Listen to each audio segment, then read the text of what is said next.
Chapter 1, Battle of the Gods. Battle of the Gods ends. All members of the Guild of Light, listen up. Take down McRae. All members of the Guild of Darkness, listen up.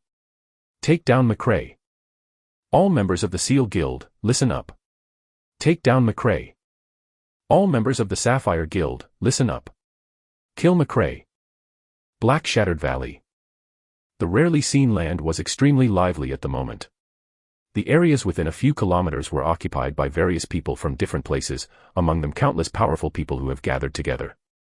Of the four big guilds were people of different paths, and they arrived one after another, with even the god of war present. They had all gone there for the one singular purpose. The Battle of the Gods. The impact of the battle this time was vast. Apart from the four big guilds that were usually roaming the world, there were also many more solo players who were quite involved with the event as well. And the one who received the most attention was the god of war, McRae. Die. McRae, you won't be able to escape today. Suddenly, a figure standing halfway up the mountain had a fierce expression on his face. He roared violently. Upon seeing the familiar face and the astonishing aura that erupted, everyone's eyes lit up with surprise. They had clearly recognized this person's identity. It was none other than the president of the Seal Guild. McRae, how dare you take on the Demon King boss for yourself? Today, our four big guilds promise you this, god of war, you shall fall.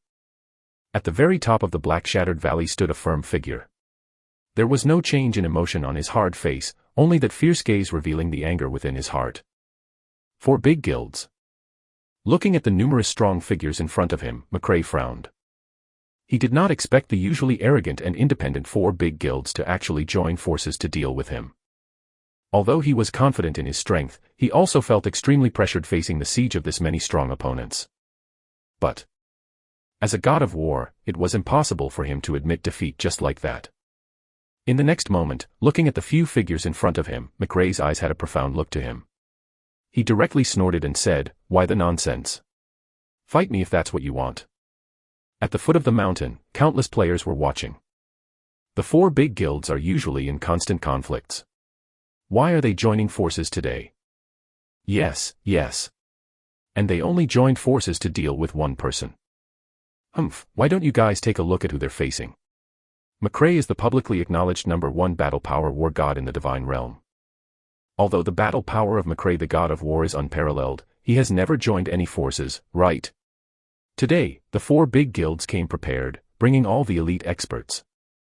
Damn, even the great god McRae will have a hard time with this many powerful enemies. Just as everyone was discussing, the battle between the four big guilds and McRae broke out in one instant. Suddenly, everyone felt the whole Black Shattered Valley shake. Suddenly, an astonishing energy wave erupted. The scorching light produced by the energy wave seemed to be a second sun in everyone's eyes. Boom. Boom. Boom. After a loud sound, the dust landed on the ground. The entire Black Shattered Valley was directly cut in half by the violent collision of energy. How powerful were the four great guilds? They were an overwhelming force that dominated the entire divine realm, and apart from controlling most resources, they even had many experts under them. McRae was known as the god of war, and so it was true that he was powerful. On the other hand, on the side of the big guilds, their president's personal strength was inferior to McRae. But they had the advantage in numbers. Facing the joint attack of hundreds and thousands of experts, even the god of war was helpless. He was instantly surrounded and attacked. This battle was one that shook the skies. Together with the Black Shattered Valley, under the joint efforts of many experts, it was inevitable that many would still perish. After an unknown amount of time, the smoke dispersed, and the battle finally came to an end. The four great guilds paid a painful price, and countless experts died, losing half of their previous strength. But most importantly, the god of war, McRae, had fallen just like that. It was a pity. After an unknown period of time, in a rental house in Linhai City, a handsome young man struggled to open his eyes. It was McRae. This is McRae, who had just woken up, kept having many memory fragments flash across his mind. The huge amount of information gave him a splitting headache. McRae rubbed his temples with great effort to clear his head a little. McRae stood up and looked at the slightly tender face in the mirror, becoming even more confused. What was going on? Didn't I get ambushed by the 4 big guilds and die in a sea of enemies? McRae still vaguely remembered the feeling he had when his health bar was emptied. It was the despair of his life withering. McRae pinched himself hard. He felt pain. He wasn't hallucinating or dreaming. Could it be that everything that happened to him in the divine realm was just a dream? Why were both memories so real? Which was a dream and which was real? McRae looked around suspiciously. The dripping water tap, the window with the broken curtains, the bathroom with a nauseating smell, everything gave him a familiar unfamiliar feeling. Wasn't this his rental house from years ago? Memories were like a movie, slowly playing in his mind. The piercing sunlight passed through the broken curtains and shot straight into McRae's eyes. This dazzling sunlight made him narrow his eyes tightly, though it was also this piercing light that gave him an incomparably real feeling. I'm still alive. McRae spread his pale hands and scratched his head. His memory became completely clear. Am I reborn? Could everything really start over? With a hint of nervousness and surprise, McRae slowly pulled open the curtains. The hot sunlight told him that this wasn't a dream, but a real world. McRae thought he was dead, but he didn't expect God to play a joke on him and let him be reborn.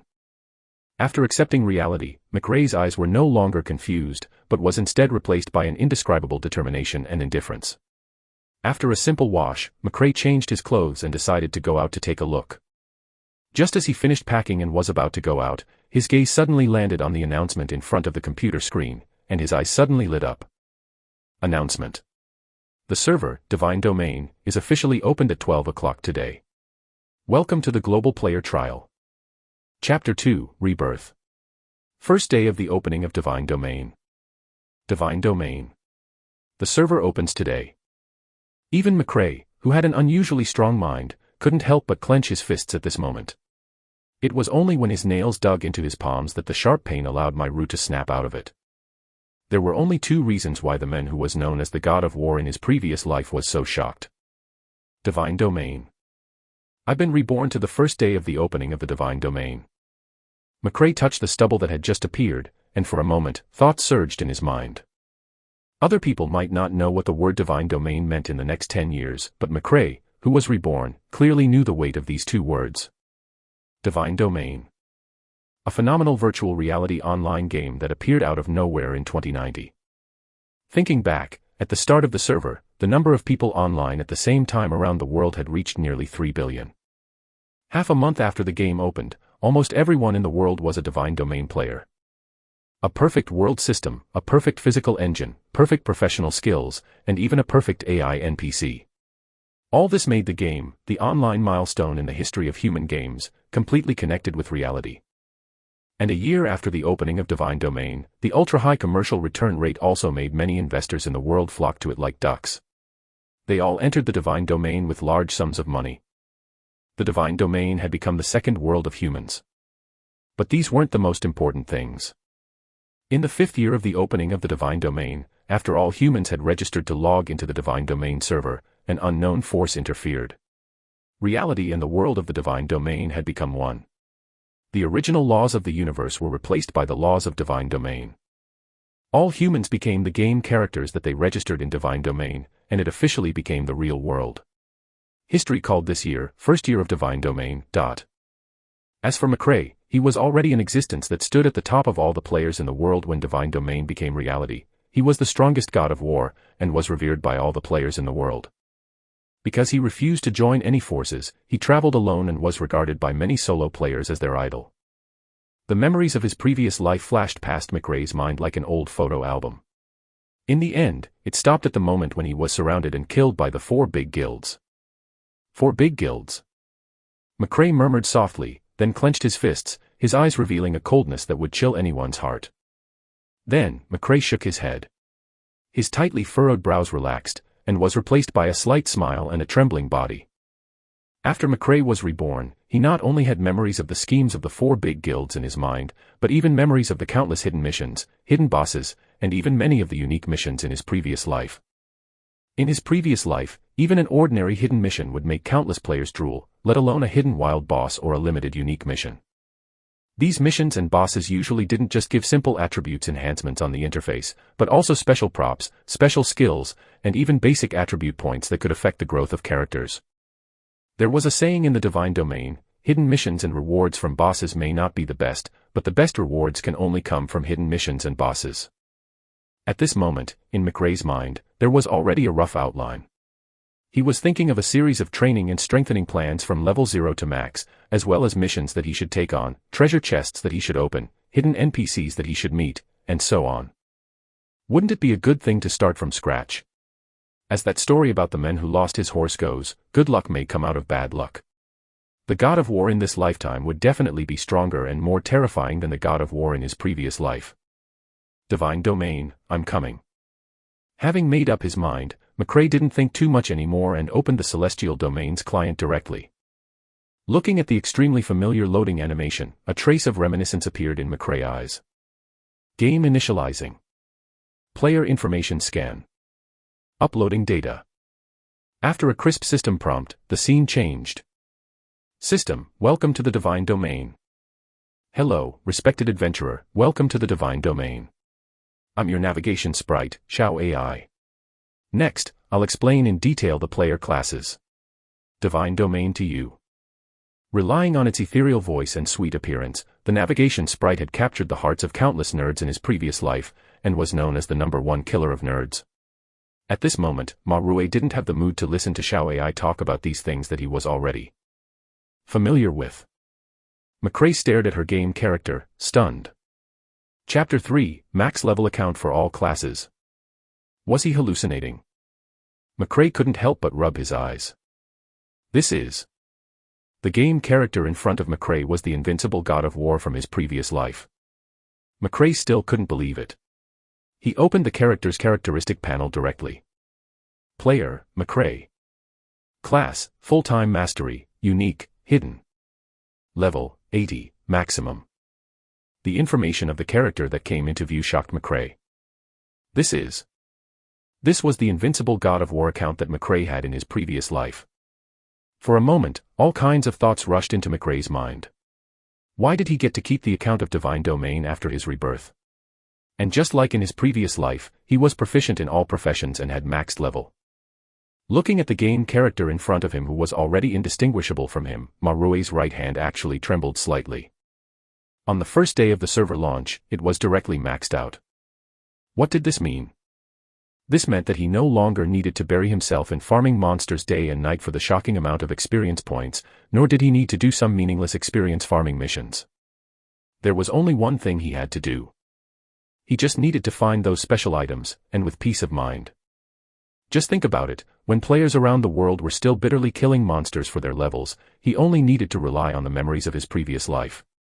He'd be able to collect the equipment from back then, and even the unique equipment that he desired but didn't get in his previous life. This was simply like he was hacking the game. At the thought of this, McRae couldn't help but feel excited. At the same time, an idea quickly surfaced in his mind. The unique restricted skill book. The unique restricted title. The unique limitation. Making himself the god of war with a full set of unique equipment, that was his goal. What was worth mentioning was, if it was just max level, it wouldn't have moved McRae so much. The most important thing was that he retained the fact that he wasn't limited by his class. Proficiency in all occupations. This was where McRae's true confidence came from in his previous life. It was precisely with this advantage that he could rely on himself alone, single-handedly and not joining any forces. This was what allowed him to turn into the root cause of the one and only publicly acknowledged invincible war god, step by step. In fact, in the Divine Domain, players' occupations were roughly divided into 4 categories. Warrior, Archer, Mage, and Cleric. And every big category would have a variety of occupations. Overall, the Warrior, Archer, and Magic classes were all output classes, and only the Cleric could have support skills. The choice of occupation was unique. Anyone could only choose one occupation to change into. After changing class, only equipment tools and skills that could be used by the occupation could be used. But there was only one exception in the entire Divine Domain, and that was the god of war McRae. In his previous life, McRae triggered the only inheritance of the ancient god of war during a mission by chance.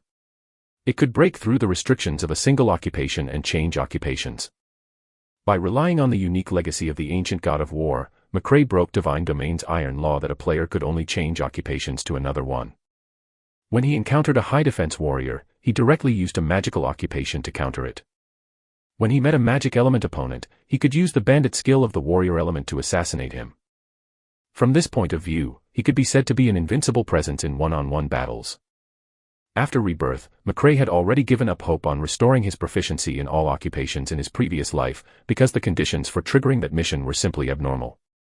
Even he couldn't guarantee that he could trigger it again and complete it perfectly. On the day that the Divine Domain had just opened, his account had already reached max level and retained the heaven-defying attributes of being proficient in all classes. How could McRae not be shocked? For a moment, McRae fell into deep thought again. This sudden surprise broke his initial plan to start from scratch. McRae could feel the sharpness in his eyes as he regained control of his game account. In the early stages of the opening of the Divine Domain, some large investments had yet to completely enter the server. And the so-called 4 Great Guilds were also established a year after the opening of Divine Domain. The various large financial groups were envious of the commercial value in the Divine Domain, so they invested heavily in the funds and carried out guild construction in the game. Rather than calling it the 4 Big Guilds, it was more like the 4 Big Financial Groups. In his previous life, McRae chose to roam Divine Domain alone. Later on, when the game world became a reality, he suffered a lot at the hands of the 4 Big Guilds. In the end, he helplessly died in the traps by those very guilds as well. If I were to fall by the hands of the 4 Great Guilds just like this, then so be it. But since you've given me another chance. McRae was expressionless. He snorted coldly, his eyes sharp. God of War McRae would definitely take revenge. But then again, McRae knew his current situation very well. There was no point in blindly hating. Besides, Divine Domain had yet to fuse with the real world, and the 4 Big Guilds were only a group of players at the moment. So McRae didn't dwell on it. Taking advantage of this period of time to quickly improve his strength, plundering more resources and rewards was the main mission. A moment later. Having made up his mind, McRae didn't hesitate anymore. He directly chose to log into the game and started a new journey. Chapter 4, Forest of Eternity Dungeon. Honorable Adventurer, your character has been established. You will be transported to Beginner Village 777. I wish you a happy adventure. The scene changed. Then, McRae was sent to the entrance of the Beginner Village. Dressed in a worn beginner's cloth shirt without any attributes, there wasn't much difference between its figure and appearance and the real McRae. After all, it was a character created after scanning the player's body data. Newbie Village, I really miss it.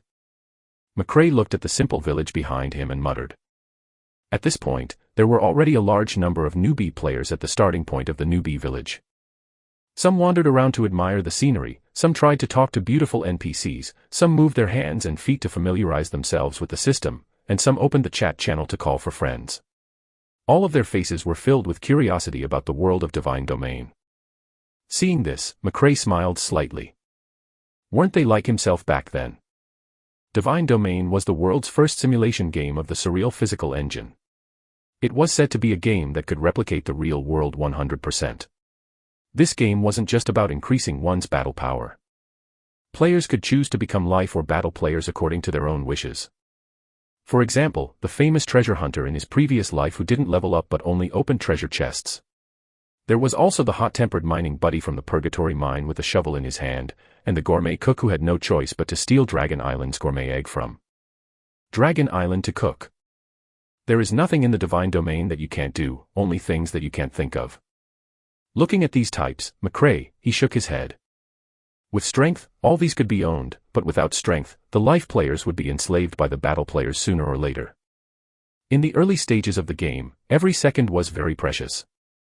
McRae walked quickly towards the entrance of the Newbie Village. The camera switched, and had already appeared at the village entrance. People came and went at the village entrance, it was very lively. A wild boar's tusk that was just picked up from the wild boar forest. It's definitely a rare item. And it costs 2 bronze coins. A middle-aged man wearing linen clothes waved a damaged tusk and shouted with all his might. Are you still troubled over the lack of weapons? Only need 3 bronze coins to buy the best level 0 whiteboard dagger, a must-have for fighting monsters. Every newbie who had just registered a character and entered the game would have 20 copper coins in their backpack as starting capital. Give me one. Give me one too. McRae didn't have any thoughts about this level 0 whiteboard weapon. It was very difficult to accumulate money in the early stage of the divine domain. Money was spent where it should be spent. If he walked any further, they would be in an unsafe area. At the entrance of the safe area, players of 2 to 3 levels were everywhere, either trading items or looking for teams. The surging crowd made the originally spacious road seem a little crowded. The few small dungeons that newbies could go to were still relatively difficult. Compared to ordinary wild maps, the equipment in these few dungeons not only had a higher drop rate, their attributes were also slightly better than those dropped in wild maps. Many small teams would stay in these small dungeons in the early stage. Those who did were able to get a pretty good newbie set. The more famous ones were the Fire Chaser set and the Silver Guard set. These sets were enough to deal with the attributes requirement of the first 10 levels of ordinary players. Wild Boar Forest Requesting Group, 1 looking for 3. Warrior, with newbie shield. Please party up for Tree Demon Forest. Magic damage 28 Fire Elemental Mage, guaranteed reliable damage. Awesome, 28 magic damage. I'm only 16. Come on, our team just happens to lack a strong DPS. Big boss, bring me along. Sorry, we're full. That person could only leave sadly. Similar conversations like these happened all the time in this place. McRae, who had been alone for many years, recalled his ignorant appearance when he first stepped into divine domain in his previous life. At that moment, his incomparably hard heart, which had long been polished by the impermanence of the world, actually felt a little warmth at this moment. But McRae was still not prepared to stop. He had a place to go. Then put on the beginner's cloth hat and quickly walked forward. Hey, friend in front, what's your class? We're preparing to enter the adventure level Eternal Forest dungeon. We're still short of 1 person to join the team. Are you interested? No. McRae wanted to refuse, but a distant memory of the Forest of Eternity suddenly appeared. All right, I'm a support type. McRae took a look at the members of this team and replied calmly. Support class. Haha, that's great, we just happen to lack a support teammate. Everyone's here. Come on in. The person shouting was the team leader of this temporary team, Bill. An agility battle class, Thief. How are we going to split the items after fighting the boss? Looking at the person in front of him, McRae wasn't in a hurry to join the team, so he asked casually. Man, we're not even fighting the monsters and you're already thinking of dividing the equipment. I'll lure the monsters in front and kill the monsters. All you need to do is to help me block the main position. If I get the big one, you get the small one, Bill said somewhat proudly. Chapter 5, Forest of Eternity Dungeon. All right. McRae replied noncommittally. On the first day of the game, this inexperienced newbie wanted to clear the adventure level Eternal Forest dungeon. What a joke. Ordinary level Eternal Forest wasn't something a team like theirs could clear, let alone an adventure level 1. In his previous life, only professional gaming teams managed to clear the adventure level Eternal Forest dungeon on the 3rd day. Although they were in the same dungeon, McRae understood that adventure level monsters had 30% more health than ordinary ones. This meant there was a much higher requirement on the defensive ability of the front row warriors, the damage output ability of the back row, and the healing ability of the support. A careless mistake, and it could lead to team annihilation. While McRae himself could rely on her level advantage and technical skills to crush the early stage of the dungeon. Due to the characteristics of the dungeon, he needed to form a team to enter. He could only add a wild team that was destined to be wiped except himself. And McRae's final goal was a special equipment that only the boss of the Forest of Eternity above adventure level would drop, the Chain of the Deceiver, unique. The Chain of the Deceiver was a bronze level necklace, but it was a very useful little tool. The attributes it added weren't high, but as a unique tool, it had an extremely special attribute. It could change the appearance of the carrier, and change the appearance of the carrier into that of any player or NPC that it had come into contact with within 3 days. It lasted for 5 minutes, and during the disguise period, it couldn't be detected. To McRae, this bronze-level equipment, the Chain of the Deceiver, was even more important than gold-level equipment. If he had this Chain of the Deceiver, his thoughts would be open to even more options. Many plans that could only be implemented in the mid-game could be carried out in advance now. That's good. Hurry up and enter the team to prepare for the dungeon. Seeing that no one raised any objections, Bill hurriedly urged them to get going. After McRae entered the team, the five-man party immediately entered the Eternal Forest dungeon. The Forest of Eternity was originally where the goblins lived. But after a battle with the Undying Army, it was tainted by the blood of the undead and gradually lost its former vitality, becoming a dark forest filled with the aura of decay. The monsters in the Forest of Eternity were known for their cunning and scheming. The goblins who were sent to clean up the filth were in the eternal forest that was decaying all day long. In the end, they couldn't resist the temptation of the dark power and degenerated into a dark creature.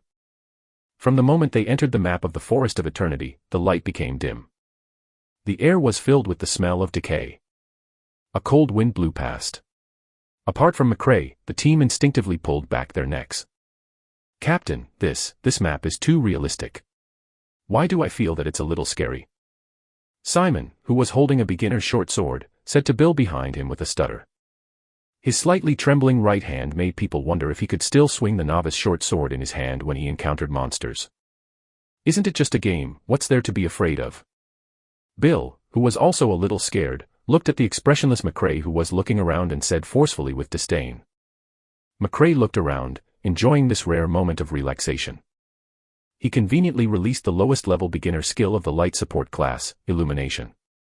Then, a dim yellow light ball the size of a head appeared above the heads of the team. What the F***ck, I've never yearned for light as much as I do now. McRae could completely understand the feelings of these newbie players. The map environment of the Divine Domain was pretty realistic, after all. The Forest of Eternity in front of them was just a normal Dark Element dungeon map contaminated by the Undying Spirit. When they reached the mid-game, all kinds of exquisite, large-scale open-ended maps that had been designed would truly shock the hearts of people. The sinister and terrifying Ghost-Sifting Peak, the snow-covered East Valley, another vibrant valley of the thorny rain forest, and the vast and endless Great Tiger Spot Desert Hill. So much so that there was even a special group in the Divine Domain, an adventure sightseeing group. Of course, none of this had happened just yet. The difficulty of the Forest of Eternity wasn't particularly high. The only hard part was the numerous traps set by the gnomes in the forest. For example, pits or cold arrows. In the Forest of Eternity dungeon above the adventure level, the final boss, Gruul, would also possess a talent skill, Earthbind. And at this stage, the levels of the support classes were just too low. There were no skills like Purification, which led to the many dungeon teams being wiped out dozens of times by this skill in his previous life. It wasn't until later that a team specializing in challenging the same boss over and over discovered a special way to avoid the restrictions of the earth binding. Only then, after many team wipes, did they manage to finish the mission. McRae looked at the class allocation of his teammates. Simon, Warrior; Ursur, Knight; Bill, Bandit; Meng-Chi, Warrior. All of them were DPS. Chapter 6, Dark Goblin. Geez, have the three of you ever played games? Is there a need to be so scared? Bill inadvertently glanced at McRae, who had released the illumination spell as he talked to the people behind him. His words put an embarrassed smile on the other three in the team, except McRae. Warrior Simon scratched his head in embarrassment and said, "Isn't this just the start of the game? I feel that this game is a little different from the ones I used to play. I'm still not very good at it." He spoke for everyone with that comment. Standing beside Simon, Ursur said in a muffled voice, "Me too, I feel a little uncomfortable." Looking at the embarrassed two, Meng-Chi, who was standing at the back, didn't say anything but nodded in agreement. "It's all right, aren't they just a few cute little goblins? I'm going to lure the monsters now. Just listen to my commands later. Attack whoever I tell you to. Don't mess up the attack frequency. Protect the support well. You're in charge of healing, so just use your skills on whoever loses their HP, surely everything would be fine." Bill changed his previously disdainful expression and seriously assigned tasks to the team. "Nice, Captain. All right, I'll do whatever you ask me to do." Simon nodded without any hesitation. Meng-Chi and Ursur also leaned towards each other and made protective gestures. "I'm going." Bill nodded in satisfaction, then released his ability Stealth. "Three idiots, you're too easy. No one can even get past the normal level Eternal Forest, and you still want to clear adventure level. Dream on. Just be my free cannon fodder like you're meant to. A mist flashed on Bill's face, and his body quickly became transparent. He disappeared from the spot. Stealth was one of the most basic and legendary skills for bandits. An amazing bandit is required to have very outstanding control over the skill stealth. Stealth could allow the thief player to enter a completely transparent invisibility skill, though it still had a physical body. Footsteps could be heard when walking as well. Bandit's stealth move could reduce the probability of monsters discovering them. In Divine Domain, the aggro mechanism of different monsters was based on an aggro number. Once the players entered the monster's recognition range, the system would produce random numbers periodically. Once the player's numbers exceeded the monster's aggro threshold, he would be discovered by the monster. The higher the level of the bandit's stealth move, the higher the aggro threshold of the monster. If a bandit had a level 50 advancement, when facing ordinary level 50 monsters, the bandit would approach from behind. As long as the bandit didn't overlap and touch the monster would never discover the bandit. When a team was exploring a dungeon, a successful bandit could scout the terrain of the dungeon, the distribution of monsters, and so on in advance. It wasn't an exaggeration to say that the investigation of bandits could increase the team's survival rate by more than 50%. Bill's stealth didn't seem like something a newbie player could do, however.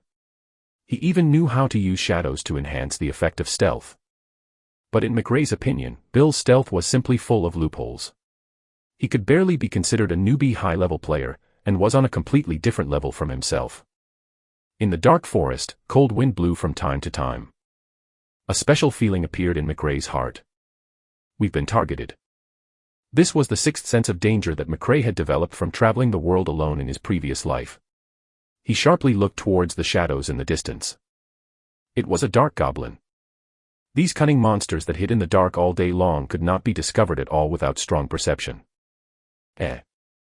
McRae looked at Bill, who easily dodged the dark goblin with stealth and continued stealth, and the corners of his mouth curled up slightly. The game just launched, and he's able to do this much. This little thief is a little interesting. However, all of this is useless. Even if they avoid most of the monsters, with their purely physical close combat class, they won't be able to kill the boss Deceiver Gruel, no matter what. Our captain is pretty good, he even went to lure the monsters himself. Simon held his short sword and said seriously. That's right. The last time I joined another team, they kicked me directly because I didn't know how to play. Ursa's face was filled with indignation. Captain is a good captain, but this dungeon is too scary. Damn dungeon. Meng-Chi grumbled and kicked away a vine by the roadside. Don't move. McRae suddenly shouted at Meng-Chi, but it was too late. The vines that were kicked were like agile pythons, quickly wrapping around Meng-Chi's feet. Help! Meng-Chi kept letting out sharp screams. His whole body was already hung in midair by the vines. It's a vine trap. Prepare for battle. Trigger the trap, and the goblins will appear soon. Simon, Ursa, stand in front and raise your shields. Meng-Chi, cut off the vines immediately. McRae commanded calmly, and conveniently cast an illumination spell on the back of the big tree that hung Meng-Chi. Upon hearing this, Simon and Ursa didn't doubt him at all. They held their swords in their left hands and shields in their right, protecting and Meng-Chi behind them. Oh no! The aggro range of the two dark goblins that he had dodged was already triggered by the trap alarm, and Bill's low-level stealth was clearly not enough to help him. The goblins, who had discovered Bill, immediately brandished their fangs and wooden clubs and attacked him. You bunch of trash. Chapter 7, Bill's Thoughts. Chapter 7, Bill's Thoughts. Forget it, I can't care so much anymore. Since you're in such a hurry to die, I'll send you on your way. I wonder what these small monsters can drop for me. Having made up his mind, Bill immediately deactivated stealth and rushed towards McRae and the other three with the temporary acceleration effect. Quick, assemble the formation. Bill shouted at Meng-Chi and the others who had already cut off the vines. At the same time, the dark goblins activated by the trap alarm moved out one after another. Immediately, 3 pairs of horrifying green eyes appeared in the dark forest. Before they could react, 3 dark goblins had already leaped out of the forest. With the enhancement of part of the undead army's abilities, the dark goblin's agility was much higher than ordinary goblins, and its damage was also much higher. The leading goblin was slightly tall, probably the regular elite monster in the dungeon, the Goblin Captain.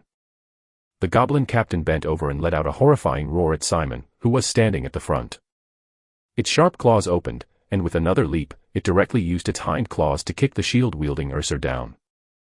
Damage as high as 48 points immediately floated above Ursa's head. This was even with the damage reduction from the Knight Shield. For someone with only 150 HP, that was quite a lot. Quick! If you don't want to be wiped out now, hurry up. Attack! Summon all your skills on it. Focus fire on this Goblin Captain. You guys attract fire from the front. I'll sneak an attack from the back. Bill looked at the 3 dark goblins who were eyeing them covetously and shouted. Then, he immediately entered stealth mode. His body quickly turned transparent and disappeared. My luck is pretty good. I thought that killing 2 ordinary goblins would be the end. I didn't expect this group of fools to actually attract the Goblin Captain. This should be good stuff. Of course, why would Bill, who was already in stealth mode, go around the back? He directly hit on a tree far away and looked at the 4 people surrounded by goblins with a sinister smile. These 4 idiots should be able to finish off this team leader, right? Bill's stealth skills could fool Simon and the other 2, but he was still far from being able to dodge McRae's eyes. You want us to be laborers and perish together with these 3 gnomes before coming down to pick up equipment? Interesting. McRae instantly understood Bill's little scheme, but he wasn't angry. In fact, he found it a little funny. Then I'll play with you. McRae's smile faded, and he raised his hand to release an elementary healing spell on the injured Ursa. A light green halo with fluorescent light instantly appeared on Ursa's body, slowly recovering its health. Knight, stand up. Use parry. Cut off the Goblin Captain's position. 2 warriors, use challenge roar. Each of you taunts an ordinary goblin. McRae commanded calmly. The panicked Simon and the other 2 didn't doubt him at all. Ursa, who had recovered to full health, held a wooden shield in his hand.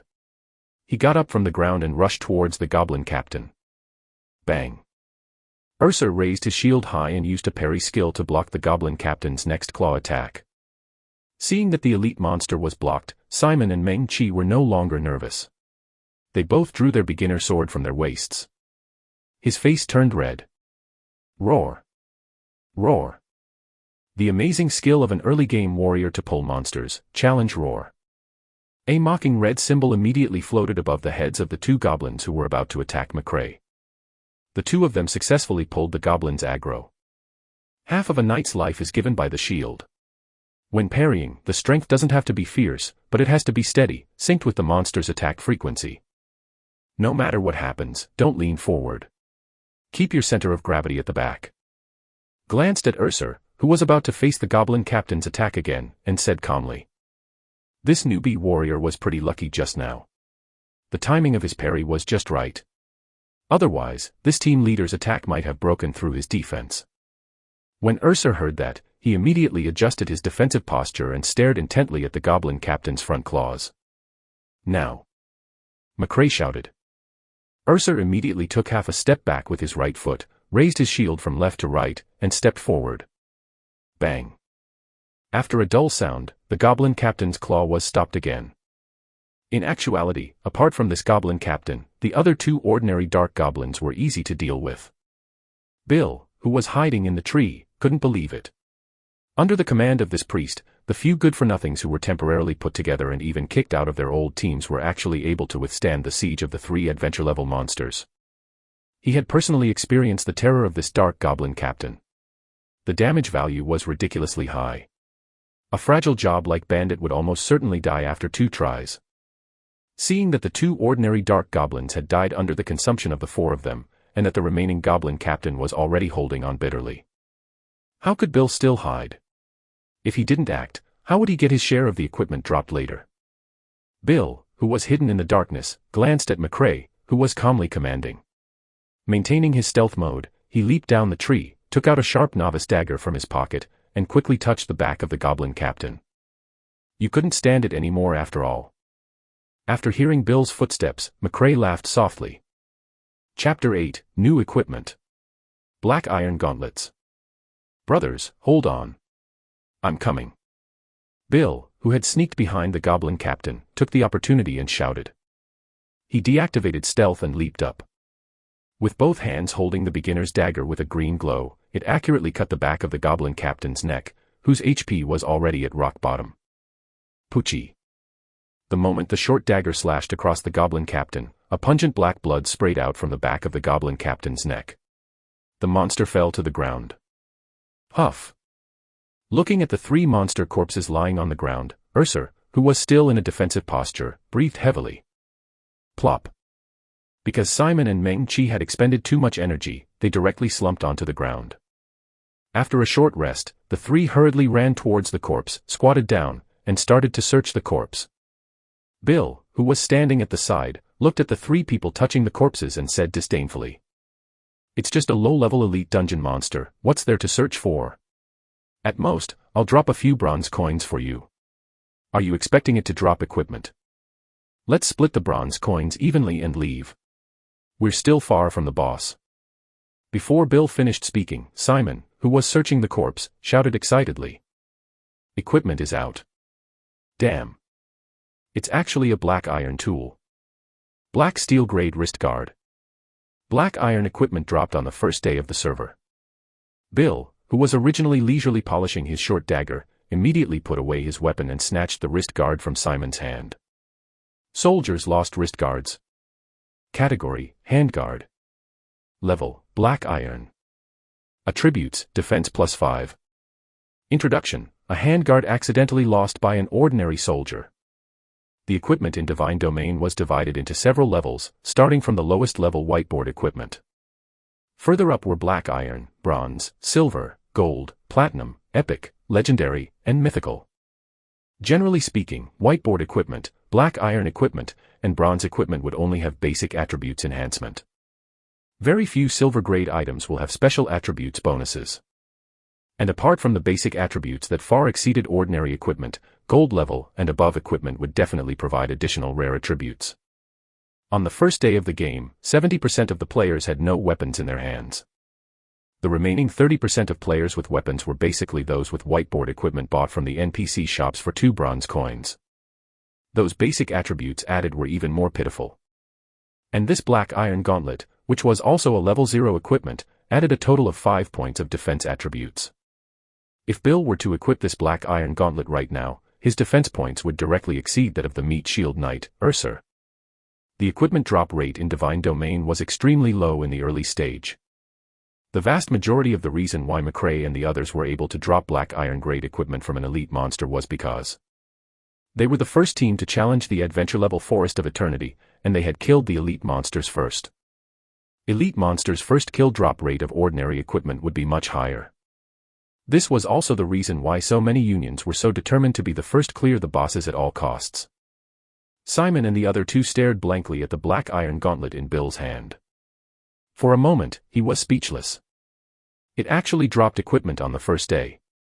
And it was a black iron weapon that was an entire level higher than the whiteboard equipment. Excited, Bill directly equipped the black iron gauntlets. Instantly, his wrist was no longer bare, but a worn leather wrist guard. 3 goblins, a total of 6 bronze coins. 1 wrist guard. I don't want the bronze coins. I'll take this wrist guard. Let's go. The boss is still far away. I'll go ahead and scout the way. Hurry up and follow.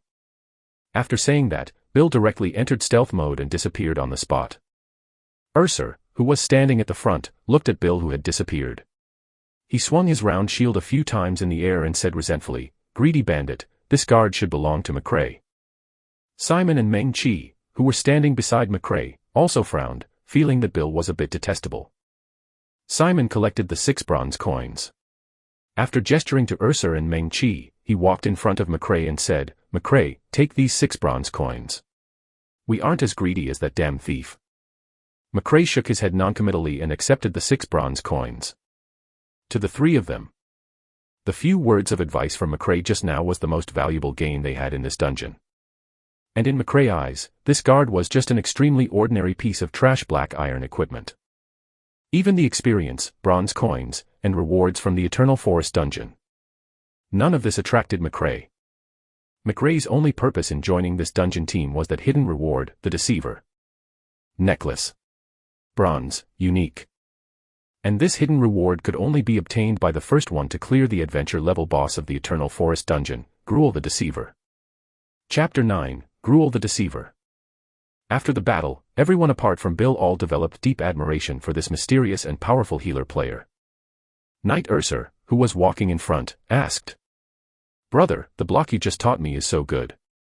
Any other moves? Teach me again." Before McRae could respond, Simon and Meng Chi, who had protected McRae like a human wall, also asked, Yeah, bro, teach us." Looking at the expectant trio, McRae smiled and said, "Actually, no matter what class it is, in the early stage of the game, the skills needed to be mastered are all the same. All you need to do is to coordinate your operation, look at the timing of the skills release, and understand the mechanism of the skills release. That's enough. It's really not that amazing, just practice more." With that, the four of them no longer cared about the disappearing Bill and walked forward. Along the way, some dark goblins appeared one after another. There were 1, 2, 3, and 4 at most. However, under the guidance of McRae, everyone had already become a solid newbie player who had just entered the game. They still were constantly being attacked by monsters, but under the command of McRae, even a team that was put together at the last minute also became more and more unified. As a result, their battle power also increased visibly. Along the way, the goblin monsters also dropped quite a lot of bronze coins for everyone, but equipment was never dropped again. However, the black iron handguards dropped by the goblin captain at the start could be said to be a good start, and it made Simon and the other two very enthusiastic. The deeper they walked into the Eternal Forest, the darker it became. At first, the surrounding trees could still be seen as green. At this point, they had completely turned black from the corrosion of the undying power. The atmosphere was especially oppressive. The four of them moved through the increasingly complex terrain of the forest with great difficulty. In the distance, there was a cliff with a few skulls, a sight that made one shiver. There were also a few black marks, probably blood that had yet to completely dry. At this moment, a mysterious old man wearing a worn-out hat appeared beside a big tree. The old man ignored McRae and the others who appeared in front of him. He only took out the flute in his hand and concentrated on playing it. The sound of the flute went from bright and beautiful at the start to sad and sorrowful later on. The sharp sound of the flute echoed in the endless forest for a long time. Shi Meng and the other two who were walking in front stared at this old man who suddenly appeared with a strange flute. He stopped in his tracks. McRae, who was standing at the back, took a few more steps back. He knew the real identity of this old man in front of him, the final boss of the Forest of Eternity, Gruel the Deceiver. His real appearance was an ugly dark goblin without half a face, and the appearance of this old man should be the human he had killed earlier within 3 days. Using the special ability of the Chain of the Deceiver, the monster was able to transform into the appearance of this dead old man. The old man leaning against the tree finished playing the tune. He slowly put down the flute and said with a hoarse voice, "Adventurers who have come far, I know your purpose for coming here, to eradicate the dark goblin. My purpose is the same.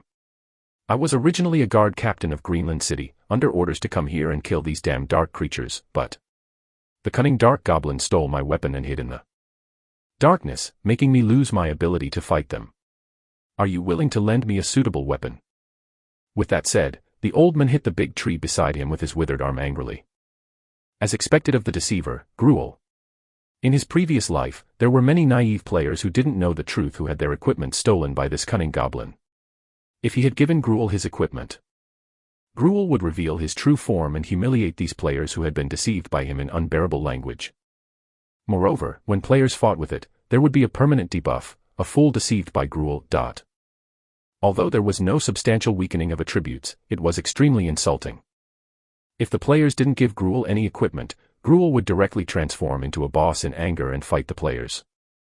In the forest, Simon and the other two, who were standing by the roadside, looked at the old man who kept cursing the goblin. He wasn't far away, and they were a little hesitant whether to give him any equipment. McRae didn't point it out. It was a good thing to teach a newbie a lesson. After all, there were many NPCs in the god's domain who cheated people like this. Bill, who couldn't find a way out after sneaking here, hid in the dark and looked at the three people. He couldn't help it anymore. After deactivating his stealth mode, he walked in front of the three people and urged. Hurry up and give me any random equipment. Isn't it just lousy newbie equipment that costs 2 bronze coins? After the dungeon is done, I'll give you 2 bronze coins when you get out. Although Simon and the other two no longer had a good impression of Bill, they could go with that option for now. The honest and good-natured Meng Chi took out his beginner short sword and handed it to Bill reluctantly. Take it, I've just gotten a few bronze coins anyway. After getting the equipment, Bill scolded Meng Chi in his heart and said with a smile. Don't worry, friend, I'll definitely return it to you. With that, Bill, who was holding the short sword, walked towards Gruel. This scene made McRae, who was watching from afar, somewhat look forward to it.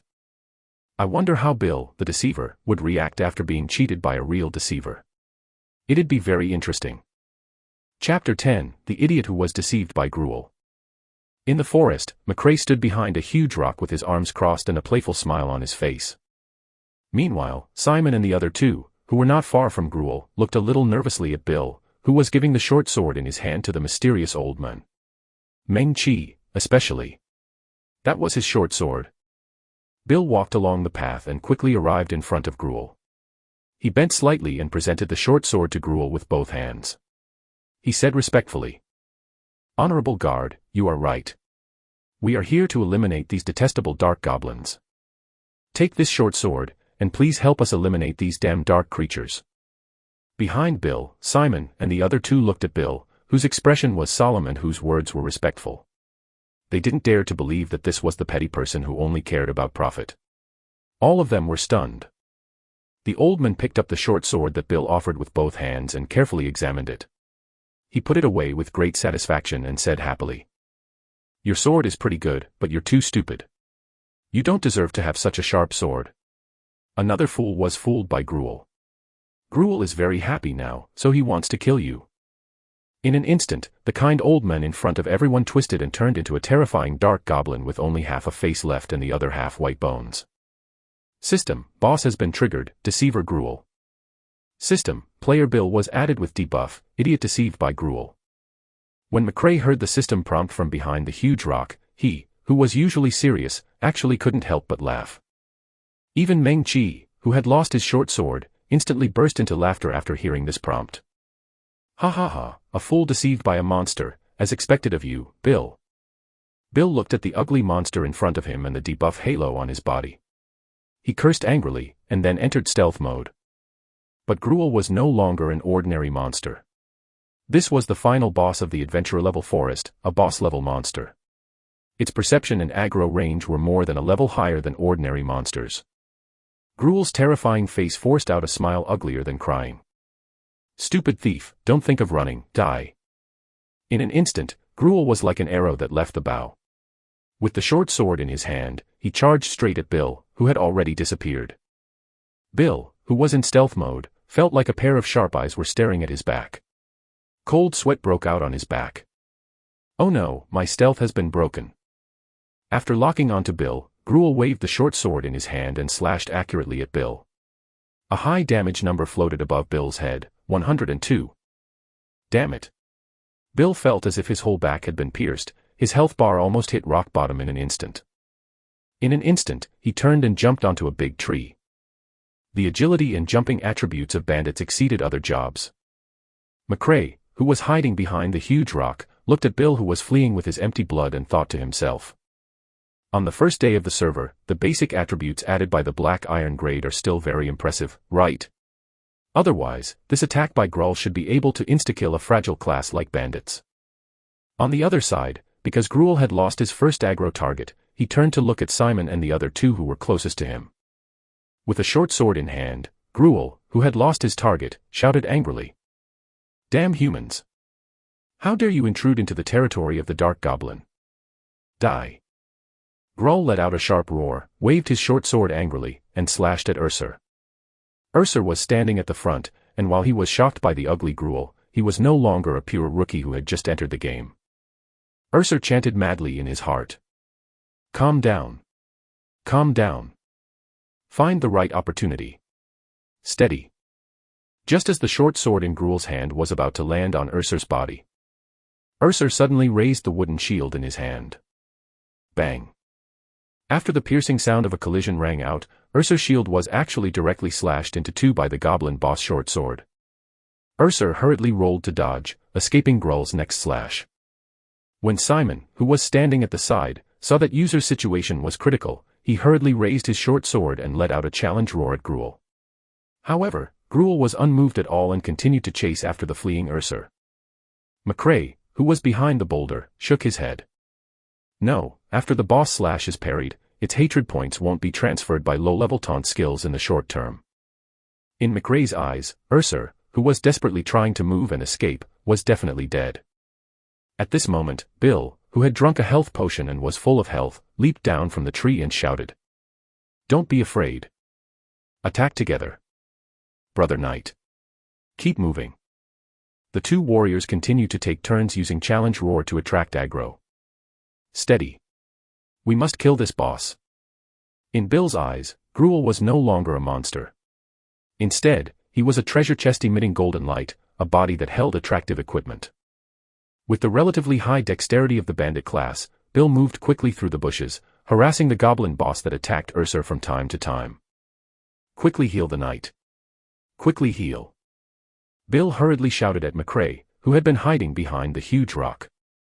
Chapter 11, Beautiful Landlord Debt Chasing.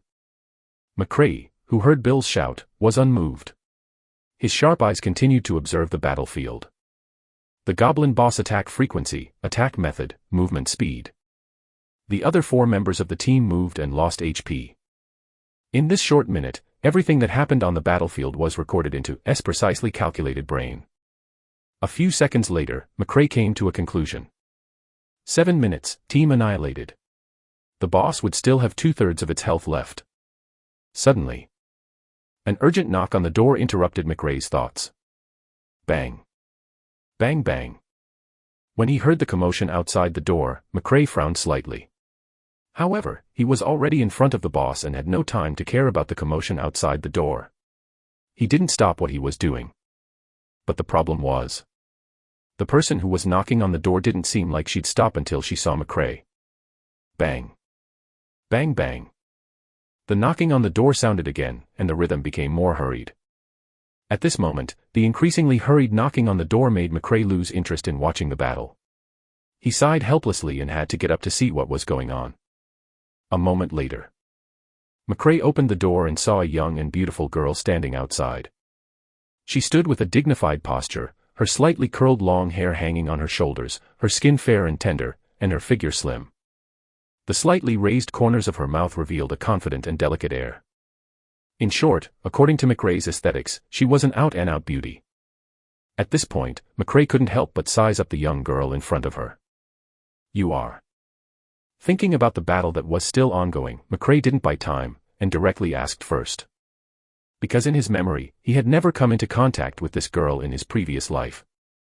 The girl shook her head, opened her red lips slightly and said quietly, "I came to inform you that you've already delayed your 3 months' rent. Please quickly pay the delayed payment and this month's rent, a total of 6,000 yuan.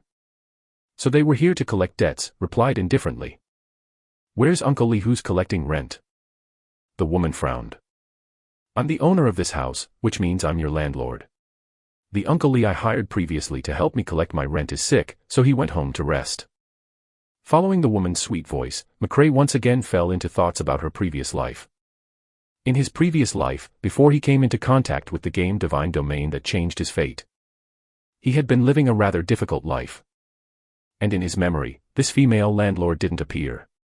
It had always been Uncle Lee who endured him owing rent. Now that Uncle Lee was actually sick, the female landlord came straight to him. It should be some butterfly effect brought about by his rebirth. The woman wanted to say more. But just as she was about to open his mouth, she was interrupted by McRae. "Sorry, I have to deal with something first." After McRae finished speaking, he didn't care about the gradually appearing anger on the girl's face. He turned around and returned to the game, leaving the girl standing there. According to McRae's estimation, most of his teammates had already been killed by the goblin boss. Returning to the game, as McRae had expected, Ursol, Simon, and Meng Chi had already died. Only the nimble bandit, Bill, was still fleeing desperately, remained, though his death was imminent. McRae's own HP was also gradually depleted by the boss AoE attacks. The situation was very critical. Bill, who was dodging back and forth among the rocks, trees, and bushes, cursed. Damn healer. Quickly heal me. Heal. Are you deaf? Trash. McRae, who had regained control, ignored the barking Bill and silently cast a secondary healing spell on himself. It slowly recovered his health. At this moment, in a room in Long Ocean City, a little fatty who was playing Divine Domain stared at his health points on the computer. It was constantly being cut by the boss, and so he roared angrily. Healer. Heal, heal. Can't you see that I'm going to die? Give me more HP. Damn it. Bill saw that McRae was still unmoved, only adding healing to his own character. Then, he looked at the goblin boss whose HP bar had already decreased by 1/3. He thought about the reward for the first clear of the boss. He gritted his teeth and suppressed his anger as he said, Brother, good brother. Please give me more HP. McRae, who was still slowly recovering her health behind the boulder, said softly. I can't. If I heal your HP, the boss will attack me.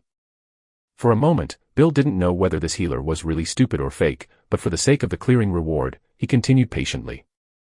Good brother, heal me. It's all right, I'm pulling aggro. The boss won't attack you. McRae smiled and said. That's hard to say. What if you sneak away again? Just like just now, didn't the three of them die that way? At this moment, Bill made a careless move, and his low HP was wiped out by the goblin boss. System, player, Bill, died. Looking at the black screen, little fatty punched the keyboard and shouted angrily in the team voice chat. Did you do it on purpose? Did you deliberately cheat me so that you can keep the reward for yourself? Let me tell you, McRae, you want to kill the boss with just a healer. Dream on. McRae slowly walked out from behind the huge rock and said coldly. Wasn't that your goal? The reward for clearing the dungeon is not cheap. It's a pity to give it to a few noobs gathered just to make up the numbers. So you decided from the start to use us to eliminate the small monsters on the road and wear down a bit of the boss HP. It's best if I, the healer and the goblin boss are the only ones left in the end. Then, you deliberately make a mistake to let the boss kill me and kill the boss yourself. When he said this, McRae paused. I have to say, your plan is pretty clever. Bill, who was exposed by McRae, flew into a rage out of humiliation and scolded. You useless people want the first clear reward. Dream on. I'd like to see if you can continue to talk big when you die at the hands of the goblin boss. You. Without waiting for Bill to continue cursing, McRae directly turned off Bill's voice message. Looking at McRae who had switched off her teammate's voice, little fatty rubbed his hair angrily. McRae, right. I'll remember you. A mere healer wants to kill the dark goblin boss alone. Dream on. Chapter 12, Final Skill, Earth Entanglement. The dark goblin Gruel, who had killed 4 people in a row, raised the short sword in his hand and shouted proudly at McRae. Damn humans, this is the price for breaking into the Forest of Eternity. Right after that, he got into a battle stance and leaped up to slash at. Calmly looked at the charging goblin boss. The boss stabbed with its short sword. McRae's body squatted slightly, and Gruel's black arm and sharp short sword whizzed past his head, bringing with it a strong gust of wind. McRae was almost killed instantly by the goblin boss. McRae turned and ran. The attributes of this character now are too different from my previous life. McRae complained silently as he carefully dodged the boss attacks. Game characters at level 80 and without rare equipment attributes. The time to move and turn around, the swaying before and after when the skill was released. They were different in this life due to the agility points, resistance points, agility rating, skill trigger, and so on. They were simply too far away from the account of S previous life. It was like a martial arts grandmaster suddenly being reborn into his childhood. All the moves and martial arts comprehension were there, but his physique was far from being able to keep up. He needed to slowly adapt. In the eyes of Bill and the others, McRae had been running away and dodging the boss attacks clumsily. Every time they thought that this was it, he was going to fall under the fierce attack of the goblin boss. However, they discovered that McRae could always rely on the most basic dodging movements in games such as rolling, turning, and jumping to dodge the attacks of the goblin boss, turning the danger around. The more Bill looked at it, the more shocked he became. This works. What a strong positioning, what strong mental fortitude. Bill secretly compared his positioning to McRae's. He suddenly realized that he as a thief couldn't even compare to a healer, and didn't even have half the nimbleness of this arrogant healer. If he knew that McRae was just familiarizing himself with the attributes of the character and playing with the boss, would he break down? To McRae. Although the Dark Goblin boss was an agility-type monster, quite agile and with a high attack frequency. The interval between each attack was still about 1 second. In addition, it was a low-level dungeon after all, a boss that didn't enter a berserk state. The attacking method was simple slashing. To McRae, dodging was not difficult at all, it was like taking a stroll in the Forest of Eternity with the Goblin boss. Just like that, a strange scene appeared in front of the 4 dead people. The monster that overwhelmed them as they tried to escape. This Goblin boss, it just couldn't touch the clumsy McRae. After a few minutes. At some point, the pretty girl standing behind spoke. Her voice was as quiet as ever. Although your positioning is very impressive, you can't kill the boss if you keep doing this, right? Without turning back, McRae nodded slightly in agreement, but the next moment, the game stopped running and turned back to face the Dark Goblin boss, the deceiver, Gruel. He raised his staff lightly and used a long-distance ordinary attack on the boss behind her. An insignificant number floated up on Gruel. This way, I can kill it. The Dark Goblin boss was an agility-type monster. Its defense and HP were relatively low compared to heavy armor-type monsters of the same level. The Goblin boss that was attacked roared angrily and actually changed its attack method. Simon, who died in battle, cried out involuntarily. *T. The boss has entered in rage mode ahead of time because it was judged by how many times its attacks were dodged. Just as Simon finished speaking, the boss attack missed again, and McRae took the opportunity to turn around and attack the boss again. *CK. So fierce. What kind of reaction speed is this? McRae successfully dodged the attack again with his reflexes and positioning. But in the next second, Gruel, who had entered enraged mode, stopped chasing. He stood rooted to the ground and waved the short sword in his hand, sharply chanting incantations that no one understood. In an instant, with Gruel at the center, the ground within a 10-meter radius started to tremble slowly, as if something was about to break out of the ground. Cunning human. Go to hell. Earthbind. After casting, Gruel roared angrily. From the trembling ground, more than 10 vines that were 1 foot thick from the explosion rushed into the sky like agile and tricky pythons, towards McRae. McRae's eyes were fierce. It's here. Gruel's final skill, Earth Entanglement. In his previous life. The appearance of this skill could be said to have left incomparably painful memories for hundreds of millions of newbie players. Especially since there was no stage of purification for the auxiliary-type players at this stage. This group control skill that lasted 5 seconds was like a nightmare. He would definitely die if he got hit. In his previous life, the replayers who first killed this boss only managed to clear this boss because they happened to drop a special item called Puppet Substitute from an elite monster by chance. Otherwise, the time needed to clear this boss would continue to increase. These thick and fast vines had already locked onto McRae, charging towards him like deadly chains. McRae moved his wrist and muttered softly. I'm finally familiar with the attributes of this trash. Chapter 13, Adventure Level Forest of Eternity, First Clearer of the Dungeon. Chapter 13, Adventure Level Forest of Eternity, First Clearer of the Dungeon. In Divine Domain, the character's actions, reflexes, and attributes were compatible. So different characters' attributes and methods of operation were different. As the saying goes, a hair's breadth difference becomes 1,000 miles. Just like a swordsman raising a sword, they needed to familiarize themselves with each other and match each other.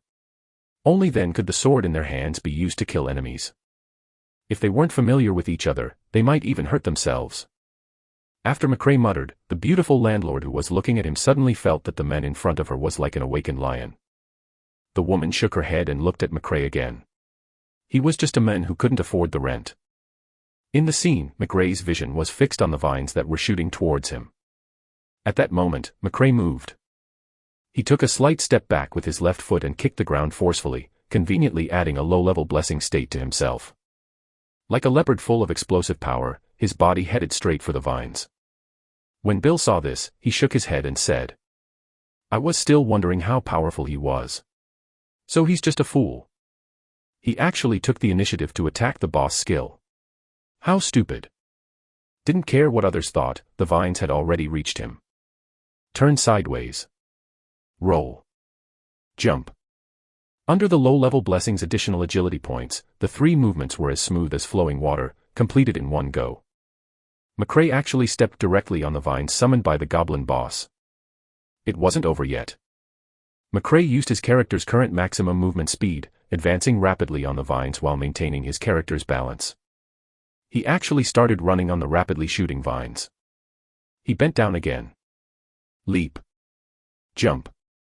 The game character controlled by McRae was like a human ape returning to the primordial forest, moving nimbly on the dozens of vines. Everyone who died in battle was already dumbfounded. This game can be played this way. Due to the rapid movement of McRae, the scene on the screen had already started to become a little overwhelming. The woman behind watched the scene change like a roller coaster, and even felt a slight dizziness and nausea. The wind in his ears was gone, the strange bird calls in the woods were gone, and the angry cries of the deceiver Gruler were gone. The world in McRae's eyes seemed to have become silent. Only the vines under McRae's feet were left in his vision, as well as the continuously chanting Gruel. McRae felt like he and his game characters had become one person. It was like the game world in his previous life had fused with the real world. Felt like he had grabbed onto something, but he couldn't quite touch it. His rapidly flashing figure advanced rapidly on the vines as McRae narrowed his eyes and slowly took out his staff.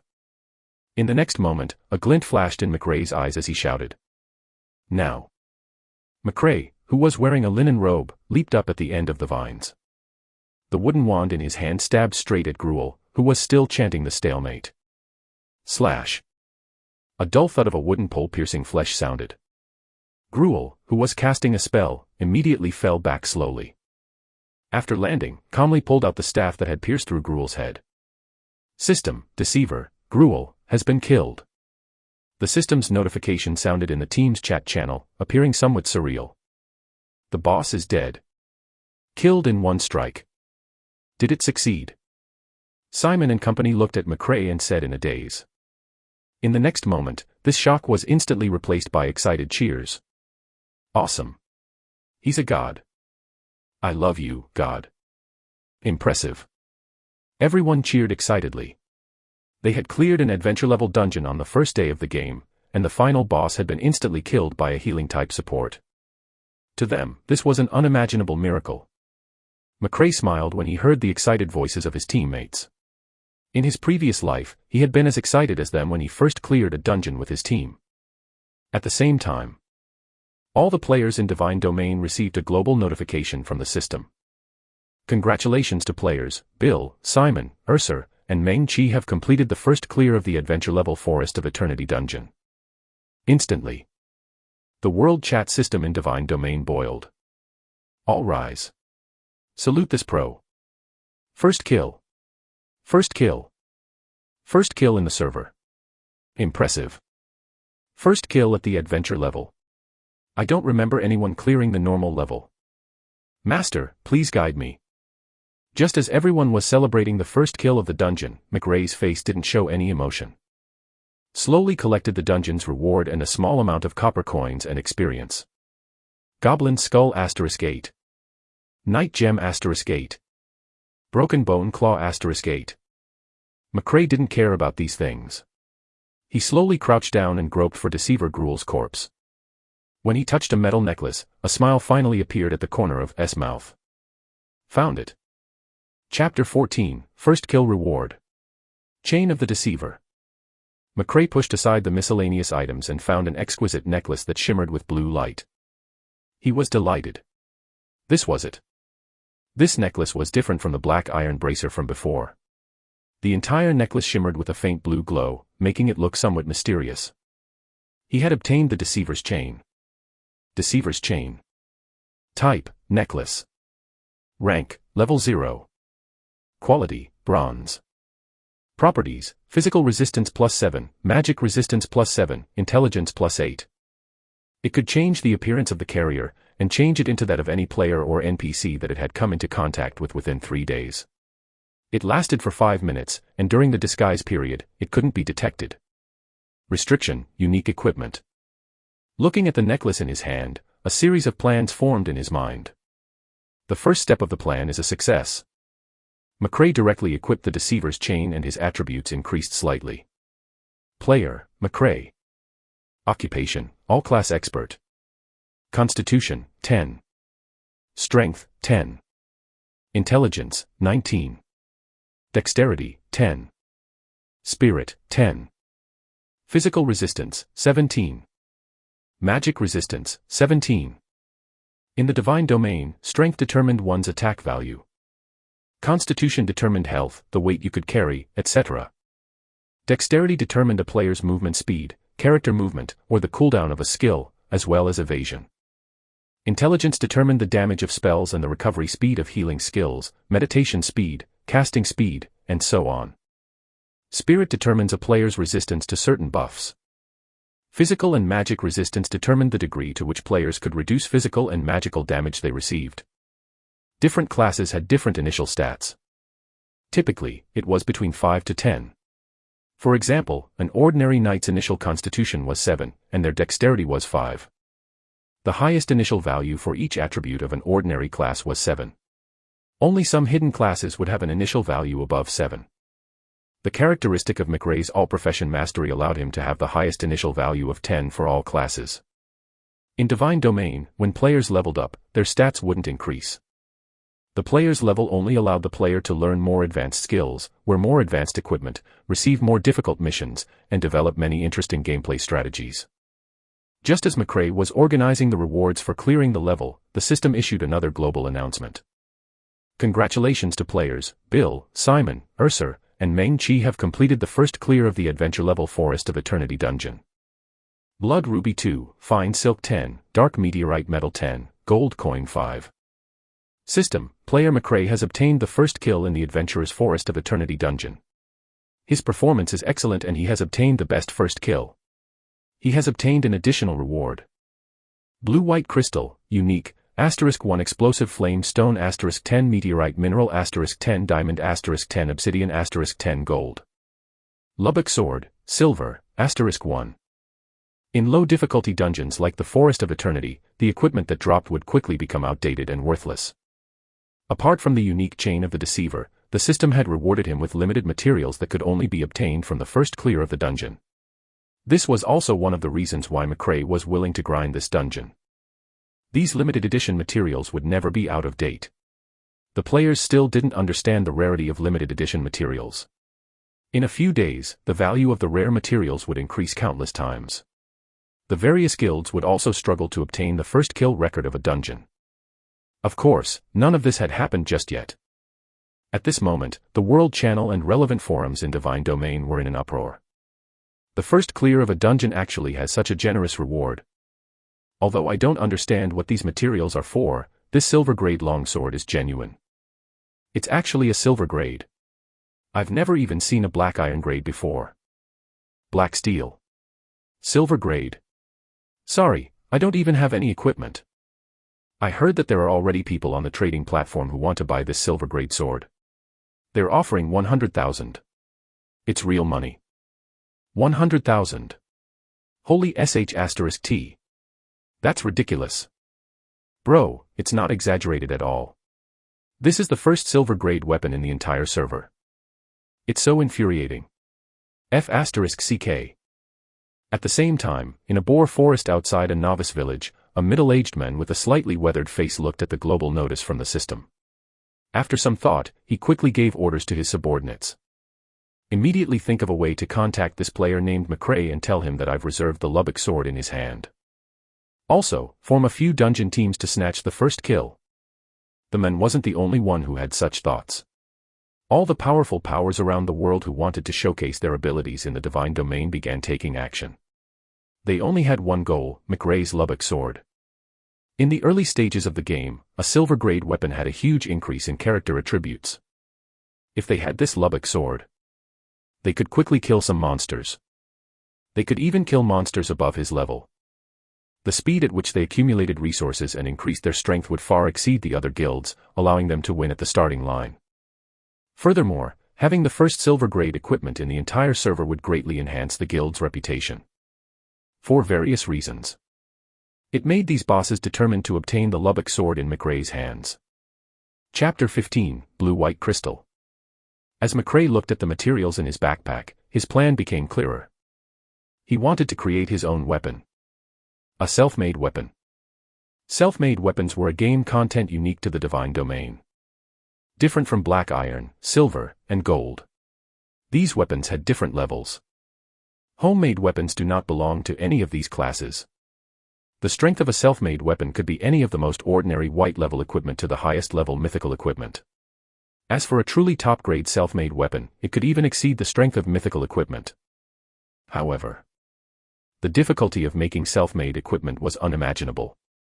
Be it the materials used to build the equipment or the self-design used to build the equipment, it was extremely difficult. In his previous life, even as an invincible god of war, McRae hadn't been able to create a self-made weapon that exceeded the strength of mythical equipment. This was also one of McRae's greatest regrets. As the god of war, McRae could use any skill of any class, including a hidden class. However, when releasing the corresponding skills, one needed to switch to the corresponding weapon. It was like switching a weapon to a staff when casting a mage's skill. When casting an archer's skill, he had to switch his weapon to a bow. Even after raising his dexterity to more than 2,000, there was still a slight delay when switching weapons. This matter gave McRae a headache. In his previous life, all kinds of weapons were stuffed into his backpack. To change the way to solve this problem. Based on the characteristics of the various weapons and equipment, it took 2 years to finally design a self-made weapon design that was specially made for him.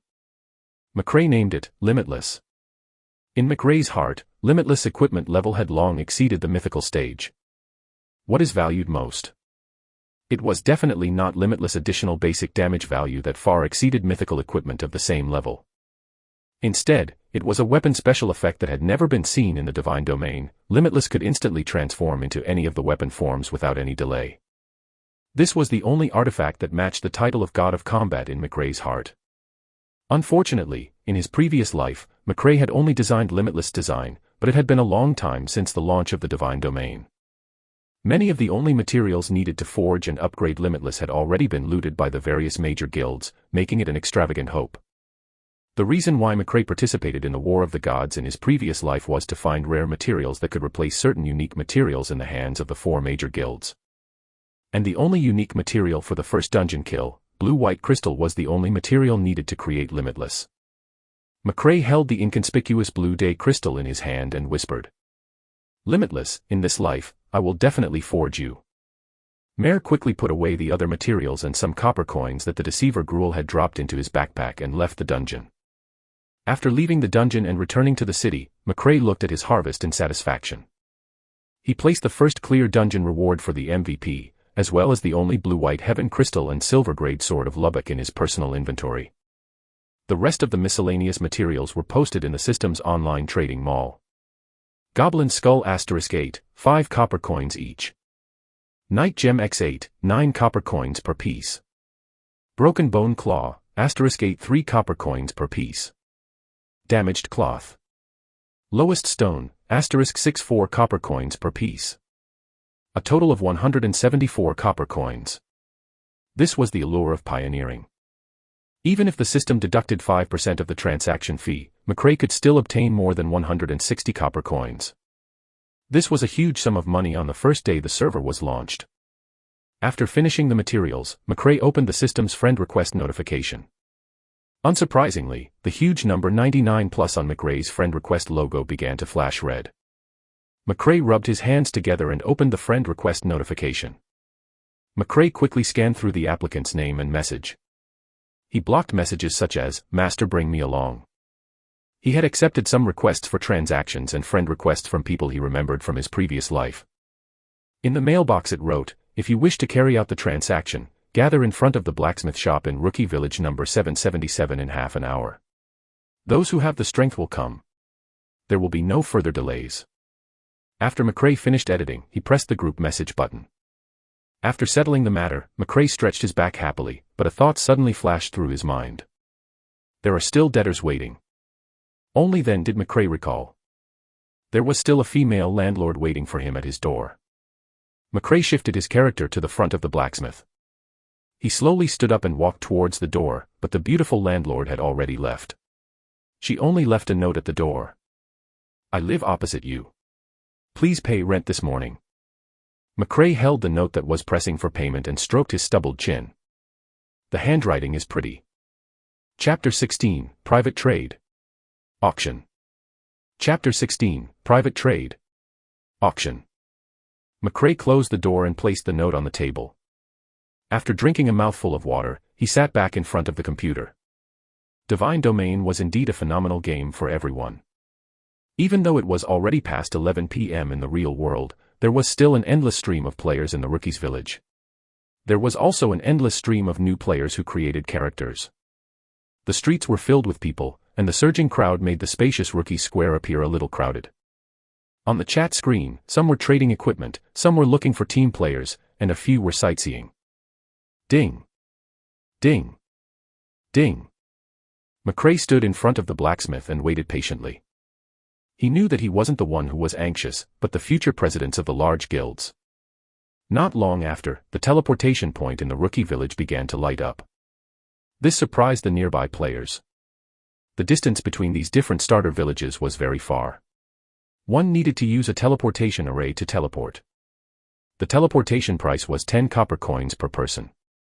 A price like that was considered astronomical already. Holy sh*T, they are using the teleportation array now. It must be some powerful big shot who's here to deal with an emergency. Otherwise, who would use a teleportation array at a time like this? Look, look. Another group of people has arrived. Instantly, figures appeared from the shimmering teleportation array. From the moment the server was launched until now, the teleportation array that hadn't lit up for 7 to 8 hours suddenly started working in full capacity. It couldn't stop even for a moment. These people had different classes and races. However, without exception, each of them had 5 to 6 pieces of equipment. Although they were all whiteboard-grade equipment, almost no one had any equipment at this stage. At most, they only had one novice weapon, so they could gather 5 to 6 pieces of equipment. These people were either outstanding or powerful. The teleportation array worked for about half an hour before gradually stopping. The hundreds of people who had teleported oversized each other up warily. They realized that many of them were people he knew. Clearly, their goal was the same, a private transaction. The group of heavily armed people rushed towards the blacksmith shop at the front of the square. Instantly, many unaffiliated players made way for the aggressive big shots. Some wanted to go forward and see what these awesome people looked like, while others wanted to stay far away from trouble. However, they were filled with a thought. What happened? The group walked in front of the blacksmith in an imposing manner. Some of the players who were wandering around immediately left, leaving behind McRae, who was wearing a novice's linen robe. The leader went forward and asked politely. Is this Mr. McRae? The moment that was said, the surrounding players revealed looks of realization. So he was here to find the world's first clearer of the dungeon, Guru McRae. That wasn't surprising. After all, of the billions of players in the world, only God McRae had cleared the dungeon in such a short period of time. Furthermore, it was an adventure-level dungeon. McRae looked at the hundreds of people gathered in front of the blacksmith and nodded. Everyone should be here. Let's begin. After McRae said that, the hundreds of people below the stage fell silent. Instantly, the air seemed to freeze as the atmosphere turned awkward. McRae thought to himself. A bunch of old foxes. You want to lower the price with me? No way.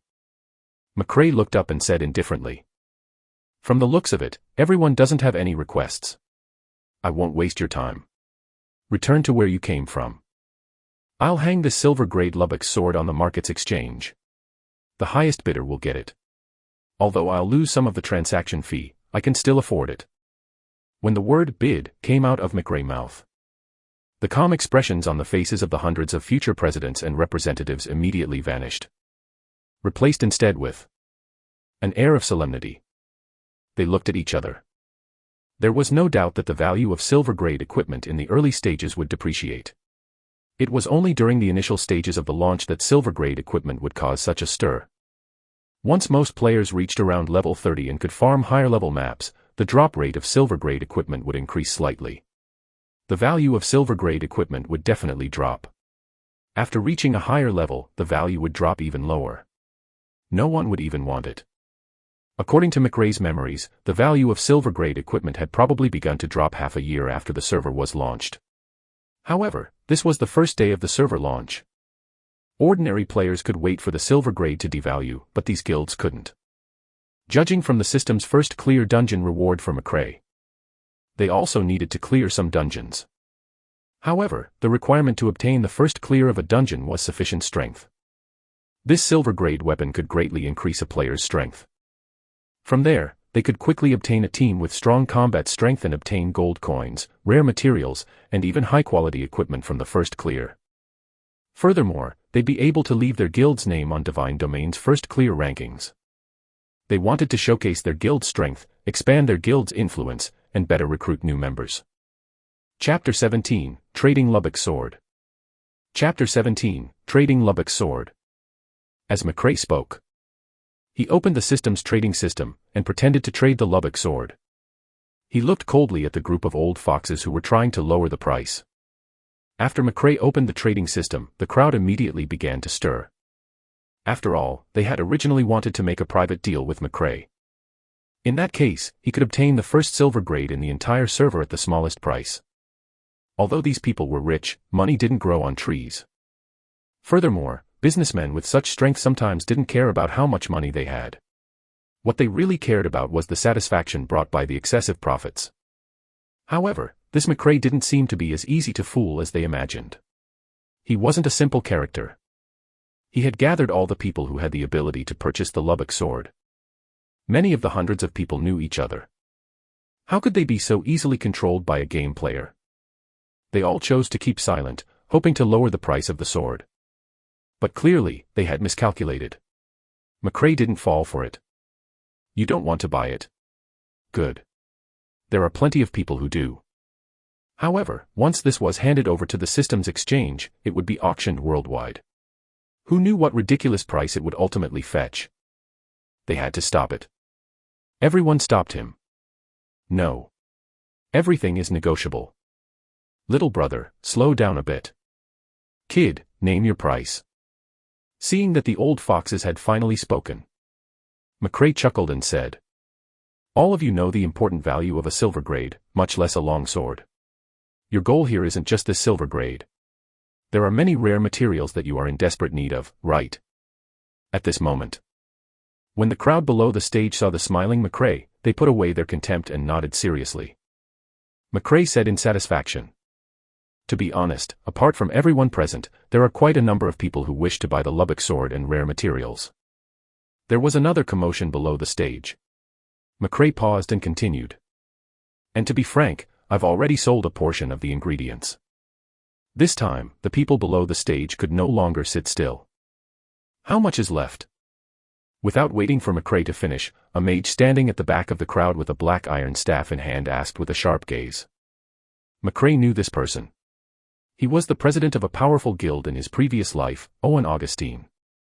Right on the heels of that, a bare-chested berserker pushed away the person beside him and asked in a muffled voice, "I'm a straightforward person.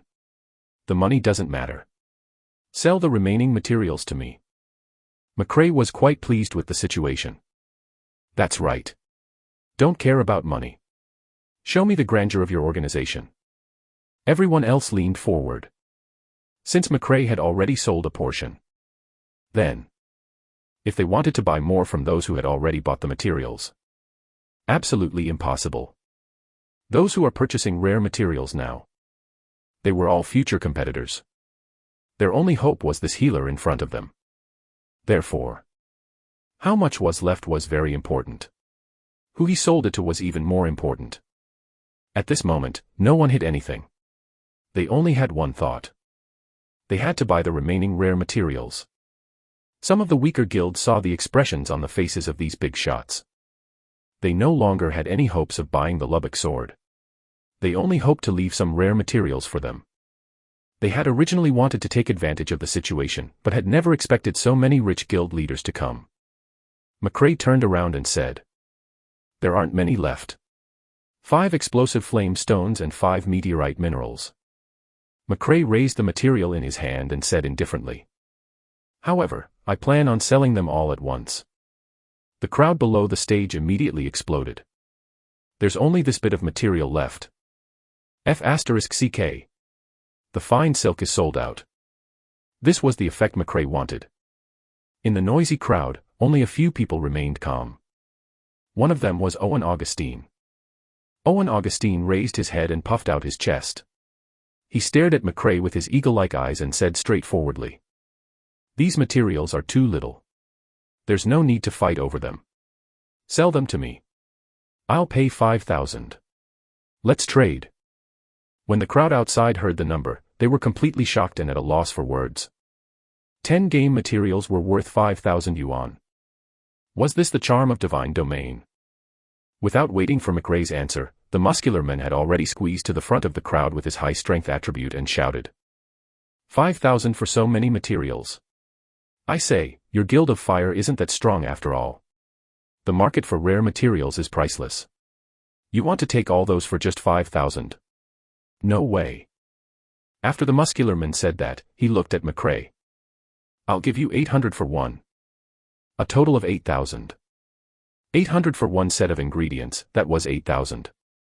The surrounding passers-by were completely petrified. On the first day of the launch, he had earned 8,000 yuan in just 7 hours. What the hell was I doing, fighting a boar in the wild and grinding dungeons? Instantly, almost all the unaffiliated players in the square dispersed. They were crazily shouting for teams to grind dungeons. McRae pondered for a moment. This price had already reached McRae's expectations. However, he still had to bargain. Business was business. He naturally wanted to earn as much as he could. McRae shook his head and said a number. Chapter 18, Auction Done. McRae directly shouted a price, 10,000. With McRae's bid of 10,000, even the air around them seemed to burn. After all, everyone only knew that these materials were very rare and would be of great use, but the price had exceeded their expectations. However, the muscular man didn't hesitate at all. He directly said in a deep voice, "Let's trade." Then, the two of them opened the private trading system and completed the transaction. Muscleman obtained the rare materials. McRae's life is secure now, as a result. Everyone got what they wanted. These 10 sets of ingredients far exceeded the market price. But little did they know that this was only the beginning. The show had just begun.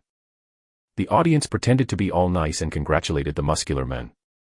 As for the muscular man, he walked towards the teleportation array without looking back. What a joke! These were rare materials that had been purchased at an extremely high price. He had to quickly take it back and study it. He couldn't afford to waste any time. Everyone below the stage was somewhat disappointed and indignant. Just as a portion of the people who were thinking of buying the ingredients were about to leave, McRae, who was standing on stage, cleared his throat and said, "Calm down. I suddenly remembered that I still have some stock." The crowd immediately erupted. Some people even pulled out the weapons in their hands. If it wasn't for the fact that those maliciously attacking players in the city would be captured by NP guards, the scene of the 4 major guilds attacking the god of war would probably replay. Those who came were also people of status. Yet, now, they were actually being toyed with by an unaffiliated player. Ignoring the furious crowd, McRae slowly said, "There's another set of the same materials." At this point, the crowd below the stage had already begun cursing. On stage, McRae turned a deaf ear to the cursing and continued. "By the way, the starting bid is 10,000. Everyone, time is precious. Let's begin." McRae looked at the rioting crowd and snorted. "Then let's trade again when we have the chance." With that said, McRae prepared to leave. McRae didn't give them a chance to react. If they didn't want it, so be it. There were plenty of people who did. Trying to lower the price in the chaos. No way. A voice instantly sounded from below the stage. However, before he could finish his sentence, Owen Augustine shouted from behind the crowd. Then, without giving anyone a chance to react, he rushed forward and made a deal with McRae. Owen Augustine knew very well that there were only so many rare materials in McRae's pocket. He had just sold one. Judging from the kid's craftiness, he likely still had the remaining ingredients. If he didn't buy this one, the remaining one would definitely be more expensive. Why not raise the price to 15,000 now? If he didn't take action now, he would really have to pay a heavily unnecessary amount of money later on. The crowd below the stage looked at Owen Augustine, who had bought the second set of ingredients for 15,000. They were furious. Damn. Shameless. In this moment of distraction, he had reached 15,000. They were still thinking of making a scene to lower the price. Yet this guy didn't seem to care at all. He directly offered 15,000 for it. F***ck. They had miscalculated. Everyone was furious but also somewhat regretful. On stage, McRae didn't care about this. He raised his right hand and took out the remaining materials: diamond x10, obsidian x10 inch, blood ruby 2, fine silk 10, dark meteorite metal 10. McRae didn't say anything after taking out the materials. He quietly looked at everyone. The people who had come to buy gold coins instantly wore solemn expressions. These were the final ingredient. There was no more noise from the audience. A bid instantly sounded. A man dressed as a human bandit immediately went forward and prepared to trade, but he clearly underestimated everyone's determination to buy the last ingredient. In the crowd, a masked, slightly thin, mysterious man in a black robe slowly walked in front of McRae and whispered. A straightforward price. 80,000. Seeing that McRae had no intention of speaking, the man's tone clearly became anxious. 80,000, let's be friends, all right brother. McRae looked at the strangely dressed man and revealed a rare smile. 80,000. Deal. This person was also a famous figure in his previous life. His name was Roderick, and his job was a hidden job, dark magician. He was a dark magician with an initial intelligence of 10. The dark magic union established by this person was also famous for a period of time. However, in the end, he was plotted against and annexed by the Guild of Light, one of the 4 major guilds. Roderick himself was also hunted to death by the Guild of Light's assassination order. His outcome was tragic. The enemy of an enemy was a friend. McRae happily traded the last items to Roderick. At this point, the existing materials were divided into 3 parts. Sold separately. In total, the rare materials alone were sold for more than 100,000. 3 sets of rare materials were worth more than 100,000. The first day of the Divine Domain's launch was such a magical day. Having completed the material transaction, McRae smiled at the crowd who were looking forward to the Lubbock sword. As for the Lubbock sword, I might need to try it out for a while.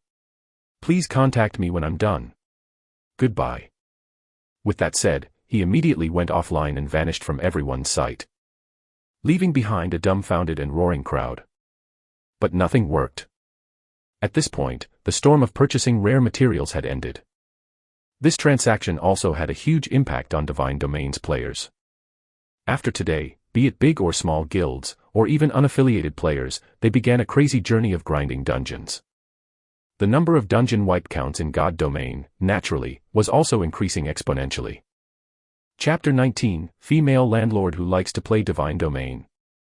The night wind blew through the window. It blew at McRae's face. McRae looked at the remaining 105,000 in his account and felt nothing. He knew very well that 5 years later, these real-life currencies would only join with real society, as they vanished into the river of history. But now, he still needed the money to maintain his life and help him implement his plan. In today's clash, it could only be said that McRae got a slightly better victory. McRae had maximized the value of this material. As for the people who had purchased the materials, they didn't suffer a loss either. They used a bunch of money that only represented numbers. The guilds that helped him would quickly stand out in Divine Domain. This was also a swift business investment. After all, the effects of rare materials were very widespread. McRae got up from his chair. He stretched his back in satisfaction. After being reborn, McRae's mentality had changed a lot. In his previous life, McRae only wanted to become stronger. But in the end, he had fallen into the hands of the 4 guilds. Naturally, it had made McRae realize even the strongest combatant in Divine Domain was helpless in front of thousands of people. And there was no way he could even think about investigating the truth behind the game. Remembering that, McRae snorted disdainfully. Then, he clenched his right fist. Guild. I also want to establish my own faction. However, his top priority was to resolve the real problem. McRae stuffed the note left behind by the landlady into his pocket. Then, he walked out of the room and took out 10,000 yuan from the ATM downstairs. After going upstairs, he walked straight to the door opposite his house and knocked. Bang. Bang bang. However, after knocking for a long time, no one opened the door. McRae frowned slightly and continued knocking. Bang. Bang bang. After a while, just as McRae was about to give up and come back tomorrow, the door opened. It was still that pure and fashionable face. However, there was a hint of displeasure on the girl's face. Even so, the voice remained calm and pleasant. It's already midnight. Don't you know that disturbing others' rest at this time is very impolite?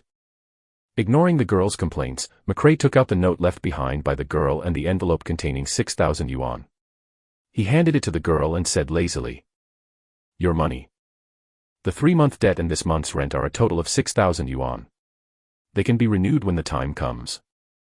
After Mary finished speaking, he ignored the girl's reaction and pulled her right hand and stuffed the money into it before turning to leave.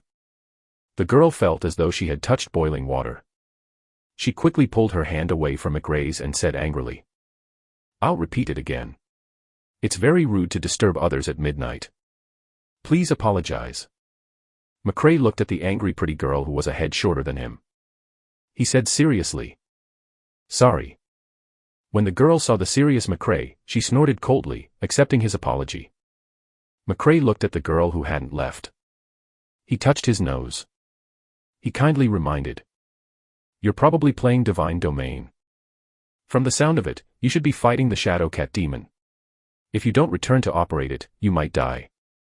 The girl instantly lost her calm expression as she covered her pink mouth with her right hand and exclaimed, "Oh no."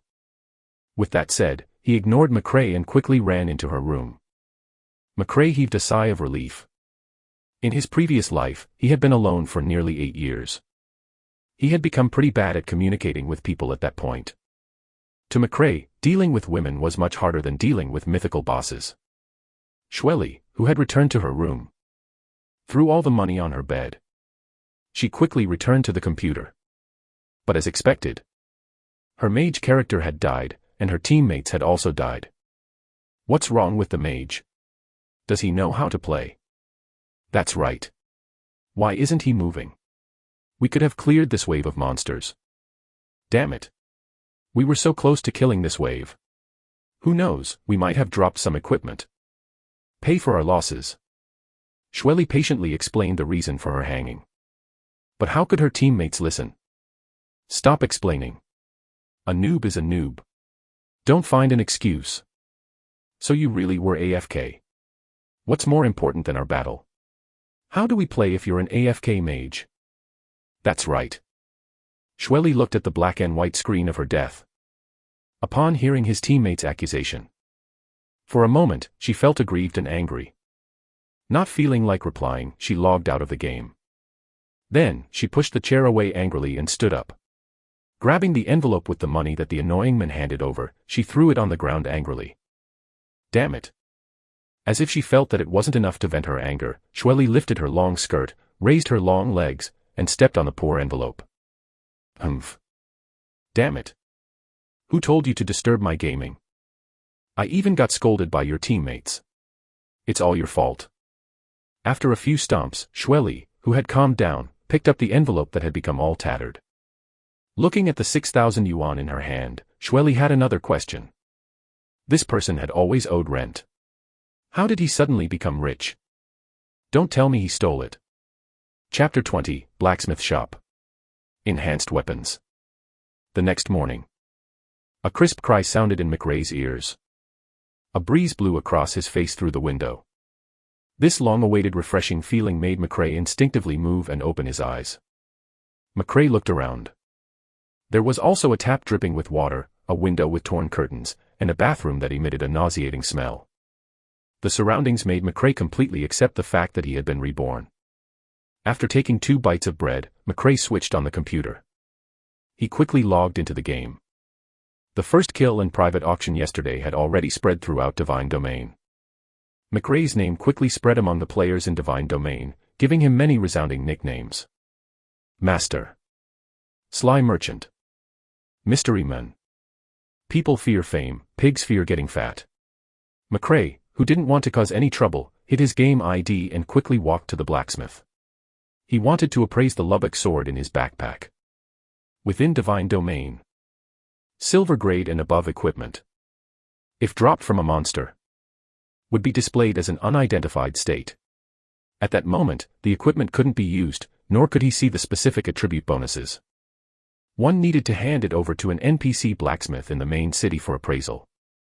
After the life skills were released in the middle of the game, players could also learn equipment appraisal skills. Or they could purchase equipment appraisal scrolls created by lifestyle players to appraise high-grade equipment. McRae hid his ID and bought a black robe at the grocery store for 3 copper coins to cover himself with. They passed through the crowded novice square. McRae quickly arrived in front of the blacksmith. Bang. Ding. Bang. The blacksmith NPC was a half-naked middle-aged man with bulging muscles, but he looked extremely kind. Upon seeing McRae, he put down the forging hammer he was forging a weapon with and laughed heartily. Hey, adventurer, what weapon do you need to buy? The quality of the weapons here is excellent. Even the spears of the Casa city guards are imported from me. McRae did not answer. This blacksmith was a famous talkative NPC. If you don't leave quickly and talk to him here, he can brag about different things to you. McRae took out the sword of Lubbock from his backpack and handed it to the blacksmith. Identify this equipment. When the blacksmith saw the sword, he immediately shut his mouth and said with a serious expression, "It's really a rare sword. Don't worry, I'll definitely let its true strength reappear in the world." The blacksmith entered the smithy with the Lubbock sword. Before long, a faint golden light emitted from the room, followed by the blacksmith's signature hearty smile. The blacksmith happily walked forward and held the sword that had been appraised. He said lovingly, "Ha ha ha, being able to unseal a good weapon is the happiest thing in my life. Come, adventurer, take your sword and bravely kill the monsters. By the way, the appraisal fee is 50 copper coins." McRae quickly paid the blacksmith 50 copper coins for the appraisal fee and took the sword.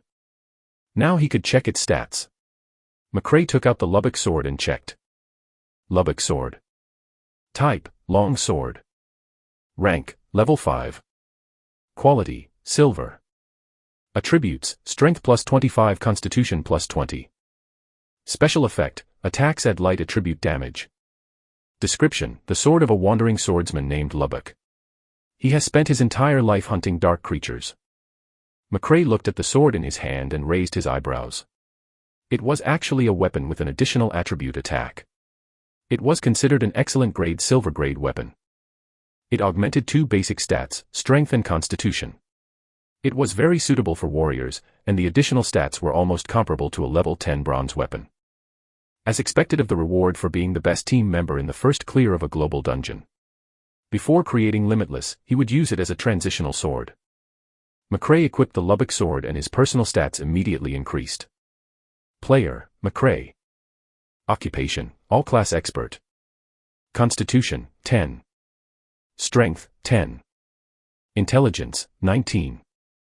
Dexterity, 10. Spirit, 10. Physical resistance, 17.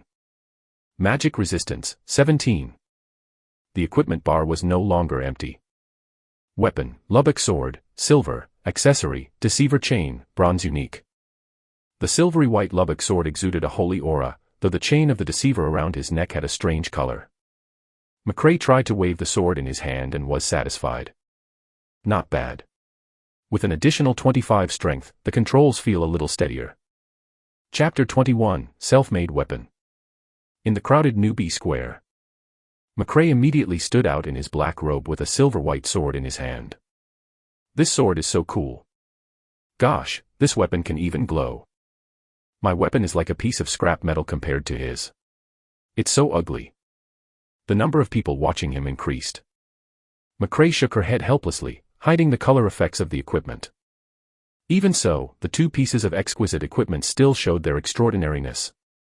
McRae, who was surrounded, turned and left the blacksmith store. After appraising the equipment, McRae walked out of the beginner village and hid in a quiet place before entering the equipment editor space. He wanted to create his own weapon. First, it had to be in the unique equipment editor space of Divine Domain. Completing his own concept of weapons and making every tiny design. Whether or not the designs of self-made weapons successful.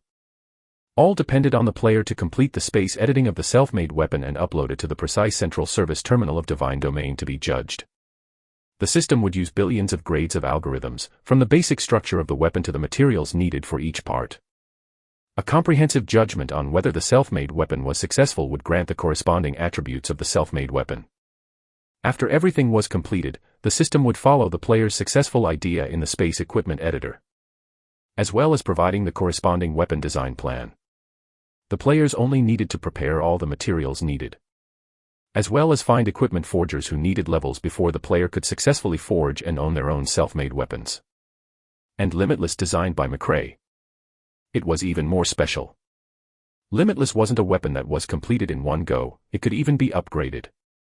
Every upgrade required a new design on top of the original design plan, and the difficulty of crafting increased exponentially. In the equipment editor's space, McRae began to follow the memories of his previous life.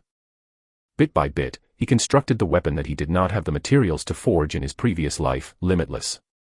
The main axis design of the weapon, the structure of the parts that could change the shape of the weapon, the materials used for the various parts, the dimensions of the various parts, and the connections of the mechanisms.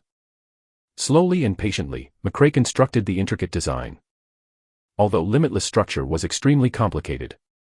For McRae, who had successfully created the everlasting manufacturing blueprint in his previous life, everything was done with ease.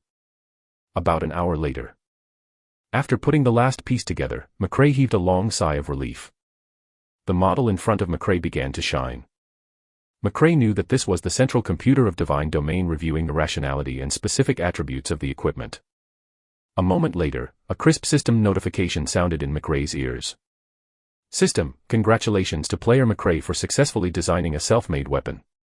This weapon is the first self-made weapon in the entire server. The bonus attribute is that it will never be worn or dropped. Never wear out. This additional attribute surprised him a little. As for the fact that it could not be dropped, McRae really did not know who else in Divine Domain could destroy his equipment. McRae's figure flashed, and he had already exited the equipment editor space. Took out the self-made weapon creation book lying quietly in his backpack and said softly, "I have to collect the materials as soon as possible. Materials required. Blue crystal, unique, 1 out of 1. Carl's Rip Rifle 0 to 1. Rager's Lightning Scepter 0 to 1. Kazan's Shadow Bow 0 to 1. Red Crystal 0 out of 20. White Crystal 0/20. Yellow Crystal 0/20. Black Crystal 0/20. These 4 crystal materials had a chance of dropping on ordinary monsters. However, the remaining 3 rare materials were actually exclusive weapons for 3 white-silver bosses. Carl's Rip Rifle needed to be obtained from the wild map, the level 10 silver boss in the wilderness, head gunner, Carl. Rager's Lightning Staff was obtained from the Lord of the Green Forest, Thunder Goblin, Rager. On the other hand, Kazan's Shadow Bow was somewhat complicated. It could only be obtained through the Archer Mentor Kazan's trial mission, Pro difficulty. McRae looked at the materials he needed. He took some time for thought. And then, McRae opened the online exchange and posted the purchase request information of the 4 crystals. As for the other 3 materials, decided to collect them herself. The reason was simple. At this stage, other than himself, no other player or guild could defeat these 3 bosses. McRae had made up his mind. He directly passed the teleportation array and left starter village number 777. He teleported to the main city that only players above level 10 could enter, Gunnis. There were 6 main cities like Gunnis, which were surrounded by low-level dungeons and monsters. These 6 main cities were known as newbie main cities. A main city built on a plain. The vast plains made the streets of the main city of Gunnis seem extremely spacious. There was a moat nearly 10 meters deep outside the city. The white city wall and the clear river water below were in perfect harmony. Chapter 22, A Friend's Call. After being inspected by the NPC guards, McRae walked out of the teleportation point. He entered this long-lost city. McRae looked over. There was not a single player on the wide street before him. Only the NPCs with all kinds of shops in the city were exchanging familiar pleasantries. From time to time, elite guard patrols with a level of 50 would pass by. The silver armor they wore made these NPCs look majestic. Gunnis was in a relatively safe position on the Divine Domain continent. There were no high-level monster dungeons nearby. It was a transitional map for players to familiarize themselves with Divine Domain. When players reached level 10, he could teleport to a low-level main city like. Some of the more complicated and interesting gameplay were also unlocked, including the most popular arena in his previous life. Just as McRae was about to leave the city, on the way to the Green Forest, the phone in the room rang. McRae sat up and picked up the phone. "Hello, who is this?" A familiar voice came through the phone. "McRae, let's go play together. I'm bored to death staying at home." This familiar voice was Jack. The memory in his mind was called out again. Jack was his best friend and they grew up together. Later, because of his family's work, Jack moved to the more prosperous West Ocean City. Jack was a very loyal person. In his previous life, when McRae was in dire straits, it was Jack who had been sponsoring McRae. It allowed him to finally display his skills in God's domain and become an invincible god of war. However, for some reason, Jack was chased to death by an unknown force when the world of Divine Domain descended. This was also a regret in McRae's heart in his previous life. "In this life, I will never let such a tragedy happen again." McRae clenched his fists and calmed down. "Where to?" After hearing that, Jack replied, "Divine Domain. The game that recently became popular in the world. Have you not played it yet?" "I have." Jack immediately said. "That's good. Don't worry, I'll drive over to you now." Jack hung up without waiting for a reply and drove to McRae's place. McRae suppressed the excitement in his heart. He had not seen Jack for a long time and had almost forgotten what this kid looked like 10 years ago. McRae grinned. "However, his personality is still the same as in my memory. He does whatever he says and can't be stopped." After hanging up, McRae returned to God's domain.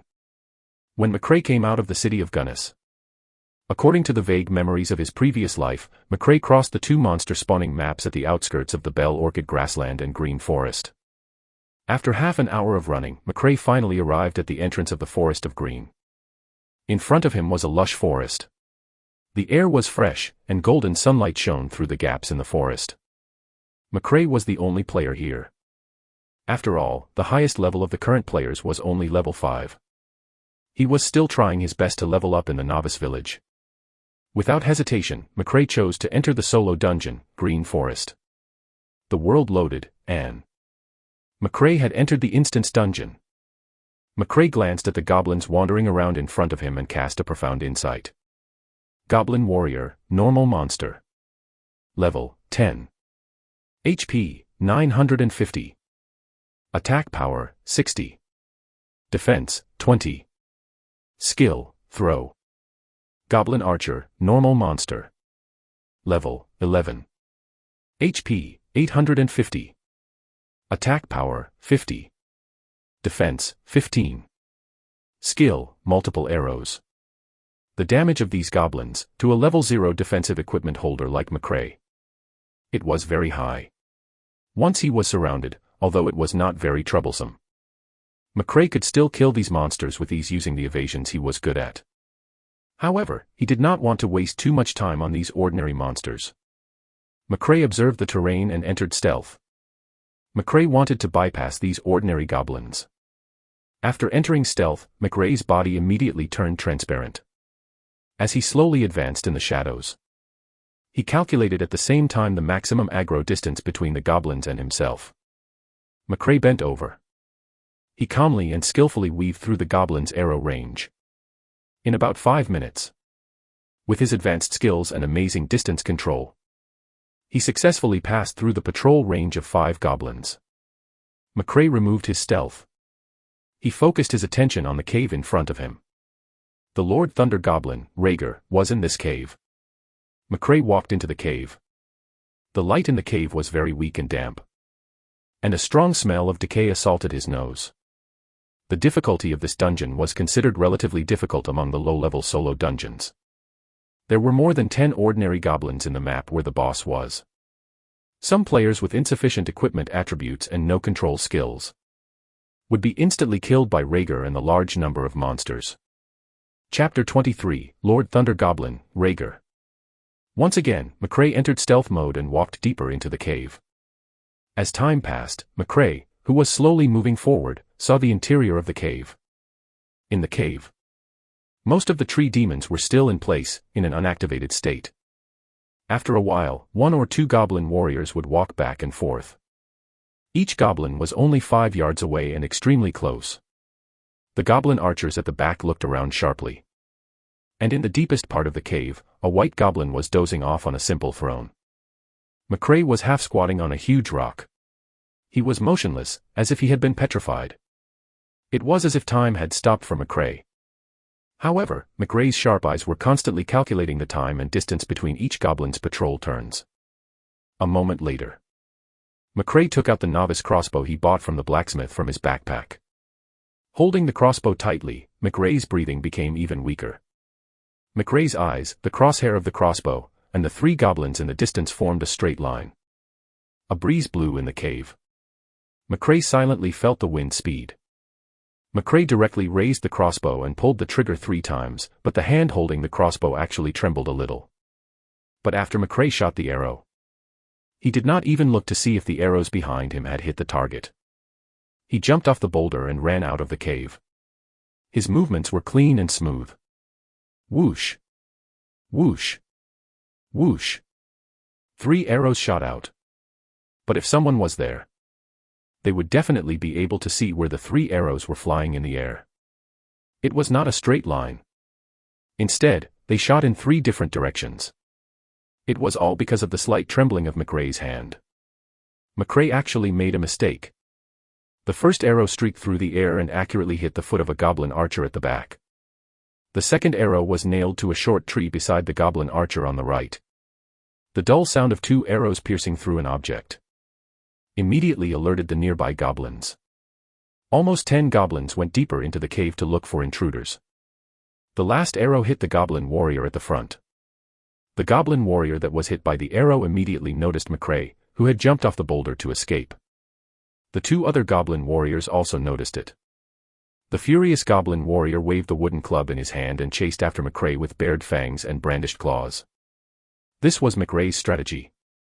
He shot 3 arrows in an instant. And the first 2 arrows were aimed at the goblins in the back line, attracting the attention of most monsters. He lured it deeper into the cave. And the last arrow pulled the aggro of the 3 goblin warriors at the front. McRae's hand shaking was not a mistake. It was an extremely high-end operation technique that was passed down among the top thieves and archers of the future. And all because of this amazing technique. McRae sent 3 goblin warriors away from the goblin encampment, leaving their group, and chased after him. He only had to deal with 3 level 10 ordinary goblin warriors.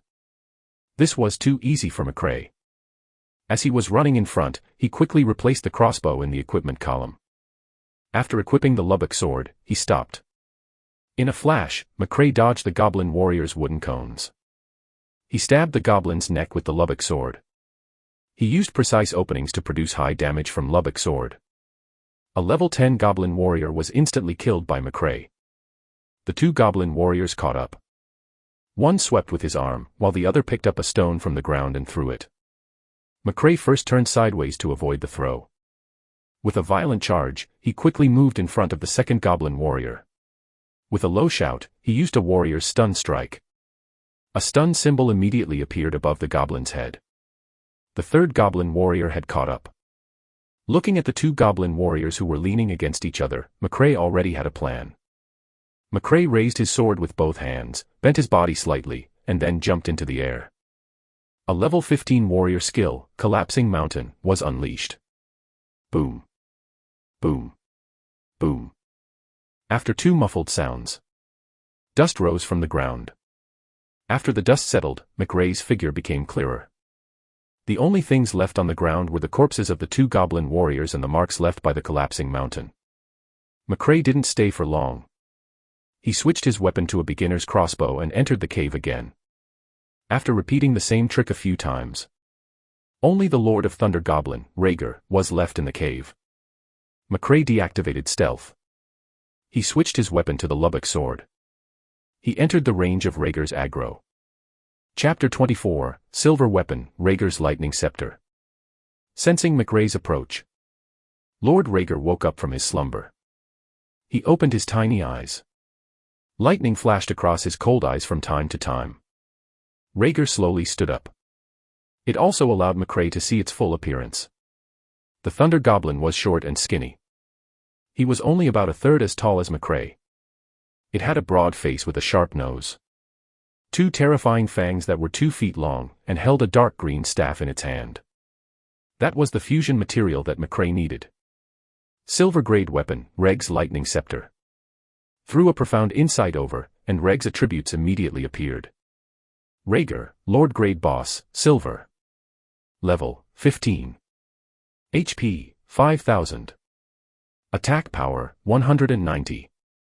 Defense, 90. Skill, Thunderfall, after chanting for 3 seconds, summons 10 by 3 lightning bolts in the designated area. Each lightning bolt will cause 100 to 150 points of lightning magic damage. Thunder Imprisonment, instant skill. After locking onto a target within 30 yards, it will imprison the target. Imprisonment time, 5 seconds. McRae calmly looked at the fierce Rhaegar in front of him, his heart calm. With my current attributes, it's not difficult to handle this. I just need to use Substitute to dodge the lightning shackles. Lord Rhaegar looked at McRae in front of him. He shouted sharply. Damn human, die. Rhaegar angrily raised the staff in his hand and smashed it at. Seeing Reg rushing over, McRae rolled to avoid it. Boom. Reg's staff hit the ground. A deep hole appeared on the ground.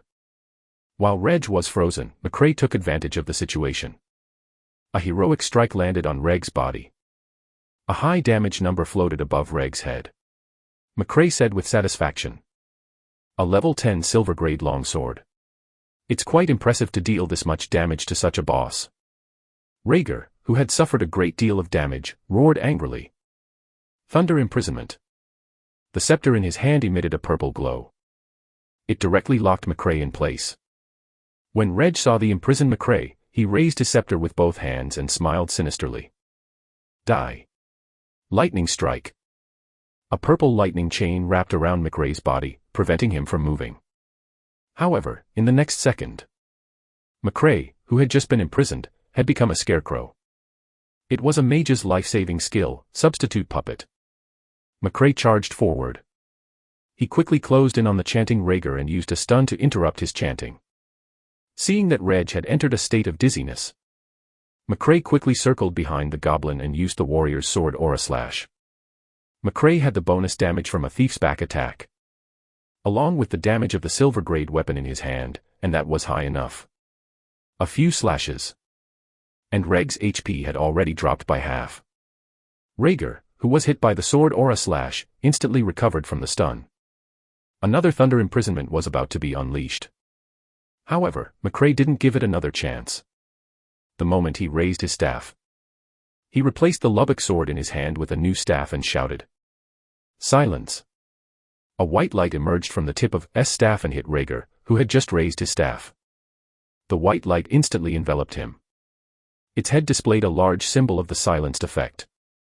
Although Thunder Imprisonment was a skill that could be used conveniently, McRae had already memorized what the casting looked like the first time Rhaegar used it. Why would he let Rhaegar release it again? Identifying the movement of the hand and predict the release of the corresponding skill. This was also a necessary ability to become a top player. Switching weapons required a cooldown time, which was why McRae was in such a hurry to create his own weapon. McRae, who cannot switch weapons to the Lubbock sword, had no choice but to use the new staff in his hand to release a low-level fireball. An insignificant number floated up. If not for the fact that the original basic damage of fireball was high enough, the damage from the level 0 novice staff would not even be able to break through Reg's magic defense. However, the cooldown time for switching weapons was not over yet. McRae could only rely on his positioning at this point, and start pulling the distance between him and Reg. From time to time, he would use some small skills to deplete Rager's HP. McRae, who was moving around in the cave, looked at Reg, whose HP was almost at the bottom, and said sharply, "I can finally switch weapons." McRae switched his new wand to Lubbock sword. Charge! McRae's whole body glowed red. He quickly approached Rager, who was locked on by charge. Heroic strike. McRae, who was close to Rager, raised the Lubbock sword and made a clean side cut. Dong. Reg's already low HP was instantly emptied. The corpse fell heavily to the ground. Many materials dropped. But the staff that he wanted wasn't there. Chapter 25, Server Announcement. First clear of an adventure mode dungeon. Goblin skull, dark blood gem, goblin seal. A pile of materials dropped from Rager's corpse. Since this was the first clear of the green forest, many materials dropped. But unfortunately, the staff that he wanted did not drop. But it didn't surprise McRae at all. The drop rate of equipment was very low in the first place. Not to mention a silver-grade weapon in the early stages of the game. McRae put all the materials that the boss dropped into his backpack. And quickly walked into the portal to leave the dungeon. System, congratulations to player McRae for completing the first kill of the normal level Green Forest dungeon. Rewards, Purple Agate X10, Flame Essence X10, Black Diamond X10. As expected, the World Chat channel of Divine Domain was once again in an uproar. Master McRae is awesome. It's the first clear of another dungeon. Please guide me. Green Forest. Why haven't I heard of this dungeon before? F***CK. I just checked Divine Domain's official website. Green Forest is a high-difficulty single-player dungeon in the outskirts of the main city, Gunnis. Main city. Isn't that only accessible to players above level 10? God, McRae is already level 10. F***CK, awesome. Our guild leader has organized a group of 50 people to farm monsters. After a whole day of experience, he's only level 8. Who is this McRae? At the same time, in a rented apartment in Longhai City, Bill angrily watched the World Channel flood with praises for. Suddenly, he thought of the silver rank Lubbock sword. Bill jumped up and punched through the computer screen in front of him. Damn you. This Lubbock sword should belong to me, Bill. Bill roared angrily at the air. Not long after, Bill, who had finally calmed down, looked at the broken computer screen and was furious again. He picked up the keyboard on the table and slammed it against the wall. McRae. Just you wait. Ah! Another heart-wrenching roar came from the rental house. Meanwhile, inside the room, McRae sat up and stretched his stiff neck. Then he started a new round of dungeon expeditions. This time, the dungeon that McRae entered was the adventure-level Green Forest. Apart from the instance dungeon in the starter village, the other instance dungeons had 3 difficulties. They were normal, adventure, and expert. And only after passing the dungeon difficulty of the previous level would he be able to unlock the next level of difficulty. There were only 2 difficulty options in the newbie village and there were no unlock restrictions. The higher the difficulty of the dungeon, the stronger the attributes of the monsters in the dungeon. Correspondingly, the higher the drop rate of rare materials and high-grade equipment. But a dungeon of this level, even if it was at the expert level, it was just that the overall attributes of the monsters had increased by 30%. And the time required to clear the dungeon was slightly longer. However, this difficulty could only be ignored by someone like McRae, who was an expert in all professions. If it was a team dungeon, even if it wasn't 30%, but an increase of the attributes of the monster by 1%, it would be a burden to the entire team. Whether it was the defense against the warriors in front, the damage output of the back row, or even a chance for healers to heal. It was a serious challenge. A slight deviation, a 1% HP difference, a slight decrease in defense, and a second late in the support stuns. All of these could lead to the death of the entire team. McRae was repeatedly grinding the Green Forest dungeon. From adventure level to expert level, the materials in S backpack were getting richer and richer. It even dropped a pair of steel-grade boots. However, Rager's lightning staff still did not drop no matter how many tries. Just as McRae was frantically clearing the dungeon, the system's global notifications kept appearing on the world chat. System, congratulations to player McRae for completing the first kill of the adventure-level Green Forest dungeon. The reward is rare materials, red agate *20 earth essence *20, black diamond *20, and the skill book Purgatory /*1. System, congratulations to player McRae for completing the expert-level Green Forest instance dungeon first clear. Reward, Shadow Eye *1. System, congratulations to player McRae for completing the first clear of the expert-level instance dungeon. Reward, 1 Arcane Crystal. Players from all over the world watched as the system announcements flooded the screen. From the initial shock and admiration, to then the surprise and the doubt. In the end, it was acceptance and even habit. The comments on the world chat were, "Damn. Impressive. Expert level difficulty. Is this really something a human can do?" Later on, "Ah. There's another first clear record. Oh, it's the god. That's fine. Just get used to it. I feel like I can solo dungeons now." Chapter 26, Frost Forest Dungeon. Just as all the players in Divine Domain were wondering just who this god was constantly killing bosses was, McRae was repeatedly grinding the expert difficulty Green Forest. Meanwhile, Divine Domain's server seemed to be playing a joke on McRae. Not once. Not even twice. Replayed the dungeon 7 times in a row. Rager's lightning scepter still did not drop.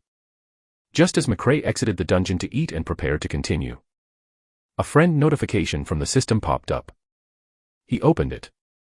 The system prompted the player, Roderick, to add him as a friend. Roderick. McRae seemed to remember something. However, he really couldn't remember who this person was.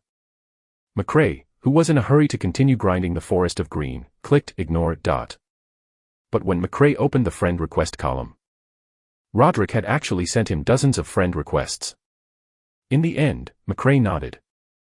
Right after McRae accepted the application, a message popped up in the dialog box. "Hello, let's get to know each other. I'm Roderick.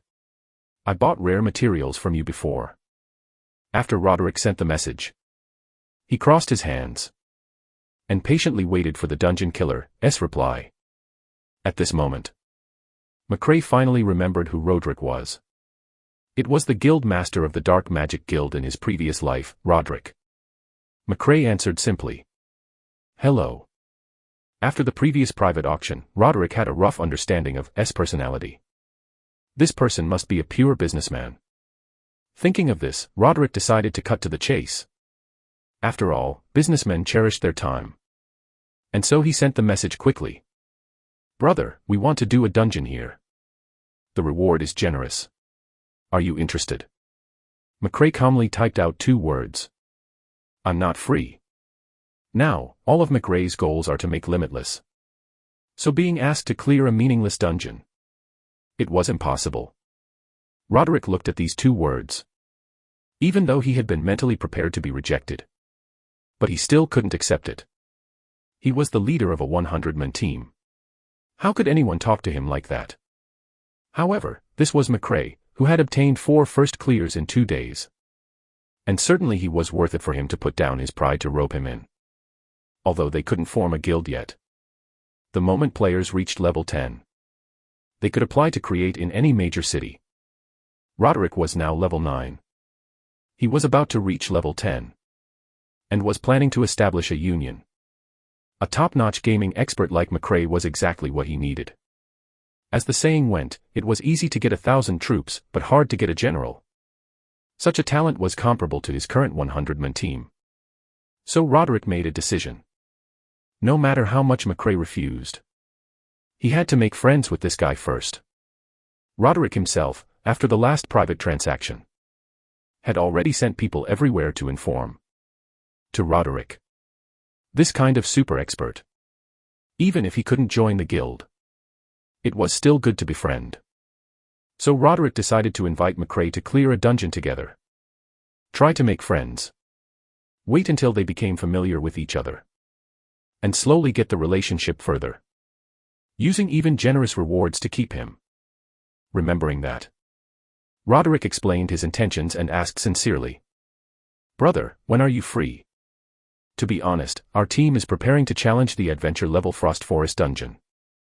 I need a brother, a top-notch expert like you. If you successfully clear the dungeon, all the equipment dropped will be yours. How about that? I just want a first kill record. It'll be easier to find people when I establish a guild in the future." If it was the previous McRae, he would probably agree to such a request. But in this life, McRae had no time to waste. McRae sat in front of the computer, looking at Roderick's message. He rubbed his hands and thought seriously. The Dark Magic Guild was quite strong. This Roderick had a good reputation in my previous life. I'll give him some support. It can be considered that I've found an ally in advance. Having made up his mind, McRae sent a message. "Sorry, I really don't have time." After seeing McRae's reply, Roderick was greatly disappointed. But he could also see McRae's sincerity. He thought of the expert-level solo dungeon that he had just cleared in the morning. Roderick was disappointed, but quickly understood where he was coming from. After all, every bit of time in the early stages of the game was precious. Everyone was frantically farming monsters to level up and hoard resources. But just as Roderick was about to turn off the dialogue box and end the conversation, he heard from McRae again. "Although I can't go, I can give you a guide to clear Frost Forest." This news made Roderick, who did not have much hope, instantly recover. He immediately replied, "Thank you so much. Brother, what do you need? I'll try my best to help you." McRae replied, "Let's be friends." Chapter 27, Breaking the Dungeon Clearing Record. After McRae sent the message, he ignored Roderick's reply.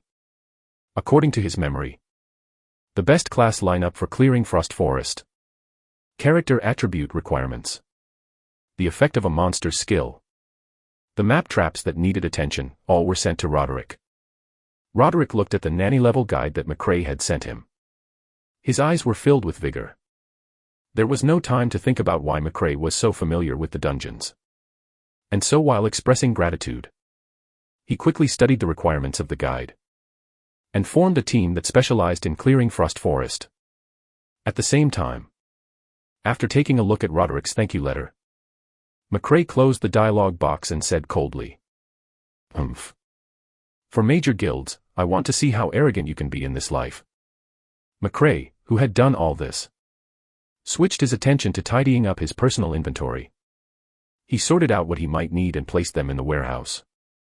And the useless materials were conveniently hung on the trading platform. After all, no matter how small a mosquito was, it was still meat. Right now, he wasn't that well off. After McRae equipped the 4 pieces of iron-grade equipment that dropped, the equipment bar was almost full of black ironware. Main weapons, sword, silver, accessories, deceiver's chain, bronze, unique, armor, tenacious vine armor, black steel, lower armor, juvenile leather pants, black steel, belt, recruit belt, black steel, shoes, silk cloth boots, black steel. These were level 10 black iron equipment. And so the attribute benefits that McRae received were quite high. From the looks of it now, McRae's attributes panel made him a humanoid bronze boss. Player, McRae. Occupation, all-class expert. Constitution, 85. Strength, 70. Intelligence, 19. Agility, 26. Spirit, 10. Physical resistance, 39. Magic resistance, 36. And this data, at this stage, it was very exaggerated compared to normal players. It was even 5 times the attributes of mainstream players. McRae, who had changed into new equipment, continued his journey of farming dungeons. Green Forest Dungeon. McRae quickly adapted to the new equipment attributes and cleared the Green Forest Dungeon again and again. Soon, the system server announcement rang again and again. System, congratulations to player McRae for breaking the record for clearing the Green Forest Expert difficulty. The latest record is 31 minutes and 46 seconds. System, congratulations to player McRae for breaking the record for clearing the expert level difficulty of Green Forest. The latest record is 29 minutes and 32 seconds. Finally. Within 5 hours. There were a total of 9 system announcements of McRae breaking the record. In the end, Green Forest's record was stuck at 26 minutes and 12 seconds. Silence. God, McRae has finally stopped. 26 minutes and 12 seconds. I don't think even God McRae himself can break this record. He was not in the mood to care about the praise and suspicion from the outside world, however. McRae excitedly put the silver-grade Reg's lightning scepter that had finally dropped into his backpack. McRae let out a long sigh of relief. Phew. McRae looked up. The blazing sun outside the window had already turned into a starry night sky. The long period of sitting made him feel a little tired. But McRae didn't want to stop. There were still 2 key synthetic materials waiting for him to collect. McRae stood up and stretched a little. Just as McRae sat down and was about to head to the wilderness to look for headshot gunner Carl, the roar of a motorcycle appeared downstairs. Boom. Boom. Boom. After the engine died, there was an excited shout. McRae. McRae. This voice was familiar to him. It was Jack. He actually drove straight here. He immediately stood up. He opened the window and leaned out. He waved and replied. Jack, come up. Room 302. Not long after, McRae heard footsteps in the corridor. McRae opened the door. The young man in front of him picked up the thin and weak McRae. Why are you so slow? McRae punched Jack's chest and said excitedly. Have you eaten hormones? You've grown so big. The 2 of them looked at their old friend whom they had not seen for a long time and laughed out loud. A hearty laugh rang out in the corridor. The 2 of them entered the room. Jack looked at the Divine Domain game on McRae's computer. He asked in surprise. Damn. You're that dungeon killer, God McRae. I thought it was just a coincidence. Jack looked at the game character standing in the middle of the main city of Gunnis and shouted. Looking at his shocked friend, McRae nodded helplessly. If you're talking about McRae who cleared the expert-level dungeon in Green Forest. That's me. Chapter 28, Arcane Crystal. Chapter 28, Arcane Crystal. After hearing McRae's affirmative reply, Jack exclaimed. Hurry up and bring me with you, I'm a rookie arcane mage. Respectable dungeon killer.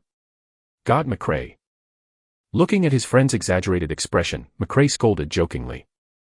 That's enough. You're so disgusting that I'm about to vomit my food. I have something to do now, so I don't have time to take you. McRae looked at the silent Jack, who didn't look very happy. He said lightly. Oh well. I originally wanted to give you a top-grade item, but since you're so unwilling, forget it.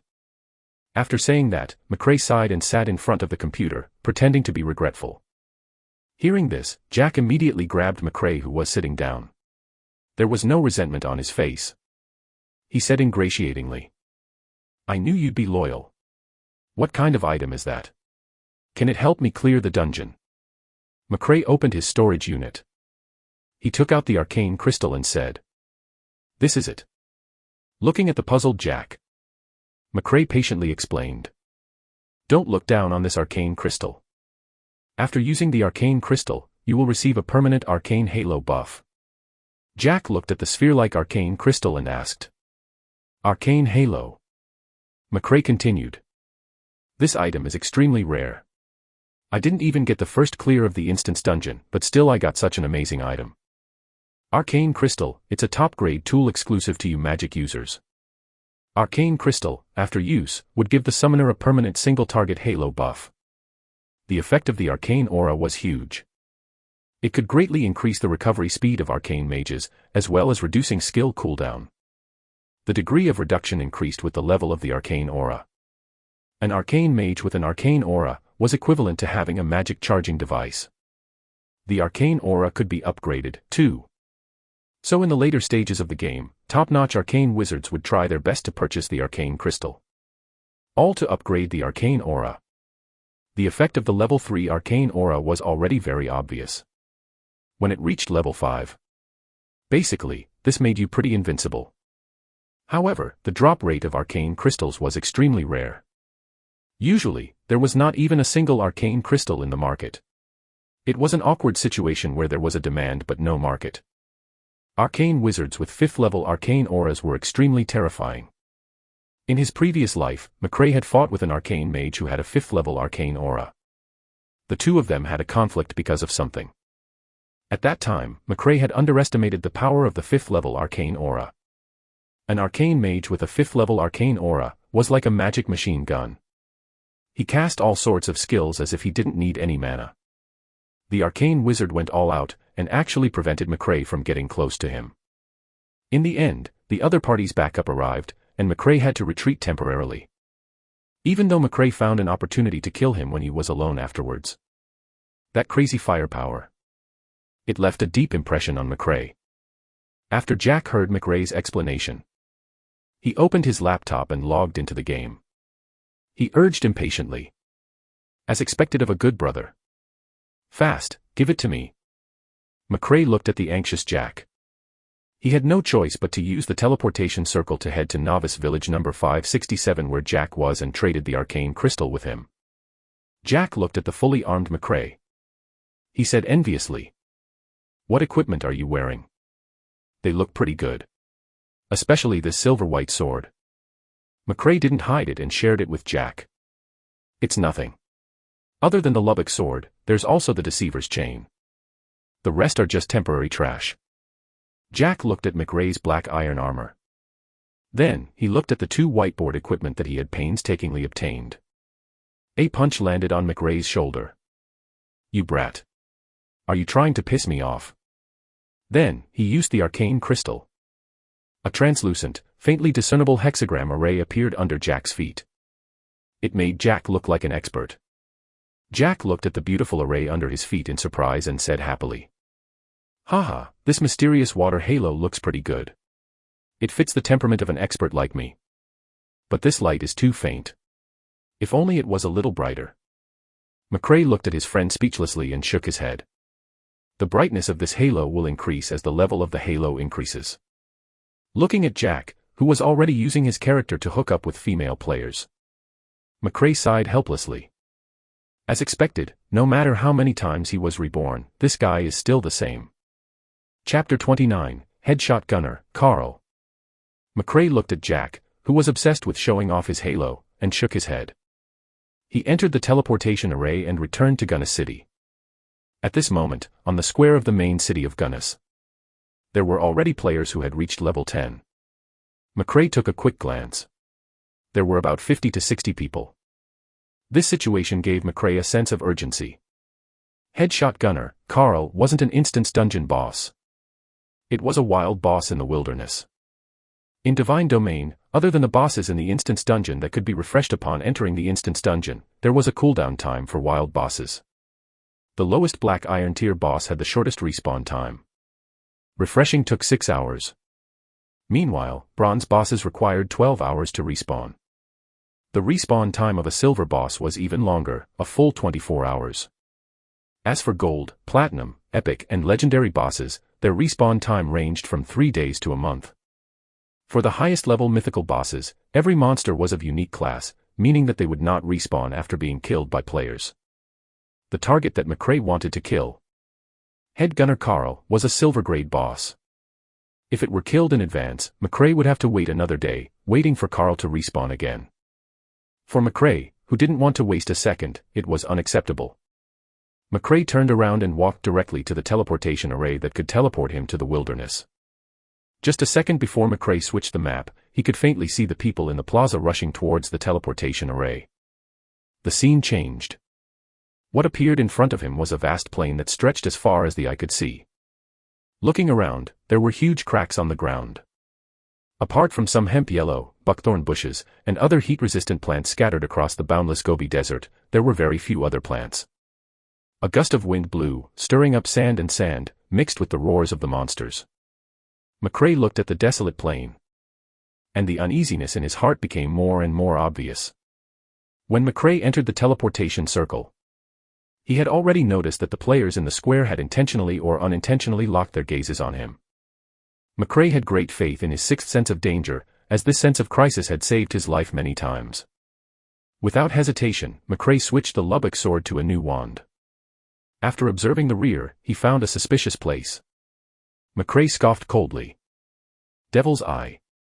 The Shadow Priest's detection skill was released at the same time. A purple light instantly gathered in McRae's eyes. Indeed. He was being followed. It was a team of about 15 people. They were all hiding in a bush not far away. In a bush, a warrior asked softly. "Captain, has this McRae discovered us?" The elementalist who was lying beside the warrior also said. "That's right.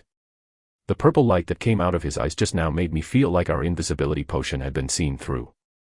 At the front of the team, a man holding a black iron longsword shouted in a low voice. "All of you shut up. This is a lesser invisibility potion that I spent a lot of money on. There's no way he'll notice. Lie down and wait for my orders." When the others heard this, they could only continue lying on the ground. McRae didn't want to know who they were. Nor did he want to know what their goal was. Because their strength was too weak for McRae. But McRae didn't want to fight the headshot gunner Carl, with a bunch of annoying flies following behind him. The monsters in the wilderness were mainly jackals.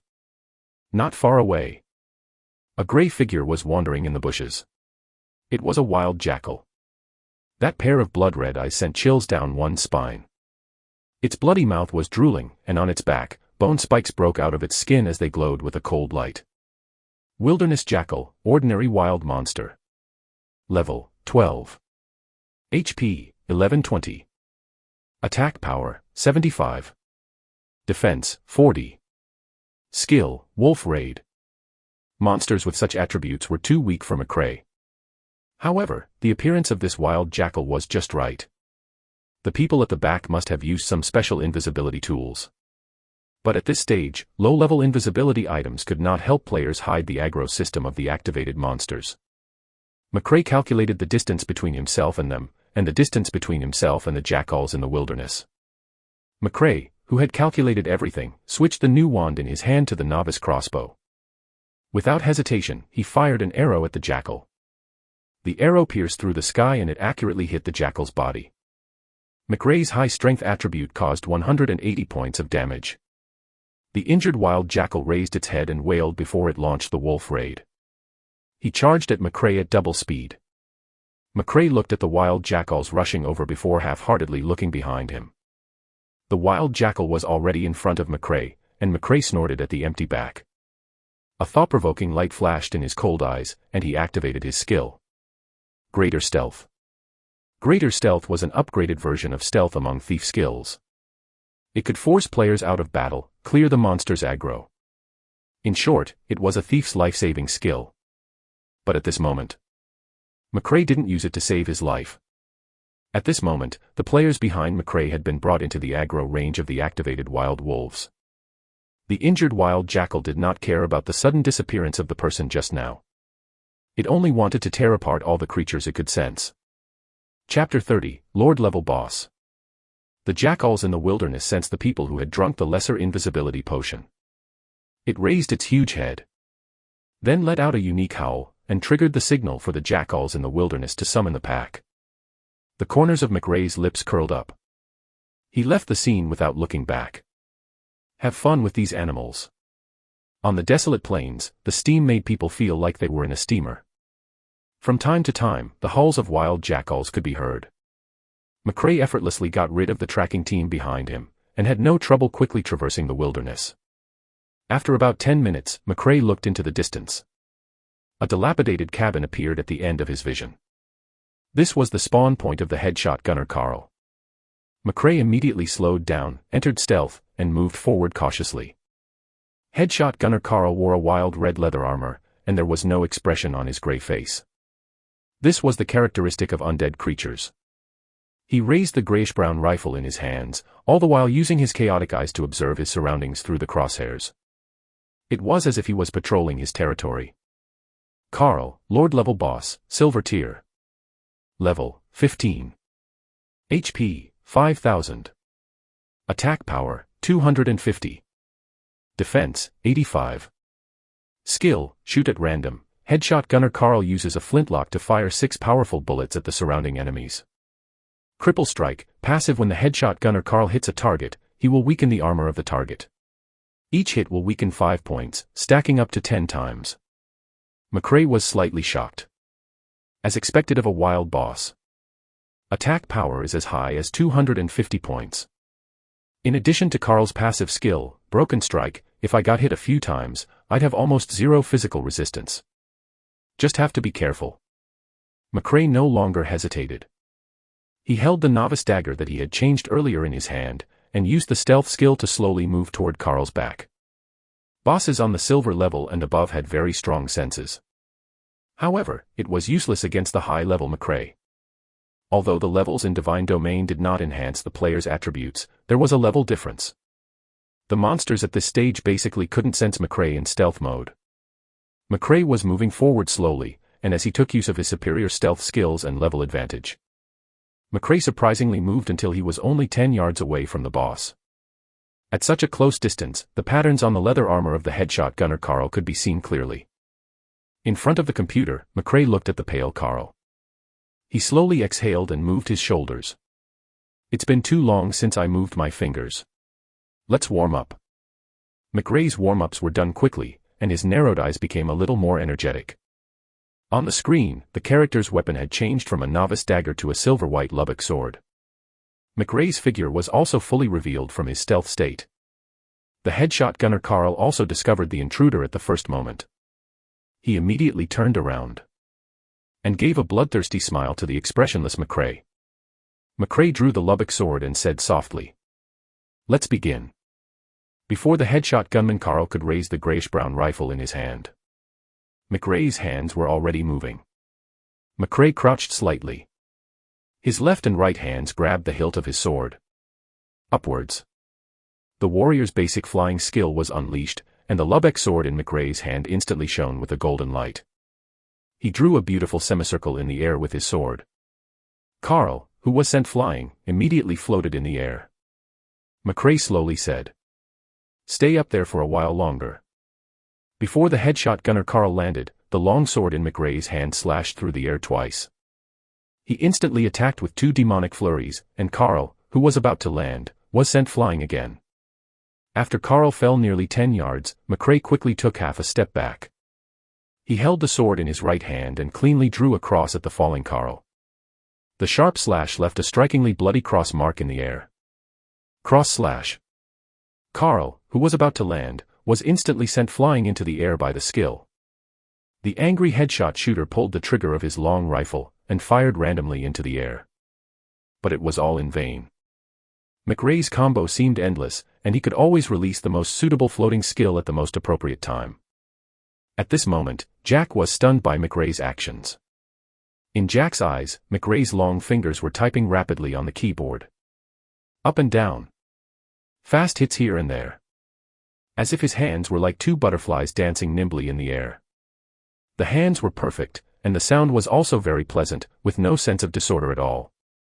McRae's rhythmic tapping really made Jack, who was at his side, feel that the person in front of him was not someone who was farming a boss.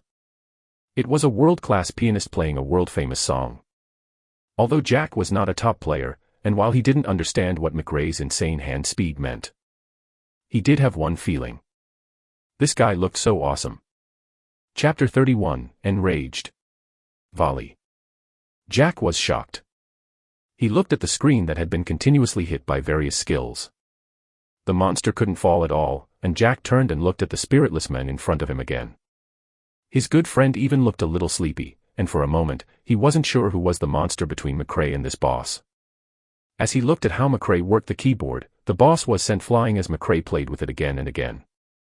Jack fell silent, and suddenly felt that the thrill of being pretentious and picking up girls was gone. This was the point of playing the Divine Domain. Hot blood rushed out of his heart.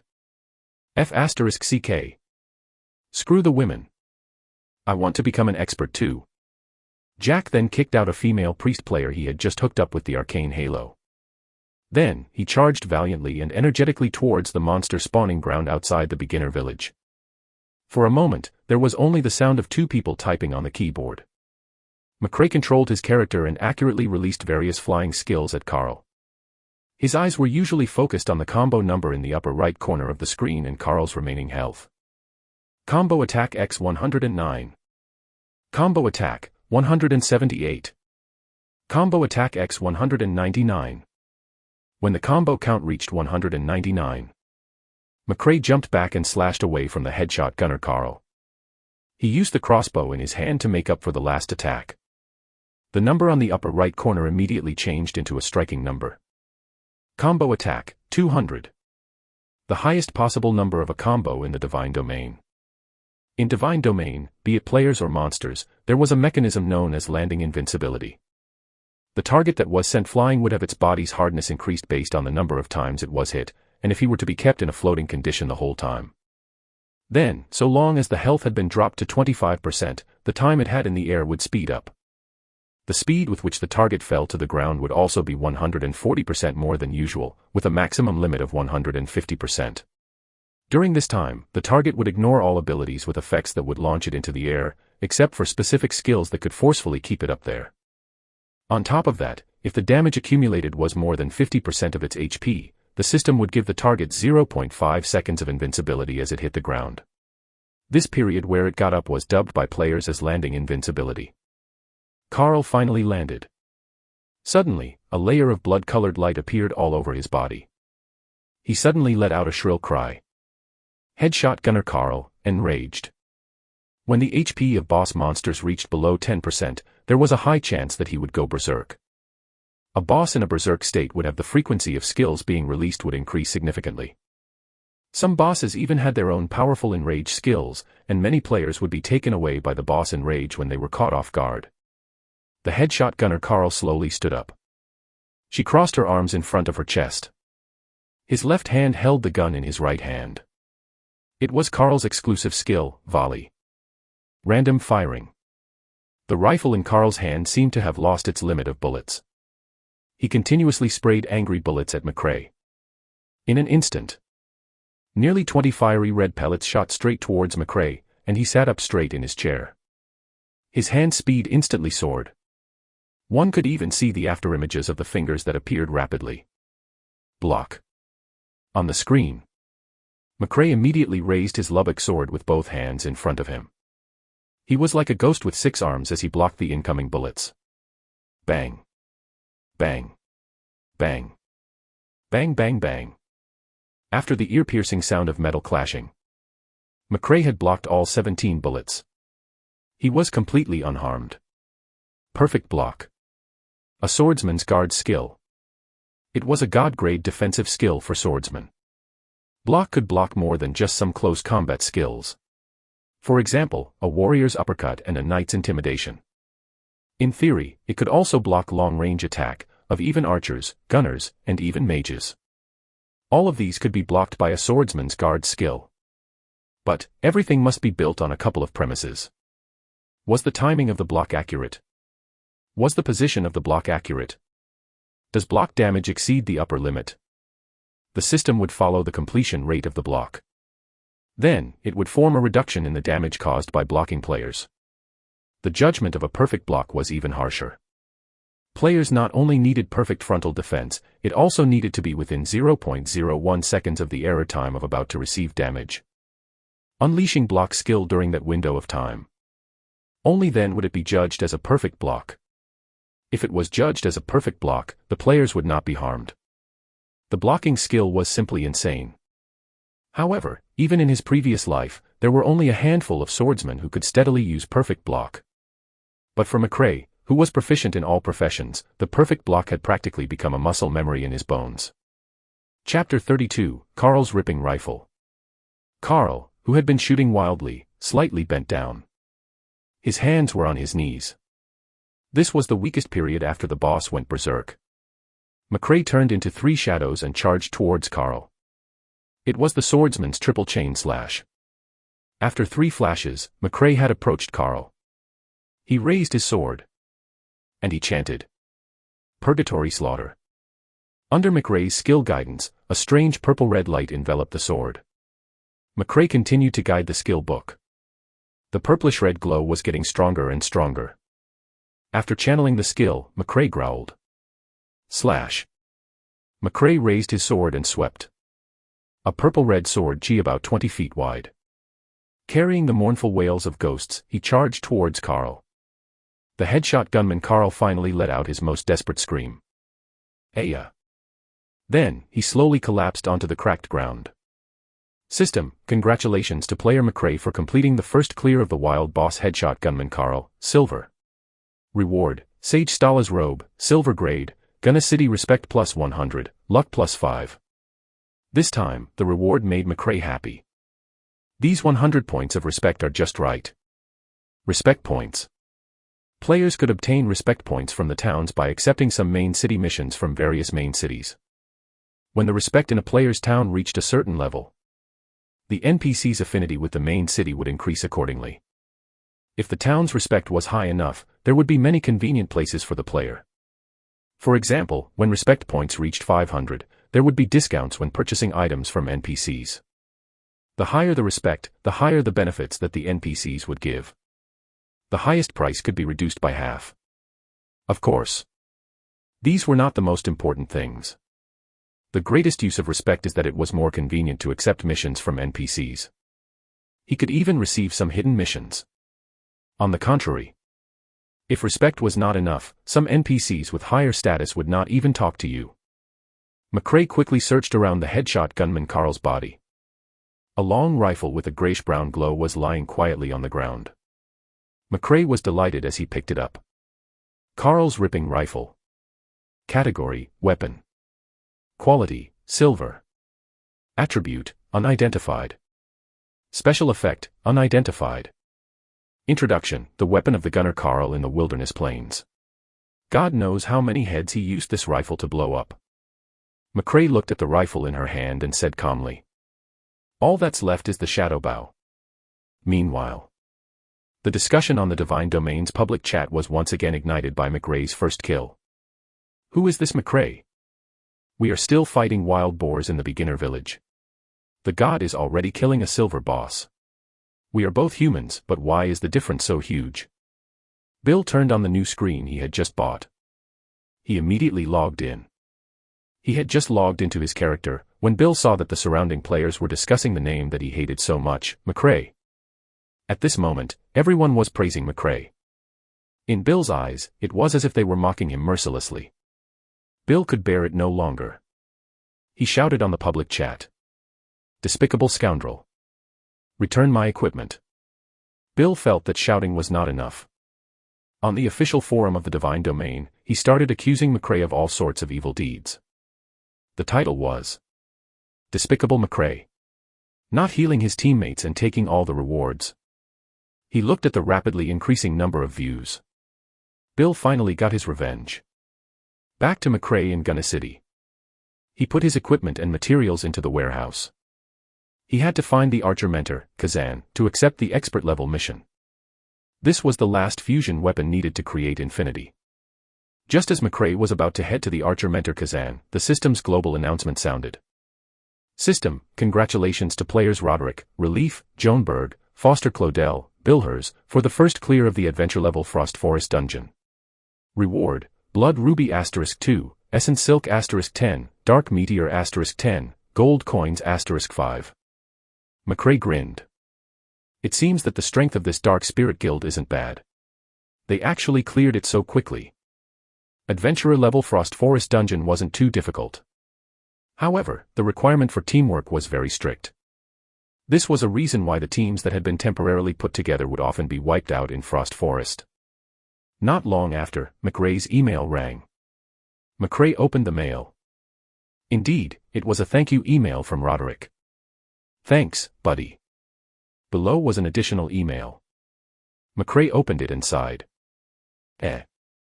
Blood Red Gem X1, Essence Silk X5, Dark Meteor X5, Gold X5. It was half of the reward for the first clear. Chapter 33, Forming a Guild in the Divine Domain.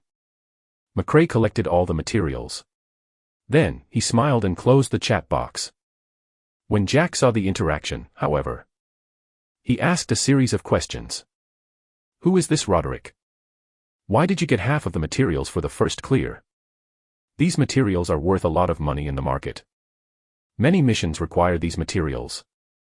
McRae explained patiently. A team's boss.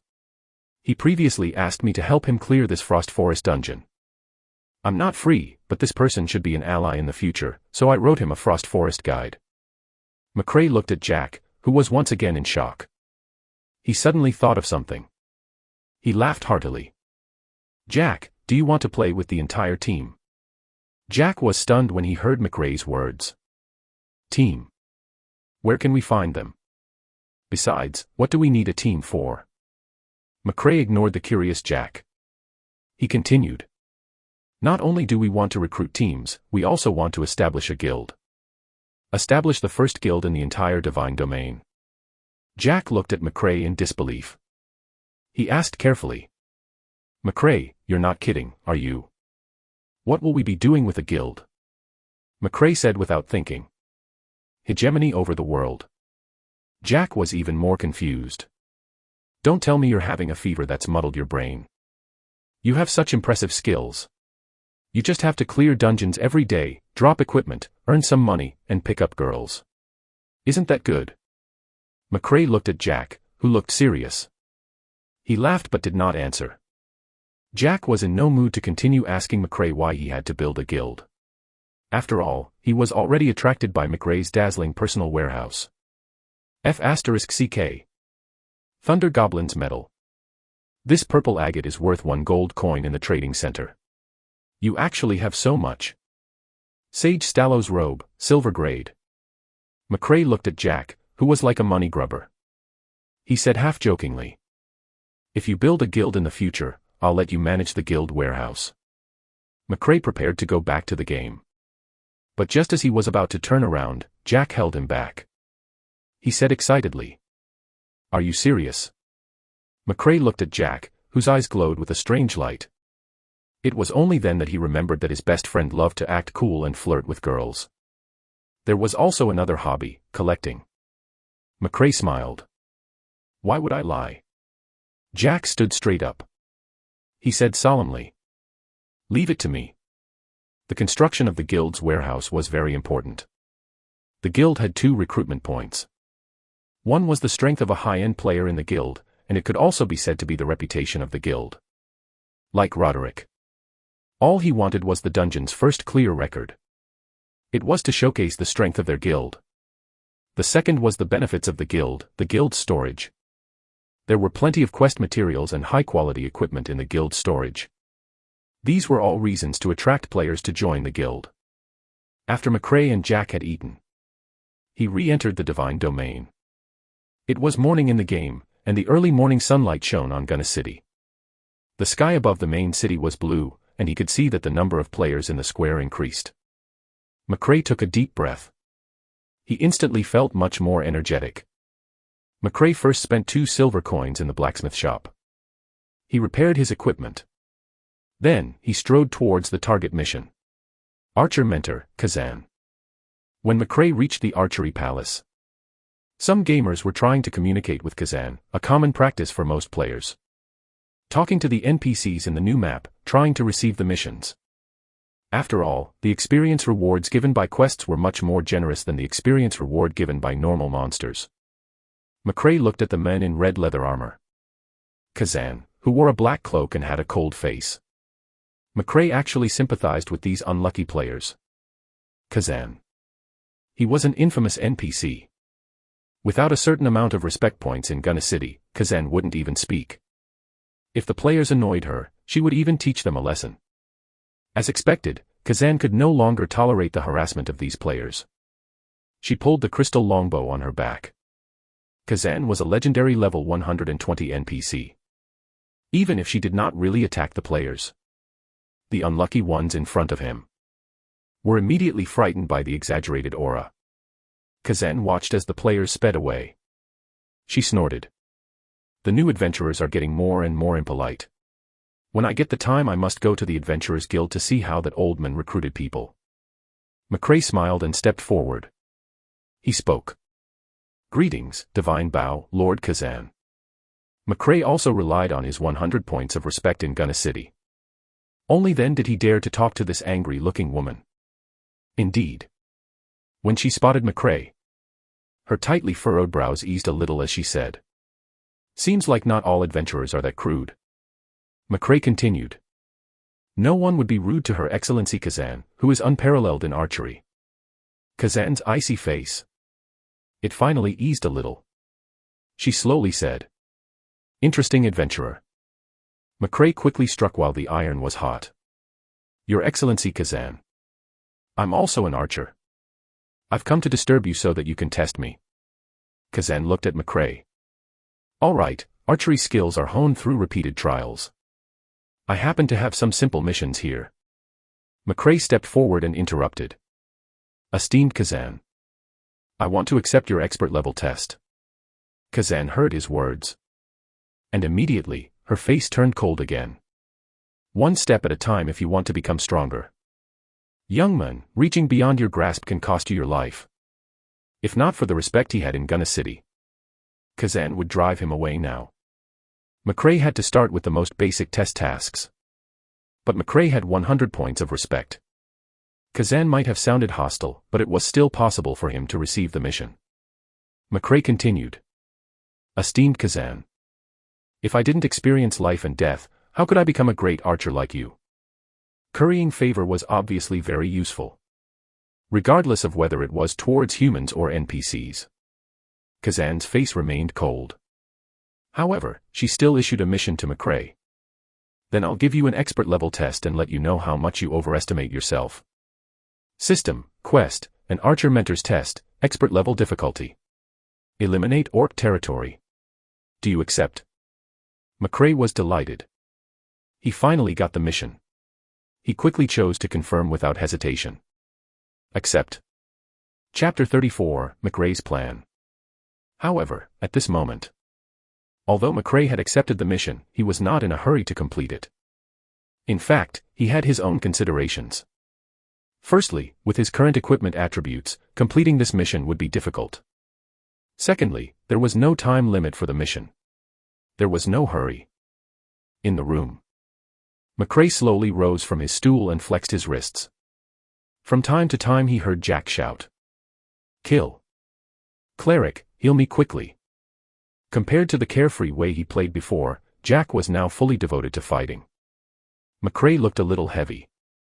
He lowered his head and muttered, "Guild. Guilds." McRae was not a stranger to the concept. In fact, he had quite the familiarity with it.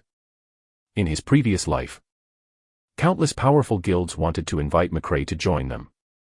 They even promised that as long as McRae came, they would give him the position of vice president.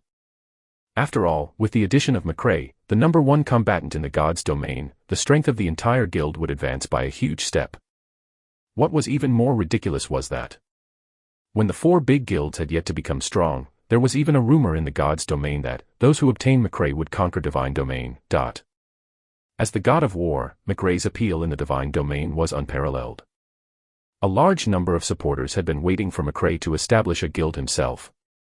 There was even a group of fanatical followers who gathered together and formed a guild of their own accord. They jointly sent an email asking McRae to be the guild leader. However, McRae rejected all of their requests. To McRae in her previous life, he had no intention of building a guild. He was actually very resistant to building or joining a guild. Why so, though? The reason was simple. From the beginning to the end, in McRae's eyes, the power of the guild was ultimately external. Only personal strength truly belonged to him. Besides, in his previous life, McRae had been used to living alone. He had always hated the plots and schemes within guilds. In his view, these were all obstacles that prevented him from becoming stronger. Simply put, he was a lone wolf. It was the truest picture of McRae. As the #1 combatant in the Divine Domain, he disdained these external forces. Phew. In my previous life, I still thought too naively. Since I've been reborn, it's time to give it a try. At this thought, McRae murmured meaningfully. After rebirth, McRae had a new view of guilds. Of course, it was not only because he had died in the joint siege of the 4 guilds. More importantly, the significance of the Divine Domain to him had changed. At this moment, The current divine domain was still a game world. However, McRae knew that the world was about to undergo an earth-shattering change. The divine domain world would completely fuse with the real world. At this moment, McRae had long treated the divine domain as the real world. In other words, whether it was from his own safety or from the perspective of increasing his strength, establishing a guild was a must and urgent matter. While there were many ways to accumulate resources in the divine domain, the fastest way was to clear all kinds of dungeons. Currently, in the early stages of the Divine Realm server, the players were still not familiar with their controls, and their equipment was rather poor. The difficulty of clearing dungeons was extremely high. He could rely on his level and strategy to obtain low-level dungeons. However, the further they progressed, the more difficult the instance dungeon became. Under such circumstances, whether the players could clear the dungeon or not was no longer limited to their ability to operate, but more importantly, the team's command and cooperation. Although he could also rely on his super strength to team up with a random team to clear dungeons, that efficiency was limited. However, if he also had a fixed team to clear dungeons, the efficiency of clearing instance dungeons would be unimaginable. Cooperation. A fixed guild. This was one of the reasons why the gamers had a strong demand for guilds. In a powerful guild, guild members would automatically form a fixed map farming team.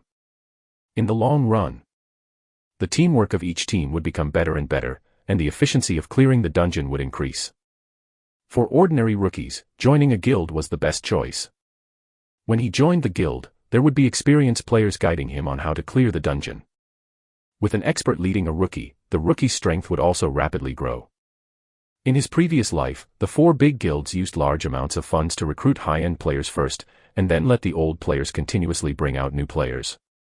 Over and over again, round after round, they rapidly raised the strength of the guild to an unimaginable level. This move allowed the 4 guilds to quickly accumulate an astonishing amount of resources. It provided a solid foundation for the guild. After pondering for a moment, McRae came back to his senses and could not help but laugh bitterly. I never thought this would happen. After my rebirth, even I would want to walk the path that the 4 guilds took. According to the progress of the Divine Realm, if nothing went wrong, the appearance of the 4 guilds was inevitable. At that time, the 4 big guilds would invest in large capital. Through constantly swallowing small guilds and merging large guilds, they would quickly become 4 giants in the god's domain. It was only a matter of time before they stood against him. It would appear that it will be quite difficult for me to take revenge by myself. Although he was powerful, McRae knew how powerful the 4 guilds were, and it made him sigh. Of course, if it was just the 4 guilds, they would not have made McRae so anxious to form his own force. There were too many unanswered questions in his previous life. Why would Divine Domain replace the real world? Why would the 4 guilds suddenly join forces to create a battle of the gods? What was their ultimate goal? All of this made McRae feel that there seemed to be a huge net in the world of the Divine Realm that enveloped him, making him feel extremely uneasy. Thinking to this point, a plan quickly formed in McRae's mind. Chapter 35, Shocking the Divine Realm. Latest news.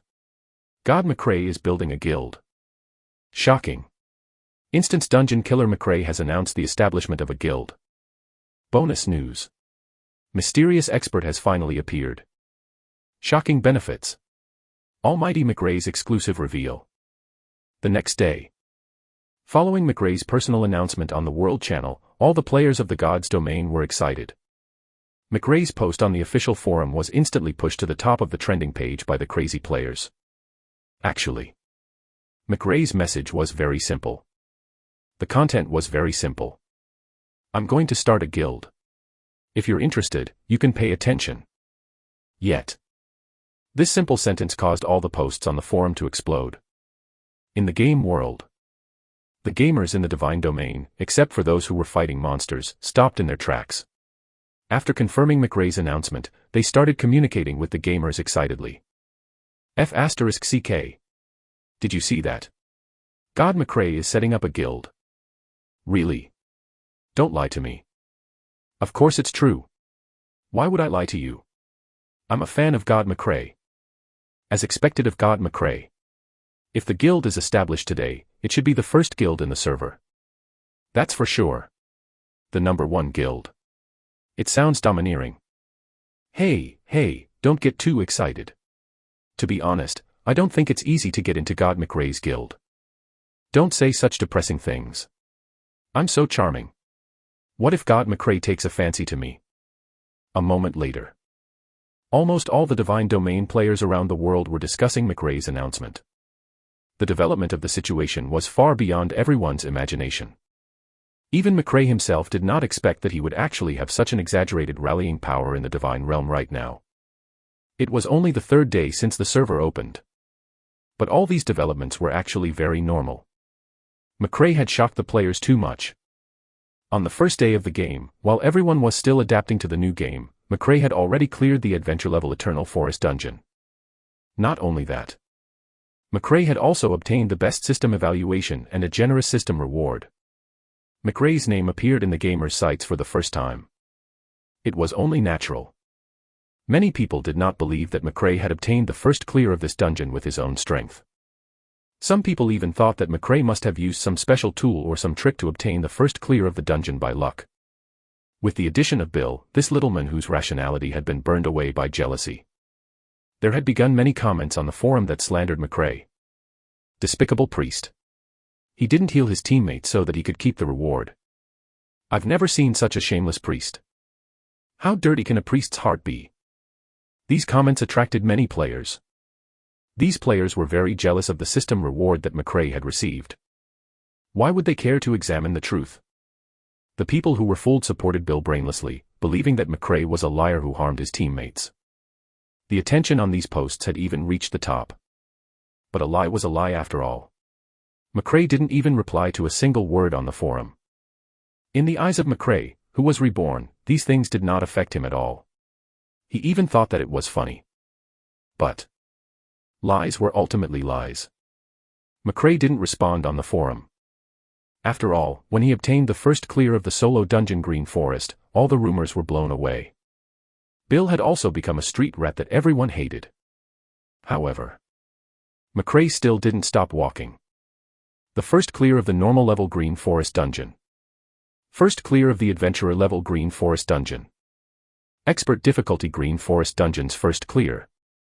Expert's difficulty Green Forest's dungeon clear time, refreshed continuously by breaking the record. Wild Boss, Headshot Gunner Carl's first kill. McRae used her tyrannical strength to beat the hearts of all the players in Divine Domain. No one was jealous of McRae anymore. It was very simple. When everyone felt that McRae was only slightly stronger than them, they would be madly jealous of McRae, who had received the reward.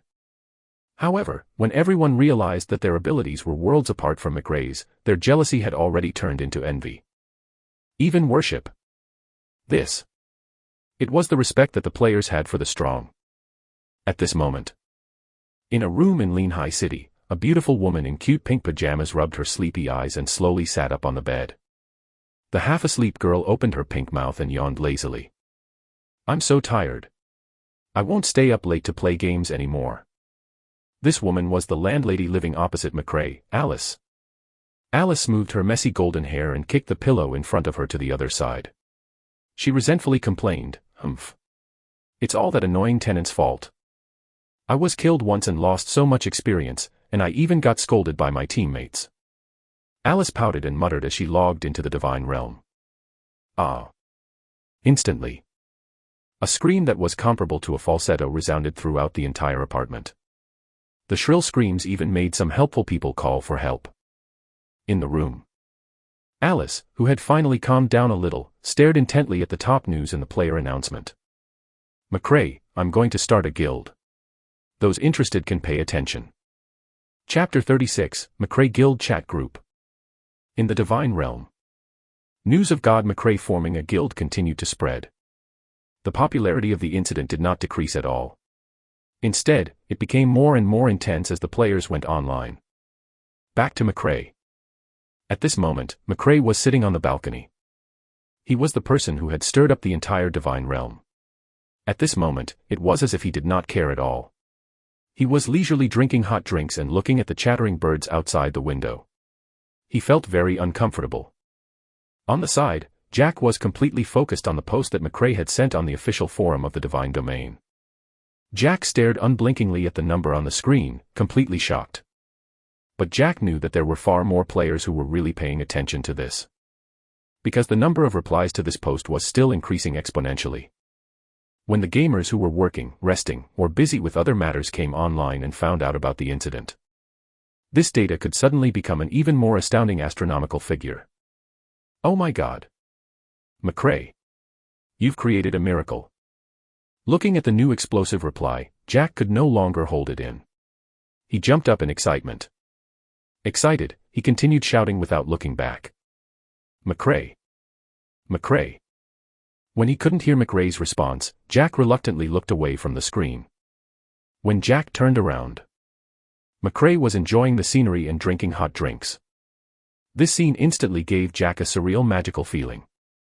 He really couldn't connect this old friend of his, McRae, who was wearing a t-shirt, shorts, and slippers.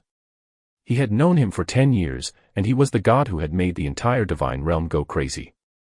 As a player of the divine domain, God McRae was a lofty existence that he had to look up to. But as McRae's friend, he knew him too well. Magic filled his brain. Jack stopped shouting for McRae and plopped down on the stool again. He was a little confused, but now he only felt. This world was too crazy. Time flowed, and once lost, it would never return. The birds in front of him stopped playing and quickly flew into the distance. McRae also raised his hand and downed the warm milk in his glass. Beautiful times are always short. McRae muttered to himself. Indeed. Although McRae was reborn and had a huge advantage, the pressure on him was huge too. The sudden changes in the world, the 4 big guilds, the unknown force behind it all. Everything was like a huge mountain pressing on his heart. But that's good. Otherwise, this game would be too boring. McRae put down his glass, his lips curling up as he sat back down at his computer. McRae's scattered eyes gathered once again, returning to their usual vigor. When McRae saw that his post had garnered so much attention on the forum, even he, who had seen much of the world in his previous life, was stunned. Then, McRae quickly reacted and created a chat group. Then, he quickly typed on the keyboard and created another post. Those who are interested, add chat group, group number, 10212018. Just as McRae was about to click send, Jack grabbed him and hurriedly said, "Don't do it yet. Pull me in first." Looking at the serious look on Jack's face, McRae couldn't help but feel amused. He thought to himself, does this kid need to be so serious about this? McRae didn't say what was on his mind because Jack had sent an application to join the chat group. After seeing his application approved, Jack said solemnly, "Quick. Set me as the administrator." McRae looked at Jack, who seemed to be serious, and teased, "All right. The warehouse manager and the logistics director, Jack." After settling the matter, McRae sent the edited post to the forum. Instantly, the chat group's application form became $9.99 plus red exclamation marks. McRae looked at Jack, who was posing in a "I'm glad I had the foresight" pose. He nodded and said seriously, "Seems like you're quite suitable to handle these matters. Good that you're aware, McRae. Don't think being invincible in the game is everything. Regarding these matters, this skill of mine is much more useful than yours." Jack raised his right hand proudly and pointed at his head and then at McRae's. McRae did not comment on Jack's words. After all, apart from being a playboy, the man in front of him was also a master's student in human resources management at MIT.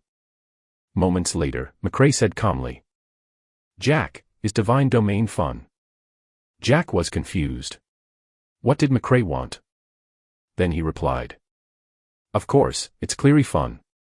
McRae nodded and said seriously, "Stay. You'll manage the guild with me. Play divine domain full-time." Jack was shocked when he heard that.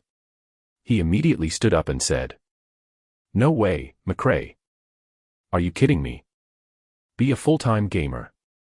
Looking at the shocked Jack, McRae shrugged to show that he was not joking. He said flatly, "Think about it."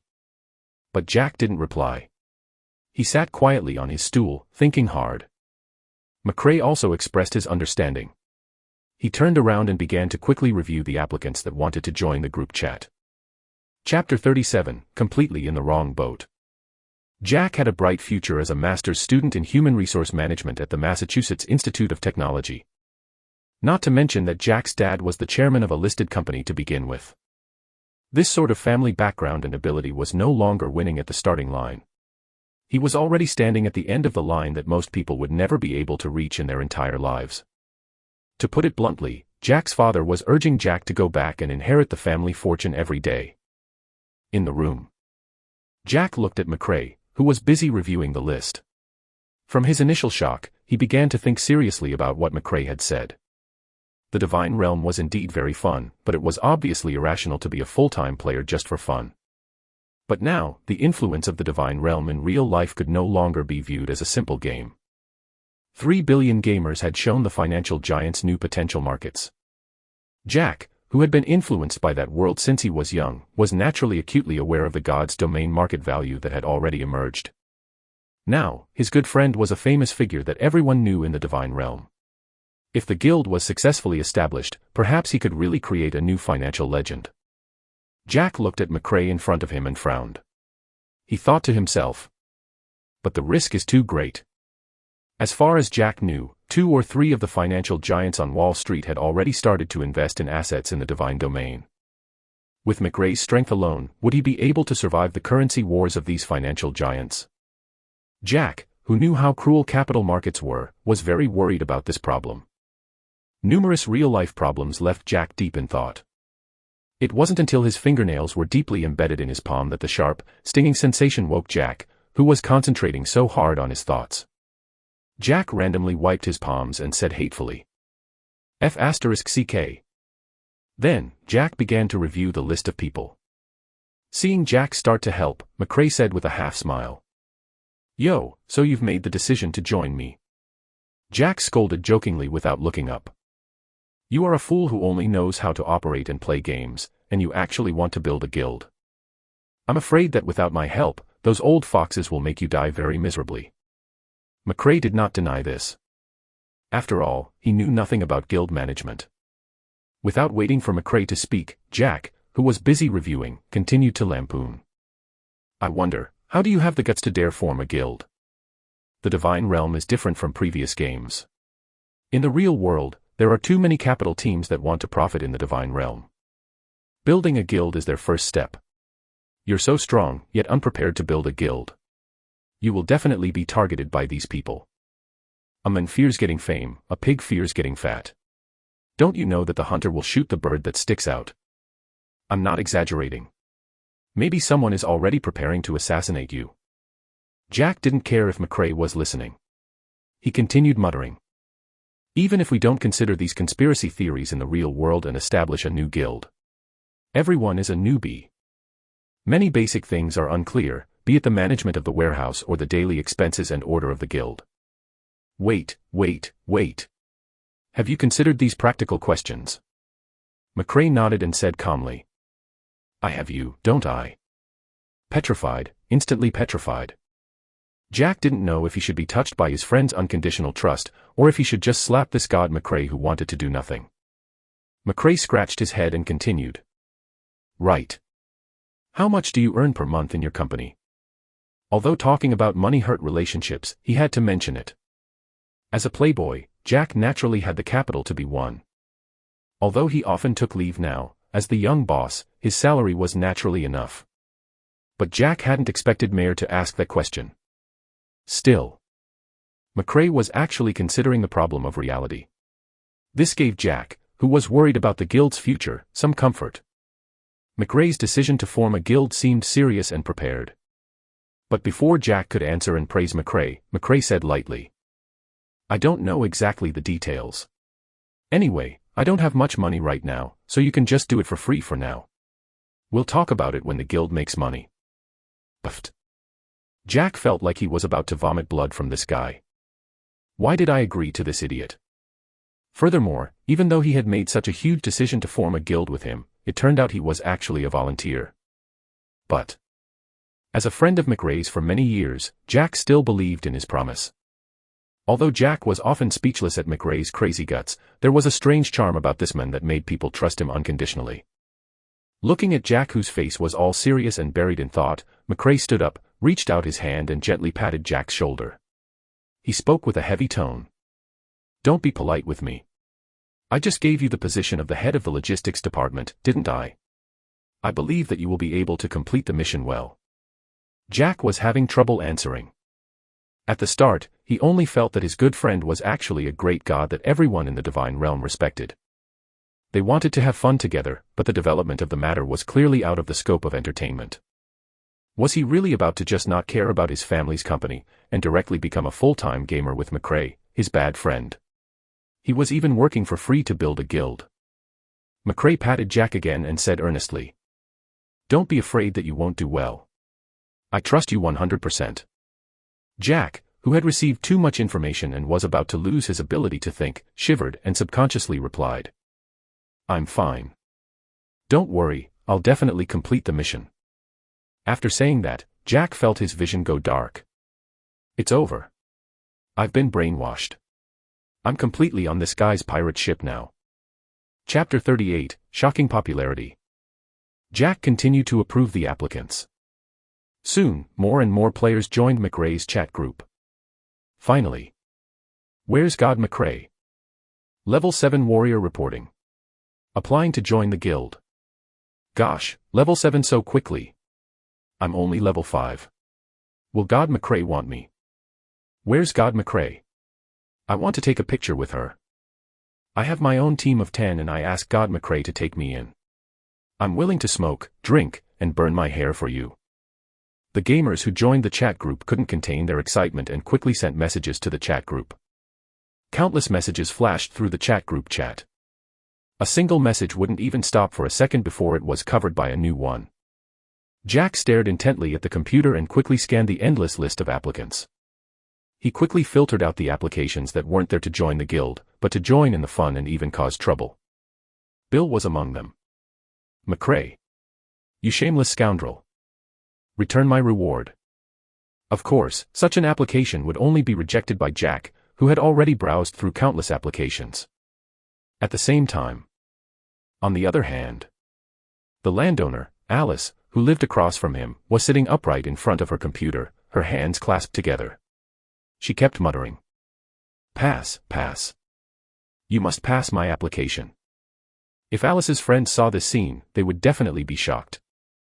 Alice, who was usually gentle and soft-spoken, looked weak and delicate. However, those who knew her well knew that she was actually a difficult person to interact with. She would always give people a vague feeling of being unapproachable. Ding. A crisp system prompt sounded in the quiet room. The application to join the chat group was approved. Alice's heart was in her mouth. The nervous Alice immediately covered her eyes with her slender hands and said involuntarily, "What should I do? What should I do? What if I get rejected?" Even though she was usually a strong woman who kept strangers away from her. In front of God McRae, who she viewed as her idol, she felt like she had turned back into a little girl who liked dolls. Just the result of a chat group application made her feel helpless. Alice, who had covered her eyes and did not dare to look at the result, had completely fallen into her own wild imagination. God McRae is so powerful. He probably only recruits high-level players when building a guild. Alice thought about her level 4 self and became even more distressed. It's over. God McRae will definitely not take a level 4 mage seriously. Humph. I could have reached level 5 today. It's all that annoying tenant's fault. Die. Angry Alice kicked the pillow away again. At the same time, McRae sneezed twice. Jack, who was almost frustrated to death by the numerous new players in the chat group, said resentfully, "Arg." McRae shrugged indifferently, wiped his nose, and resumed his leisure time, sorting through his game warehouse. And then there was Alice. Her intense curiosity finally overcame her inner turmoil. Alice carefully opened a small slit with her hand that covered her eyes. The next second, she saw her application passed. Ah. In an instant, the apartment was filled with the screams of a world-class high-pitched woman. He listened to the sounds coming from next door. Jack, who was in the room, immediately frowned and scratched his ears while complaining impatiently. McRae. If this goes on, let's move somewhere else. This morning, it's been 2 consecutive times. If this were in the middle of the night, I feel like this sound would send me straight to God. Jack looked impatient. I can't. I paid all my rent this month. We'll talk about it next month. McRae scratched his ears and shook his head helplessly. A moment later, he suddenly thought of something and asked, by the way, how's the application list? Is it done? Jack snapped back at that. No, I'm still far from it. But there's no way to continue the approval process now, Jack said. Upon hearing this, McRae let out a soft gasp of surprise. He cast a puzzled look and asked curiously, what happened? Did something happen? Jack looked at McRae, who was leisurely arranging these items. He was furious. You want me to work for you when there's no salary? Jack complained. Without looking back, McRae replied calmly. Thank you for your hard work. Looking at McRae, who looked like he had Jack controlled in his hands, Jack slapped his face and said angrily, God, please take this shameless person away. Then, he continued. Your chat group has reached the maximum limit of 3,000 people. There's no way to add more people. Full. In half an hour, all 3,000 slots were used up. This was out of McRae's expectations. Curious, McRae opened the chat group. The messages that flashed past quickly almost made him lose his focus. God, please guide me. Does anyone have a warrior's black iron weapon? I have a priest's weapon, I can trade. Awesome. God. God, when are you going to establish a guild? Yeah, we can't wait anymore. Chapter 39, Divine Domain Surges. Alice, who was in the room, could no longer be shy. She quickly typed in the chat, God McRae. I love you. I am your most loyal fan. Alice, who had finished editing the message, blushed and clicked send. Back to McRae. He opened the backstage of the chat group and casually flipped through the personal information of the chat group members. He said in surprise. I can't believe they're here too. McRae looked at the names of a few familiar faces and rubbed her nose thoughtfully. These people can be watched to see what their motives are, he said to Jack.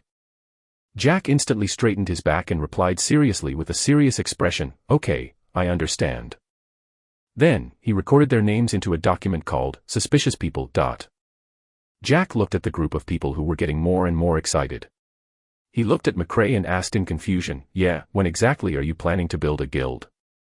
McRae shook his head and said calmly, don't worry, I'll make the arrangements.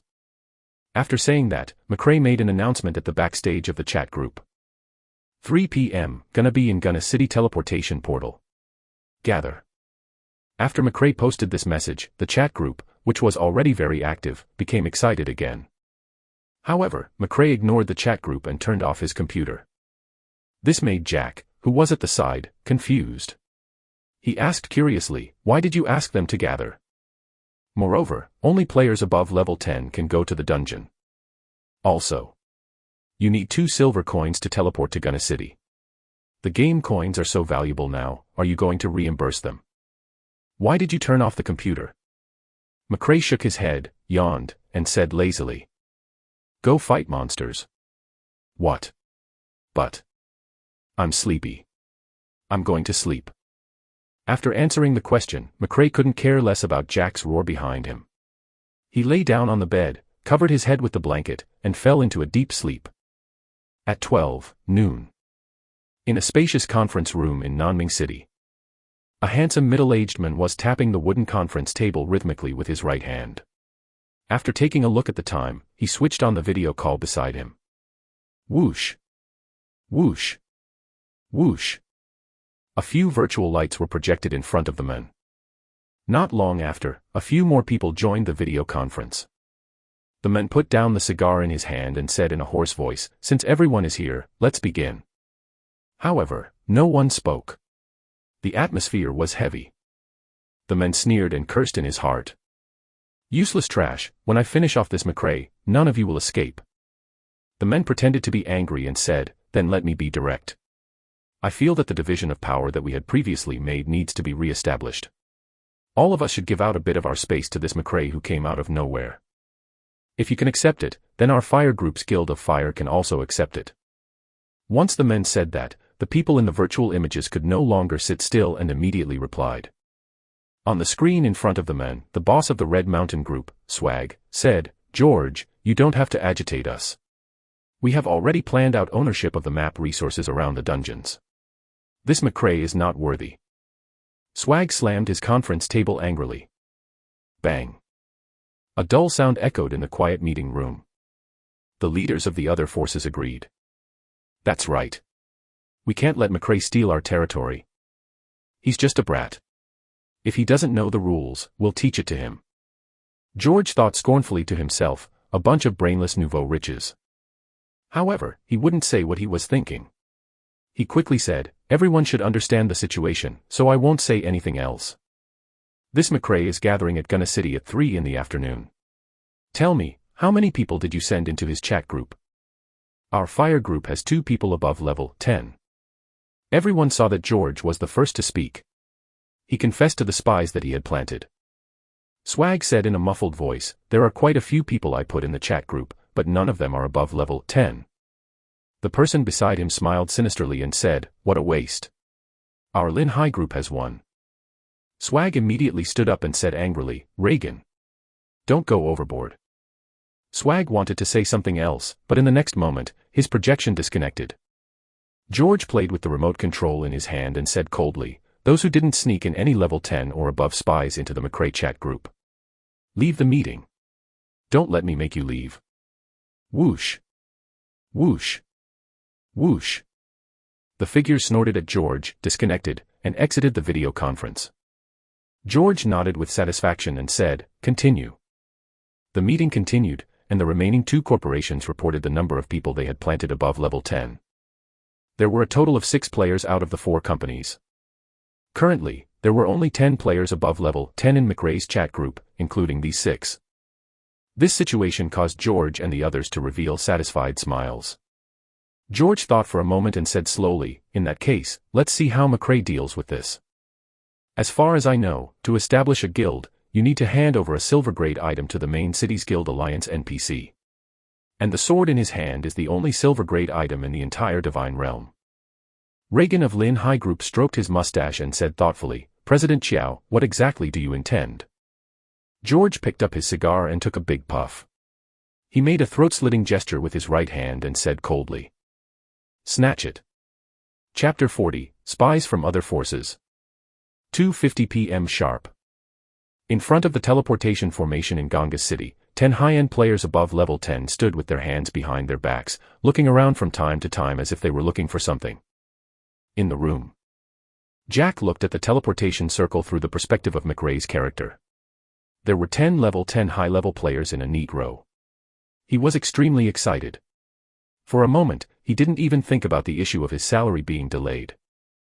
The guild had yet to be officially established, but there were already so many high-level players joining. It seemed like the development of the situation was much better than imagined. Thinking to this point, Jack shook McRae, who was still hiding in the dark to observe, and urged him, "It's almost 3 o'clock, what are you waiting for? Hurry up and go out, they're all at least a level 10 expert. They'll be the mainstay of the guild in the future." McRae slowly took a sip of warm milk and calmly asked, "Mainstay? I don't think so." Jack looked at McRae, who was shaking his head. His lips were obviously turned up in a strange smile, though, and Jack was very confused. There must be a secret. Jack couldn't help but ask curiously, "What exactly happened?" McRae pointed a long finger at the 10 people on the screen and laughed softly. "I dare not say all of these people, but at least half of them are not the mainstay you speak of, but deadly poison." Jack scratched his head and frowned, even more confused. "More than half. Fatal poison. Why do you say that?" McRae replied simply. "Level. Equipment." Jack blurted out, "Just because their levels are high. Just because they have good equipment. On those factors you decide they have hostile intentions." McRae didn't reply, and just nodded slightly. Jack, who was confused, couldn't help but complain, "Isn't your reason too strange? How can it be that just because someone's level is high and their equipment is good, they will judge it as malicious?" McRae put down the cup in his hand and sat up straight. He answered seriously, "It's already a super difficult quest to level up to level 10 just by opening the server every day. But look, other than the 4 people at the front, the 6 people behind are all equipped with bronze-grade equipment. This is not a matter of strength. Without waiting for Jack to answer, McRae said, with just your personal strength, it's basically an impossible task, unless... At this moment, Jack finally reacted and hurriedly said, unless they are the pioneer team fighters that were trained by corporations with all their resources. McRae nodded. Jack was stunned. He thought to himself, could it be that we have already been targeted by some forces? Then, he asked with uncertainty, you mean that half of these people are spies sent by other forces? When Jack was working in his own company, he had heard a lot about commercial spies. He didn't expect to encounter spies when he established a guild in the game. Listening to Jack's still uncertain tone, McRae shrugged noncommittally and said half-jokingly, I don't think it's just spies. Their weapons and equipment are so neatly dressed. Maybe they're here to get my equipment. Equipment. McRae's Sword of Lubbock was the only silver-grade weapon in the entire Divine Realm, and also a necessary tool to establish a guild. If McRae was destroyed, he wouldn't be able to even think of establishing a guild. McRae's invincible image in the hearts of the players would plummet, on top of that, and his appeal would naturally plummet as well. These people controlling the situation behind the scenes were indeed very sinister. Jack, who was worried in his heart, had already frowned and wrinkled his forehead completely. He asked worriedly, then, you clearly know that these players are here to cause trouble, yet you still want to leave the main city and bring them to fight high-level wild monsters. Aren't you courting death? McRae looked at Jack, who was acting as if the end of the world was coming, and said lightly, yeah, isn't this a good time to ask these old foxes to lend me their golden fighters they've cultivated with great difficulty? I'll get them to help me do a mission, and it's even free. It's a bloody profit. Jack hugged his head with both hands and looked up at the ceiling. He still said worriedly, but how do you know that these guys won't forcefully PK you the moment they leave the city? Also, even if they go and do missions with you, what if they don't contribute and the mission fails? McRae waved his hand and said calmly, hee, don't worry. These spies are definitely not from the same faction. Before they confirm each other's identities, they won't attack me. Besides, I'm like a boss in the eyes of the forces behind those guys. Whoever makes the first move will get the loot I drop. Secondly, they won't be so united. After all, there's only one Lubbock sword. Jack was already completely speechless. When he looked at the 10 people in front of the teleportation circle again, he already had some sympathy in his heart. These people probably thought that their undercover plan was very successful. Jack then looked at the calm face of McRae in front of him and felt that he already couldn't understand this old friend of his. He even had a familiar feeling for McRae, a unique aura that only those who had been immersed in business wars for many years would possess. Seeing that Jack had no more questions, McRae looked down at the time. It was exactly 3 o'clock. He said calmly, then let's see who's funding these people. After that, McRae walked straight out from behind the rock and strode towards the gathering point. Chapter 41, Shocking. Gathering of the amazing people with bronze tools. The atmosphere of the 10 people in front of the teleportation array was a little strange. Among them, the 4 players without a company affiliation were talking. They originally thought that with their strength, having 2 to 3 pieces of bronze-grade equipment was already a rare existence, but when they saw the 6 people in front of them wearing bronze-grade equipment, they were secretly shocked. Especially the rogue standing at the back, he was the one who attracted their attention the most. This rogue with the ID name, Mark, was wearing dark gray leather armor the color of light. In his right hand was a short sawtooth dagger with a sharp blade, and at his waist was a unique and exquisite small crossbow. From its appearance and the effects of the flowing light, it could be seen that this set of equipment was not simple. What awesome equipment! Although Mark was standing in the sunlight, he gave off a cold feeling. This was the first impression the 4 free men had of Mark. The other 5 people's equipment didn't look that exaggerated, but it could be seen that they were all bronze-grade equipment with extraordinary attributes. However, after the initial shock, the 4 of them quickly regained their normal mentalities. After all, they all had their own secrets to be able to advance to level 10 within 3 days of the launch. On the other hand, the 6 people with excellent equipment all had their own schemes. Almost none of them spoke as they sized up the people around them warily. They had 3 missions. First, he wanted to identify the spies planted by the other 3 forces other than himself. Secondly, if they left the city, to kill McRae and snatch the Lubbock sword. Finally, during the process of killing McRae, to eliminate as many people as possible. Just as McRae had thought.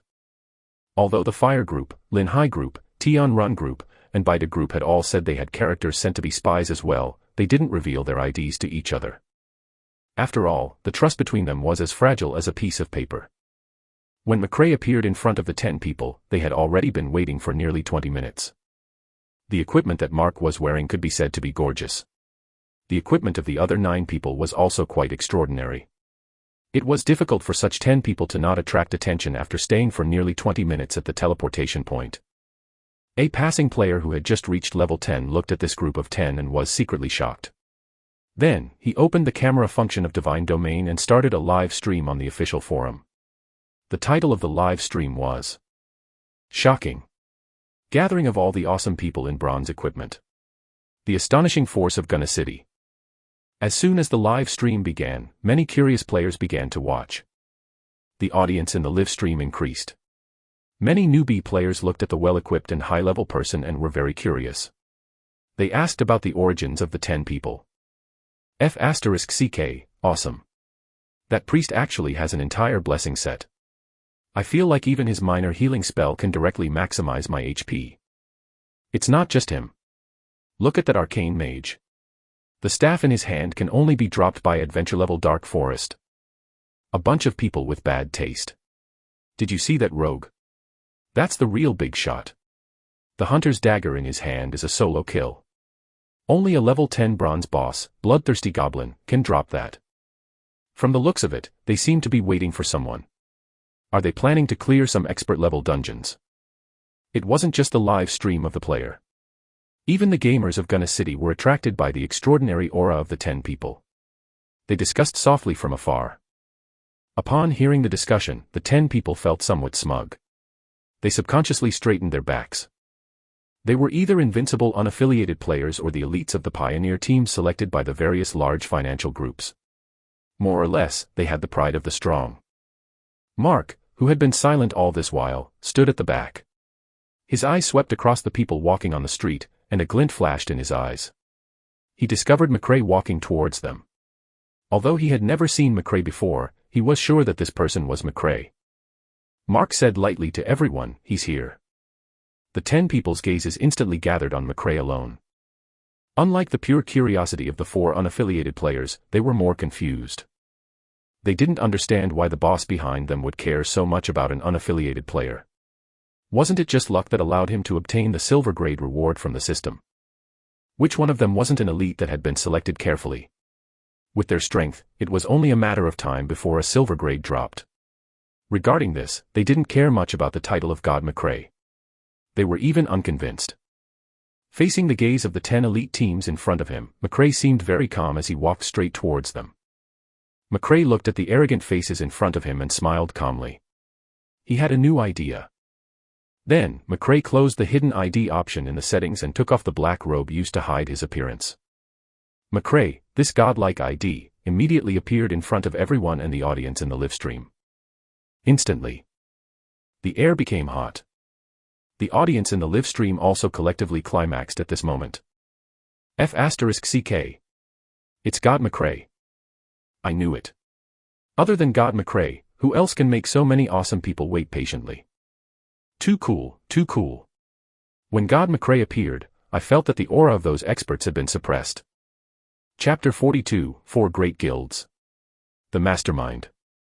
Chapter 42, 4 Great Guilds. The Mastermind. Looking at the scene again. The surrounding passers-by started taking pictures. After all, the previous God McRae was synonymous with extreme mystery.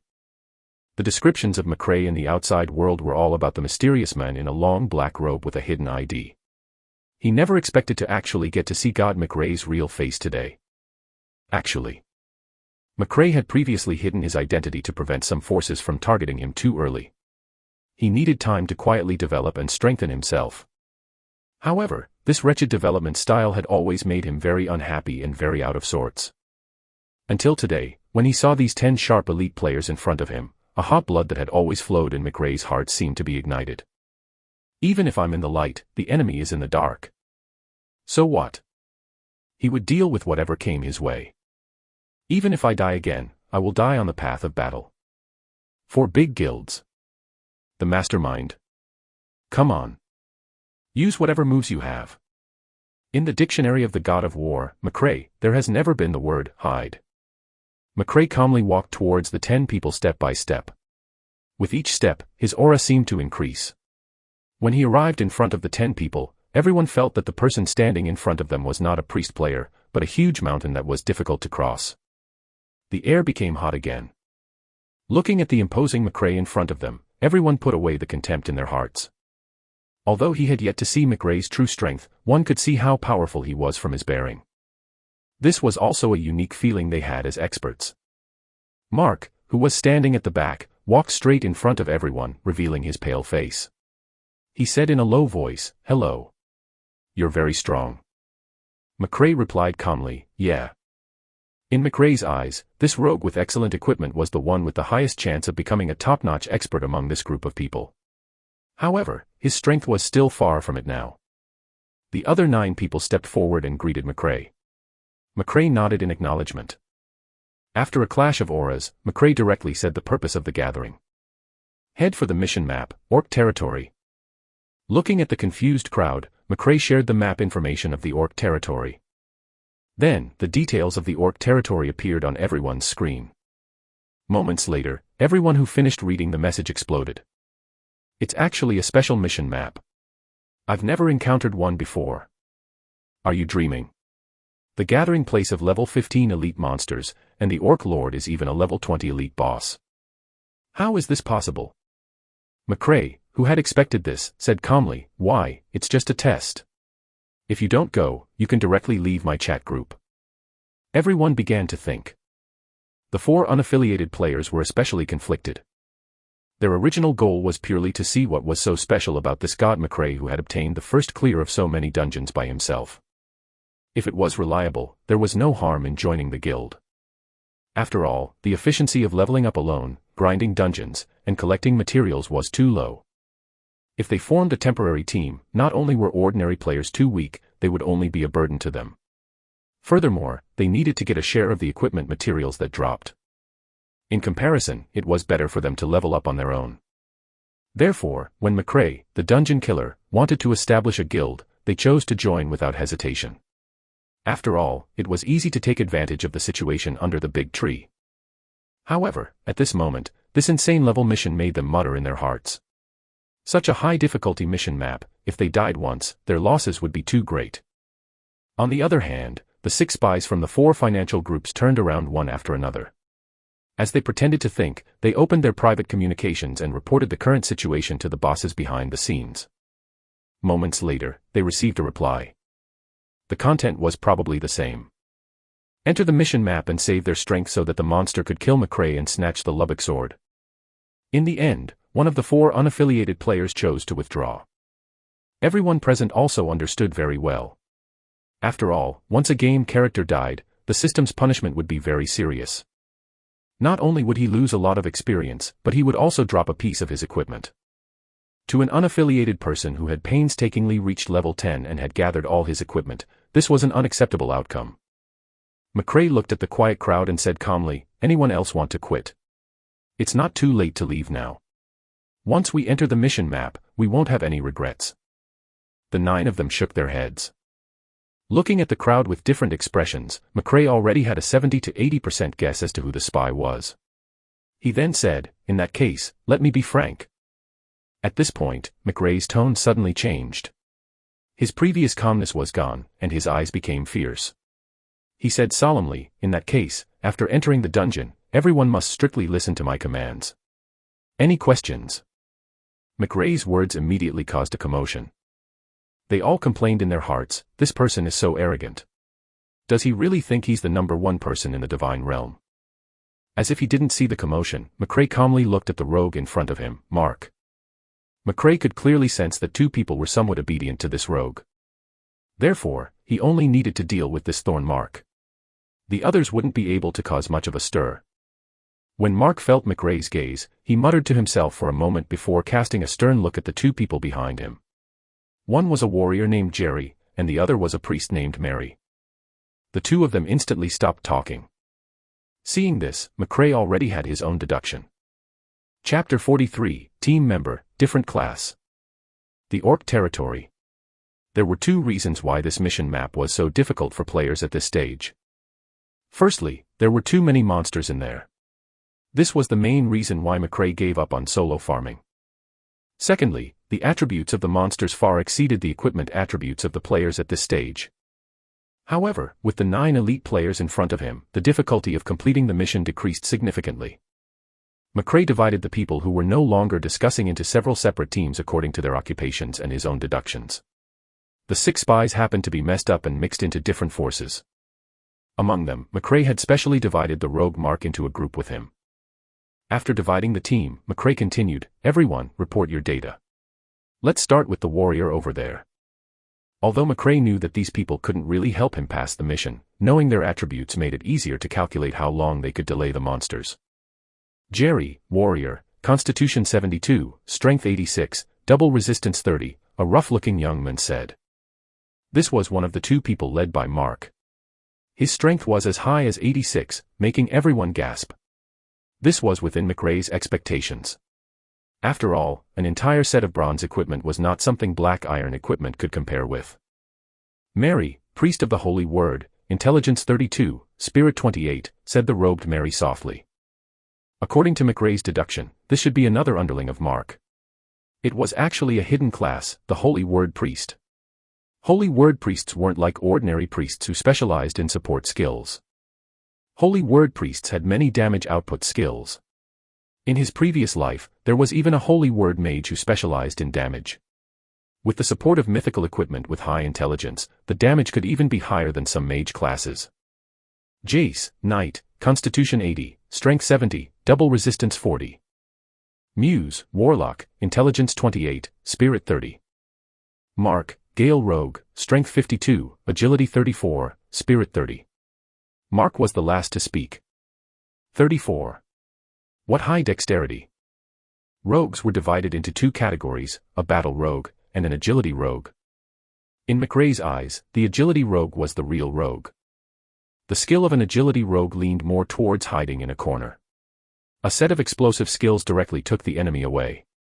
Many skills added high damage from back attacks, making them the nightmare of many fragile classes. However, the requirement of the agility rogue's stealth ability and the timing of the skill's release were very high. The capacity for error in the team was relatively low. If one stood in a careless position in the team battle, it was very easy to be instantly killed, or there was no chance to attack. In the case of combat rogues, rather than calling them rogues and assassins, McRae was more inclined to calling them alternative swordsmen with long daggers. Different from the agility rogue who needed to hide in the darkness and wait for an opportunity. The battle rogue's fighting style is very unique. He used his unique multidimensional skill to continuously produce high damage combos, and finally used the end skill to trigger the ultra-high damage from the combo points. The attacking styles of the 2 types of rogues were completely different from the different categories under the same occupation. Mark's Gale Rogue was one of the more powerful hidden occupations among the agility rogues. It could use the support of the wind element to increase its speed and agility. After the 9 people finished speaking, McRae raised his eyebrows, and there seemed to be another thought in his shrewd eyes. Then, McRae spoke and gave orders to the 9 people in front of him. Jerry, buy a Constitution scroll. Jace, buy a Power scroll. Muse, buy an Intelligence scroll. When the 9 heard this, they looked at each other with troubled expressions. Their equipment was very good. Compared to ordinary players, it was almost top-notch equipment.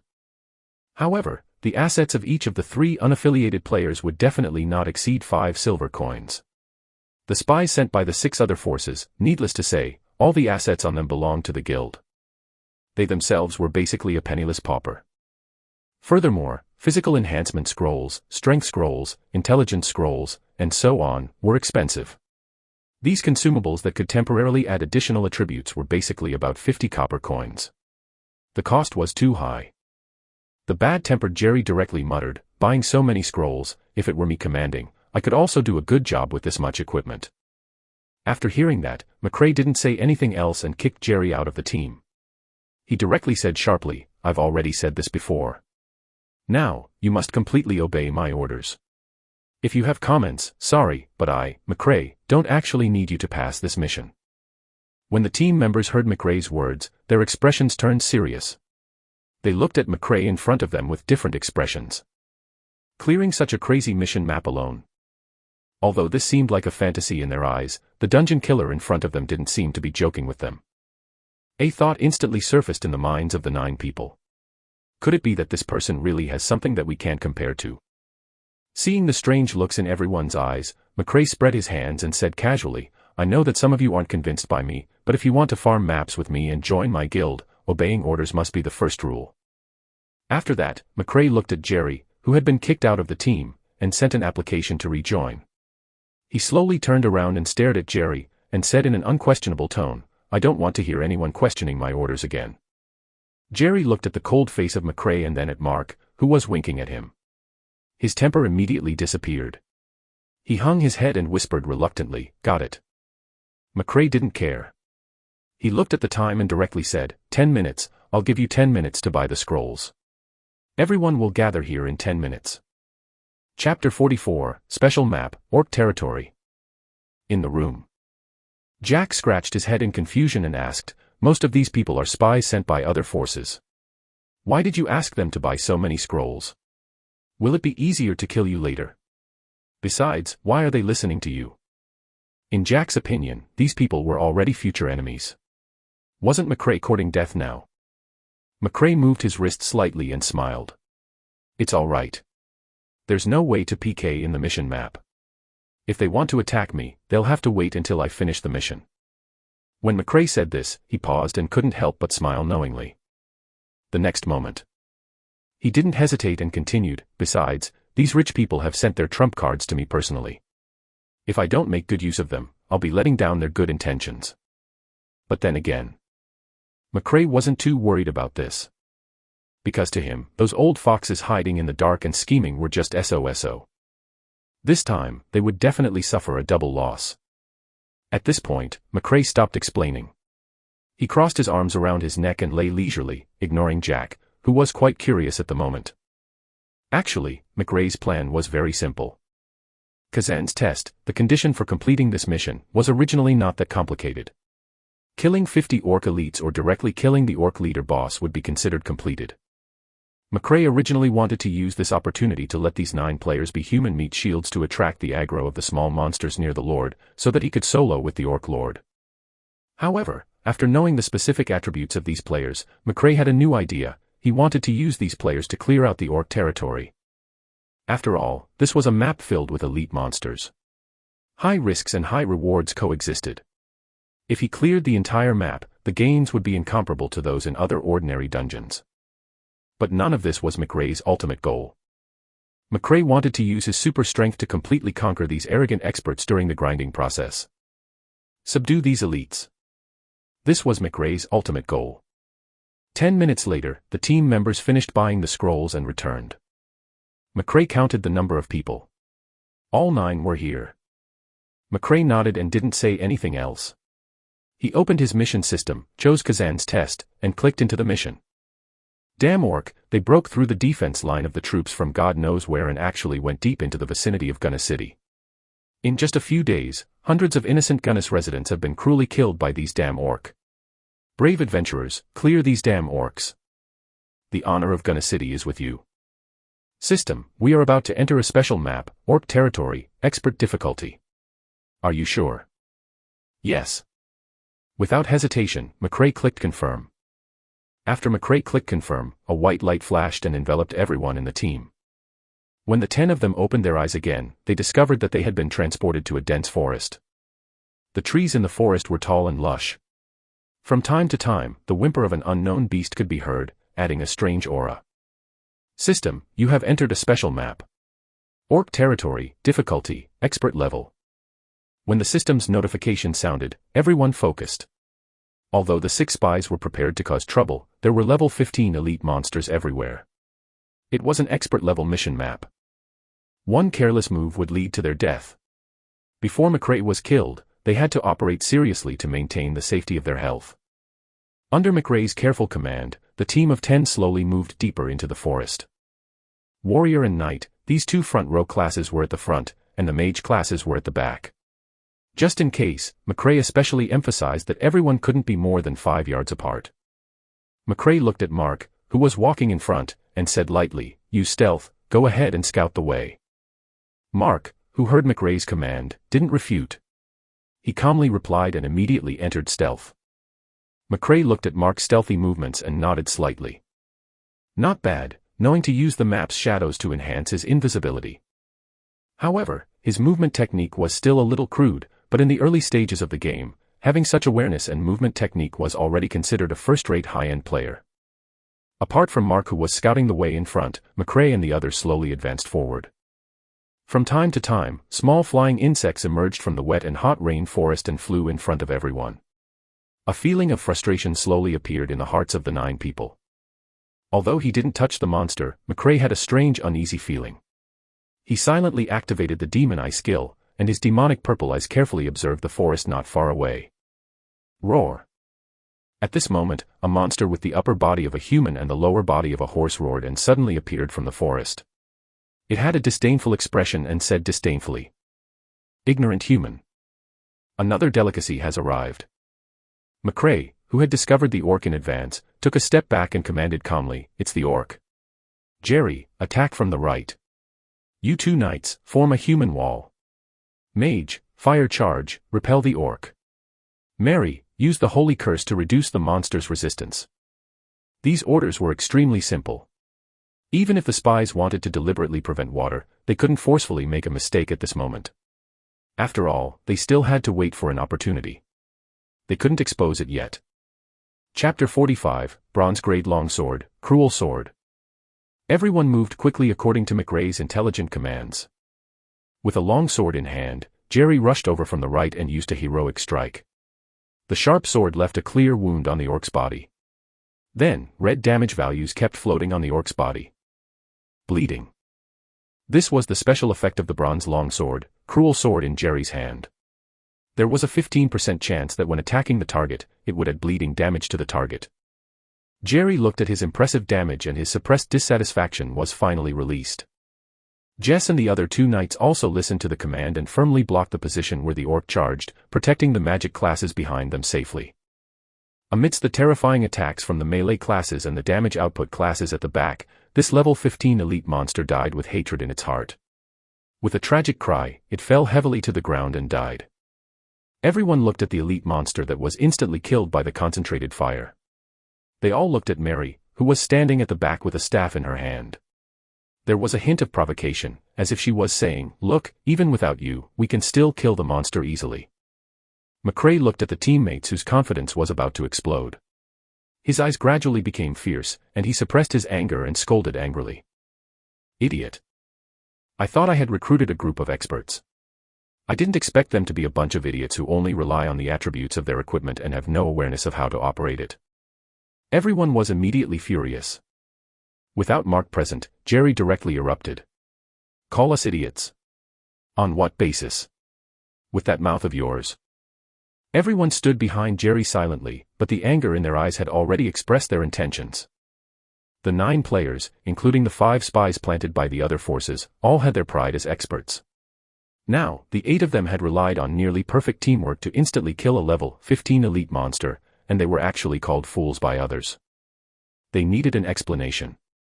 Looking at the excited crowd, McRae said with disdain in his eyes, "A warrior actually only knows how to use brute force to fight monsters and observe their weaknesses. Where's the orc's weakness? It's on its legs. Can't you aim at its weakness and release a crippling strike? Isn't it so simple? Idiot." Jerry looked at the aggressive McRae, his face turning red. For a moment, he was actually speechless. He couldn't argue with that, because he knew that McRae was completely right. Seeing the silent Jerry, McRae continued to say sharply, "2 mages, even more stupid. As the backline damage dealer, you don't know how to block your own damage threshold. If you were to fight a boss, would you, 2 idiots who don't know how to control damage, brainlessly release high damage? Skills, wait to attract aggro and be instantly killed by the boss." McRae ignored the reactions of the people in front of him and continued to mock mercilessly. "And you, Mary, you've refreshed my understanding of the lower limit of this hidden class, Holy Word Priest. Do you know what a Holy Word Priest is?" McRae's face was serious, and he said word by word, the point is the priest. You can be the damage dealer when you're alone, but in the team, you'll always be the support first, and the damage second. I told you to slow down the orc, but you actually used the holy word thunder strike directly. Take a good look at how much health these two knights lost. If the knight is killed, I'd like to see how long you, the holy word priest, can last after being locked on by the orc's charge. At this point, the two knight passers-by instantly seemed to have found a friend. Usually, when fighting a boss with a team, everyone would pay attention to the damage output in the back row, and how much damage they had dealt. However, no one had ever paid attention to the fact that the knight in front was being tortured by the boss attacks. The knight was like a scapegoat in the team. No one would praise him for beating the boss, and if he didn't, he would be scolded. The scolding usually went like this. You're a knight, yet you can't even pull aggro. This knight doesn't have damage. F***ck, knight, why aren't you blocking the enemy? You're so trashy, I don't even dare to attack with this much danger around me. Now that they heard that God McRae actually understood the pain in their knight's heart, their displeasure towards him had long been thrown to the side. Both of their faces revealed happy smiles. When McRae saw the two smiling knights, his eyes turned cold. He continued to lecture them with a straight face, how dare you laugh? I told you to block the position, not to stand there motionless. You're humans, not wooden stakes. According to the monster's attack method, you constantly adjust the best positioning, reduce the damage you receive, and reduce the healing pressure of the support classes in the back. Don't you know the most basic operation? After being taught a lesson by McRae, the smiles on Muse and Barton's faces froze, and they slowly lowered their heads. Looking at the crowd whose expressions were getting more and more serious, McRae didn't stop. He pointed out the questions that the 8 people in front of him had just asked one by one mercilessly. Finally, McRae said seriously again, so, you're all idiots. If you want me to respect you, show me your strength. Everyone looked at McRae, who had turned into an instructor, with a hint of embarrassment on their faces. The operation that they were most proud of was actually worthless in the eyes of this cold-blooded instructor in front of them. However, the most important problem was that they clearly knew that there was no problem with what McRae said. Chapter 46, Is this guy really a priest? Chapter 46, Is this guy really a priest? On the orc territory map. In the dense forest, McRae stood calmly in front of the 8 of them. McRae looked at the people in front of him who still wanted to say something and said lightly, there's no point in saying anything. You don't have to attack anymore. After saying that, McRae walked past the stunned crowd and continued forward. Silence. Silence. Even the sound of the wind was very clear. The 8 people who were rooted to the ground seemed to have been possessed as they stood rooted to the ground. Looking at McRae, who was about to walk away, Jerry, who had the most explosive temper, was the first to open his mouth and say, Did I hear wrong? He wants to deal with a level 15 elite monster alone. On the other hand, Jace, who was still in shock, couldn't help but shake his head. He said in a muffled voice, you didn't hear wrong. He really said that he doesn't want us to attack. The priest of the holy word, Mary, raised the blessing scepter in his hand and said angrily, he's dreaming. He's just an ordinary priest, a piece of trash black iron. What gives him the right to say such things? As everyone was discussing, Mark, who had been hiding in the dark, deactivated stealth and slowly appeared from the shadows of the trees. Jerry and Mary looked at Mark, who suddenly appeared in surprise and asked in confusion, didn't you go ahead to scout the way? Why are you here? Mark narrowed his eyes and looked meaningfully at the distant McRae. He said seriously, this McRae is right. The two of you are idiots. When Jerry and Mary heard Mark's lesson, they surprisingly didn't show any impatience. Instead, they obediently lowered their heads and acknowledged. Looking at Jerry and Mary, who had their heads lowered, Mark also shook his head helplessly. He sighed and slowly said, however, you can't be blamed for this. With that, ignoring Jerry and Mary's curiosity, Mark continued with a deeper meaning, let's go and see what amazing operation he has. Mark said and chased after McRae's footsteps in the distance. Jerry and Mary didn't care about anything else and immediately chased after him. Jerry, whose heart was still pissed, looked at the serious Mark and covered his mouth to Mary behind him. He quietly asked, Mary, look at boss. Do you remember the last time boss used such a serious expression? Is this McRae really that big a deal? Looking at Mark, who didn't turn back, Mary also quietly turned around and whispered, I don't remember.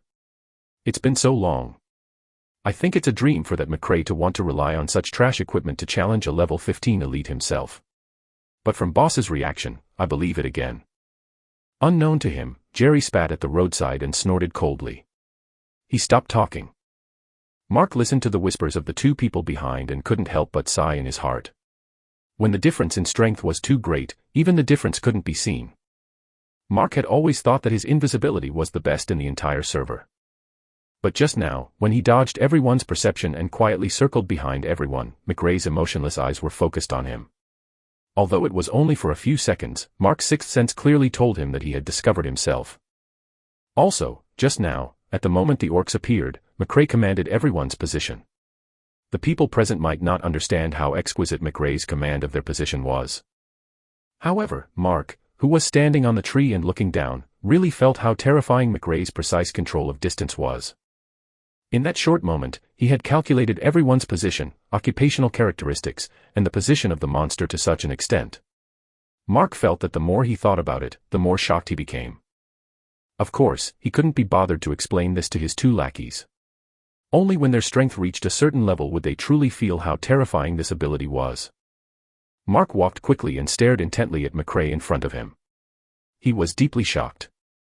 McRae's understanding of the game Divine Domain had probably exceeded everyone's imagination. On the other hand, the remaining 6 people looked at Mark and the other 2 who were following McRae and looked at each other. Barton, who was holding a knight's round shield, scratched his head good-naturedly and said to everyone, "I'll take a look too. I think God McRae should be powerful." With that said, Barton left the group and chased forward. Jace was also unwilling to stay behind. He hurriedly shouted, "Hey! Wait! I'm going too." At the same time, as McRae advanced rapidly in the forest, he carefully explored the path, his eyes quickly scanning the forest. After all, there were many traps in the orc territory. Not long after, McRae stopped in front of a big tree that looked like any tree.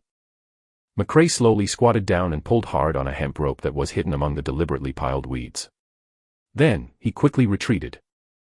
Whoosh! Whoosh! Whoosh! Whoosh! Whoosh! Whoosh! A few cold voices sounded, and a large net instantly rushed into the sky from around the big tree and was put away. McRae had already dodged. If he had been any slower, he would have been trapped in the trap. After eliminating the net trap, McRae kept moving forward. Behind him, Mark and the others became more and more shocked.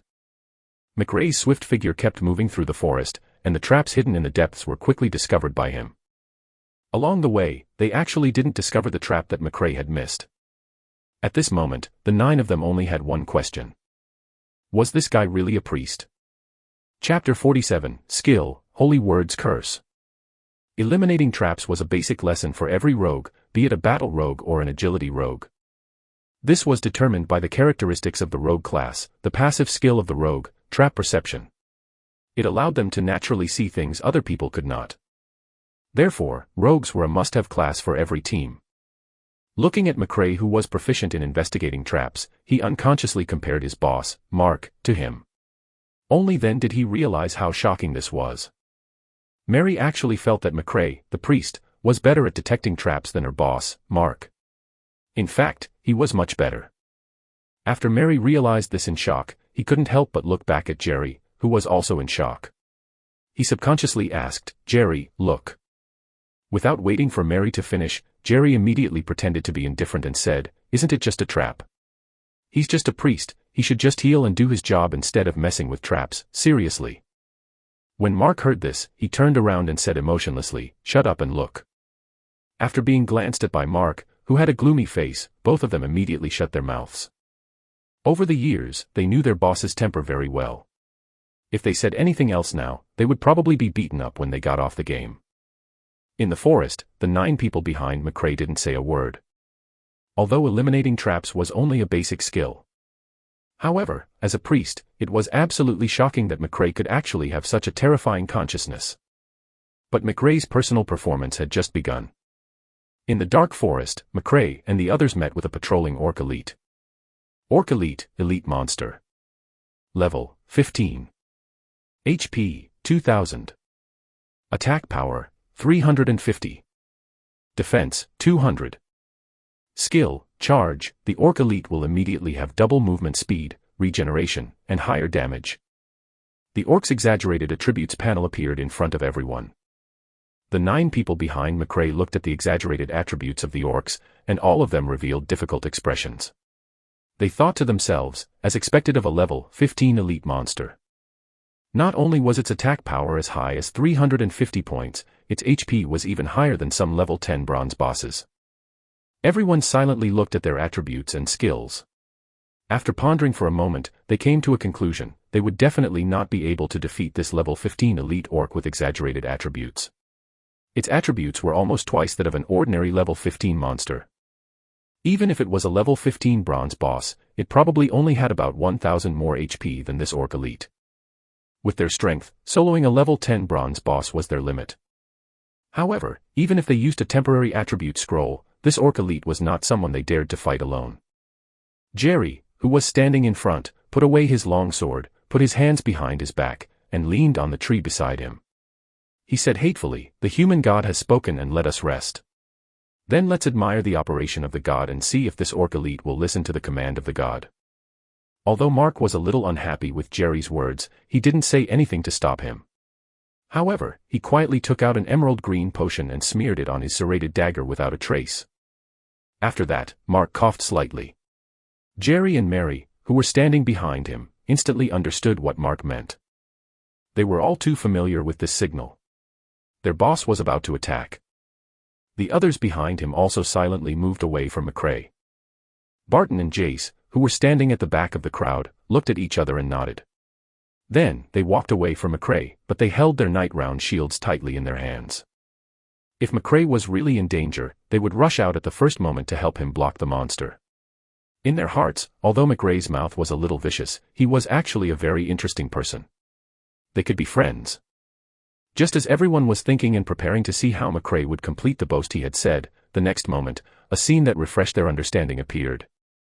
Facing the orc elite, McRae calmly raised the new wand in his hand and released a curse skill at the orc, Holy Words Curse.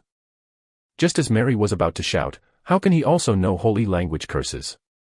In the next second, under their shocked eyes, McRae rushed straight at the orc whose resistance and movement speed had been reduced. A strange scene appeared. As everyone's mouths were wide open, enough to stuff an egg into, and under their incredulous expressions, a priest charged forward with a staff in his hand at a level 15 elite monster that was enough to insta-kill him. One of the mages had even closed his eyes. He could already imagine the scene of McRae being hit by the orc's charge into the sky and then killed instantly by the spear in the orc's hand. Barton and Jace stared at each other with their bell-sized eyes. They looked at each other's shocked faces and gave up on the idea of saving him.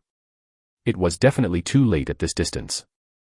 Mark, who was constantly paying attention to the battlefield, also had a shocked expression on his face. He shook his head, a disappointed expression appearing on his face. He held the serrated dagger that had been hidden behind his back horizontally in front of his chest and thought to himself, "I thought I had encountered some unparalleled expert. In the end, it was a holy word priest who only knows theory. McRae, you disappoint me so much." Chapter 48, Priest's Damage Output Skill, Retribution. Bang. Bang bang. With two muffled sounds. McRae's figure and the charging orc's figures crossed each other. Everyone's eyes landed on McRae at this moment. Silence. It was so quiet that the 9 people present could even hear their own heartbeats. The 9 of them looked at McRae's full HP bar and were stunned. What happened? The others might not have seen clearly, but Mark, who was standing at the front, had completely seen the scene just now. Mark recalled the lightning-fast scene and his back was drenched.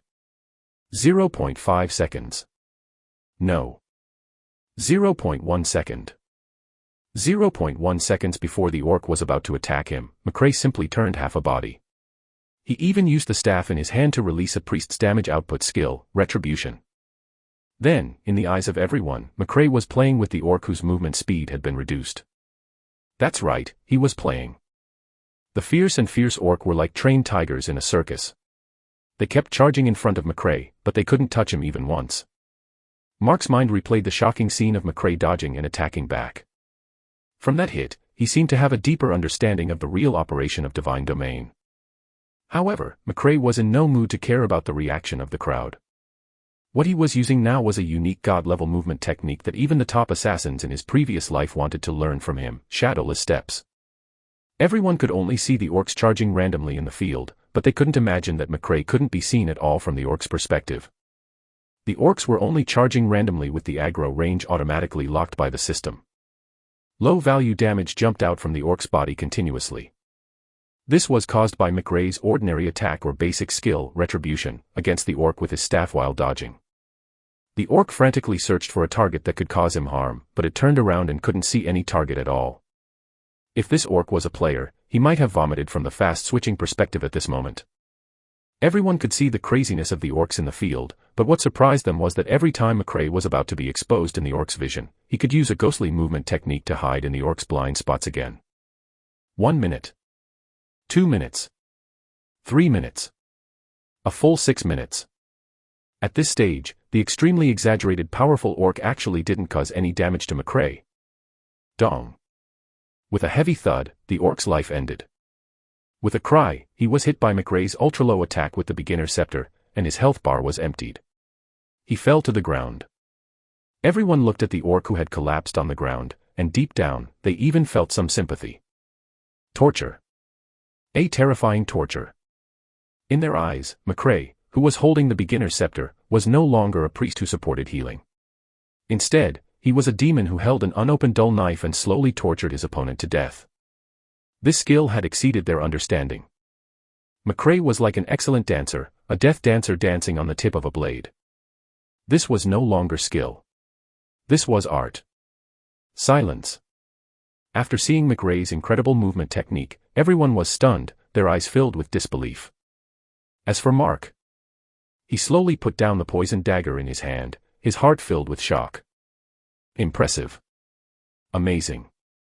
The others might not have seen clearly what was going on, but they felt that McRae's reaction was fast enough.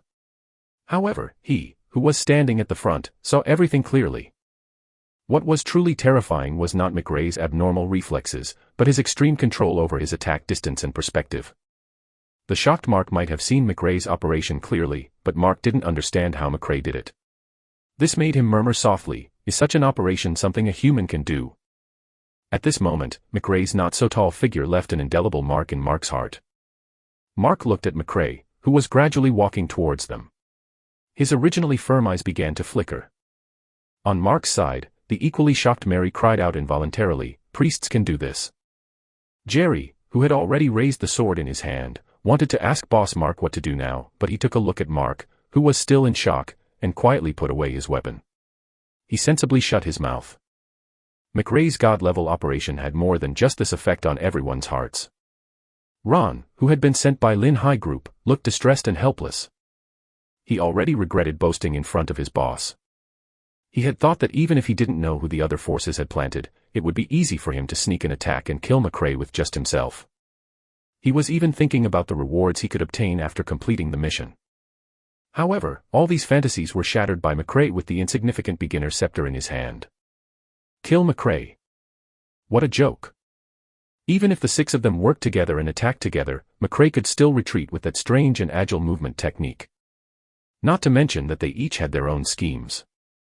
There was only one thought in Ron's mind, and that was to hinder McRae from completing the mission as much as possible. Otherwise, he really wouldn't be able to go back and report. Chapter 49, The Lone Killer in the Shadow. Chapter 49, The Lone Killer in the Shadow. In the room. Jack sat beside McRae and watched in disbelief as he worked. Just after McRae used his movement technique to kill the orc, the excited Jack directly stood up and waved his right hand. He couldn't help but slap his thigh hard. Slap. After a loud and clear sound, Jack directly spat out, "God." "McRae, are you a god?" McRae shrugged and said indifferently, "Basic operation." Jack, who was standing behind him, looked at McRae's face. It was as if McRae was saying, "This is nothing, and, as long as you have your hands." He wanted to strangle him. Damn it. Yet, he could back up this cockiness. Jack resisted the urge to strangle McRae and asked suspiciously, "Then, since you can complete the mission alone, why did you let these spies cause trouble?" Jack already felt that his brain wasn't enough. He really didn't know what McRae was thinking. McRae yawned and said vaguely, "Don't worry, you'll find out eventually. Besides, fighting with a few more people is always much easier than fighting alone." McRae didn't explain further.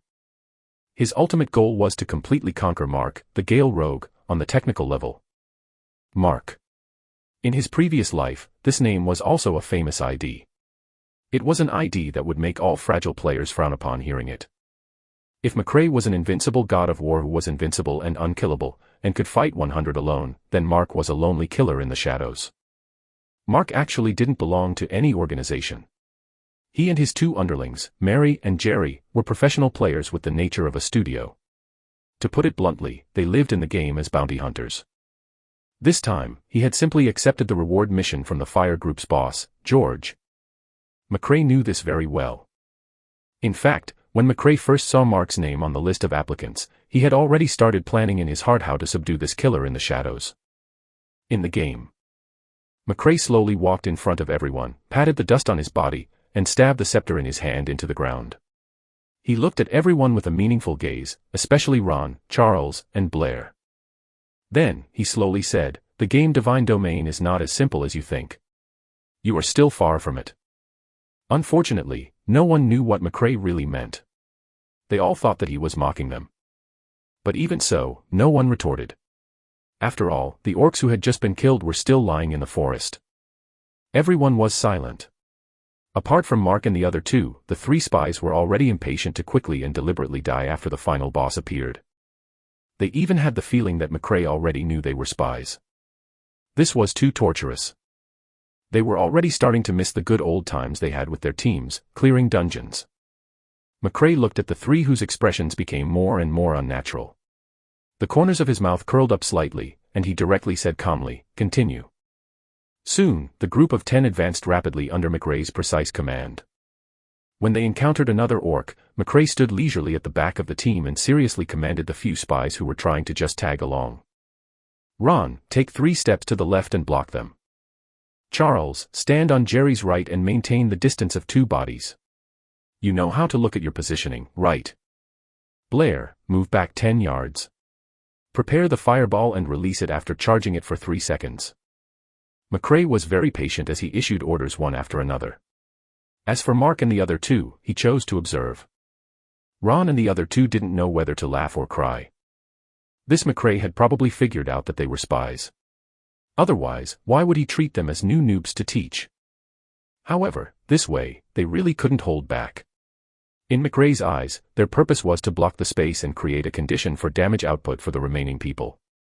McRae continued to command in an orderly manner, "Yes, well done, good block.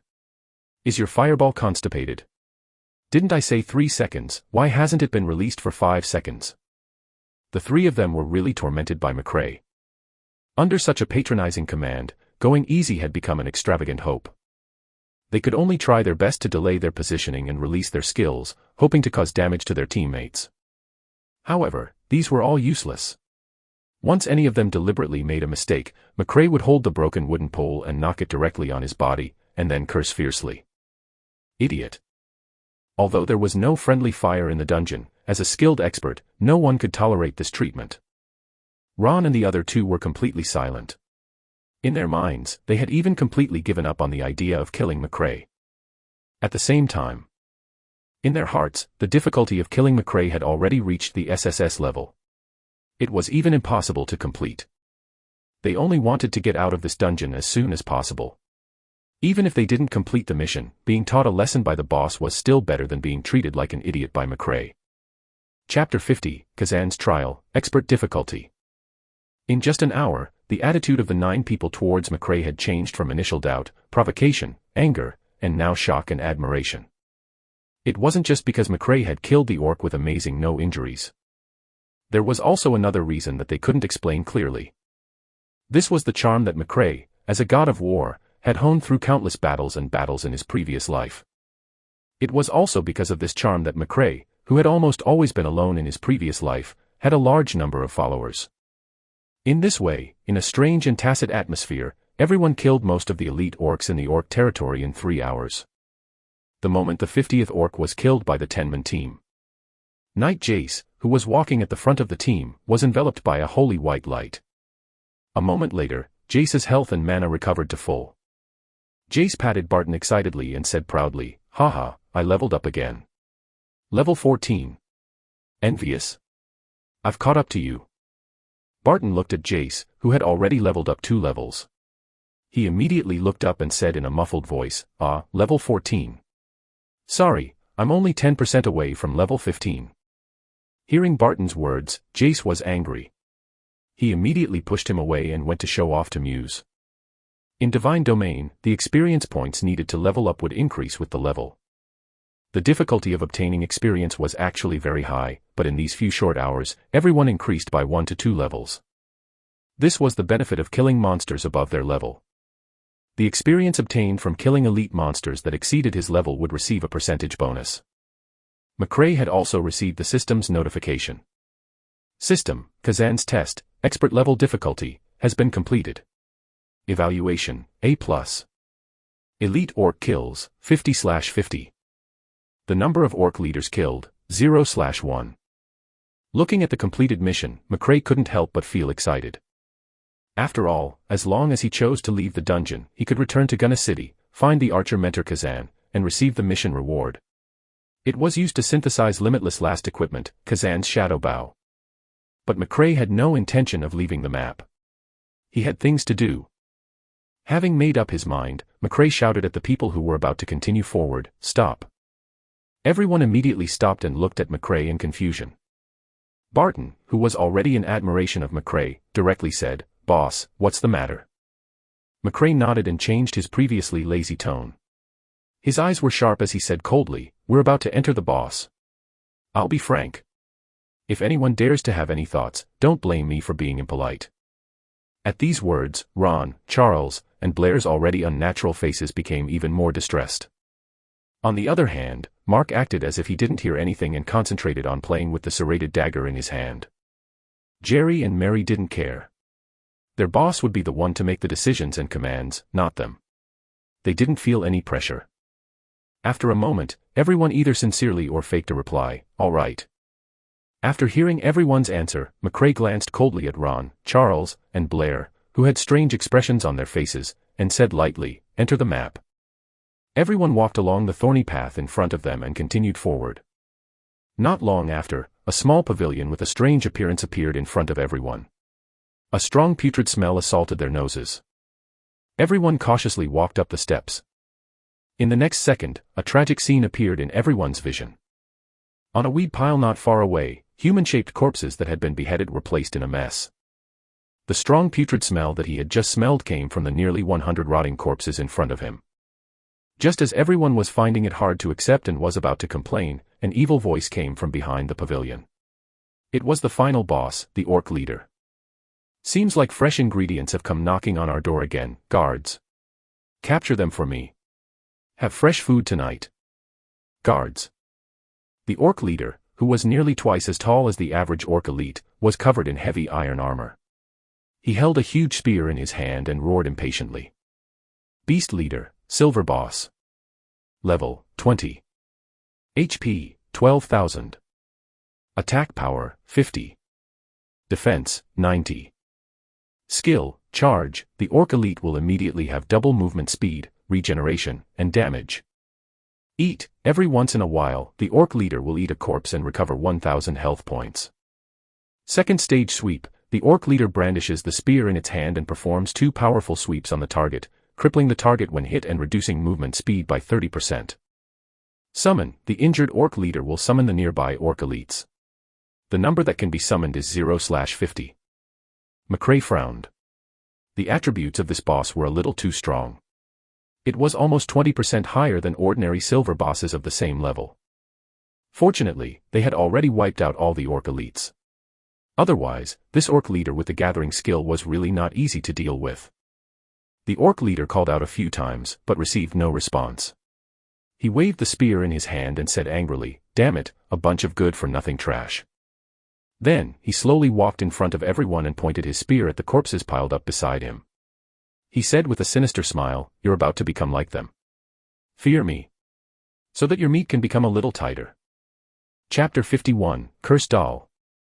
Chapter 51, Cursed Doll. The fierce-looking orc leader gave everyone full pressure. Apart from McRae, everyone muttered in their hearts, even if they went all out, facing a boss with such terrifying attributes, they would only be wiped out. Thinking to this point, everyone pretended that nothing had happened and looked at McRae, who was still calm. In their eyes, it was simply a dream for McRae to kill this boss. Looking at the scene again. The orc leader had already begun to move. The orc leader's movement speed was very fast. Even though McRae had made his teammates use the speed scroll, it was still far lower than the orc's exaggerated speed attribute. Seeing that the fierce orc leader was about to lunge at McRae, in a flash, McRae took advantage of the opportunity to squat and dodge, barely dodging the attack of the orc leader. This scene was very dangerous. One careless move could result in death under the merciless spears of the orc lord. Before everyone could be shocked, the next attack of the orc leader boss had already begun. The orc leader crossed the spear and sneezed. A cruel and terrifying smile appeared on his face, and he said fiercely, "Poor human, hide. It's a good time to move your muscles so that you won't have to stuff your teeth later." "Feral charge!" the orc leader shouted. Instantly, its huge body was immediately covered by a red light, and it rushed towards the locked McRae at an unbelievable speed. McRae looked at the orc leader who was rushing over like an arrow that had escaped the bow. His eyes turned cold, and he calmly raised the beginner's scepter in his hand and aimed it at the charging orc leader. He shouted softly, "Holy Repel." With the release of McRae's skill, a golden barrier with holy light immediately appeared in front of the orc leader who was charging at full speed. Bang! After a muffled sound, the orc leader was directly rebounded nearly 20 yards away by the holy golden barrier.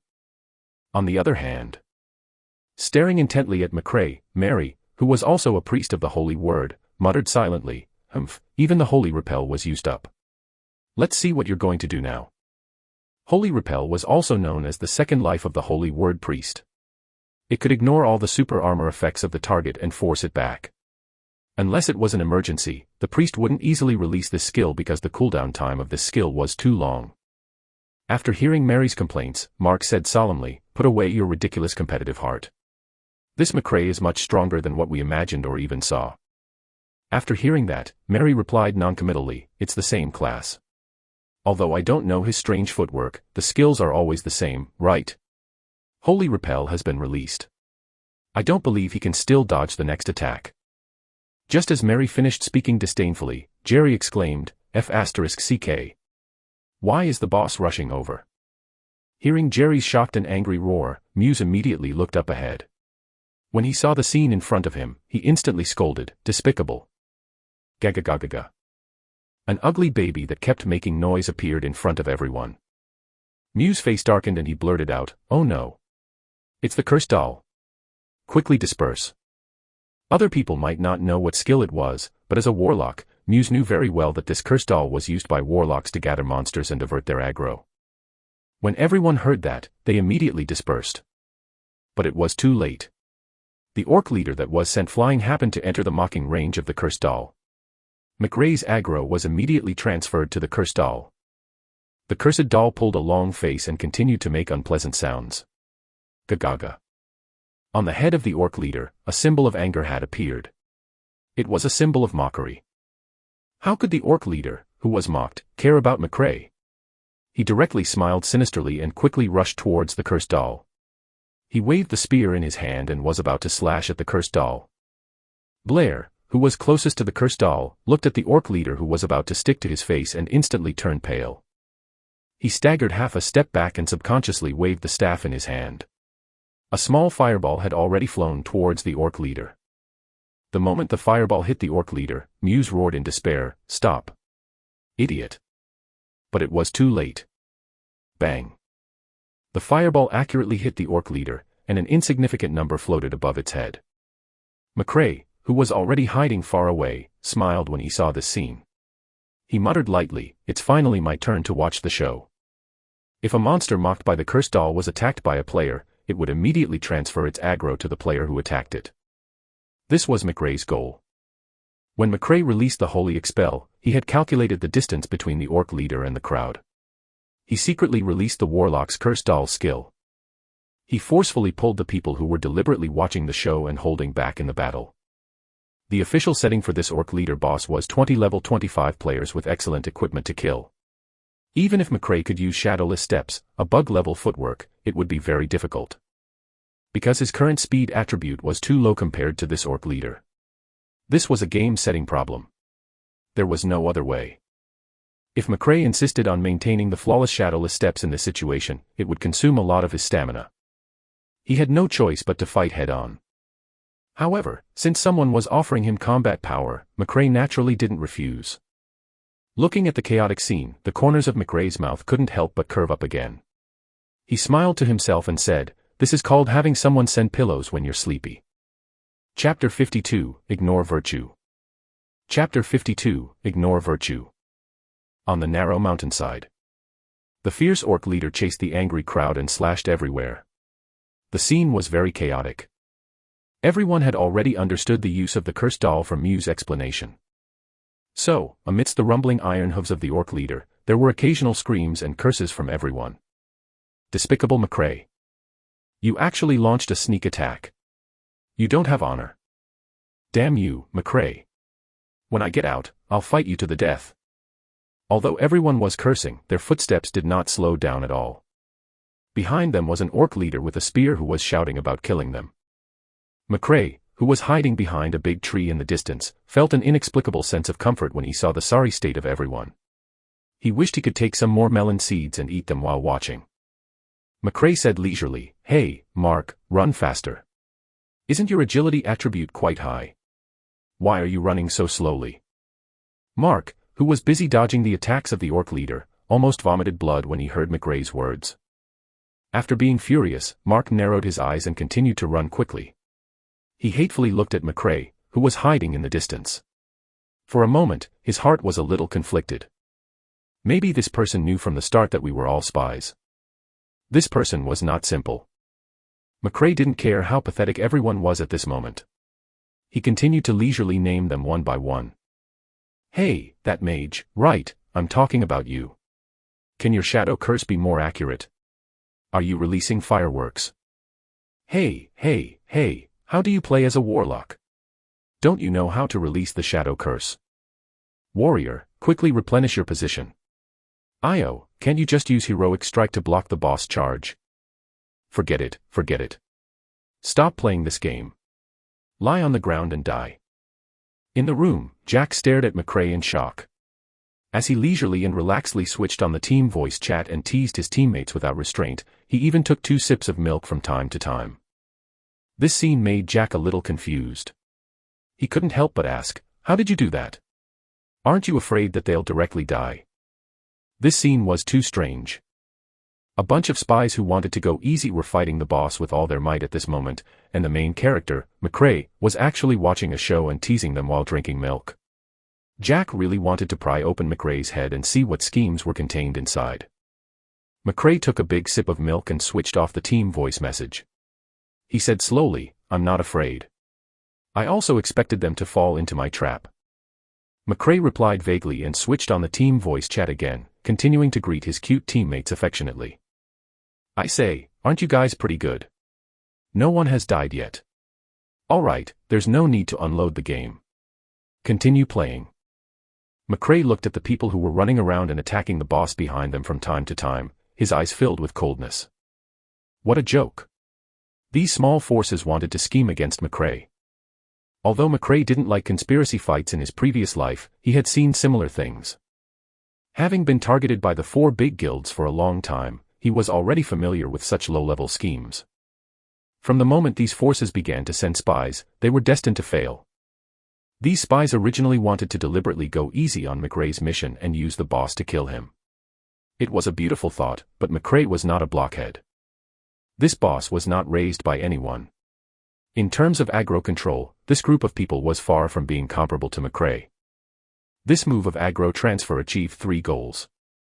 Firstly, they forcefully dragged these spies into the battlefield. In order to protect their levels and equipment, they had no choice but to face the boss directly and use the elites of these forces to deplete the boss' health. Secondly, using the boss to kill a few spies, the level deducted from death would also weaken the strength of these forces. In the end, McRae was simply displeased that someone had plotted against him. He used this method to teach these arrogant spies a lesson. The chaotic scene didn't last long. Before long, there was a reduction in numbers. In a moment of carelessness, Ron made a mistake in his positioning and was immediately killed by the orc leader with a second stage sweep. Ron's death made the already serious situation worse. The remaining 8 people could no longer form a perfect defensive line to stop the fierce orc leader. Knight Jace, who was at the front, raised his round shield and dodged left and right. He hurriedly shouted, "Priest! Heal! Heal! I can't hold on anymore." Meanwhile, Mary, who was standing at the back, was already in a mess. She roared impatiently, "King want to heal too. These 3 people in the front row are like they're bleeding profusely. I can't even heal them back with a healing crit. F***ck." Hearing Mary's angry roar, Jace, Barton, and Jerry, who were at the front, were also helpless. Our tankiness is considered first-rate among all the players, but so what if the number 1 tank of the Divine Realm comes? If anyone could come withstand the 2 attacks of this orc in front of them, they could abandon all this equipment. However, before they could continue to complain, the orc leader's body glowed red again. Mark thought to himself, "Not good. It's charge." The charging animation was completed almost instantly. The orc leader waved the spear in his hand and shouted loudly, running towards Blair, who he had locked onto. Another insta-kill. Blair, who was locked on by the charge, had a huge change in expression. He hurriedly shouted, "Priest! Retreat! Retreat!" Mary, who was called out again, shouted in frustration, "I'm not a hacker. I have cooldowns, okay." Chapter 53, Switching Weapons. Lubbock Sword, Equipment. Chapter 53, Switching Weapons. Lubbock Sword, Equipment. The moment Blair was locked on by charge, his outcome was already destined. Without the holy repel of the Holy Word Priest, no one present had any other skills to block the orc leader in the super armor state.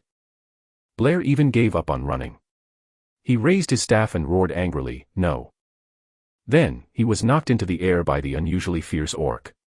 His HP immediately emptied, and his avatar turned gray. Instant kill. Another insta-kill. Without waiting for anyone to react, the orc leader raised the spear in its hand again. The skill, second stage sweep, was already activated. He slashed at Charles and Muse, who were too late to dodge. When Mary saw this, she hurriedly raised the scepter in her hand. The secondary healing spell that had just recovered CD had already been used. A light green recovery halo instantly appeared on Muse's body. However, everything was useless. The damage of the orc leader was too high. The damage of the skill, second stage sweep, had long overflowed. The recovery speed of a second stage healing spell was simply not enough. Charles, Muse, dead. He killed 4 people in a row. This was the terror of a level 25 silver boss. The tyrannical strength of the orc lord cast a thick shadow on the hearts of everyone present. Taking advantage of the time when the orc lord released his skill, Barton hurriedly drank a mouthful of low-level recovery potion and raised his nearly bottomless health slightly. At the side, Jay smiled bitterly and said, "What's the point of drinking recovery potions? These are 50 copper coins. Since we're going to die anyway, we might as well save 50 copper coins." Barton couldn't help but be stunned when he heard that. He scolded, "F***ck, I lost another 50 copper coins." In the early stages of the server, 50 copper coins was still very expensive, much less for the 2 unaffiliated players. It was almost half a day's income. The 2 of them looked at each other and smiled, but each of them looked embarrassed. Without waiting for everyone to continue resupplying, the orc leader had already turned around and continued to roar with a sinister smile, "Weak humans, tremble under the feet of my great orc feet. I want to drink your blood." Looking at the boss that was about to charge at them again, Jerry raised the long sword in his hand resentfully and muttered, "Drink, drink. Just don't make me drop my bronze longsword." This was something he had obtained from a bronze boss with great difficulty. It was very precious. On the side, Mark looked faintly at McRae, who was hiding in the distance. Then, he shouted softly at Jerry, "Don't be so useless. Maybe there's still a chance." Jerry immediately recovered. "But boss." Without waiting for Jerry to finish, the centaur leader attacked again. From the looks of it, they can't hold on anymore. Looking at the situation, McRae's eyes flashed slightly as he muttered to himself. Seeing that the situation was in a stalemate, especially with 3 and 4 spies killed, McRae did not intend to continue watching with folded arms. Just as the orc leader's iron hooves were about to step on Barton, McRae's figure suddenly appeared in front of him. The few of them were slightly stunned. Wasn't McRae hiding far away? No one had seen him move. Why had he suddenly appeared there? The few of them looked towards the tree and suddenly realized that there was also a McRae. Muse, who had already died in battle, was secretly shocked. Why did a priest like him know the warlock's substitute puppet skill? At this moment, he was suddenly stunned. Why would a priest have a cursed doll skill? Just as Muse was pondering over this matter, the battle on the field had already begun. At the critical moment, McRae quickly raised his scepter and immediately released a skill at the orc leader. Holy word, repel!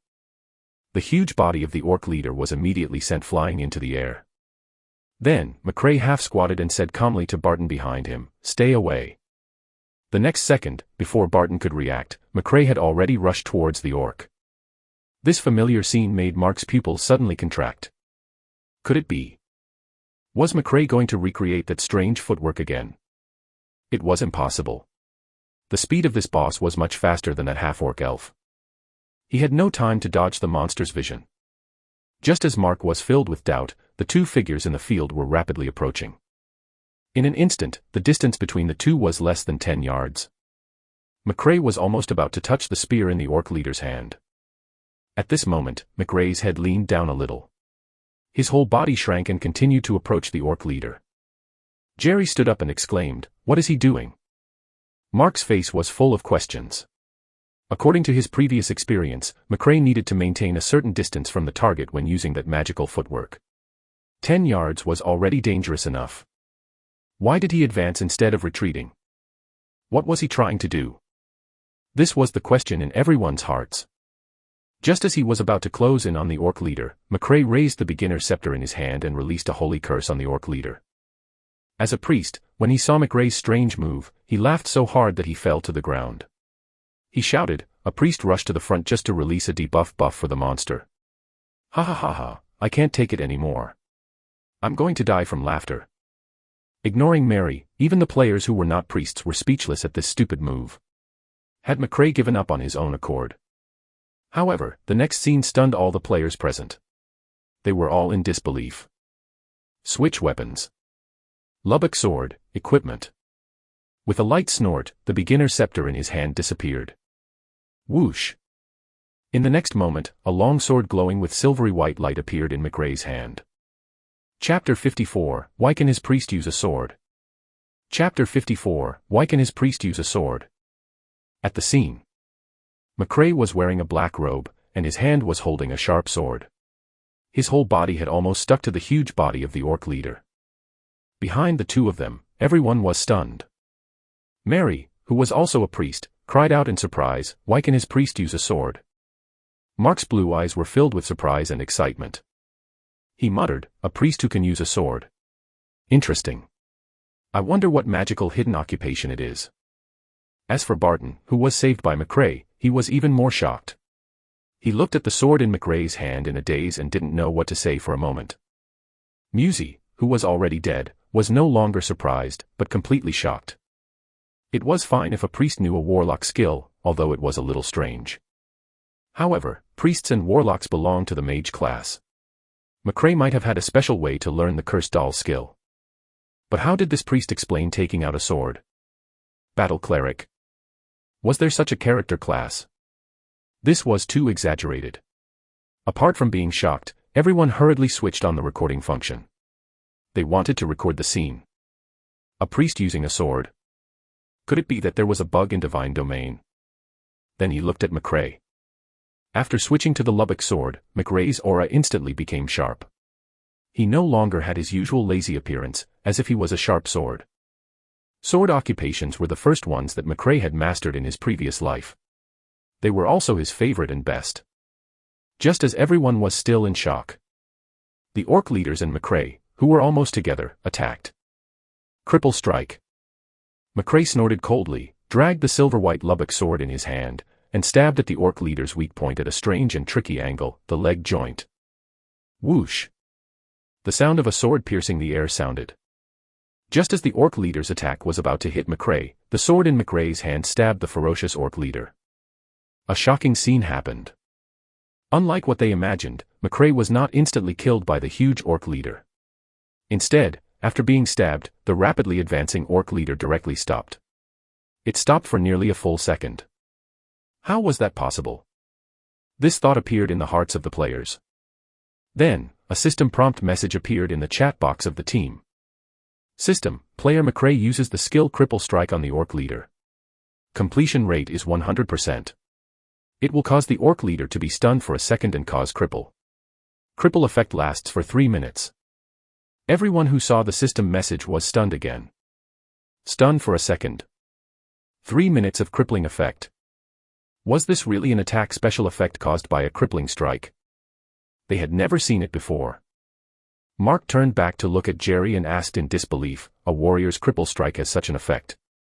What Mark asked was not only what he wanted to know, but also what everyone present wanted to know. They had seen many warriors crippling strike, but they had never seen such an effect.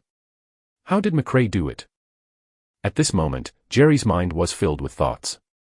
Unlike other people's simple doubts, as a warrior, Jerry had long been completely conquered by McRae's crippling blow. Jerry changed his usual arrogant posture, drooped his head, and slowly said, crippling strike, in theory, can indeed cause such an attack effect. Mark hurriedly asked, why didn't you have such an exaggerated effect when you used it? Jerry looked at the scene in a daze and continued to fight with the orc leader. He said word by word, crippling strike does have the effect of stunting, but right now, in the entire divine realm, probably only this McRae can do it. Jerry took a look at the doubtful faces and shook his head helplessly. He continued to say with a bitter smile, it's very difficult to produce a stun effect with a cripple strike. It has strict requirements on the attack point and attack time. See that 100% completion rate. The highest I did was 51%. Everyone was in an uproar. Jerry was a proud man who thought that his operation was top-notch, but today, McRae used his strength to tell him what was meant by there's always someone better. On the other hand, the half-orc leader, who was unusually fierce in front of everyone, couldn't even touch the corner of McRae's shirt at this moment. Everyone exclaimed, that strange footwork again. The orc leader in the field kept walking in a circle. The angry boss kept roaring and waving the terrifying spear in its hand. But it was all useless. McRae's shadowless steps used the blind spot of the monster's vision in divine domain. It was the basic logic of the monster's data. It was impossible to break through. Unless the monster's agility exceeded a certain value of McRae, it was impossible to touch him. McRae's crippling strike's effect was to reduce the agility of the orc leader.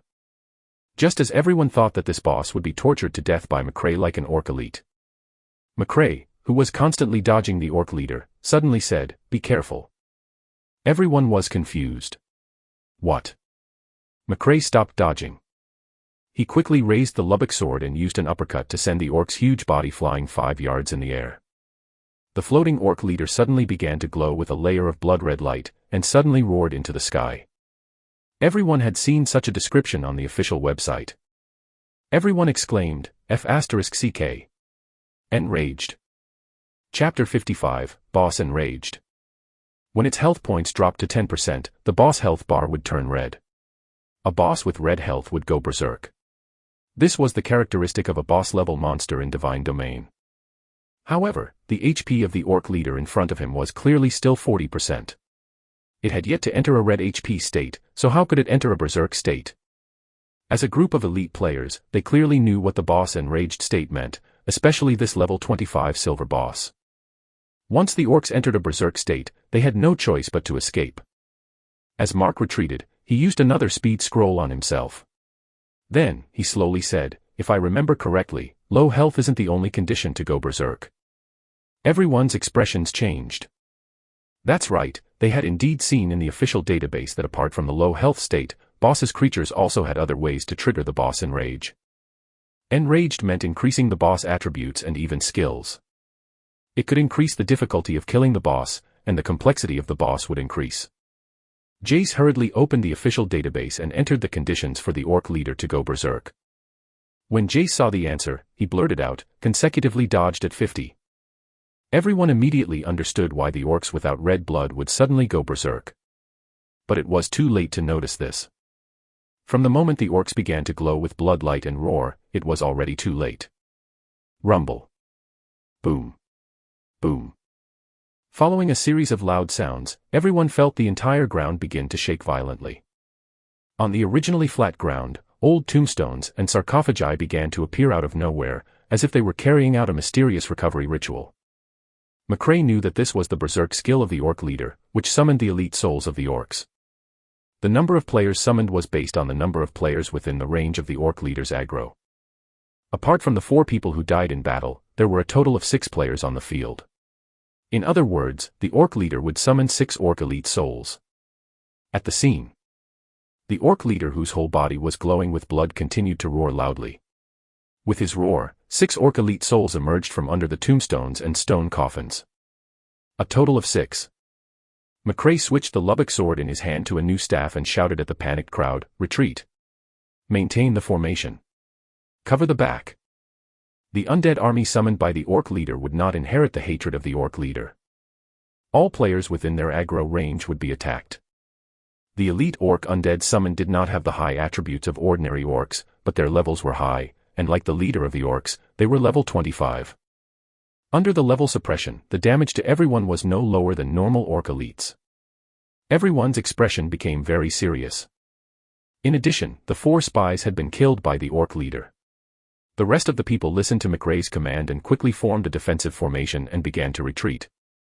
McRae looked at the 7 monsters in the field, his calm face still calm.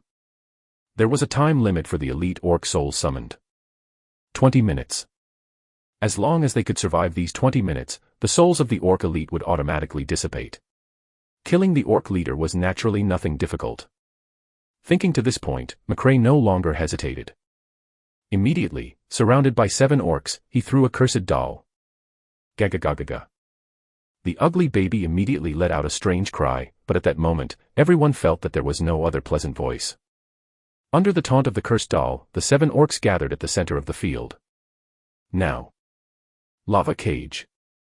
McRae shouted softly and quickly raised the staff in his hand, aimed at the orc gathering point, and released the elementalist skill. The damage of the lava cage wasn't high, but it was a very useful group deceleration skill. It would also give the target a continuous burn debuff. It's not over yet.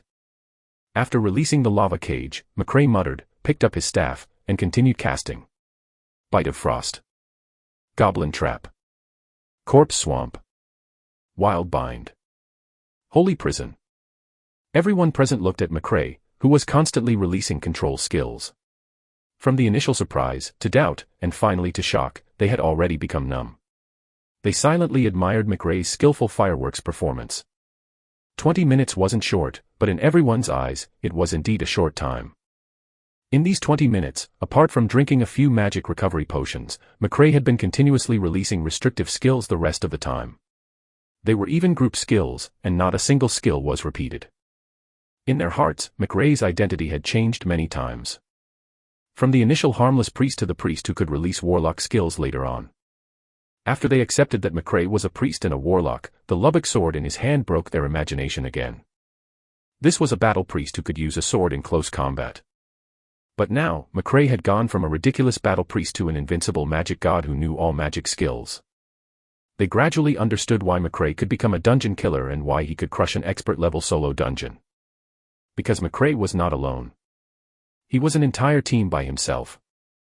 Chapter 56, 20 Skills, Pure Hand Speed. 20 minutes passed. The 6 orc elite souls that were summoned slowly turned into broken shadows and disappeared in the air amid a series of wails. Only the orc leader was left, struggling desperately among the many restrictive skills. Stunned. Everyone was stunned.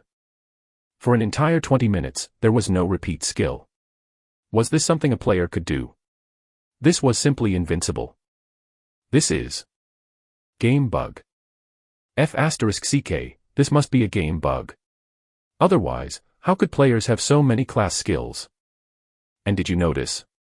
These skills seem to be from different magic classes. F***ck, that lava cage is an elementalist's group restriction skill. Corpse Swamp is a dark curse master skill. I've never heard of this goblin trap. Tell me a joke. This is a fair game. It can't be a bug. Divine Domain's server is the most advanced smart brain server in the world. This only means that God McRae has some special item. Everyone started discussing. The shock that McRae had given them was just too shocking. However, Jack was the most shocked one in the room. As everyone knew, there were only 10 places in Divine Domain's personal interface where skills could be placed. From level 20 to above, every level up meant 5 additional hotkey slots, up to 30. The skill in the hotkeys column would be directly chosen for the user to draw it to the position where it was released. Then, the casting could be completed. However, there were far more than 30 skills in each class. Together with some common skills, the number of skills a high-level player had was usually around 150. However, the hotkey slots would never be enough. So, some skills needed to be remembered by remembering the combination of them. The combo of buttons needed to be hit on the keyboard, and then the target selected by the mouse had to be aimed before it was released. This was a lot more time and much more complicated than casting skills quickly. Therefore, everyone placed some key and necessary skills in the hotkey column to facilitate their operation. But Jack saw that there was only one skill in McRae's fast spell column, Quick Recover, a general evasion skill. None of the other skills were placed. The skills that McRae released were completely dependent on his hands. More than 20 skills. Jack subconsciously wiped his forehead. It was covered in cold sweat. He was already muttering in his heart, "Is this guy really a human?" The scene of McRae's operation on his hands during these 20 minutes still flashed in Jack's mind. It was a harmonious and strange scene. A pair of clean and long hands worked perfectly together on the keyboard and mouse. They were like two butterflies dancing on the keyboard and mouse. McRae's rapid tapping even made Jack see after images. It was so fast that Jack looked at McRae's rapidly moving hand as if it was moving slowly. This was an extremely fast performance. However, there was absolutely no pressure on McRae's expression just now. In other words, this hand speed wasn't McRae's limit. Jack was silent. He didn't know why this friend in front of him knew so much about Divine Domain. Then, he looked at the game. McRae switched the beginner's scepter in his hand to the silver-white Lubbock sword. This confused everyone present. In front of everyone. Jerry scratched his head and asked in confusion, "Can't we just use a magic skill to kill it from a distance?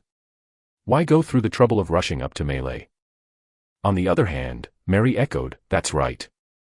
McRae's class is so insane. He knows all the skills of all the classes. It's like a bug. He's invincible." At this moment, Mark also slowly woke up from his shock and slowly said, "Don't think about other people's occupations. It should be some special unique occupation." Mary muttered indignantly, "TCH, isn't it just luck? Such a heaven-defying occupation, even I can do it." Mark asked seriously, "Oh. He can only use the priest skill to kill an orc elite alone. You mean you can do it too?" Mark knew his brother too well. His game talent was extremely high, but this also led to him being too proud. Now, such a heaven-defying character had appeared. He had used the same class, the same skill, and even worse equipment than him to do what he couldn't. His pride had suffered a setback. Mark shook his head, thinking to himself, "This is good. It prevents him from being arrogant. I'll be at a disadvantage sooner or later." Jerry didn't say anything. McRae's 100% completion rate cripple strike was enough for him to learn for a while. The two unaffiliated knights were extremely shocked. He had long forgotten about McRae using the cursed doll to get rid of the hatred in his heart. Looking at McRae. At this moment, the orc leader boss had already become low health, but the boss that had just been enraged had a fragile period. McRae unleashed another crippling attack on the orc leader, slowing it down. The attributes of the orc leaders in their weak stages would decrease. In addition to the beneficial effect of the crippling strike, their agility attributes were almost half of their normal attributes. McRae didn't even need to use a vision dodging technique. He could completely rely on his body's reflexes to perfectly dodge the orc leader's lance attack. Under McRae's constant consumption, the HP of the orc leader became lower and lower. Chapter 57, Congratulations on Clearing. Damn humans. With a roar, the orc's huge body fell heavily to the ground. Then, a crisp system prompt sounded. "System, congratulations on clearing orc territory, expert difficulty. The teleportation array to leave the dungeon will be opened in 10 seconds. Following the system prompt, McRae kicked the 4 dead people out of the team without hesitation. System, player Muse was kicked out of the team by Team Captain McRae. System, player Blair was kicked out of the team by Team Leader McRae. System, player Ron was kicked out of the team by Team Captain McRae. System, player Charles was kicked out of the team by Team Leader McRae. Determined and decisive, never sloppy. When the messages from these 4 teams appeared in the chat box of the team, Jerry and Mary both looked at Mark. Mark didn't respond at all and just looked at McRae in the distance. McRae looked at Mark meaningfully but didn't say anything. The meaning in McRae's eyes was obvious: if you want to get the reward, stay put. The two of them had a tacit understanding. Barton and Jace, the 2 unaffiliated people, didn't understand. The 2 of them asked in confusion, "Captain, why are you kicking these 4 out? Isn't this unethical?" After saying that, Barton and Jace felt a little embarrassed. Forget about kicking these 4 people, even if McRae kicked them all, they had nothing to say. In this dungeon, the 9 of them were almost useless, and they had even gotten a lot of experience points for free. He still wanted to split the equipment now. He was indeed a little thick-skinned. However, out of curiosity, he still asked. McRae didn't answer. He just said lightly to Mark, "Everyone, you've worked hard." This time, if Mark still didn't understand that he had exposed himself, then he shouldn't play games. He immediately replied with everyone, "No, not at all, not at all. Be reasonable." This boss was basically fought by McRae alone. It wasn't hard on them, so it could be said that they were sincere. But this assassination mission didn't seem like it could be completed. McRae continued, "So what's next?" Everyone was somewhat confused as they asked in confusion, "Next?" McRae slowly walked to the corpse of the orc leader, squatted down, and said with a smile, "Stay or leave. You have to consider it carefully." Jerry and Mary were stunned and looked at Mark in a daze. Mark patted Jerry and Mary beside him, then glanced at McRae and said lightly, "Leave the team." System, player Mark, quit the team. With the system prompt, Mark's figure gradually disappeared from the dungeon. McRae's voice sounded faintly again. "Your boss has left, why aren't the 2 of you leaving?" Jerry and Mary were instantly embarrassed. They laughed dryly and immediately left the team without replying. System, players Jerry, Mary, quit the team. Now, only McRae, Barton, and Jace were left in the dungeon. Barton and Jace looked at each other. Both of them felt like they were sitting on pins and needles. He hurriedly said to McRae, "Captain, we're convinced of your strength. We'll stay and join the guild. If all of them quit, we wouldn't. Not to mention the benefits of joining a guild, just farming dungeons with God McRae was enough." The nervousness on their faces amused McRae. He immediately had the intention of pulling a prank on them. He deliberately put on a serious face and asked, "What can the 2 of you do for the guild?" Upon hearing McRae's question, the 2 of them hurriedly expressed their loyalty to him. Barton shouted, "The guild is my house. I love my house." When Jace heard this, he was disgusted and scolded Barton for being mushy. Then, he shouted, "From today onwards, I'm yours." McRae smiled at the 2 of them and nodded, not taking it seriously. As a core member, this loyalty was definitely not enough, but at the moment, joining a guild was not a problem. "Yo, my luck's not bad." McRae took out a simple black spear from under the corpse of the orc leader. It was the spear in the orc leader's hand. Beast leader spear, silver grade, unidentified. Silver grade again. And if nothing went wrong, it was a level 25 silver grade item, just like the leader of the orcs. McRae picked up the unidentified orc spear, feeling a little excited. Then, McRae raised the spear in his left hand, and his right hand lit up with a white glow. He slowly wiped the spear. After the light in McRae's hand wiped the originally dim orc lance, it immediately erupted with its own profound luster. This was the appraisal skill that he had spent 20 silver coins on at the blacksmith shop. It had come into use. The appraised orc lance also revealed a terrifying attribute. Orc leader's spear. Type, spear. Level 25. Quality, silver. Attributes, strength plus 150, constitution plus 50, intelligence plus 30.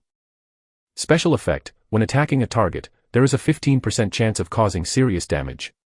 Normal attacks add 80% strength damage to the user. Description, kill. Kill them all. Ha ha ha. SSS. When McRae pasted the attributes of the orc leader's spear on the team channel, Barton and Jace immediately gasped. Based on its attributes alone, this orc lord's spear was already an invincible existence. The weapon actually had as much as 150 points of strength. This was too ridiculous. After all of their equipment together only had 80 to 90 strength points. The current top warrior players only had 70 to 80 strength attributes. If this spear appeared in the market, everyone would probably go crazy. Barton and Jace looked at the simple spear in McRae's hand and swallowed silently. However, they knew very well that this weapon had nothing to do with them. Even if McRae gave it to them, they wouldn't dare to accept it. The value of this weapon was too precious. Chapter 58, Shocking. Was it a skill or a bug? Chapter 58, Shocking. Was it a skill or a bug? McRae and the other two quickly cleaned the battlefield. Then, he bid farewell to the two of them, walked into the teleportation array, and left the orc territory. He was transported to the outskirts of Gunna City. At this point, the siege plans of the various forces had completely fallen through. At the same time, on the official forum of the Divine Domain, the views of a few videos began to increase rapidly. Shocking. Is it a technique or a bug? God McRae's strange movement technique. External. Priest. Warrior. Or mage. Let's explore the mystery of McRae's real class. Let God McRae tell you what a real rogue is. Open the trap and eliminate it together. A few videos immediately caused a stir when they were uploaded. Wanjing City. On the desk of an advertising company, Katie secretly opened the forum of Divine Domain. This was the happiest time of her day. Nothing happened so she could see what happened to the game she liked. As usual, when Katie opened the latest trending segment, she was instantly shocked. She wondered to herself, why is it all this McRae? He had heard of McRae's reputation. Apparently, he was some kind of dungeon killer. However, because they weren't in the same big area, Katie didn't pay much attention to McRae. After all, their big area also had a very powerful dungeon team. In Katie's eyes, he was just another gold coin warrior that the large financial group had spent money on. With a doubtful attitude, Katie opened the most popular video. Shocking. Is it a technique or a bug? God McRae's strange movement technique. As the scene played, the scene of McRae holding a new wand and constantly dodging the orc elite appeared in front of Katie's eyes. F***CK. This works too. This is something a human can do. Katie was shocked. This wasn't right. In his heart, McRae should be a rich second-generation heir who relied on gold coins to smash equipment and equipment attributes to crush dungeons.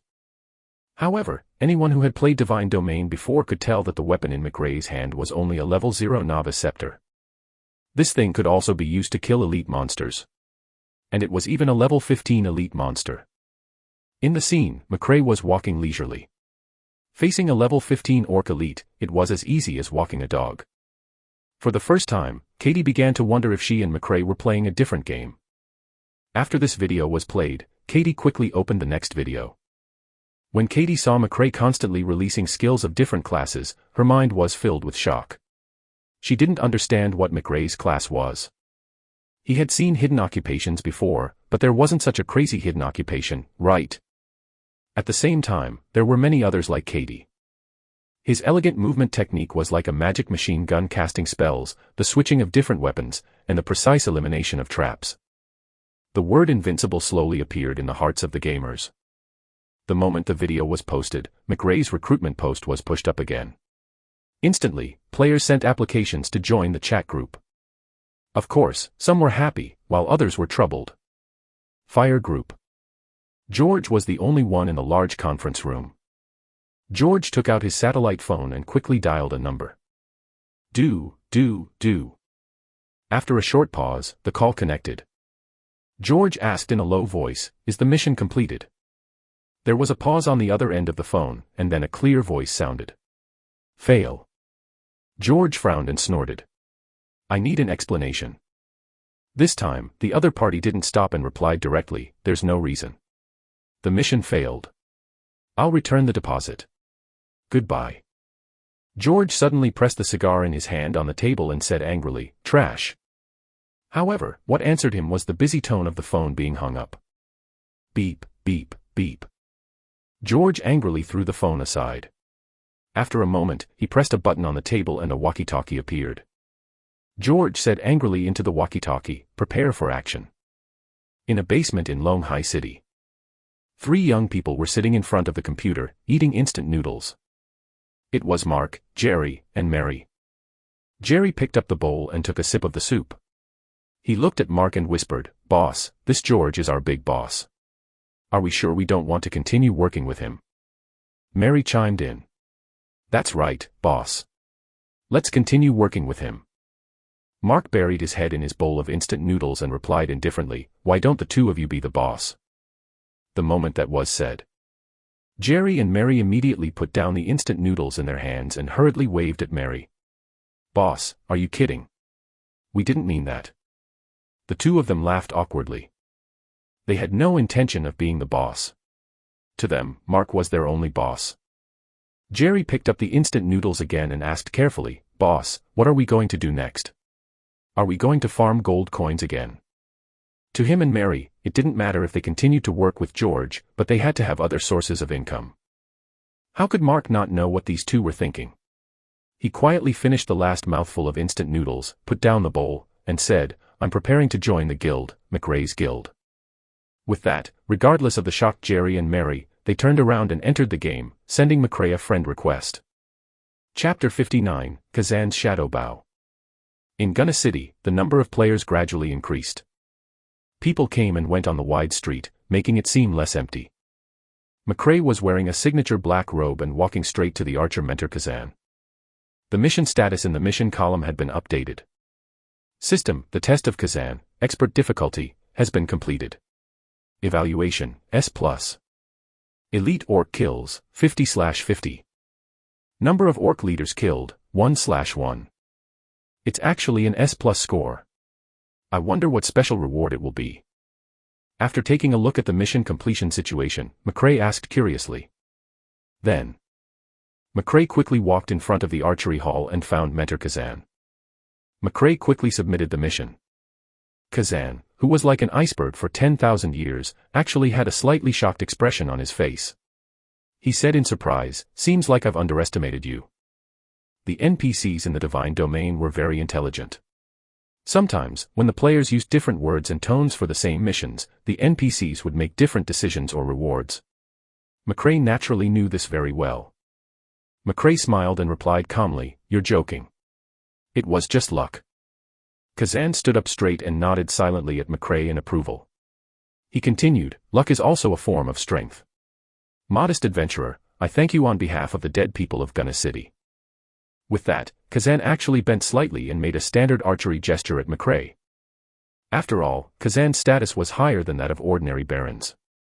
McRae hurriedly returned the greeting and said respectfully, "Kind Lord Kazan, you are too polite."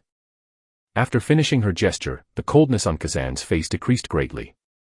She stretched out her hands, and instantly, a beautiful purple bow appeared in her hands. McRae was shocked. This was it. Kazan's shadow bow. Completing the last fusion weapon of Elementary Limitless.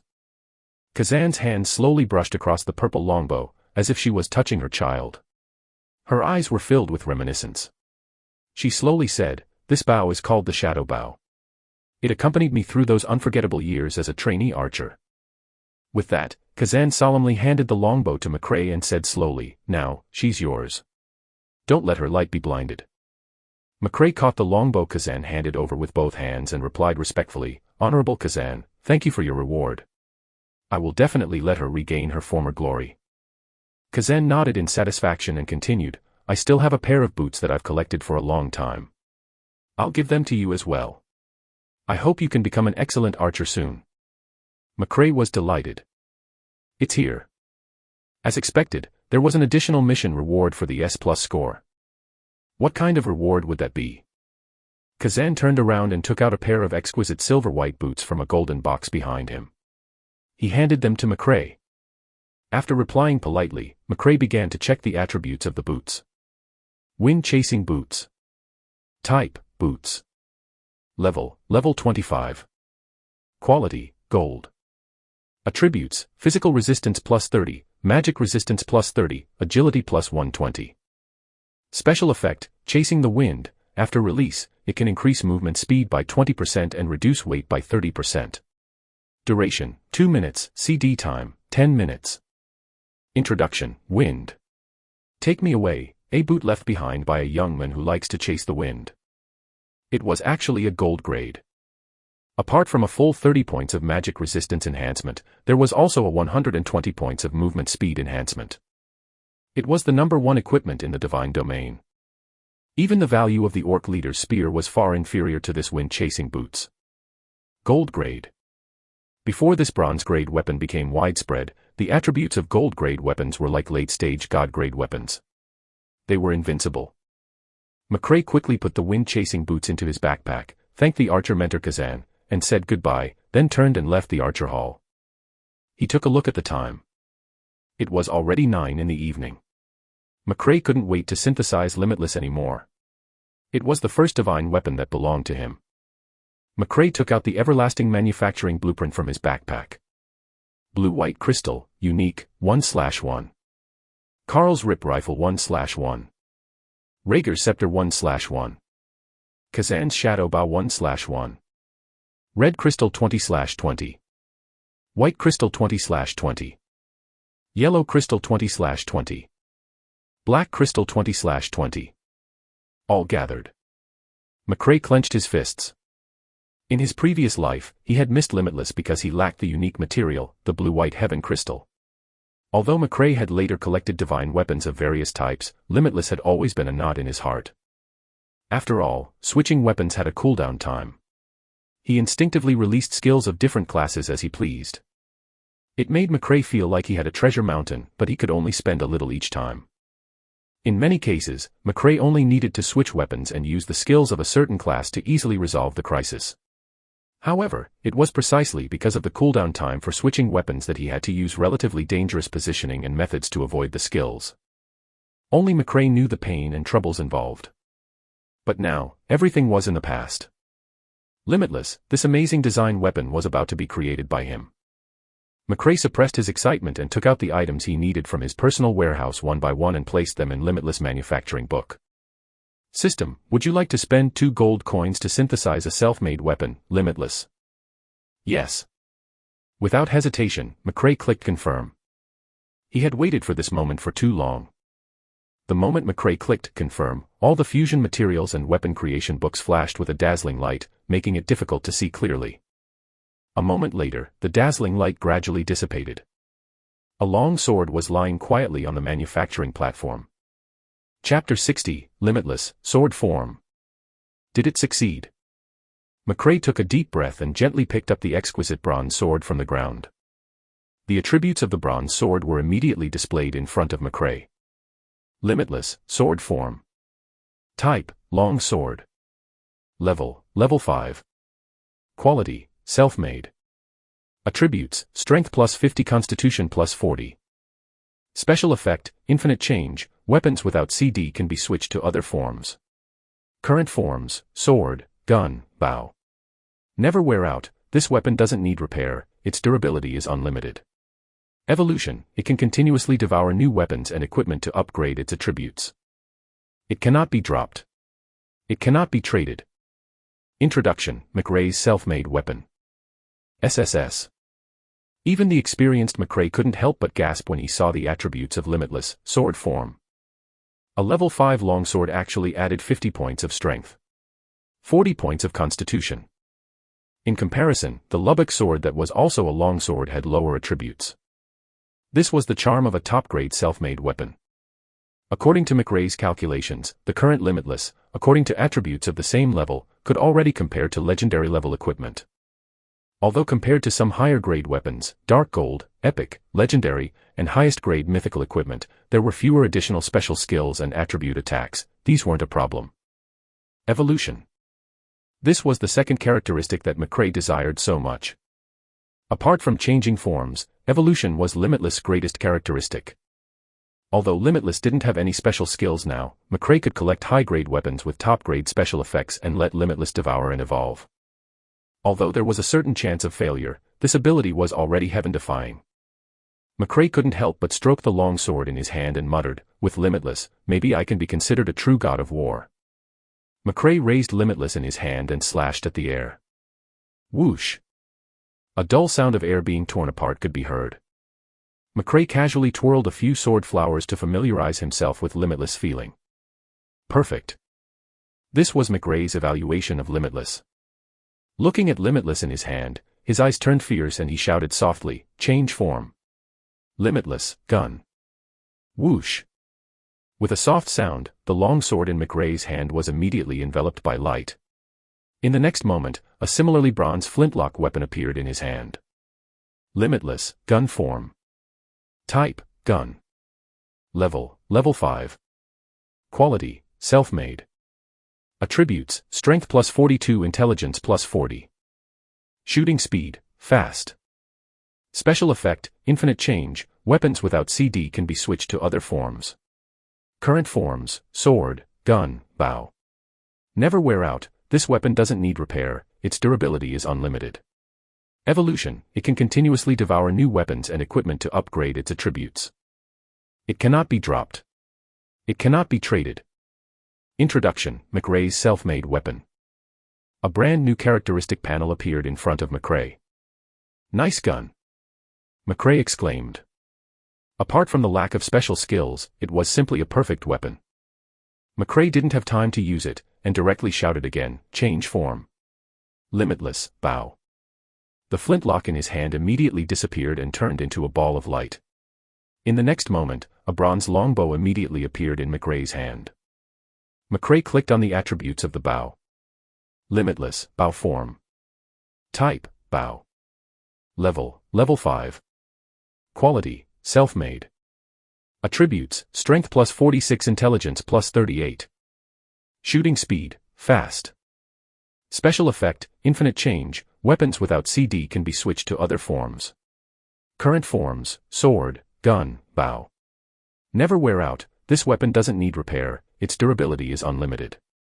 Evolution, it can continuously devour new weapons and equipment to upgrade its attributes. It cannot be dropped. It cannot be traded. Introduction, McRae's self-made weapon. McRae carefully weighed the bow in his hand and played with it carefully.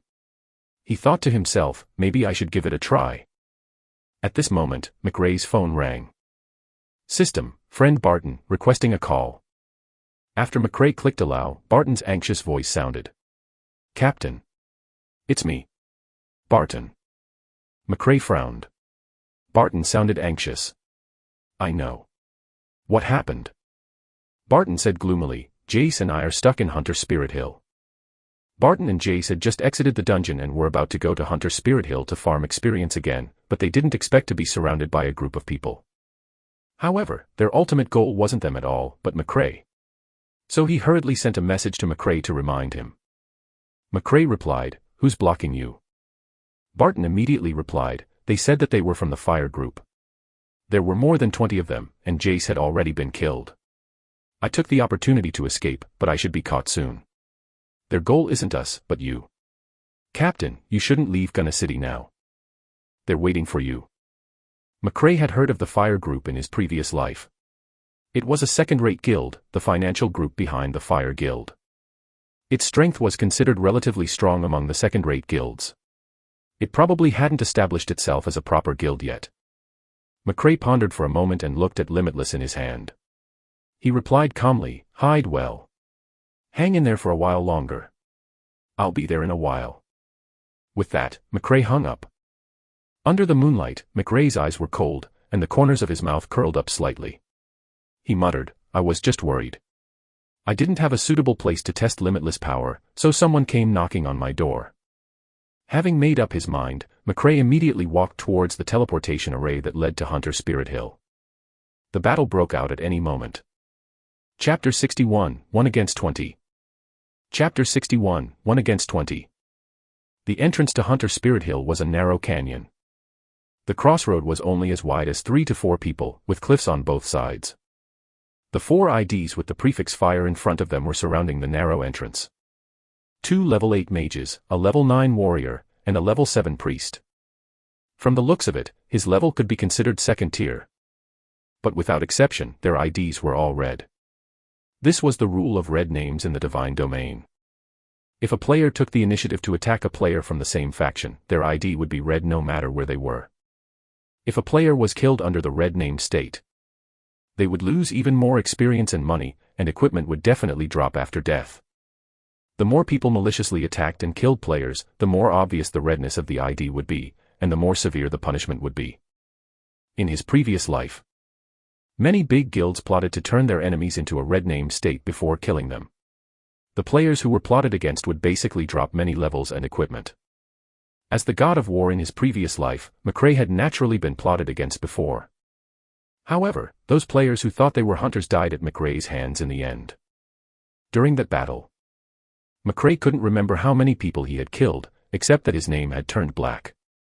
The identity of hunter and prey was constantly changing. If the prey was strong enough, the prey would become the hunter. Ignorant hunters would become prey. Just like now. McRae had already hidden behind a rock and was quietly looking at the 4 people not far in front of him. And these 4 didn't know that the danger was already close. The highest level warrior held a level 5 black iron longsword and complained softly. "I wonder how McRae offended our boss George. He actually ordered the top 20 guild members to ambush here." After that, the priest at the side also took out his staff and echoed boredly. "That's right. Shouldn't our mission be to get a silver grade drop as soon as possible and then form a guild?" After that, the 4 of them looked at each other helplessly, and the remaining 2 mages continued. "Forget it, just do whatever the boss says." However, speaking of which, is McRae really as powerful as the rumors say? Is there a need to send so many people? At this point, the level 9 warrior snorted disdainfully and continued. So what if they're powerful? Those 2 knights are already more than 10 levels. Their equipment is even better, but is it useful? Under the siege of 20 of us, didn't they still get killed by 1 level and escape with their tails between their legs? When the priest heard that, he was also excited. His mind was filled with the scene of them ganging up on the 2 high-end knights. Then, he continued excitedly, "That's right. Who cares if McRae is there? No matter how powerful he is, he's just one person. Why should the 20 of us be afraid of him?" The moment that was said, the 4 of them laughed loudly. 1 against 20. Funny, unless this McRae wasn't human. Yet. What they didn't know was that in the domain of the Divine Domain, McRae couldn't be called an ordinary person. He was the one and only god of war in this Divine Domain world. At the same time, McRae, who was hiding behind the huge rock, heard the conversation between the 4 of them clearly. McRae only had one word to say about the thoughts of these 4 people: naive. Apart from the fact that the players had only entered the game for more than a week, they were all newbies and generally not very strong. Even in his previous life, in the middle and late stages of the Divine Domain, McRae was also an existence that could fight 100 alone. Looking at the 4 people who were laughing loudly in front of him, McRae didn't have any hatred in his heart. After all, the current Divine Domain was just a game. Still, since this fire group had provoked McRae, he definitely wouldn't sit back and do nothing. The corners of McRae's mouth curled up as he said softly to himself, "Then I'll play with you guys." After that, McRae carefully examined the equipment on the 4 of them. They were basically all black iron equipment and even some whiteboard equipment. In just an instant, McRae had a rough idea of their attributes. Then, McRae held the novice dagger in his right hand and silently entered stealth mode, slowly moving towards the 4 people in front of him. At this moment, as McRae advanced cautiously, he was getting closer and closer to the 4 players. He was almost 10 yards away. Priests and mages with high intelligence had extremely high senses. They were very sensitive to stealth skills. But they did not feel anything about McRae's advancement. It was not only because McRae's attributes were much higher than theirs, but also because McRae's mastery of stealth had reached an amazing level. 10 yards. 9 yards. 5 yards. At such a close distance, McRae could even see every expression on their faces clearly. McRae's expression was calm. He only stared at the warrior in front of him and calculated the distance. It was here. Then, a fierce look flashed in McRae's eyes, and he directly shouted softly, "Switch weapons, limitless." Whoosh! Just as he finished speaking, the novice dagger in McRae's hand immediately changed into the bronze-sharp longsword, limitless, sword form. The moment the novice dagger disappeared, McRae's stealth mode was deactivated, and his black robe immediately appeared in front of the four of them. Seeing this mysterious black-robed man who suddenly appeared, the warrior of the Fire Guild immediately revealed a puzzled expression. He was about to ask who McRae was, but it was too late. Like a leopard that had been waiting for a long time, McRae suddenly leaped up, raised the sword in his hand, and stabbed at this person. Be careful. When the priest standing far away saw this, he immediately cried out. At the same time, the priest quickly waved the staff in his hand and shouted, "Secondary heal." A green halo with fluorescent light immediately floated towards the warrior. As for the two mages, they were clearly still in a daze. Seeing this situation, McRae thought more highly of the priest. Yo, not bad. But that's it for now. In the next second, McRae's longsword had already stabbed the warrior's neck, and an exaggerated damage number floated above his head. Instant kill. Plop. His entire body immediately slammed heavily into the ground. Then, he slowly turned incorporeal and disappeared from the spot. Only the black iron longsword that dropped remained. McRae picked up the sword and put it in his backpack. After all, they were about to establish a guild, and this guild warehouse was still a problem. It was best to earn as much as possible now. Chapter 62, Change Form. Limitless, Gun. Chapter 62, Change Form. Limitless, Gun. At this moment, McRae's ID also turned pale red. System, you were the first to attack the players of the same faction. You have entered the red name state. You will be severely punished if you die. After the battle, you can escape the red name state by killing monsters. Red name. After hearing the system's notification, McRae chuckled. Other people might be afraid of the red name state, but he wasn't. In his previous life, his red name was almost normal. At this moment, the remaining 3 players of the Fire Guild were completely stunned, including the priest who had reacted quickly at the start. Instant kill. This was a level 9 high defense warrior with many black iron armor and 35 defense points. Who was this mysterious black-robed man in front of him? McRae didn't say anything else and used heroic charge again. In the next moment, McRae was immediately enveloped by a red light and rushed towards the mage on his left. The 2 mages finally recovered from their shock. They hurriedly took out the staff in their hands and hurriedly shouted, "Explosive fire ring." This was a very useful life-saving skill in the early stage of the elementalist class. It could effectively block some advancement methods. But what made them despair was, McRae didn't care about the explosive fire ring that caused an explosive amount of damage in the early stage. Instead of retreating, he advanced and forcefully endured this damage skill. He continued to rely on his high movement speed under the charge state to charge towards the mage on the left. The longsword in his hand was raised again, and he stabbed straight at the mage's chest. These 2 mages had originally hoped that this explosive fire ring could slightly stop McRae's charge, but they didn't expect McRae to be so decisive. A damage number floated above McRae's head. The damage of less than 50 shocked the 2 mages. How could they not know the power of the explosive fire ring? Even on the warriors of the first tier, this damage would exceed 100. However, it was less than 50 on McRae. This wasn't a fireball. How was this possible? But in the next moment, a huge number floated above the head of a mage. It was just 1 strike. McRae killed a mage. Even the priest with the fastest reaction didn't have time to heal his teammates. Seeing McRae's ferocity, the priest immediately shouted, "Run! I'll heal you." Just as the priest finished speaking, a healing halo appeared on the mage's body. The mage's health was still full.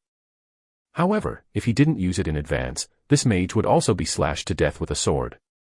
Upon hearing the priest's voice, the mage reacted. But the distance between the 2 mages was too close. McRae stabbed one to death with his sword, completely ignoring the equipment that dropped, his feet not stopping at all. At a distance of a few yards, McRae didn't need to use his technique. The speed provided by the pair of wind-chasing boots was already enough. He could feel McRae's murderous aura.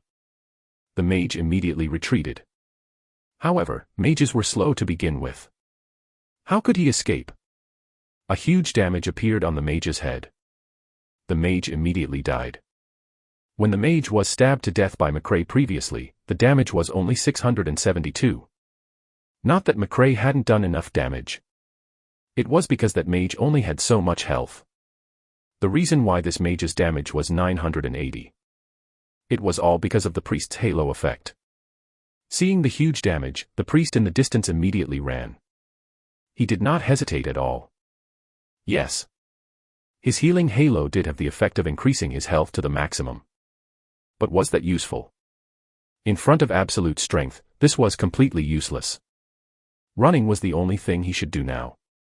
Furthermore, even with the healing halo, his health still couldn't reach 980. This meant that he wasn't even enough to withstand a single slash from McRae. However, the cautious priest still used a few skills on himself. A colorful light began to appear on his body. And then there was McRae. Looking at the running priest, he was in no hurry. After picking up the equipment and gold coins dropped by the two mages, he looked at the priest who could run. Change forms. Limitless, gun. McRae said calmly. The sharp sword in his hand immediately turned into a bronze flintlock. Lifting his hand, McRae barely aimed. Looking at the direction the priest was running in, he subconsciously predicted his positioning. Bang. The sound of the flintlock echoed in the canyon. Unfortunately, no damage number appeared above the priest's head. Clearly, McRae's shot had missed. Seems like I have to familiarize myself with this weapon. As he muttered to himself, McRae fired again. The speed of a flintlock was slightly slower than a bow. But it was much more powerful. However, this was not the reason why McRae changed his flintlock form. After all, even if it were just an arrow, the HP of a priest couldn't withstand the shot. He just wanted to try. The reason was simple. When the priest not far away heard the sound of the flintlock, he subconsciously wanted to look back. However, he suppressed his thoughts. If he turned back, he might not be able to escape. But even if he didn't turn around, would he be able to escape? Bang. The sound of the flintlock appeared again. But the next moment, the priest's body pounced onto the ground. At the same time, a huge damage number appeared above his head. Looking at the damage number, a faint smile appeared on McRae's face. This priest is pretty smart. Unfortunately, this health isn't my limit. Of course, McRae knew what the priest was thinking. He used skills and potions to increase his health. All so that he wouldn't be killed by McRae. Unfortunately, his plan failed. If your defense is a little higher, that's still possible. McRae commented. Grabbing the priest's equipment, McRae walked into the canyon. Assassination was already impossible. The sound of the flintlock was not a key factor. As long as someone died, the members of the Fire Guild would immediately know. At this moment, McRae had changed his mind. Rather than assassinate them, it was better to just kill his way in. Anyway, this wasn't a difficult task. Besides, if he attracted attention, Barton would be much safer.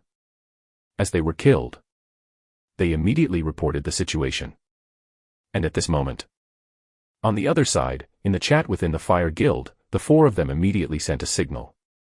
McRae is here. His attack power is extremely high. None of us can withstand a single strike from him. Don't kill him alone. You have to join forces. All four of you are dead. They're all dead. Trash. Chapter 63, McRae's Stealth Skill. The information sent by the four of them was immediately known by the people from the Fire Guild. However, not long after, the atmosphere in the chat channel changed. The few of you are not even level 10. It's naturally easy for McRae to kill you. That's right. In my opinion, the four of you are scared stiff by the rumors. Second-rate players will always be second-rate. No matter how strong McRae is, it's impossible for him to insta-kill us. It's easy to kill you. If he wants to kill me, I doubt he can break through my defense. Ha ha ha. The other players of the Fire Guild were chatting casually. However, the leader did not lower his guard. After asking for damage, he gave the command. All of you listen up. This operation must be done according to my orders. If anyone doesn't listen to my orders, get the hell out of the Fire Guild. At the same time, hand over your equipment. You are indeed the best team of our fire guild, but you've seen McRae's strength. Lastly, his damage value has reached more than 1,000. Do I need to say any more about this damage? So this time, the leader suppressed everyone's thoughts. After explaining their thoughts, the other players understood the leader's thoughts. They all agreed. At the same time, the battle method began to change. More than 10 people agreed to gather. They even used voice communication. The leader knew very well. According to the president's request, a silver weapon must drop from McRae this time. If he couldn't kill McRae, then it was a small matter if these 20+ people died. The problem would be his status and reputation. Therefore, the leader attached great importance to the guild's mission. Back to McRae. After killing the 4 of them, he no longer hid. He walked into Hunter Spirit Hill with his weapon. He had just passed through the entrance of the valley when the system's call notification came. System, friend Barton, requesting a call. Barton, what's wrong? President, I've discovered that the members of the Fire Guild are gathering. They seem to have discovered you. Yes. I killed a few of their players. Captain, from the looks of it, they seem to want to attack you directly. Leave quickly. Captain. Ignore me. Just find a chance to leave. McRae hung up. The gathering of the Fire Guild was not a big deal to McRae. Upon hearing Barton say that, McRae's heart didn't even waver. Not that McRae was crazy. He was just confident. Besides, it was a good thing that the other party had gathered together. This time, it was them who were in the open and him who was in the dark. Let's assassinate a few support players first. McRae muttered and switched the weapon in his hand to a dagger. Then, his figure disappeared at the entrance of the valley. The remaining members of the Fire Guild gathered together. Besides, they were close to Barton. This was their plan. Barton seemed to be just a bait to lure McRae. If McRae didn't know, so be it. But if he knew, he had to come. After all, McRae had already told the public that he wanted to establish a guild. And his own people were in danger. As long as he knew about it. Then he had to save him. Meanwhile, 4 people from the Fire Guild had died. And it was McRae who killed it. This meant that he already knew about this. But if he didn't come, then he, McRae, would be labeled as a player who had abandoned his guild. Once this label was confirmed, this guild would basically be impossible to establish. After all, most players didn't like such a guild leader. McRae had to come. He had to come. Therefore, when the members of the Fire Guild gathered together, they didn't panic at all. He wasn't afraid that McRae wouldn't come. At this moment, McRae had already sneaked close to them. His footsteps were very stable. Even if he stepped on the withered leaves, there would be no sound. As for the fresh grass, it was even more silent. At this moment, it was as if McRae had been possessed by a cat. He maximized the effect of stealth. Looking at the members of the Fire Guild gathered together from afar, McRae's face did not reveal any expression. McRae's eyes narrowed slightly. An expert. Unfortunately, it's useless against me. McRae's stealth effect continued. He slowly approached the team. As everyone was gathered together, most of the players relaxed. Everyone felt very safe. But at this moment, a damage number suddenly flew out of the crowd. Then, a priest fell to the ground. Soon, the corpse disappeared. Everyone immediately reacted. This. Why is this priest dead? Is it an archer? What happened? F***CK. This damage. It's the rogue stealth move, focus. Priest, buff us. What are you waiting for? Following the shout of a teammate, a holy priest immediately released a dazzling light. A strong light flew up from the team. It exploded above everyone's heads. The intense light would temporarily break the rogue's invisibility effect. Everyone was carefully observing the situation nearby. Yet, the brilliant skill seemed to have lost its effect. No one saw McRae. It was as if he wasn't the one who killed that player. At this moment, the leader realized that the situation was bad and immediately gave the order. McRae is here. Protect the backline. Knight, warrior, enter defensive mode. Rogues, move out. Don't stop using the shadow image skill. Immediately warn us if you find him. As the first-tier players, they quickly moved. Reveal skills were released one after another. The rogues also entered stealth mode. The defensive formation was immediately pulled up. Everyone entered a state. At this moment, as long as they discovered McRae's figure, countless skills would instantly be thrown out. The leader was undoubtedly very strong. Everyone was instantly safe. But the leader ignored a problem. They were indeed safe in the open. But were the rogues who went out to find McRae safe? At this moment, at the edge of the clearing, Barton was hiding on a huge maple tree. He looked at the priest who had just died and couldn't help but widen his eyes. McRae must have been the one who killed that priest. However, once he made a move, a figure should appear. However, Barton, who could observe the entire scene, didn't see McRae. How did he do that? Barton scratched his head in confusion, his thoughts surging. But at this moment, a damage number suddenly appeared beside the tree.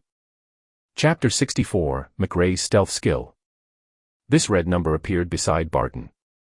He immediately looked down the tree. A corpse slowly appeared, and equipment dropped from the ground. Although it wasn't far, the leaves of the maple tree blocked most of Barton's vision. But he could still tell that it was a dagger. It was a rogue's weapon. Under Barton's gaze, a hand suddenly appeared. After getting the equipment, the hand immediately disappeared. This. He could only reveal one hand in stealth. What was going on? Rogues could reach this level of stealth. The question marks in Barton's head increased. However, he was very glad. Because he knew very well that this rogue below was killed by Captain McRae. Such a powerful rogue was thankfully on his side. If the enemy had such a rogue, the consequences would be unimaginable. He stopped thinking about it. He immediately held his breath, afraid that the people from the Fire Guild would discover him. The maple tree where Barton was only a yard away from the rogue's death. If the members of the Fire Guild looked up slightly, Barton would immediately be discovered. However, the people from the Fire Guild didn't look too much. No one even came to check on the situation. The leader of the Fire Guild immediately changed his battle plan. All rogues, retreat immediately and return to our position. All reveal skills, release. Cover for your teammates. Following the leader's orders, a few figures quickly appeared on the grassland. They could no longer care about stealth. After all, if even the rogues in stealth could be discovered by McRae, then their stealth would be meaningless. At the start, almost everyone in the Fire Guild thought that McRae would definitely die if he encountered them. But now, McRae had killed 2 people silently. This made them panic. They were all red names. If they died, not only would they lose experience, they would also drop equipment. At this time, equipment was undoubtedly very important. Rogues were extremely fast. Furthermore, they had escaped stealth. Therefore, they felt that McRae, who was still in stealth mode, would definitely not be able to catch up to them. Under such circumstances, it was impossible for them to die. In the quiet valley, apart from the sounds of a few reveal skills, there was no other movement. As if seeing that the valley was too quiet, the wind began to stir. The grass on the ground gradually bent down. As the wind blew past, waves rose on the grass. Looking at the situation in the valley, the leader immediately frowned. In this game, he'd seen plenty of grass waves before. However, the appearance of the grass wave undoubtedly gave McRae a chance. He no longer had to care about the footprints in his stealth. Besides, his voice would be covered. Indeed. Just as the leader finished his thought, a red number immediately appeared on his left side. Another rogue teammate fell. A piece of leather armor immediately dropped. Get him. The leader immediately gave the order.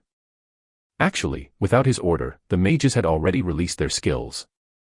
Fast ice cones, large-scale fireballs, wind blades. They bombarded the place where the rogue had died. However, these skills had no other use other than wasting a portion of their MP. Not a single damage number appeared. It was as if McRae hadn't appeared there. Seeing his teammates attack, the leader's expression turned bad. The attack just now had almost no delay. Furthermore, that rogue was very close to the protective circle. And in this situation, they still couldn't touch the corner of McRae's shirt. This didn't make sense.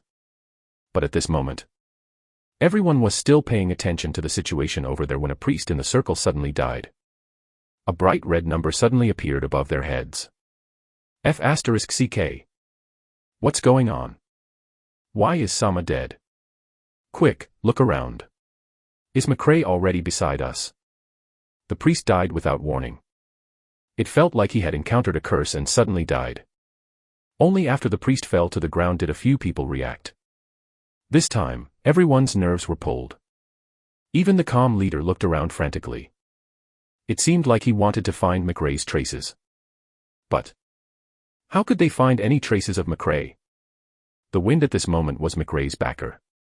As long as the wind was around, this team would not be able to find him. The death of this priest. It was as if a basin of cold water had fallen on their heads. This situation made their hearts tighten. The people in the circle were actually dead. How was this possible? There was no gap in this protective circle.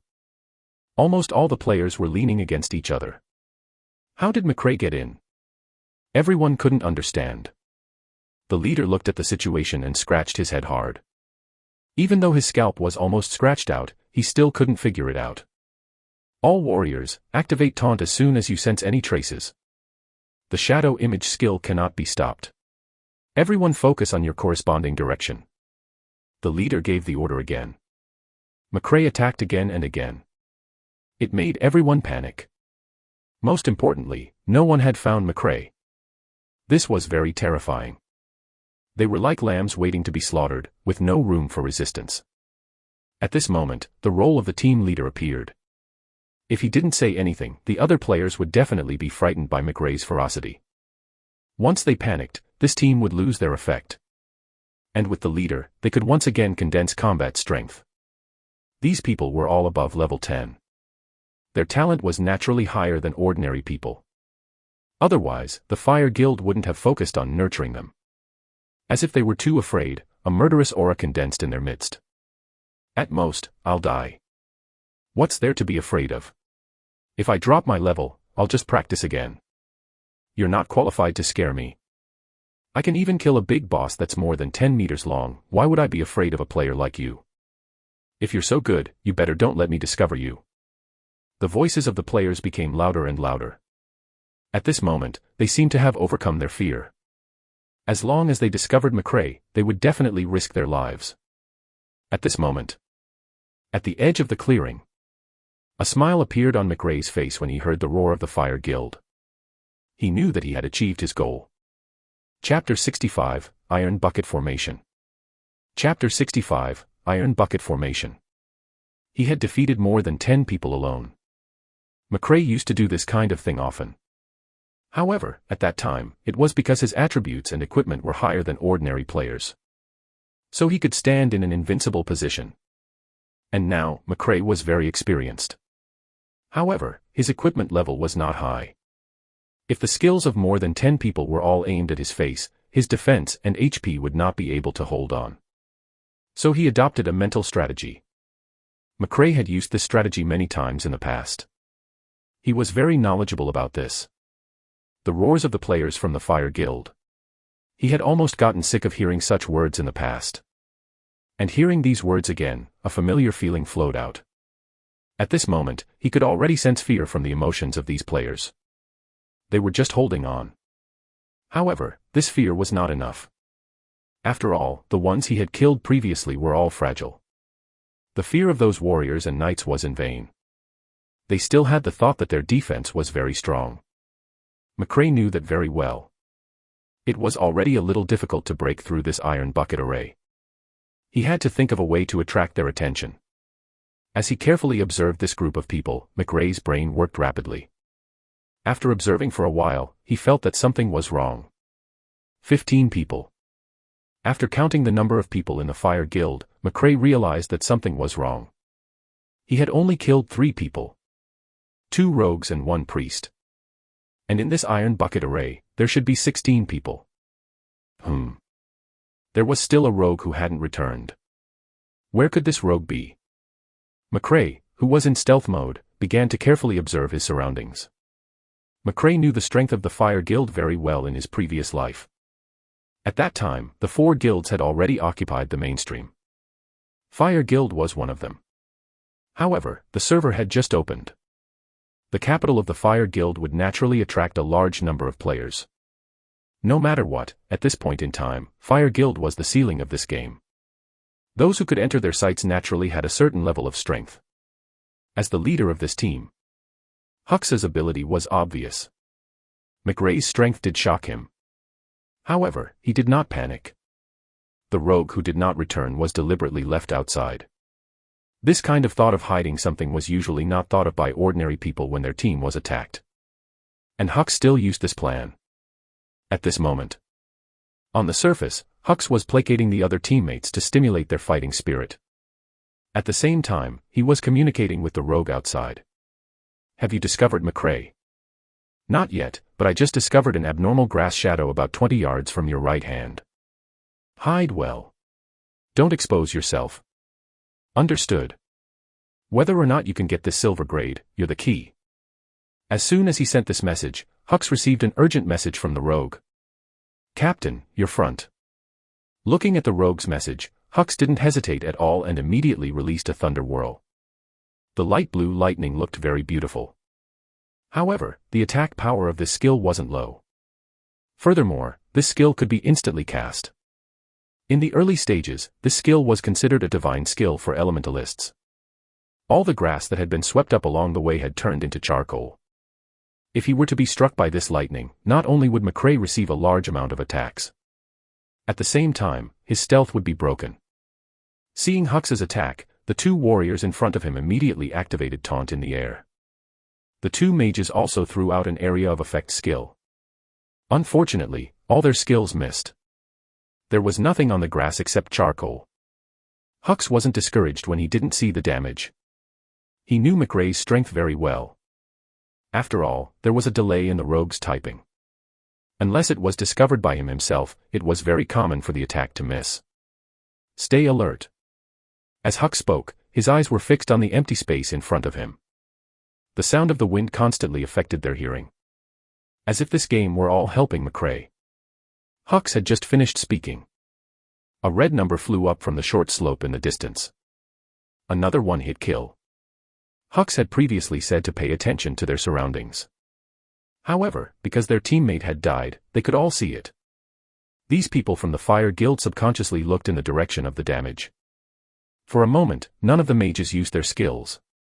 That rogue was so far away from all of them, McRae wouldn't be able to touch him in a short time. The players immediately started discussing. What's going on? Is there anyone else who hasn't returned? This. Captain, were you the one who made that rogue stay outside? To prevent his teammates from being suspicious, Hux immediately wanted to explain. But at this moment, in front of Hux, a warrior suddenly collapsed. A golden number appeared. This time, without Hux saying a word, everyone released their skills. The ground in front of Hux seemed to have been plowed by an excavator, and soil flew everywhere. It still didn't hit McRae. Could this McRae be a ghost? F***CK, this McRae actually killed a warrior. This is the attack power of a rogue. Golden number. This is weakness attack. That's not right. Logically speaking, we should be able to sense McRae when he's close. There must be a problem with him. Captain, let's go. This McRae is too strange. That's right. Captain. The corners of Hux's eyes twitched when he heard his teammates. He couldn't help but admire McRae's strength. He immediately roared. All of you shut up. This McRae just wants us to mess up. He's not a god. If his strength was really that strong, would he keep ambushing? Pay attention to what's in front of you. If it wasn't for the reveal skill stopping just now, would McRae have had the chance to approach? What are you waiting for? Show me your reveal skills and reveal him. With that said, Hux first released a reveal skill. Following Hux's words and skills, the other players caught up. It allowed the iron bucket array to continue operating. Although the team wasn't in a mess, Hux's heart was in a mess. He couldn't understand. The rogue was clearly more than 30 yards away from him. Why was the warrior beside him dead the moment that rogue died? Could it be that McRae could teleport? This game had such a skill. Chapter 66, Fire Guild. McRae did have the teleportation skill. However, he still couldn't use that skill. Because that skill had a prerequisite. Furthermore, he couldn't teleport that far. Most importantly, that teleportation skill couldn't be used in stealth. Once he used that skill, stealth would automatically fail. But how did McRae do it? Limitless. He used limitless bow and arrow. The release of the bow and arrow meant that the sound was not meant to be heard. Furthermore, the wind in the valley was very strong. The wind that blew back directly covered the sound of the arrows. Taking advantage of everyone's attention, McRae went up and stabbed. Warriors didn't have many weaknesses. If this warrior's back was outside, McRae could still use backstab, and the attack power of that skill could directly double. As for the warriors surrounding the iron bucket formation, McRae naturally had no use for backstab. He couldn't use backstab. With his current attack power, he might not even be able to kill it in one hit. McRae never gambled on such matters. To be safe, McRae chose a weak point attack. This warrior's equipment was undoubtedly very good. After all, they were the first tier of the Fire Guild. However, McRae still found the warrior's weakness. This warrior did not have an armor skirt. The effect of the skirt armor was usually not very useful in players' PK. After all, most of the attacks were aimed at the front. However, when facing rogues, the use of the skirt armor was very obvious. Rogues' daggers could be used at every opportunity. And a warrior without skirt armor was no different from an ordinary mage. It was just that warriors had thicker HP. The damage received under the crotch was naturally a weak point attack. So, McRae could attack with a golden weakness. Barton couldn't see McRae's attack clearly. After all, the distance was too far. However, when he saw a warrior being killed, Barton's heart clenched. After all, the warrior was dead, which meant that the captain was already beside them. A large number of skills were thrown out by the members of the Fire Guild. At that time, Barton didn't even blink. Only when he saw that no damage numbers appeared in the scene did he heave a sigh of relief. Forget it. Captain isn't a rash person. I don't have to worry at all. By the way, this is the best opportunity, right? Barton thought about the problem that McRae had left behind. It was indeed time to leave. However, Barton felt that there was no need. These people had almost no resistance under the captain. Furthermore, they didn't seem to have discovered him. And he wouldn't be a burden to the team leader. Continue watching for a while. Maybe you can learn something useful from Captain's actions. Barton thought for a moment and continued to stay in the tree. Actually, his thoughts were not wrong. He really couldn't see how McRae used the skill. However, he could look at the overall situation. One could objectively see the changes in the entire scene. Perhaps he still couldn't figure it out. However, when he grew up to a certain point, he would understand the intentions behind McRae's actions. The ambush in Hunter Spirit Hill was arranged by the president of the Fire Guild. Apart from the president, only the people who took action knew about this matter. Hux was only the leader now. If this mission was done, then his status in the Fire Guild would be raised to that of a team leader. Therefore, for the sake of this mission, he used all his abilities. As for the president of the Fire Guild, in order to fool people, he was currently issuing a dungeon exploration. This matter was originally a secret. However, this secret didn't seem to be a secret anymore. Swag of the Red Mountain Guild had arrived at the valley entrance. More than 10 experts had gathered beside Swag. As the president of the Red Mountain Guild, it was reasonable to say that Swag's level should be very high. However, he was only level 7 now. This level wasn't even considered a second-tier power in this game. However, this didn't affect his status. After all, he controlled the economy of the Red Mountain Financial Group. With the economy, his subordinates could quickly level up. Thus, there was no one who refused to submit to him. Actually, the more than 10 experts beside Swag had never appeared in the Red Mountain Guild. This team had been silently developing. If not for the sake of obtaining McRae's Lubbock sword, he didn't plan on using this team. At this moment, in the temporary team, a Gale rogue was reporting the situation. President, McRae has instantly killed a warrior, but I still can't see his figure. The Gale rogue spoke quickly. But Swag heard it very clearly. Although Swag hadn't played games for long, he still had a very thorough understanding of this game. Every day, he would take 2 hours to read the intelligence collected by the people below. For all kinds of information, he didn't even hesitate to spend a lot of money to collect them. Level wasn't important to him. What was important was his understanding of the game. A few minutes later, the voice of the Gale Rogue sounded again in the temporary team. McRae has appeared. He took the initiative to charge at the members of the Fire Guild. It seems that his magic resistance is very high. The explosive fire ring only dealt 48 points of damage to him. His speed is very fast, at least twice as fast as mine. Oh no, he's running towards me. The Gale Rogue fell silent after saying that. It was as if he could no longer care about speaking and had to deal with it with all his might. Although there was no message, Swag had given the order. Go and get his silver grade back. Swag said lightly. The Lubbock sword seemed to be embedded in McRae's body. Yes. More than 10 people replied quickly.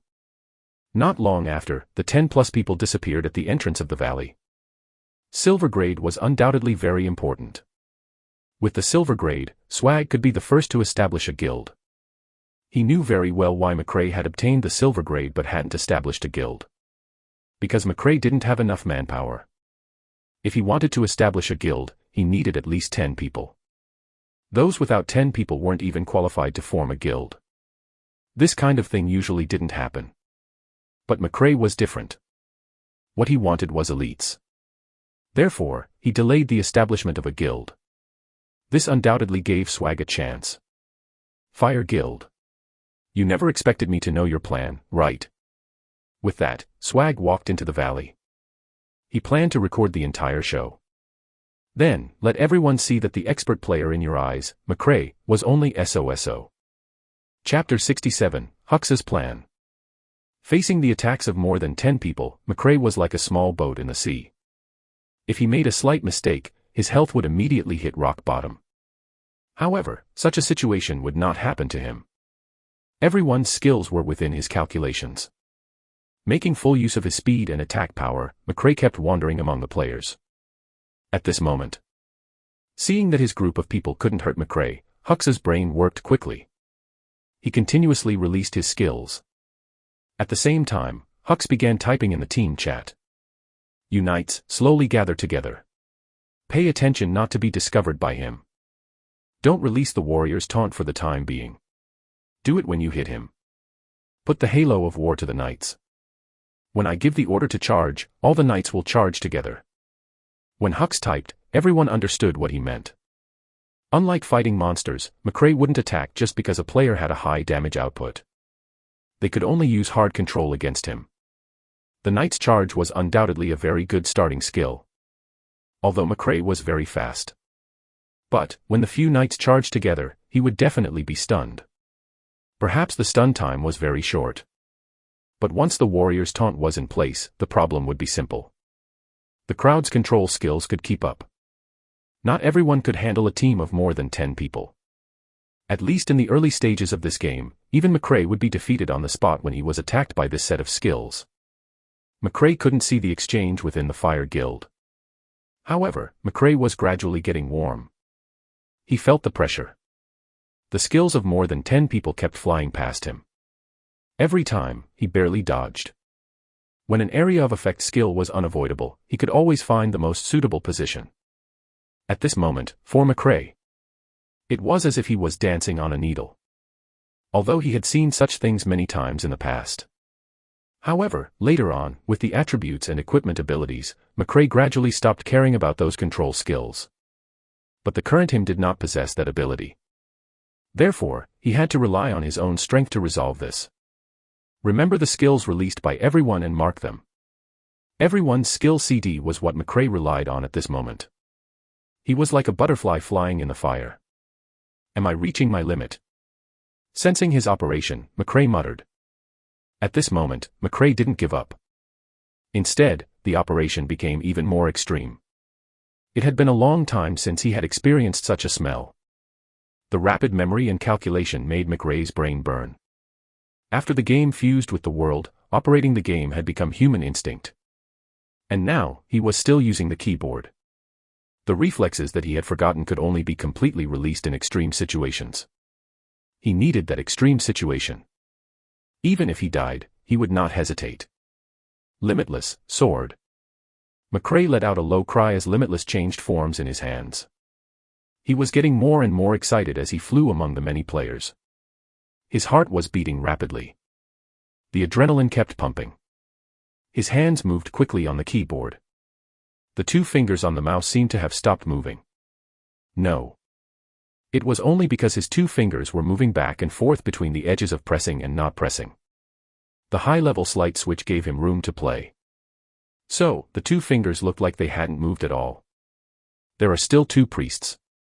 In his rapid operation, McRae didn't forget his original intention. The priests had to die. If the priests didn't die, the damage he caused wouldn't be very useful. The recovery speed of the two priests didn't seem very strong. However, they could usually stop their teammates from dying. As the saying went, a warrior could be left alone, but a priest had to die.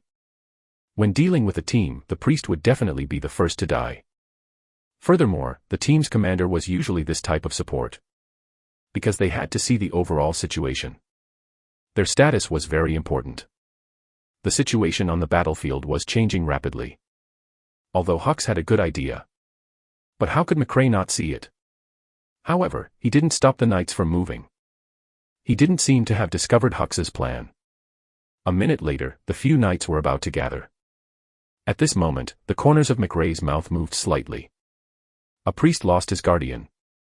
Taking advantage of the moment, Limitless in McRae's hand turned into a dagger. The next moment. Backstab. A red number flew above the priest's head. Without stopping, when the priest fell, McRae was already opposite a warrior.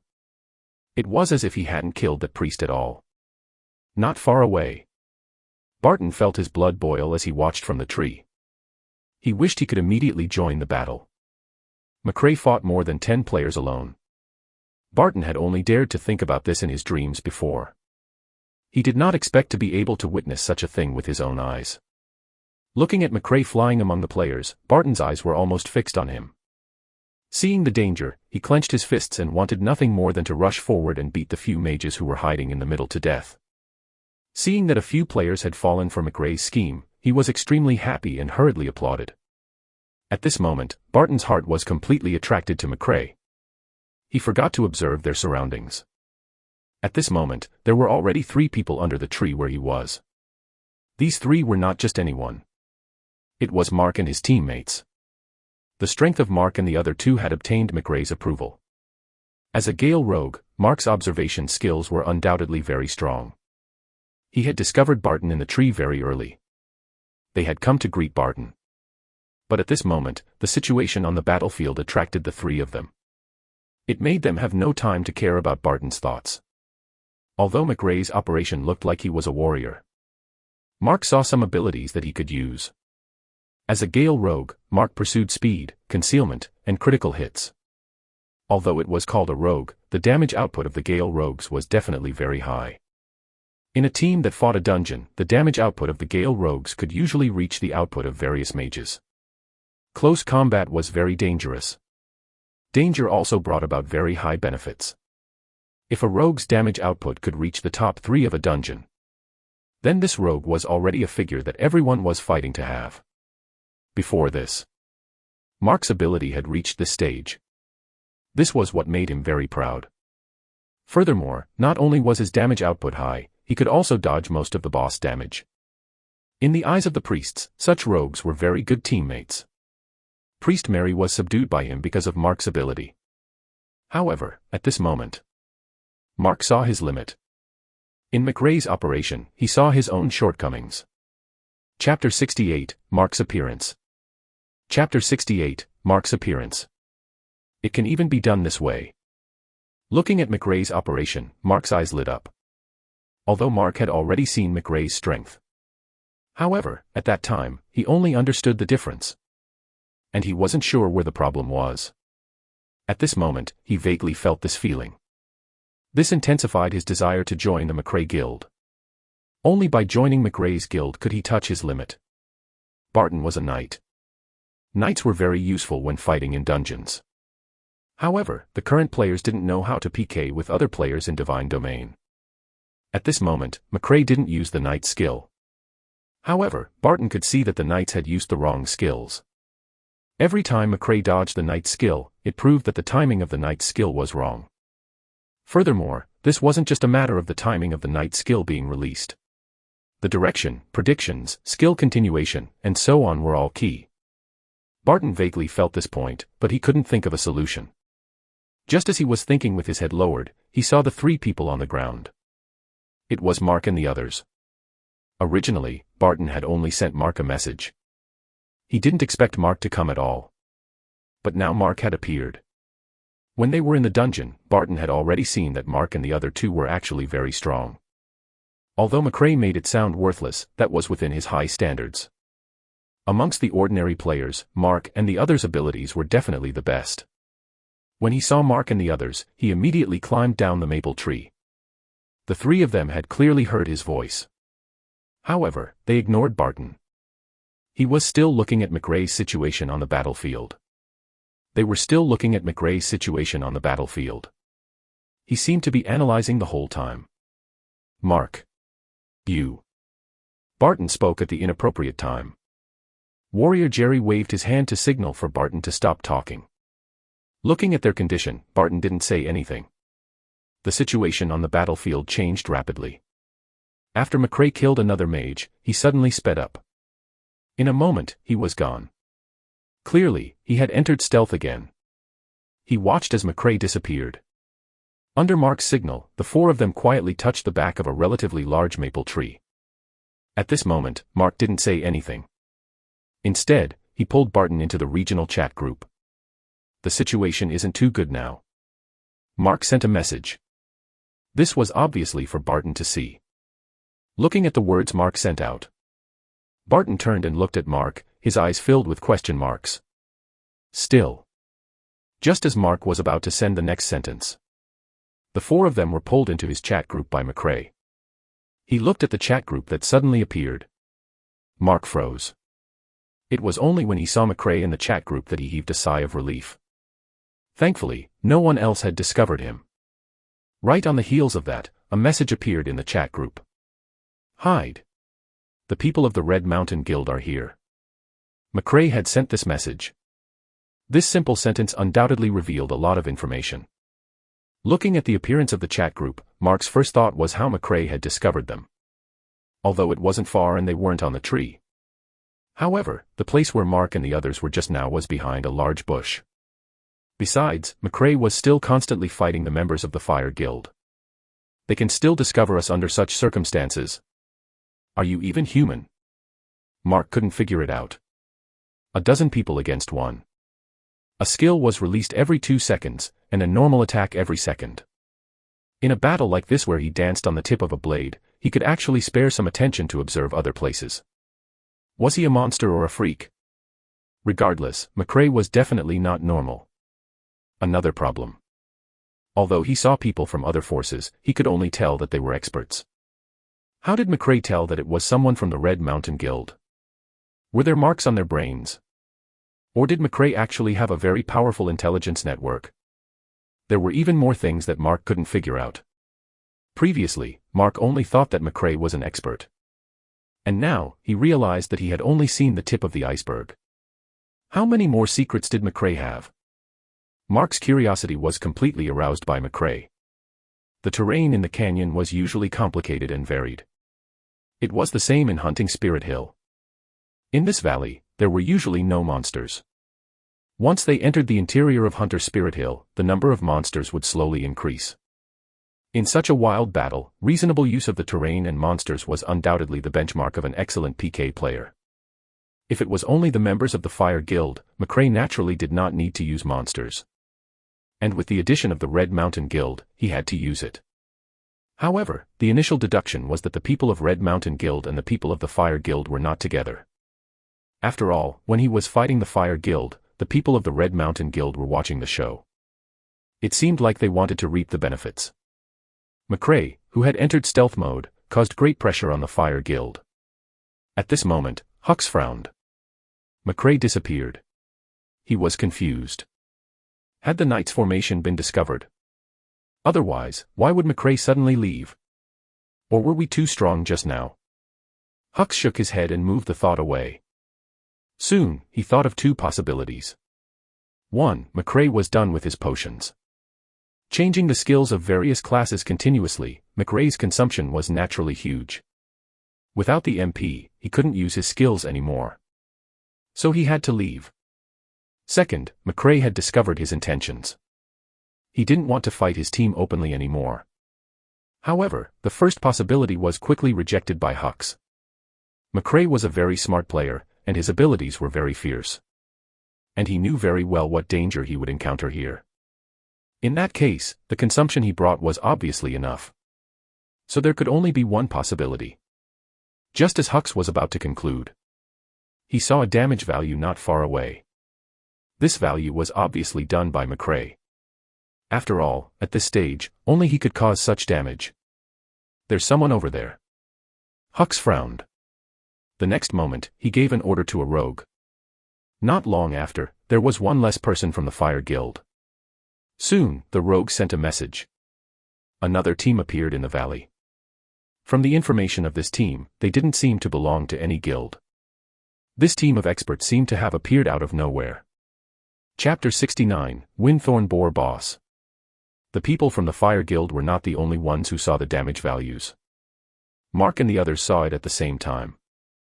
Seeing this value, Mark didn't even need to think about it and knew instantly that it was McRae who did the damage. Mark subconsciously wanted to get closer and watch. But before Mark could say what he thought, McRae seemed to have expected what these people might do. In the chat group, McRae immediately sent a message. Don't come over, find a high position to hide. McRae didn't explain why. But Mark immediately understood his purpose. Find a high position to hide in. Mark had already read McRae's thoughts from those words. In Hunter Spirit Hill, there was a certain type of monster.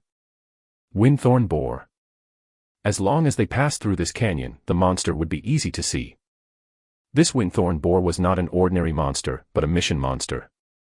Typically, quest monsters would easily drop quest items. What the Windthorn Boars dropped was their weapon, the Windthorn Boar Thorn.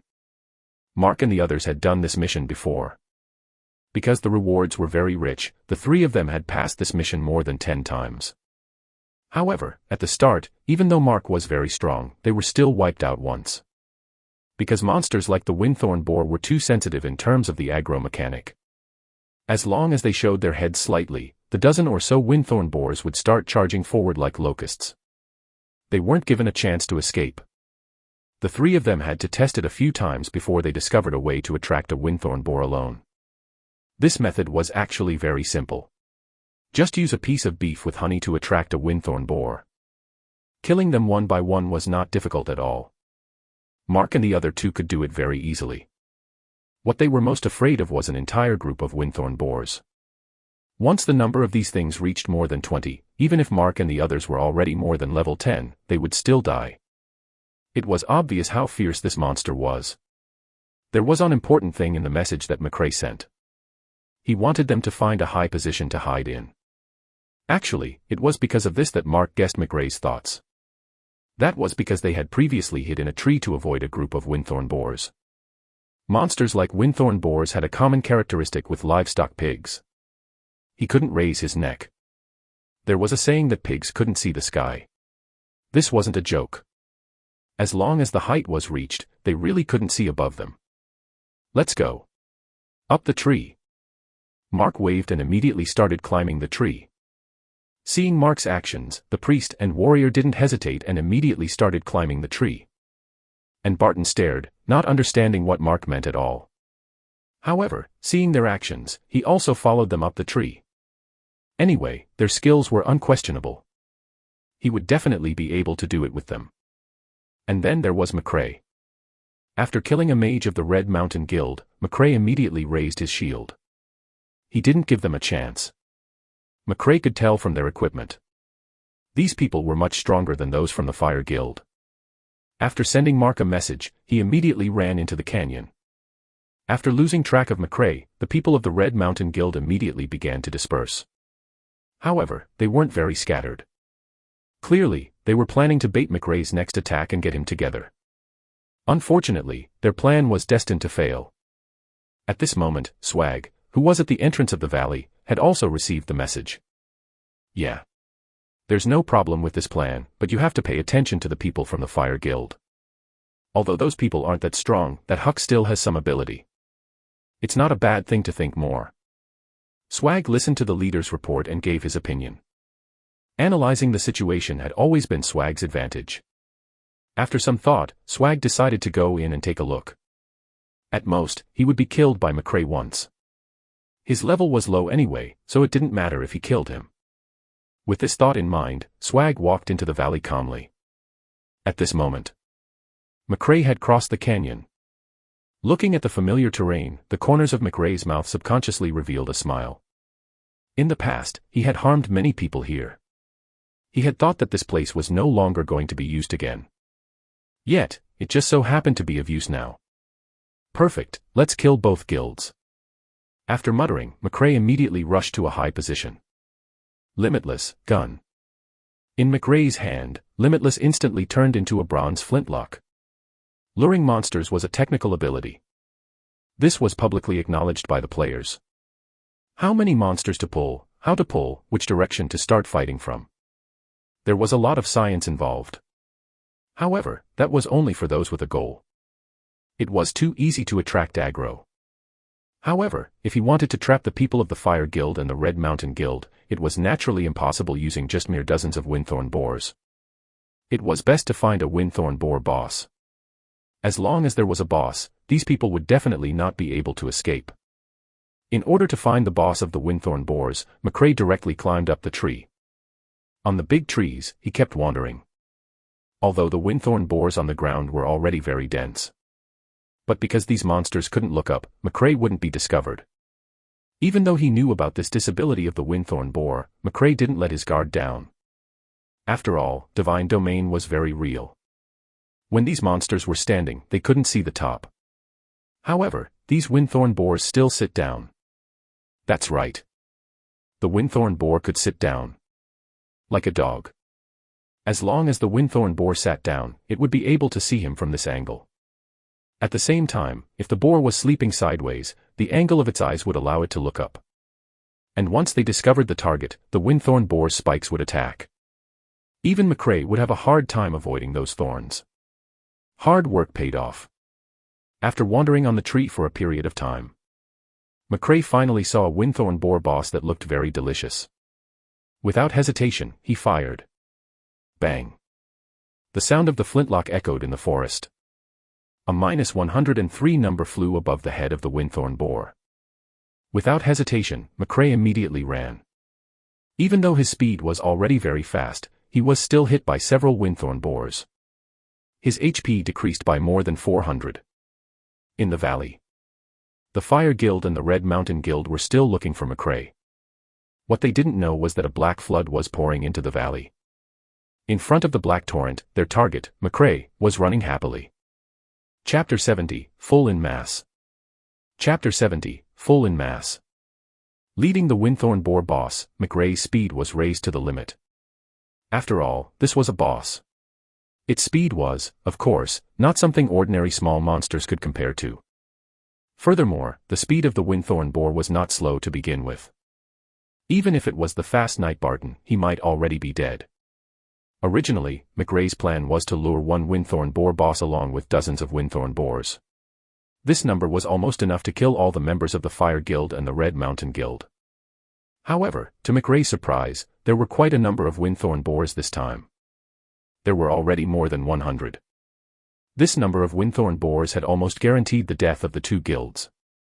As he pulled the monsters, McRae kept healing himself. Although these monsters couldn't catch up to him, he couldn't pull them away. Therefore, he would constantly withstand the attacks of the Windthorn boar. Not long after, McRae led all the monsters into the canyon. Soon, large amounts of smoke and dust were kicked up. It was as if an army was attacking. At this moment, on the tree, Mark and the others were the first to notice this abnormality. Looking at the smoke and dust, Barton was somewhat puzzled. What's going on over there? He sent his doubts to the chat group. You still don't know what happened. Mark typed. What happened? Did I miss something? All right. Let me tell you. Mark didn't stop typing. Mark, the message that McRae sent us just now was a warning. As for you, you might not have done that mission before, so you don't know what's Southwest strange about this place. Actually. Mark carefully told Barton what he knew. After a while, Barton finally understood the problem. Then, an excited smile suddenly appeared on his face. In the chat group, he immediately sent a message. Does this mean that almost no one from the Fire Guild can survive? Mark replied simply. In Mark's opinion, he had already made it very clear to him. There was no need to answer such a question. After all, anyone who saw a group of windthorn boars would feel their scalps tingle. He didn't think about Mark's thoughts. Barton was happy. After all, anyone would be unhappy to be chased by a guild member. Although Barton had always told McRae not to come, he still hoped that these people would die once. Actually, Barton would be happy every time McRae killed a member of the Fire Guild. However, he did not expect this group of people chasing after him to be wiped out completely, just like that. And now, the expert Mark actually said that they could be wiped out. He was obviously very happy. He was happy for a while. Barton was suddenly touched. He hadn't been in contact with McRae for long. In this short period of contact, it was reasonable if the other party didn't come save him. Especially since it was so dangerous. Even though he knew that there were a bunch of experts on the other side, McRae still ignored his safety to save him. This was enough to move him. Although this was just a game. At this moment, Barton had already acknowledged McRae from the bottom of his heart. No matter how smart McRae was, he couldn't think of what Barton was thinking. At this moment, what McRae faced was a large group of windthorn boars. And in front of him, the people from the Fire Guild had already appeared. McRae had expected this. The goal of the Fire Guild was the silver grade weapon in his possession. As long as they obtained the silver grade, they could immediately register a guild. Even if all of them died, the people of the Fire Guild wouldn't feel that it was a pity. Because of this. That was why McRae could openly lure the windthorn boar boss. Otherwise, if he lured the monster over, the other party wouldn't just take the hit. Then he would really be useless. Although McRae was in danger of being attacked from both sides, he didn't panic at all. Although the goal was to let the people of the Fire Guild die, he didn't run straight towards the members of the Fire Guild. After all, he had to get away. If he didn't turn, he might really die here. In front of him, the big maple tree on the right was where McRae would get away. Because he had planned it from the start, McRae didn't need to think. He began to lead the windthorn boar army to turn. However, just as he was about to enter the maple tree's range, he vaguely discovered a trace. There seemed to be someone there. McRae was instantly on guard. Looking at the people of the Fire Guild in front of him, McRae instantly understood. It could be seen that the Fire Guild and the Red Mountain Guild had temporarily formed an alliance. Their goal was to kill him. Do you think I only have one plan? McRae sneered softly. Without stopping, he immediately ran to the side of the valley. In the valley, other than the big tree, there was another way to escape the aggro of the windthorn boar. That was the cliff wall of the valley. The canyon at the entrance of Hunter Spirit Hill looked very narrow. However, the valley was not man-made. Therefore, there was always a spacious place in the valley. The section in front of McRae was relatively spacious. Apart from the Fire Guild at the front, there was a big maple tree at the side. The big maple tree seemed to be more advantageous for McRae. However, the cliff wall wasn't that difficult. As long as he controlled it well, McRae wouldn't be afraid even if it was a 90-degree cliff. He'd be able to climb up. Looking at McRae's actions, Huck smiled proudly. Do you really think you've mastered this game? Naive. Huck seemed to have expected this. The smile on his face deepened at McRae's actions. Swag, who was beside Huck's, was expressionless. In his opinion, such a small plan was not worth being proud of. Wasn't this expected? What was there to be proud of? Swag just watched quietly. However, as he looked at Huck's, he had a feeling that this person might be of use to him. Although this person's ability wasn't high enough, he could more or less handle ordinary matters.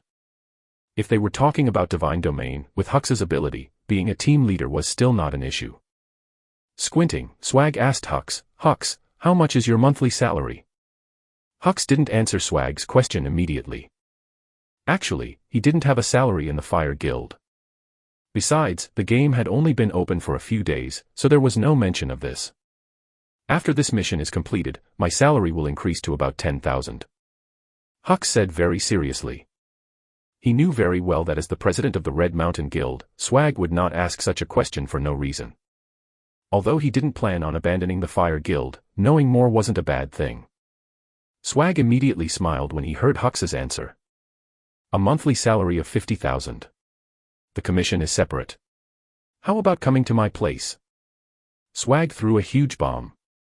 Chapter 71, McRae on the Mountain Rampart. A monthly salary of 50,000 yuan, with commissions calculated separately. Upon hearing this treatment, Hux's pupils suddenly constricted. He had never expected such treatment. Is the Red Mountain Guild that rich? Or perhaps he had underestimated the height of the game Divine Domain.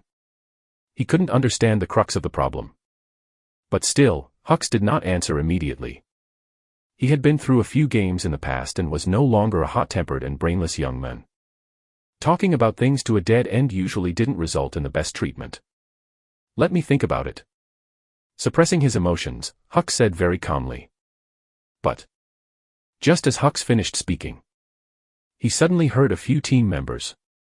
F***ck. This works too. Why didn't I think of this before? As expected of Divine Domain, you can even do this kind of operation. Hearing the praise from his teammates, Hux hurriedly looked at McRae. At this moment, only McRae could do something that surprised these people. Looking over, McRae had already climbed up the mountain wall. Climbing a cliff that was more than 70 degrees wasn't easy. However, if he had some skills, it was not impossible to climb a mountain wall in Divine Domain. But before that, Hux had made his men do something to the wall.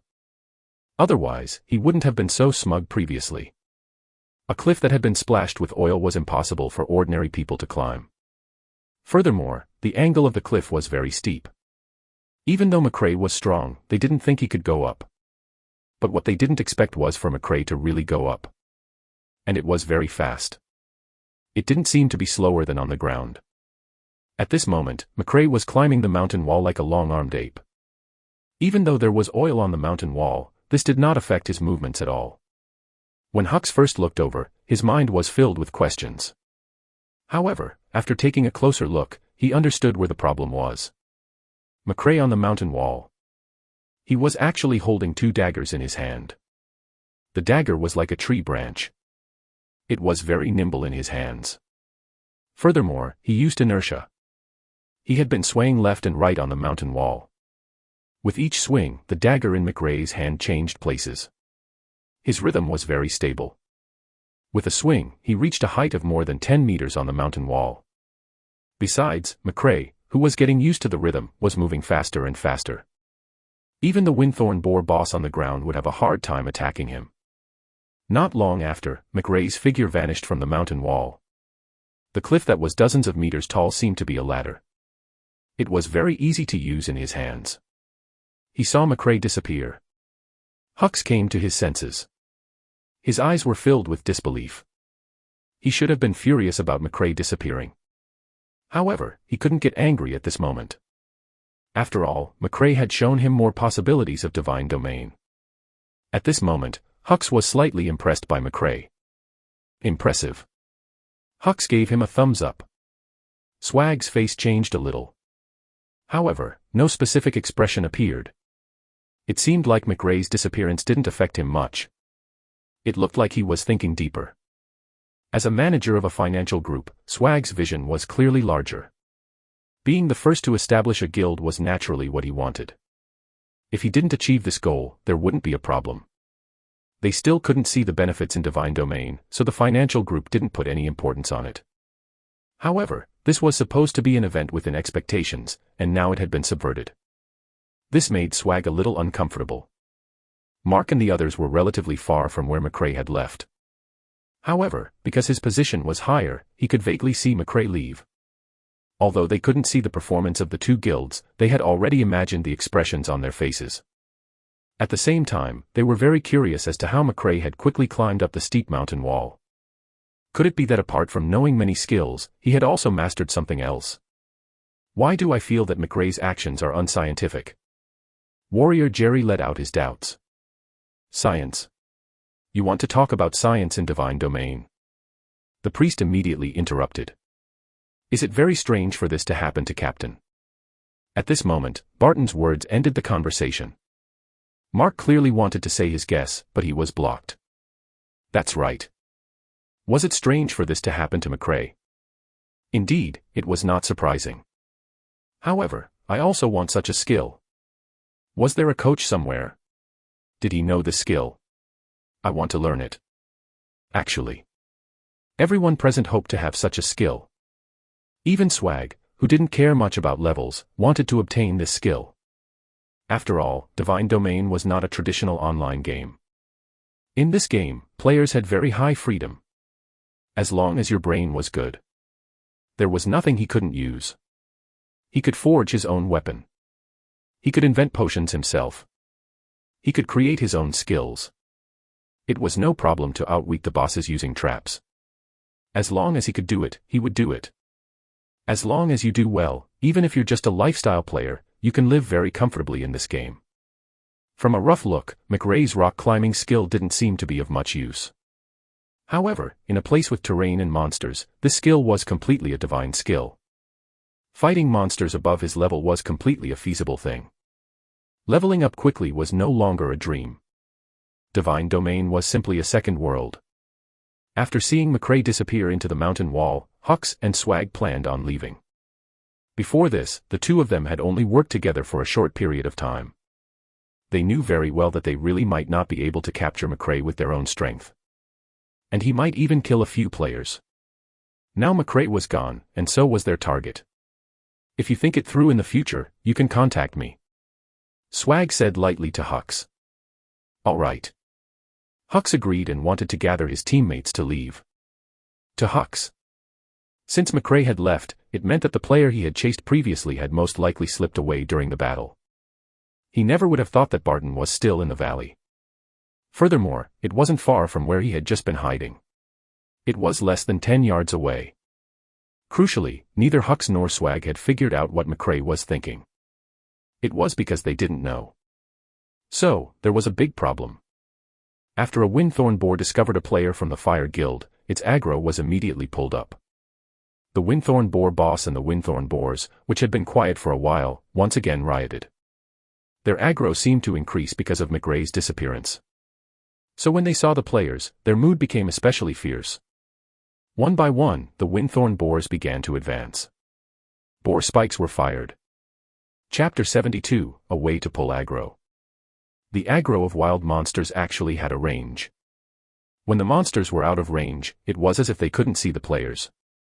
So when McRae appeared with a bunch of Windthorn boars, Hux and Swag didn't think it was dangerous. After all, McRae was pulling the monsters away from them. Still. After McRae disappeared into the mountain wall, the wild monsters' aggro vanished from McRae. The ordinary wild monsters naturally couldn't see them.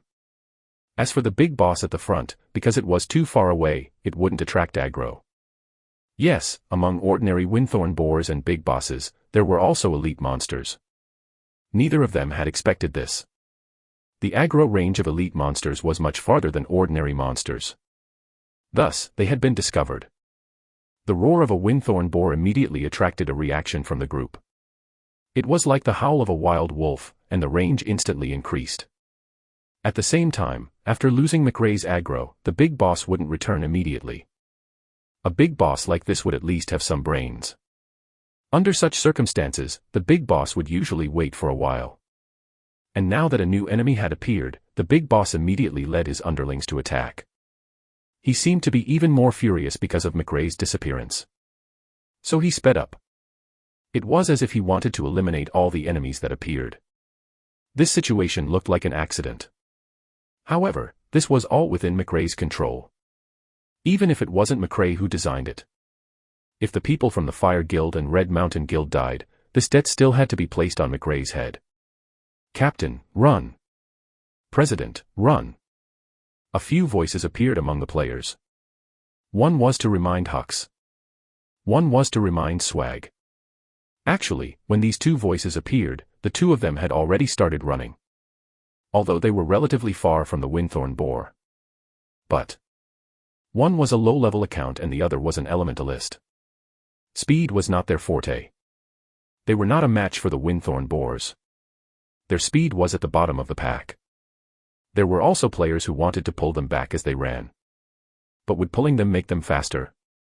Was this possible? After all, the speed of the Windthorn Boar was not inferior to McRae's. So the battlefield began to fall to one side. The group of players began to escape. After seeing a few players die, some players were immediately indignant. F***CK, do I even need to run at my level? Brothers, follow me. Kill these things. The appearance of a few voices made some players slow down a little. In their eyes, they were all top players of their guild. They had killed even larger bosses before. Was there a need to be afraid of a Windthorn Boar? However, Hux immediately stopped the players from the Fire Guild. Run. You can't win. Hux didn't say why. However, most of the players believed in him. After all, everyone had seen Hux's ability. Hux knew the ability of the Windthorn Boar. As for Swag, he wasn't sure. In his chat group, someone was planning to counterattack. Because he wasn't sure of the Windthorn Boar's ability, he didn't step forward to stop them. This directly led to the deaths of a few players after stopping. He left behind a few pieces of equipment that most players coveted. The players were fleeing frantically. Meanwhile, the four people on the tree were very happy. Mark, who usually didn't smile, had a slight smile on his lips. Take a picture for them as a memento. As Barton spoke, he switched on the camera function. Barton, pay attention to that person. The one with the pink helmet. That's the president of the Red Mountain Guild. Warrior Jerry mentioned. When he finished, Barton understood what he meant. As the guild leader, face was very important. Battle videos were very common on the forum. However, not many people watched many of the videos. Why? Because there was no gimmick. There was no explosive point. They couldn't arouse the curiosity of the public. If it was a president of a large guild running away with all his strength, people would probably want to watch this video even if it weren't free. And as expected, a large number of comments would quickly gather below this video. However, Barton didn't find money interesting. This kind of video would be released when the president was most proud. That was the most interesting time. Maybe handing this video to McRae was the most useful. That was what Barton thought. And would McRae not think so? He had left the mountain wall just now to make the Windthorn Boar's aggro disappear. After leaving the battle, he immediately returned. At the same time, when he saw Swag fleeing frantically, he switched on the video function. If they combined their videos, everyone would be able to see it clearly. This was the most indecent scene of a high-level member of the Red Mountain Financial Group, the president of the Red Mountain Guild. Looking at the situation below, McRae sat quietly on the mountain wall. Not long after, the situation in the valley changed. At the start, the two guilds only knew how to run. But towards the end, they also discovered that they could avoid aggro at high altitudes. At this moment, these players began to look for places to hide. Not long after, many players appeared on the maples. McRae was not surprised by the situation. After all, they were top players of these two guilds. Doing such a thing was completely reasonable. Seeing this situation, McRae got down from the mountain wall. Not long after, McRae appeared behind the Windthorn Boars. After getting close to the tree, McRae immediately climbed up. At the same time, Limitless in his hand turned into the shape of a bow. Whoosh! The sound of the arrow piercing the wind was not obvious amidst the running of the Windthorn Boar. However, the power of the bow could not be underestimated. A damage number appeared on a warrior. McRae's attack did not kill this warrior immediately. After all, this warrior's defense was still very impressive. However, McRae's goal was not to let this player die in the first place. He just wanted to interfere. However, McRae didn't expect the warrior to suddenly fall because of this arrow. He fell into the windthorn boar herd. A few boar spikes immediately shot towards him. A second later, a warrior's corpse and equipment appeared on the ground. Seeing this, McRae was puzzled. Is the effect that good?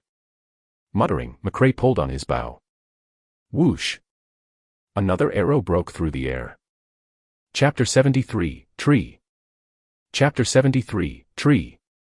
Although the warrior was dead, he could still send messages. Attention!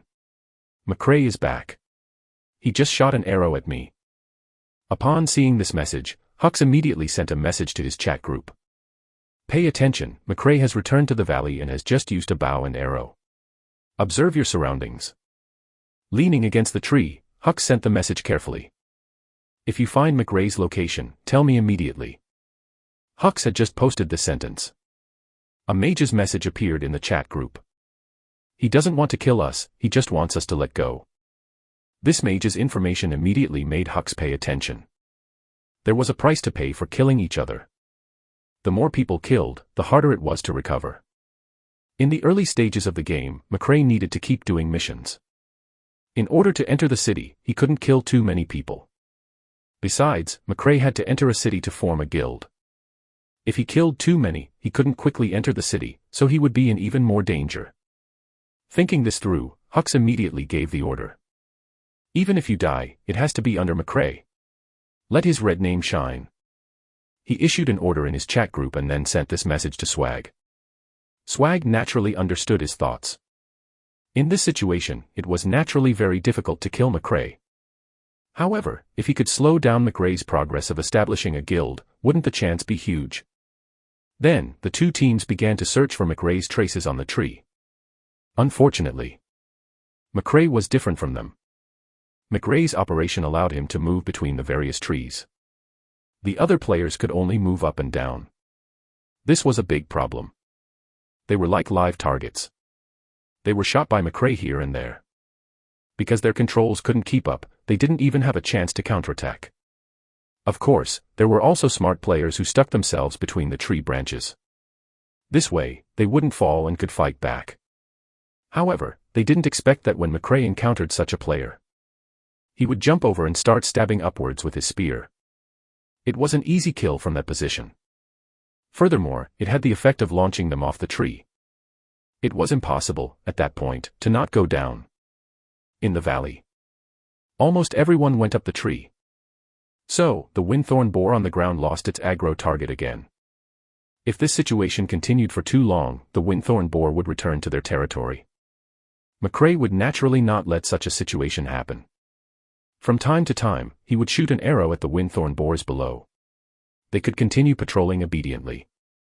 Vision in the forest was not good. But the maple leaves couldn't completely block vision. After stabbing one, McRae immediately started looking for the next one. Not long after, he saw a pink helmet. On careful look, wasn't this Swag? Seeing Swag, McRae's interest was piqued. McRae was not that interested in messing with ordinary players. As for Swag, as the guild leader, he naturally felt a little better stabbing him over some random player. Originally, facing someone like Swag who was leaning on a tree, McRae only needed to shoot an arrow. But, for the sake of fun, McRae decided that it would be more interesting to stab him. McRae had discovered Swag, but Swag hadn't. At this moment, Swag was looking at the windthorn boar under the tree and thinking of a strategy. Logically speaking, after this windthorn boar lost its target, these monsters should have left after a while. But why didn't the wild monsters leave yet? Swag fell into deep thought. Do I know too little about this game? He couldn't help but ask himself that. Unable to figure out the problem, he didn't send a message to his subordinates immediately. Instead, he sent a message to Hux. Hux, won't these monsters leave after losing their aggro? Swag obviously didn't finish his sentence. However, Hux could understand what he meant. I also don't know the specific reason. But I'm guessing it's because McRae is back. He's attracting aggro. McRae is back. Your teammate didn't tell you. That must be his doing. Swag sent the message with great certainty. There was no need to analyze such matters anymore. He and the members of the Fire Guild were here for McRae's silver weapon. Obviously, he had to take revenge. Impossible. Swag was about to reply with a message. But he suddenly felt that something was wrong. His HP bar dropped significantly. Someone seemed to have stabbed him. Seeing his situation, Swag immediately looked at his surroundings. Without waiting for him to exit the typing interface, his HP bar decreased again. This time, he saw it clearly. His low HP was just a perfect number. Because his level was not high enough, his health was very low. If he were to be attacked a few more times like this, he would be done for on the spot. He couldn't care less about his surroundings. He subconsciously thought that he had been hit by the boar's spikes. He quickly climbed up. This time, I probably won't be hit anymore. Swag muttered. But after climbing less than a meter, his HP decreased again. Alright then. Seeing that his HP bar was low, he started moving again. However, he felt that it was a little difficult. And no one else could help. Because Swag still had many things to do in the organization. Therefore, he didn't have much time to level up in the game. His agility was far from being able to keep up with the team. Being able to climb a tree was already considered talent, considering his attributes. In order to climb the tree steadily and not fall off, Swag used all his abilities. But just as he was about to heave a sigh of relief, his HP bar decreased again. What's going on? Swag was very troubled. F***CK. This windthorn boar might as well kill me. Although he said that, he didn't give up. He was still trying his best to crawl up. At this moment, McRae, who was holding a spear, almost laughed when he saw Swag's actions. Of course. The feeling of stabbing someone was pretty good. Should he stab more? The next moment, McRae immediately blocked his thoughts. It was a little too much if this news were to spread. He was the guild leader, and face was very important. Although that was what McRae thought. However, his camera function wasn't switched off. He had to keep such a scene. If Swag troubled him again in the future, he would show him his dark history. At the thought of this, McRae subconsciously revealed a dark smile. Chapter 74, Explosive Spider's Poison Sac. When he stabbed Swag, McRae still held back. Otherwise, with his attack power, with one shot, Swag would be gone. There was no need to stab so many times. After figuring out his thoughts, McRae immediately sent him flying with a blow. Then Swag flew. At the same time, McRae immediately jumped away, not giving Swag a chance to see him. After flying, Swag only knew that he was flying. And he didn't know how he flew. Although McRae did have the strength and ability to do something like this, he didn't think McRae did it. In Swag's consciousness, he knew very well that this divine domain had only been open for a few days. McRae definitely didn't know him yet. Furthermore, the people outside had no idea what was going on. His level was very low, so he wouldn't pay attention to him. But what he never expected was that McRae was someone who had been reborn. Swag. How can I, McRae, not know you? I know who I'm stabbing, all right. After taking off, Swag's fate was already sealed. The stomp and stab of the windthorn boar cleared his HP.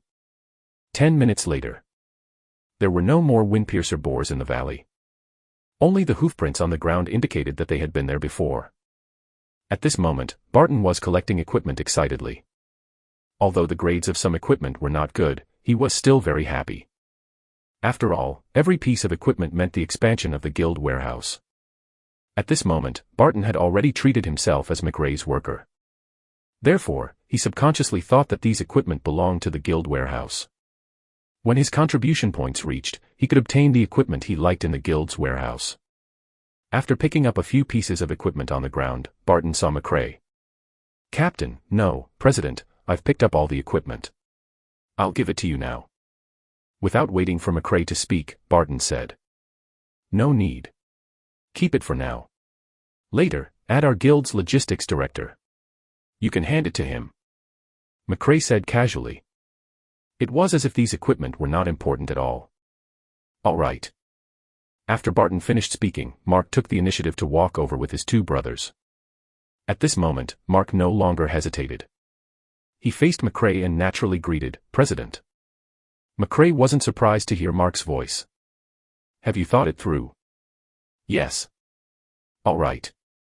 Their conversation was very simple. It was as if there was no information inside. But upon careful thought, it seemed to contain a lot of information. But as to what it tasted like, probably only the two of them knew. After a short chat, Mark talked about one of his problems. As a Gale rogue, a suitable weapon was very important. Weapons that could be bought on the market could no longer enter his eyes.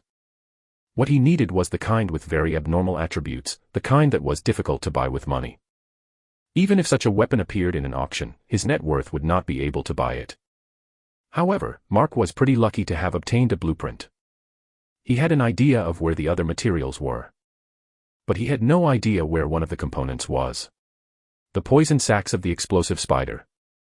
So, at this moment, he asked McRae about this. Explosive spider's poison sac. McRae felt that the word was very familiar. But for a moment, he couldn't remember. Looking at McRae's situation, Mark wasn't disappointed.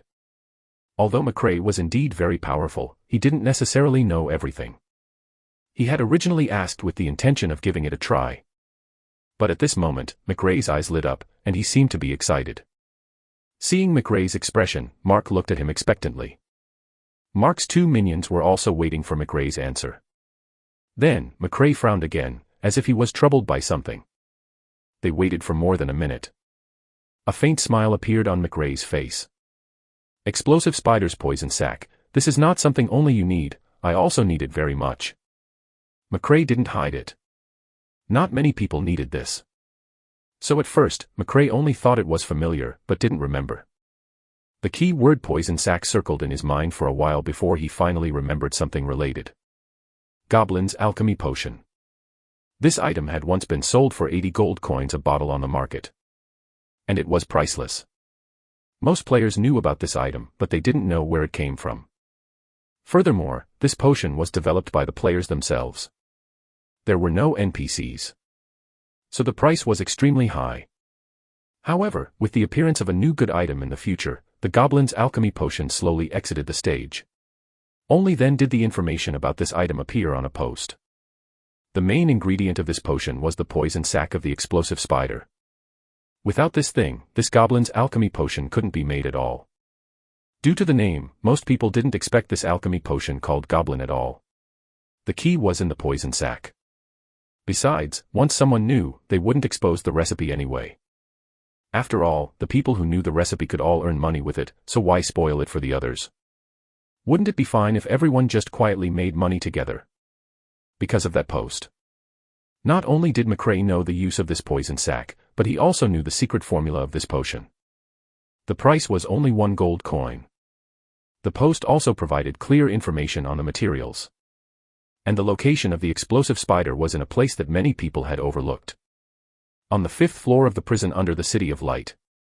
As a prison, it was naturally a place that those red-named players liked to visit. Usually, after being captured to the prison, they were locked in the 1st or 2nd level. When encountering such matters, players would usually do one thing: go offline. Even if they didn't go offline, they wouldn't have the chance to leave the prison they were in. When it was time to be released, they would usually immediately teleport away. Very few people would go and see what was in this prison. Furthermore, to reach the 5th level, the players had to kill a big boss. Usually, the first reaction of curious players when they saw the boss was to leave. All kinds of factors led to this secret being never discovered by anyone. But now, this secret would definitely let McRae make a killing. After using the Goblin's alchemy potion, monsters below level 30 were trash. What did this mean? McRae could quickly create a group of high-level players. Furthermore, he could use this potion to earn a huge sum. Without him needing to do it himself, these financial groups would try their best to send him money. But before that, McRae needed to know if Mark was really serious about following him. After all, money moved people's hearts. Once a large amount of money was involved. Even though Mark was a very stubborn person, it didn't mean that his thoughts wouldn't change. Chapter 75, Departure. Do you know where you can get it, Chairman? Hearing McRae's words, Mark seemed a little anxious. If he succeeded in making that weapon, his battle power would definitely increase by several levels.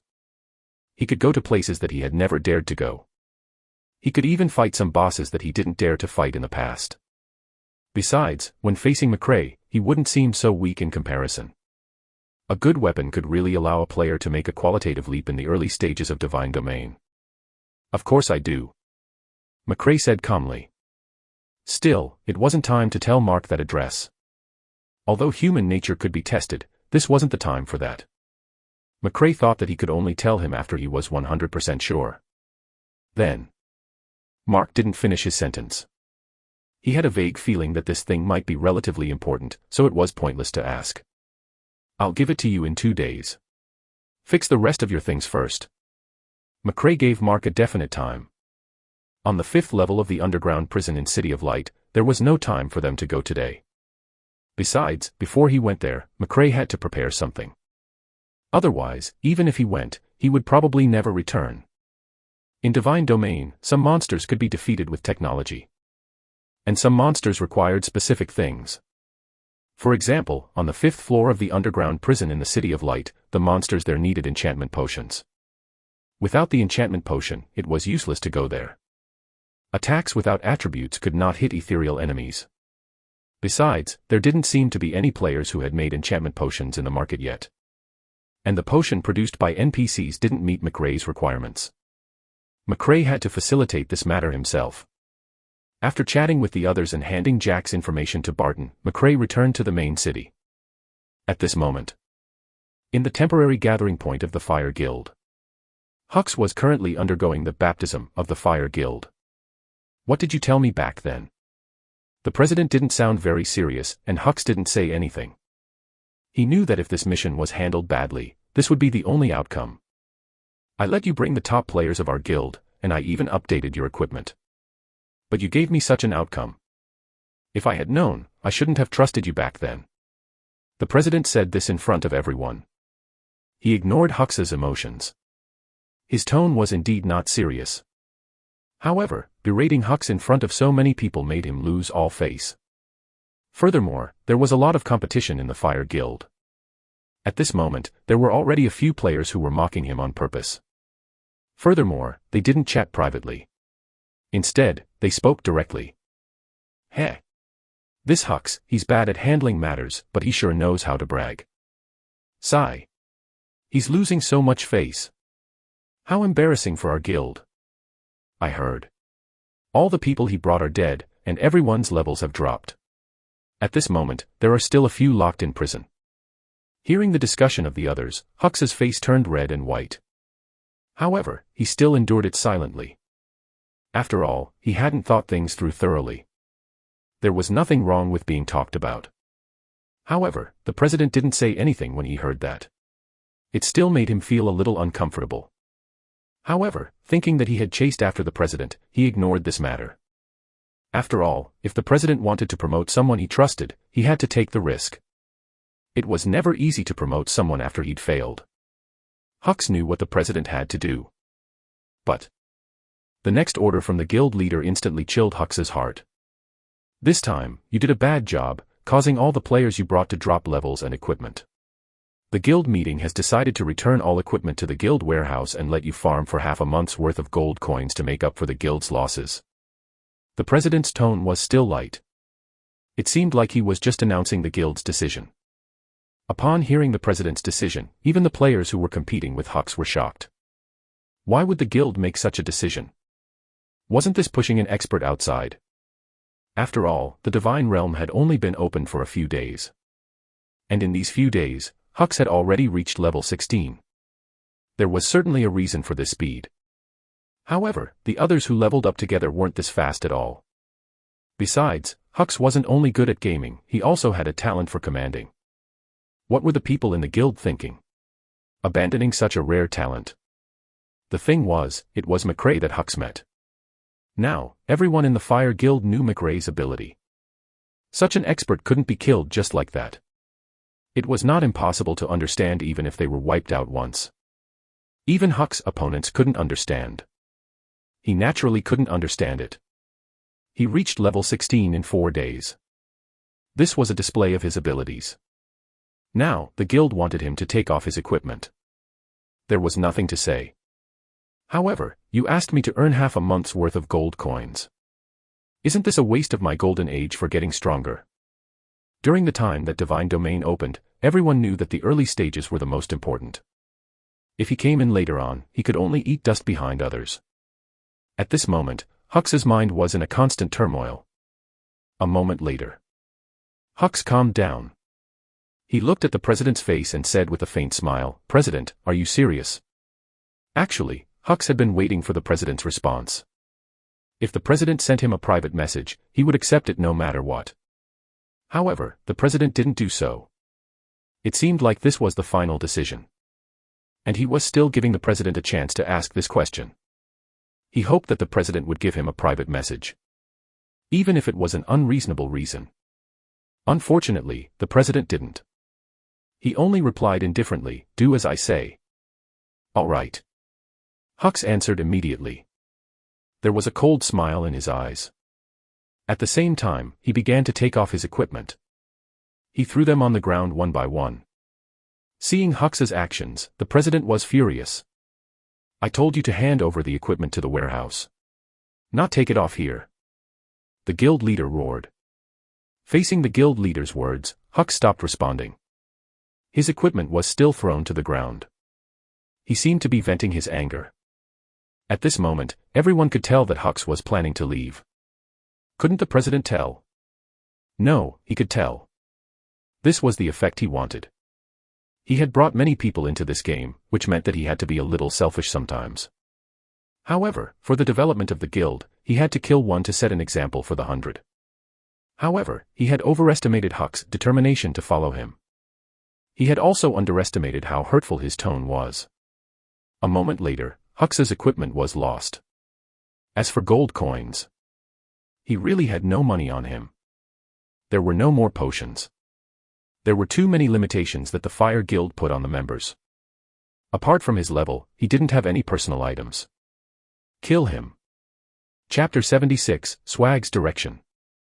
Hux had been killed by a guild he used to care about. He felt that he was a joke. He thought that he had followed the right president. However, this was the outcome. Should he give up? No. Compared to Divine Domain, this president was actually nothing. Do you think that I won't have anywhere to go if I leave your Fire Guild? Do you think I'll never trust anyone again? Do you think I'll become a lone wolf? Hux turned and sent a message to Swag. I was killed by the Fire Guild. Hux stated a fact. After 2 minutes, Swag replied. A monthly salary of 100,000. The price is that you'll have to destroy the Fire Guild in the future. He had previously said 50,000, but now it was 100,000. Swag had clearly used a psychological technique. However, he made a condition. Upon seeing this message, Hux naturally felt a little conflicted. After all, his previous thoughts had always been with the president. However, this accident happened too quickly, leaving him with almost no time to react. After some thought, Hux replied. I promise you. I'll wait for you at the gathering place of the Red Mountain Guild. Swag didn't tell Hux the exact location. Logically speaking, ordinary people would not know about the gathering of the Red Mountain Guild.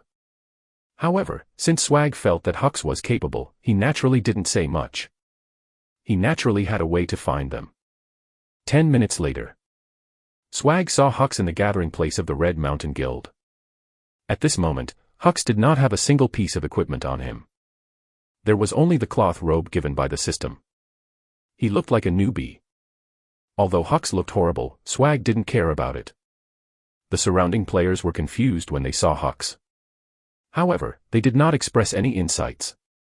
It was as if anything Swag did in front of them was normal. They only needed to listen. It was obvious that Swag controlled his guild well. Seeing the atmosphere of the Red Mountain Guild, Hux clearly felt different. It formed a clear contrast with the Fire Guild. In the past, Hux thought that the core of a guild was the players. Players played games for the game. If the limitations were too strong, many players would leave the guild. However, Swag's method of control was clearly different. Working under him had a salary. This made the management of the Red Mountain Guild very strict. The players below could be carefree. This was very normal. However, if the management was sloppy, the problem would be huge. But the problem was that Divine Domain was a game in everyone's eyes. How did one make gamers so serious in a game? This problem had been solved in front of Swag. Payment. Since you've taken my money, you have to do as I ask. If you don't obey, please leave. It was that simple. Swag saw Hux's reaction. However, he didn't show anything. At this moment, he gestured for Hux to sit in an empty chair. Then he said what he thought. I don't have much time in the game every day. There are pros and cons to this.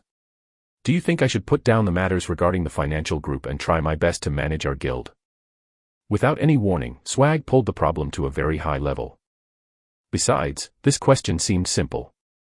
However, this concerned the future development of the Red Mountain Guild.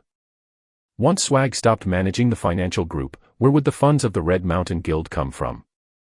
If the people of the Red Mountain Financial Group couldn't see the benefits, would they no longer provide financial support? Hux ignored the people around him. However, he felt that he had obtained Swag's approval. This was no doubt a big deal in a guild. If he didn't trust him, he wouldn't have said such a thing. Trust was undoubtedly very precious in this era. Hux's face twitched involuntarily when he felt this. He didn't make any expression. It was just a feeling, a movement that was triggered. Hux hadn't felt this way before. However, he already had a complete answer to Swag's question.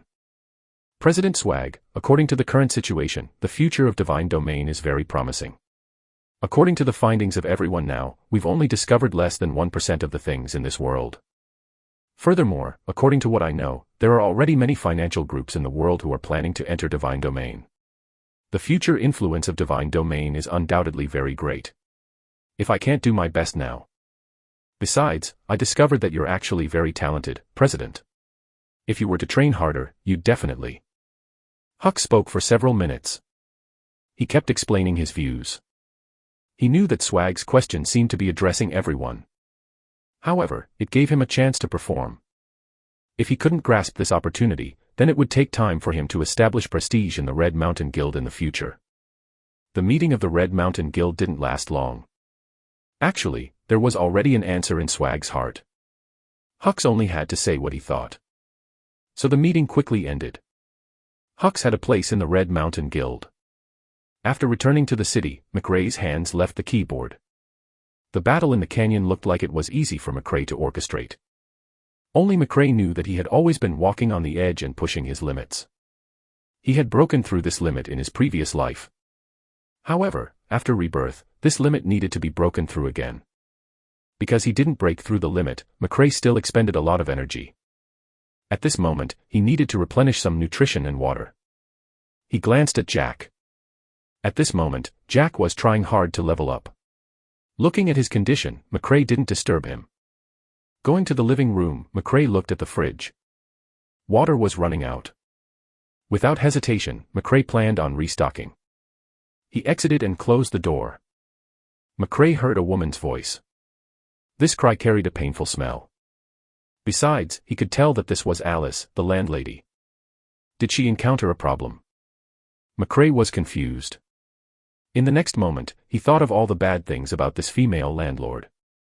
A look of disdain immediately appeared on his face. What does that have to do with me? Although he was muttering to himself, McRae still walked to Alice's door. On closer look, the door was not closed tightly. SSS. It hurts. Alice's gasp came from the gap in the door. Chapter 77, The Cause of the Fall. In order to enter McRae's guild, Alice began to think of ways to continuously level up.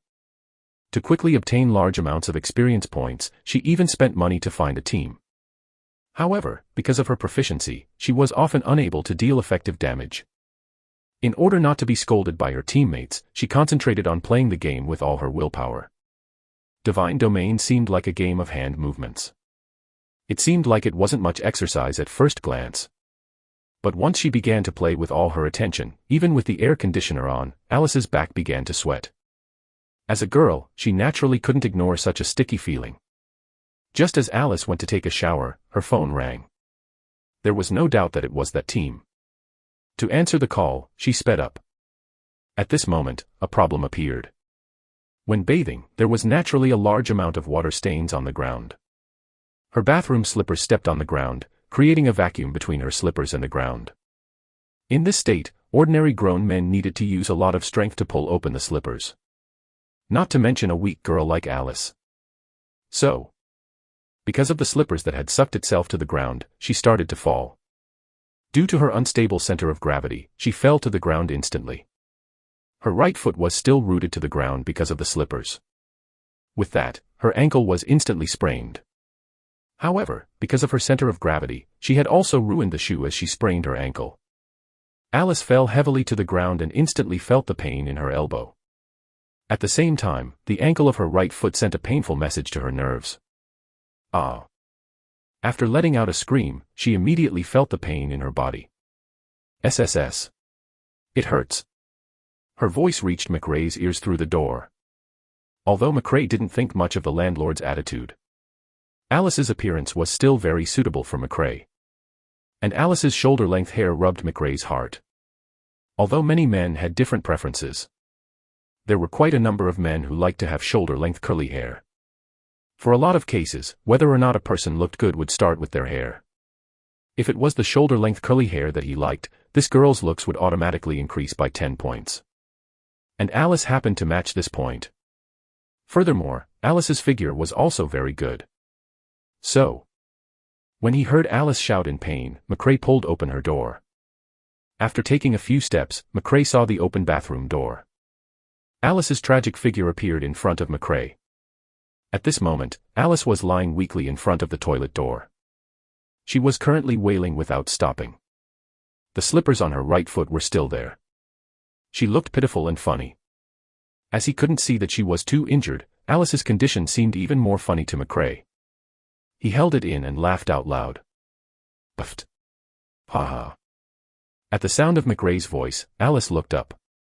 She looked at McRae in shock. Without thinking, she immediately screamed, "Ah!" McRae had never imagined that Alice's small body could actually produce such a powerful high-pitched sound. For a moment, McRae felt like his ears were resonating. The next moment, Alice immediately roared, "Why are you still looking? Leave." Hearing Alice's roar, McRae brazenly took 2 more looks. In fact, his face even revealed an indomitable expression. From his point of view, Alice's nutrition seemed to have failed to keep up. The 2 buns looked very petite. If this thing was small, it wouldn't be cute. Without anything to look at, McRae had no regrets. Having understood Alice's thoughts, McRae immediately agreed. "All right. I'll go." With that, McRae immediately left Alice's sight. Just as McRae was about to leave Alice's house, he heard Alice's voice again. "Come back." Upon hearing Alice's request, McRae immediately stopped. He vaguely guessed the reason. Seeing McRae leave, Alice subconsciously wanted to stand up and see if McRae would pretend to leave. However, the moment she moved, she felt like she couldn't move anymore. The pain in her elbow made her arm weak. The damage to her right ankle made her grimace in pain. In this state, she couldn't even get up. He probably had a headache from crawling. So Alice immediately thought of the key. If McRae didn't come and help her now, then the consequences would be even more serious. That was why she stopped McRae. At this moment, McRae closed Alice's door. Although he wouldn't do anything bad. But if Jack came out and saw this, it would be hard to explain. To avoid trouble, it was necessary to close the door. Then McRae returned to Alice. Seeing McRae appear in her vision again, Alice heaved a sigh of relief. However, she immediately shouted, "Don't look." "Fine, I won't look. Who wants to look at you?" McRae looked away and continued, "Why did you ask me to come back? Go get me a towel." Alice's tone was obviously bad. After all, she didn't have a good impression of this tenant. Although McRae was pretty good-looking. However, he still owed her rent. Furthermore, he made use of the uncle's feelings and refused to pay rent for months. If she didn't rush him, he would probably have to wait a while before giving it to her. This was clearly not a good person. Besides, he had affected her game yesterday. In Alice's eyes, McRae was useless except for his body. The most important thing was that he actually saw herself naked. Although it was only her back, his crimes were unforgivable. So she spoke with a commanding tone. Hearing Alice's tone, McRae was obviously not pleased. I'm here to help you. I can't believe you're talking to me like that. Do you think you're a princess? I won't tolerate your bad habit. McRae, what did you say? Alice, bring me the towel. Hearing Alice's tone, McRae turned his head back. Say that again. You, turn around. Oh. Not only did McRae not turn his head, he even squatted down. He just looked at Alice quietly. His eyes kept scanning her body. Ah, you scoundrel. Alice immediately scolded. If your attitude is still like this, then I can only leave. McRae spread his hands and said threateningly. Chapter 78, The Towel Fell. Chapter 78, The Towel Fell. Although McRae said it jokingly. But if Alice's attitude remained that way, he would really leave. If someone looked nice, it would add points, but if their attitude was bad, then sorry, I would directly reject it. Looking at McRae about to leave again, Alice's mind was in a fierce struggle. If McRae was gone, she would have to crawl into the living room to get his phone. Then, she would have to ask her best friend to come over and help. Although Anna was quite reliable, she liked to poke fun at people. If she helped him with this matter, she'd have to suffer her laughing for the rest of her life. This must not happen. Asking McRae to help. Alice thought for a moment. He had already seen it anyway, so it didn't matter if he looked at it again. The most important thing now was to deal with his problem. When his rent contract expired, it would be fine as long as she didn't allow him to continue renting. At that time, they would be separated by heaven and earth, and they might not even meet in this life. After thinking about the pros and cons, Alice's attitude softened.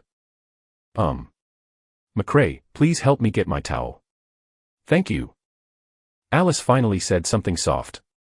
Upon hearing Alice's tone, McRae's lips curled up a little. But the smile on his face immediately vanished. He turned around and returned to Alice. He asked, "Where did you put your towel?" "Alice, it's in my bathroom." "Oh." McRae agreed and immediately walked to Alice's bedroom. In the bedroom, McRae quickly found Alice's towel. Because Alice's divine domain was not closed yet, McRae took a look curiously. Then he saw Alice's ID. The Delicate Thug. Level 6. Seeing the name of Alice's game, McRae's memory opened. The Delicate Thug. McRae still remembered this ID very clearly. This player was actually a very famous player in his previous life. Because she was very good at potion making. So, McRae had come across her before and even did business. However, the two of them only talked about money and medicine, and had never met. So when he saw Alice, McRae didn't recognize her. Soon, a bold idea appeared in McRae's mind. He remembered that in his previous life, the Delicate Thug had told him that she used to very much want to join his guild. It was only because her level was not high enough in the early stages that she couldn't receive his attention.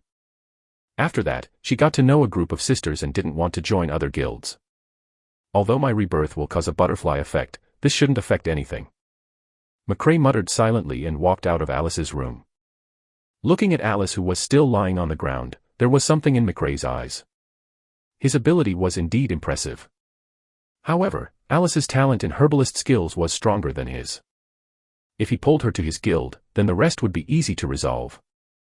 Whether it was the goblin's alchemy potion or the enchantment potion that was about to be used, they both needed good herbalists. Although Alice didn't know how to do it yet, with her talent, she would definitely be able to quickly master this skill. "Here, your towel." McRae's expression didn't change. He threw the towel in his hand at Alice. After getting the towel, Alice was finally not so nervous. However, if she wrapped the towel around herself in front of McRae, the scenery of her front would naturally be seen. "Turn your head." "All right." McRae threw up his hands and turned his back on Alice. Although she had the towel, could Alice wrap it herself? After all, even getting up was troublesome for her now. To wrap the towel around himself, she definitely needed to get up first. She was in trouble. Ruthlessly, Alice gritted her teeth and said, "Please help me. I can't get up." McRae turned and rolled his eyes. "If you can't, so be it. Stop trying to be brave." McRae muttered something under his breath and went to help Alice. Hearing McRae's words, Alice wrinkled her nose angrily. But she didn't say anything. After all, she needed McRae's help now. On this side, just as McRae touched Alice's arm, she immediately snorted. "What? My arm hurts a little." "Then endure it." Alice found it hard to accept these cold words. She couldn't understand why a beautiful girl like her would appear in front of someone like him in broad daylight. Didn't he have any pity? Could it be that this guy had never been in a relationship? Or could it be that he was already overenthusiastic in his heart, but in order to hide his embarrassment, he had to treat her so coldly? Alice felt that the second possibility was more likely. Although McRae's character was not good, he was still very handsome and strong. This kind of man, not having a girlfriend in the past. Impossible. So he took a fancy to beauty. No, he probably took a fancy to my body. That must be it. Alice's confidence didn't come out of nowhere. Beautiful people knew that they were pretty since they were young. Because no one would be stingy with their praises when dealing with good-looking people. Alice was clearly such a person. Alice was lying on the ground, and McRae couldn't see her figure clearly. But after helping her up, McRae saw it clearly. Is this girl's genes from a milk cow's? How can it be so exaggerated? Looking at Alice's size, McRae was still somewhat shocked. After all, Alice's figure was considered slim. With this comparison, it would appear very big. Alice quickly noticed McRae's burning eyes. She thought to herself, "It's as I expected. If I didn't have a choice right now, I would have." While Alice was still thinking of how to punish McRae, the moment he pulled her, Alice's ankle was immediately pulled. So she immediately snorted. Before Alice could shout in pain, McRae immediately said, "Didn't I tell you to bear with it?" Alice glanced helplessly at McRae. And McRae looked at Alice. At this moment, Alice's eyes were glistening with tears. Clearly, her feet hurt a little too much. She couldn't help it. "Cry if you want to, don't hold it in. That's not good." Looking at the tears in Alice's eyes, McRae consoled her forcefully. Alice could hear his toughness. However, at this moment, his comfort seemed to be more important. Because of the comfort, Alice's accumulated grievances she had had so far were instantly released. She put her left foot hard on McRae and burst into tears. Wah. Ah. With all these factors combined, the more Alice thought about it, the more aggrieved she became. She couldn't hold it in for a moment. "Cry. Just cry." McRae hugged Alice's smooth back. Although there were still some water stains on it, McRae didn't care at all. He kept patting it. Chapter 79, Development. Alice's development looked impressive. And actually, it felt very comfortable. It would be a lie to say that he wasn't moved. After all, McRae was a normal man. It was already good enough that McRae didn't do anything to Alice immediately after encountering such a matter. If it were anyone else, they would have deliberately started touching her when they encountered such a situation. Although McRae wanted to, he held it in for the sake of a good herbalist. There were actually many women in this world. There would be plenty of beautiful women. In his previous life, after McRae's abilities reached that level, the number of women he had slept with was countless. After all, women advocated the strong. Besides, after the world merged, the fact that reality had become a fantasy world made more women queue up for him. At that time, McRae could almost choose. And those people felt that it was only right. However, as they progressed, McRae's need for women faded. Because it was easy to get, he didn't cherish it that much. Instead, the battle power in Divine Domain was what McRae wanted the most. So it had actually been a long time since McRae had come into contact with a woman. Although he felt a little sympathy, it was mostly impulse. Seeing Alice's crying voice fade, McRae pushed her away a little.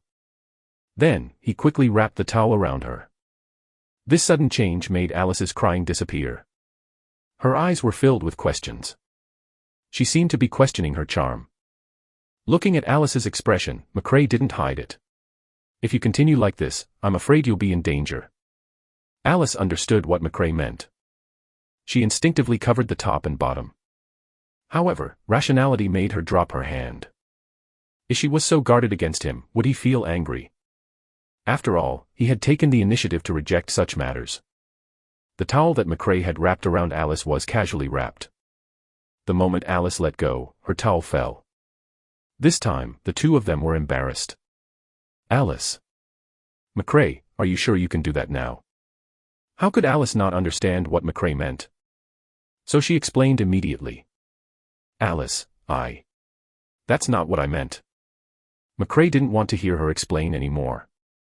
He immediately bent down to pick up the towel. As he bent over, he immediately saw the place where children were born. The place was bright and clean. Completely pure. At this point, McRae's heart subconsciously stopped. She was actually bare. Not bad. This woman was not bad.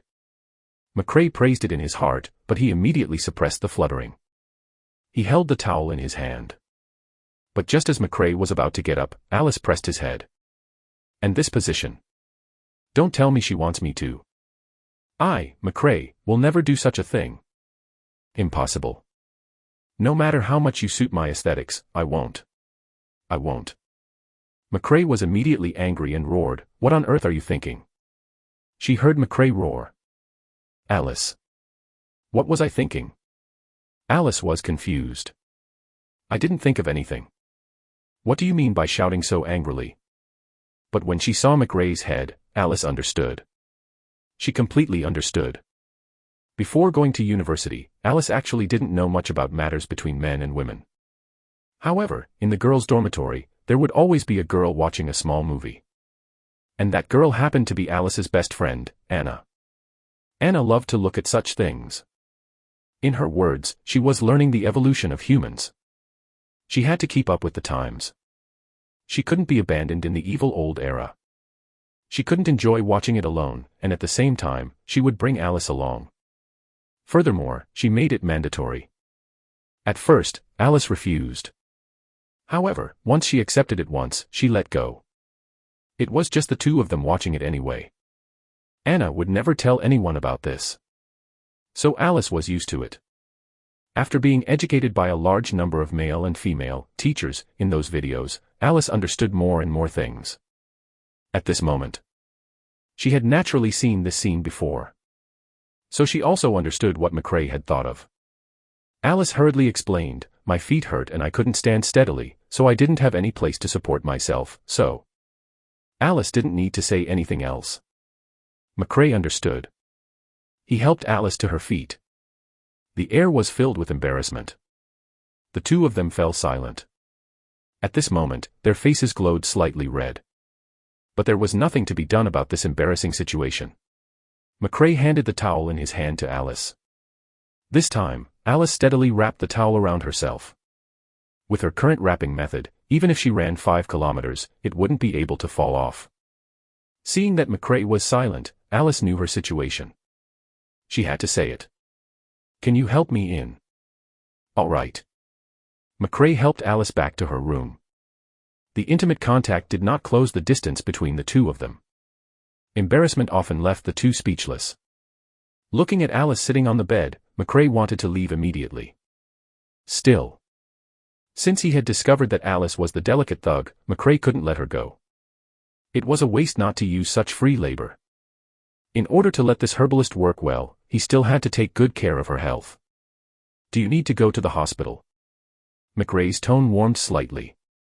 Hearing McRae's concerned words, Alice looked up at him. What was wrong with this person? Why did he suddenly start to care about her? Could it be that after the awkwardness, his personality had changed? Puzzled, Alice immediately pulled her thoughts to herself. She checked her elbow. It was a scratch, so it wasn't a big problem. He could basically move now. The important thing was that her right ankle was a little swollen.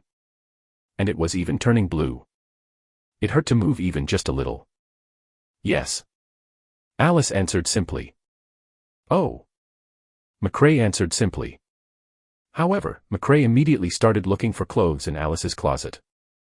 Within moments, McRae found it. The type of clothes and pants that were very loose. As for the clothes inside, McRae nodded. He had come into contact with many women, but he really didn't know what to choose. Under Alice's gaze, he took out 2 very simple white lingerie. Looking at the clothes on the bed, McRae asked, "Do you need my help?" this. Alice hesitated. But at this moment, McRae got straight to the point. Chapter 80, Found It. Divine Domain had only opened for 4 days. These few days were undoubtedly very precious. McRae didn't want to leave the computer if he didn't need the necessary food and water. So, when he saw Alice hesitate, he made a decision for her. Although Alice was wrapped very well, it was not difficult to untie the towel. Besides, Alice had wrapped it in front of McRae. So, McRae instantly tore Alice's towel off. Hey, what are you doing? Alice stared at him with wide eyes and asked incredulously. I have other matters. If you don't need help, I'll leave immediately. McRae said decisively. But Alice didn't refuse. She seemed to be thinking about the key point of the problem. He's seen it anyway. Is there a problem with watching it again? By the time McRae finished speaking, the towel on Alice had already disappeared. Then, a bra appeared in McRae's hand. Wearing this thing inevitably touched Alice's private parts. Looking at McRae's actions, Alice subconsciously covered 2 key points. Alice's action made McRae frown. Then, he grabbed Alice's chin. If you have other options, say it. If not, just cooperate with me. The distance between the two of them was already very close. Furthermore, this action had a very ambiguous aura. Looking at McRae's serious expression, Alice slowly let go. However, her face turned even redder. At this moment, Alice was a little regretful. She seemed to have made a huge mistake from the start. She shouldn't have let him help her. She was clearly a sick person, but he was actually treating her this way. Although Anna would laugh at her, she wouldn't treat her like this. At this moment, Alice suddenly thought of a problem. How did this guy appear in her room? Could it be that she didn't close the door again? How could Alice not know her own habits? Still, she intended to ask. How did you get in? Upon hearing Alice's question, McRae glanced at her. Your door wasn't closed. Oh. Alice looked like she knew it. But the next moment, she was stunned. She felt that her 2 mountains were covered. She looked down. Thankfully, it wasn't McRae's hand. Because he needed to button it, McRae looked like he was hugging Alice. He wrapped his arms around Alice and tried hard to hang the buttons. At this moment, McRae was very close to Alice. At this moment, she could even smell McRae's scent. Unlike other men, McRae didn't smell. And it smelled like wood. Ordinary men couldn't smell this smell, but women were very sensitive. At this moment, Alice was undoubtedly a little flustered. However, smelling McRae's scent, Alice felt much more awake. It was as if McRae's smell had refreshed her. Alice took a gentle breath and a look of surprise appeared on her face. She never expected McRae to smell so good. Could it be that McRae had sprayed some perfume? Although she wanted to ask, Alice didn't. At this moment, McRae's breathing became hurried. Facing Alice's bra. McRae, who had always handled matters in an orderly manner, seemed to be trapped by this problem. McRae knew how to button this thing. However, his nimble hand seemed to be disobedient, and he couldn't get it right. It was as if the bra was deliberately going against him.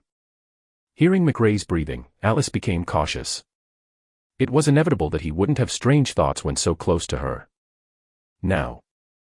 An image flashed in her mind, and Alice swallowed. Then, she said, "Let me do it." Alice said this to interrupt McRae's thoughts. What she didn't know was that McRae didn't have any strange thoughts at all. He just wanted to button it up. At Alice's words, McRae was relieved. All right, you do it. McRae also wanted to see how quickly Alice could button it. He felt McRae let go. Alice's right hand pressed against her bra.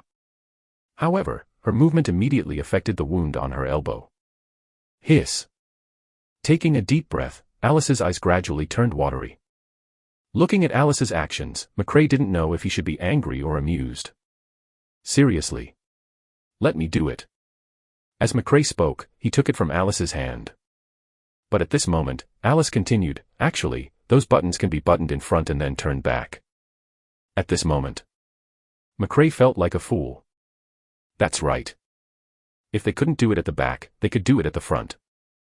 Is there something wrong with my brain? However, there was a problem. Alice was very big. If he turned it around and put it in, it meant that he needed to adjust the posture of the two lumps of meat. Is this something I can do now? To avoid unnecessary embarrassment, McRae raised the question decisively. If I do this, do you need my help to adjust your position later? After hearing McRae's words, Alice reacted. That's right. With my body size, even if I forced it in, I still needed to manually adjust it. It was completely different from those flat women. It was already very embarrassing to be seen naked by him. And now she was going to let him touch it. It was just too much. Why not just tolerate it? Even if it was uncomfortable. Alice remembered when she was with her classmates. At that time, because she exercised a little, there was a change in her appearance. If it was a small body, that would be fine. They can jump and run however they wanted. However, once a body like hers deformed, it had to be treated. Otherwise, it wouldn't be comfortable, but that was still acceptable. The key was that after changing shape for a long time, the overall shape would look very different in the end. The curves that she was so proud of would have flaws. Furthermore, the internet said that this flaw would continue to expand. How could she tolerate this? Sigh. Forget it, I'll just bear with the pain and adjust myself.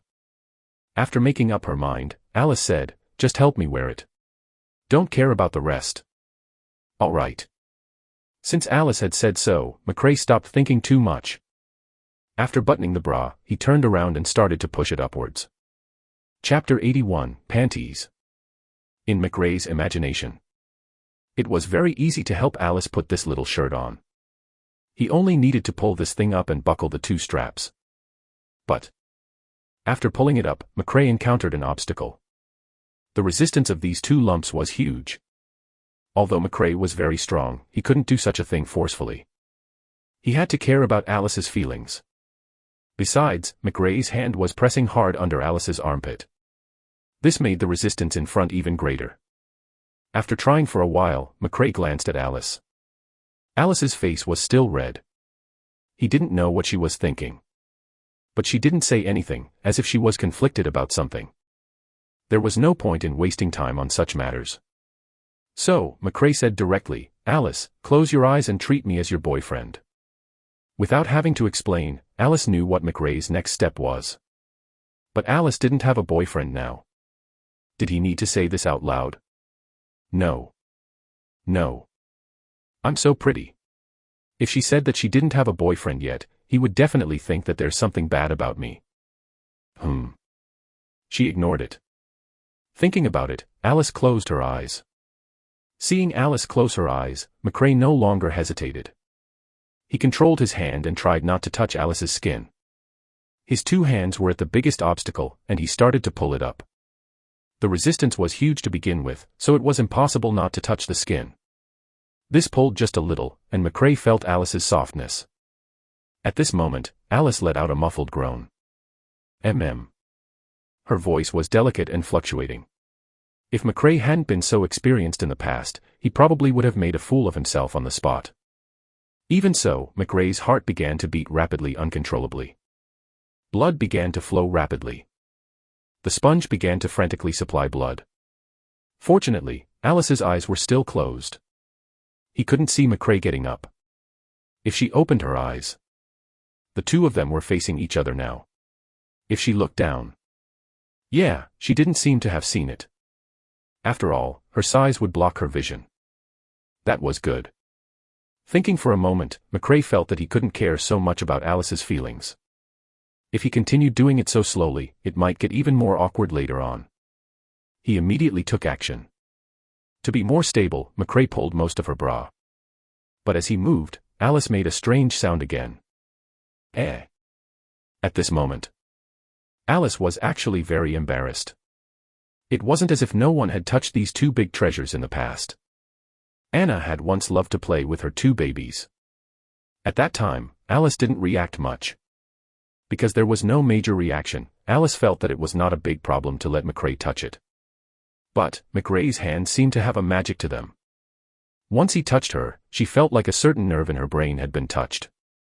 This strange feeling made her forget everything else. It seemed like her ankle and elbow no longer hurt. It was even to the extent that this sort of feeling would cause one to feel slightly obsessed. What happened to me? Alice couldn't help but ask herself that. Before the question could be answered, Alice felt that feeling again. And the source was McRae's touch. Her rationality told her that she had to stop McRae immediately. However, this feeling that she had never experienced before made her very obsessed. She was even a little addicted to it. Instantly, Alice fell into a dilemma. Just as she was feeling conflicted, McRae had already put it on quickly. At the same time, McRae carefully hung 2 straps for her. However, the 2 lumps were a little uncomfortable. When the top was done, McRae immediately looked down. Then, McRae said, "Come, sit on the bed." McRae knew Alice's condition very well, so he held her. Hearing McRae's voice, Alice opened her eyes. Alice hardly needed to think about this situation. She sat on the edge of the bed and raised her feet slightly so McRae could quickly put her panties on. However, she immediately thought of the key point. McRae couldn't see the details of what happened just now.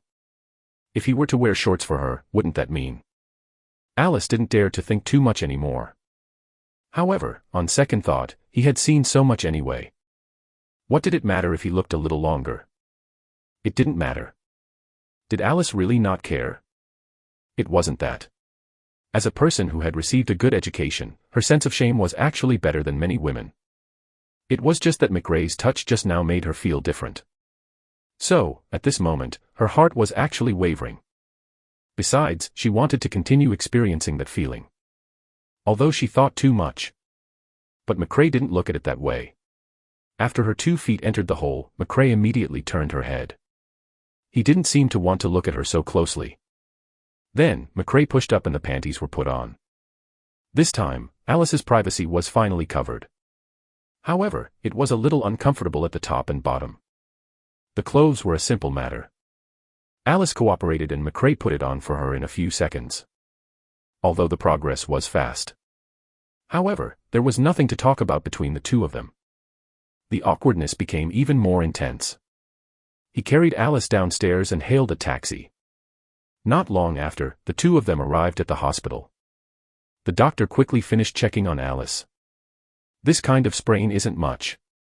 You just have to reduce inflammation and rest. After taking both the external and internal medicine, the 2 of them returned to the house. It was a simple matter, but it took a lot of time. After putting Alice down, McRae went out to buy his things. However, before leaving, he left a number for Alice. If necessary, she could call him. Alice breathed a sigh of relief when she heard McRae close the door. She felt that the huge rock in her heart had finally been lifted. The 2 of them actually didn't talk much on the way. But Alice could tell. Actually, McRae wasn't as bad as she remembered. Many times, he seemed to be able to guess her thoughts. So the 2 of them got along quite well. It was either because of McRae's looks or because of their intimate contact. At this moment, Alice no longer hated McRae so much. She even missed him a little now. Alice knew that she didn't like him. It was the feeling of him touching her 2 babies. This feeling really fascinated her. She couldn't even suppress this feeling. It was as if he had left a deep impression in her heart. Could it be that I'm actually a loose woman? Alice muttered and was shocked. No, no, no. I'm not that kind of person. Absolutely not. It must be his problem. Alice immediately found an excuse for herself. In order to quickly change her mind, she returned to her computer. At this moment, her small team had already dispersed. However, a few minutes later, she actually received a message from her beloved idol. And it was McRae she missed so much. Chapter 82, Herbalist. Chapter 82, Herbalist. God McRae and Tenant McRae, Alice didn't think they were the same person at all. After all, the probability of this happening was too low. Besides, God McRae had asked him. You like potions? The message that McRae sent in Divine Domain made Alice even more determined. After all, the tenant, McRae, had no idea about this. And God McRae had found him because of this. Yes. I'm already an intermediate herbalist. Seeing the message McRae sent, Alice immediately replied. Although her elbow still hurt from time to time. However, she gritted her teeth and endured it. The injury on his right ankle was not serious anymore. As long as she didn't move her ankle, it wouldn't affect her at all. Wait for me in the City of Light. McRae sent a message to Alice. At the same time, he sent her a team invite. There were really not many places where enchantment potions were used. It could only be used in specific places. Therefore, basically no one had studied this thing yet. And McRae needed it immediately. So when he got home, he immediately got Alice's message from Jack. It just so happened that Alice's message also had her strengths. Actually, she was just testing the waters. After all, because their levels were low, they definitely needed something bright to attract attention. And this bright point gave McRae a chance. Not long after, McRae and Alice met in the City of Light. Seeing McRae's appearance, Alice recognized him immediately. She immediately waved her hand, indicating that she was here. Seeing Alice's actions, McRae couldn't help but laugh. He immediately sent a message. We're in team mode. Of course I can see you. Seeing McRae's message, Alice immediately reacted. Then, she replied weakly, I was just excited to see you. Alright, let's get to the point. McRae sent a message, if this is done, not only can you join my guild, your position in the future will only be lower than mine, and higher than everyone else. It looked like McRae was painting a big picture. For now, it was just talk and no results. If Alice's thoughts were normal at this moment, she would definitely have understood and expected this.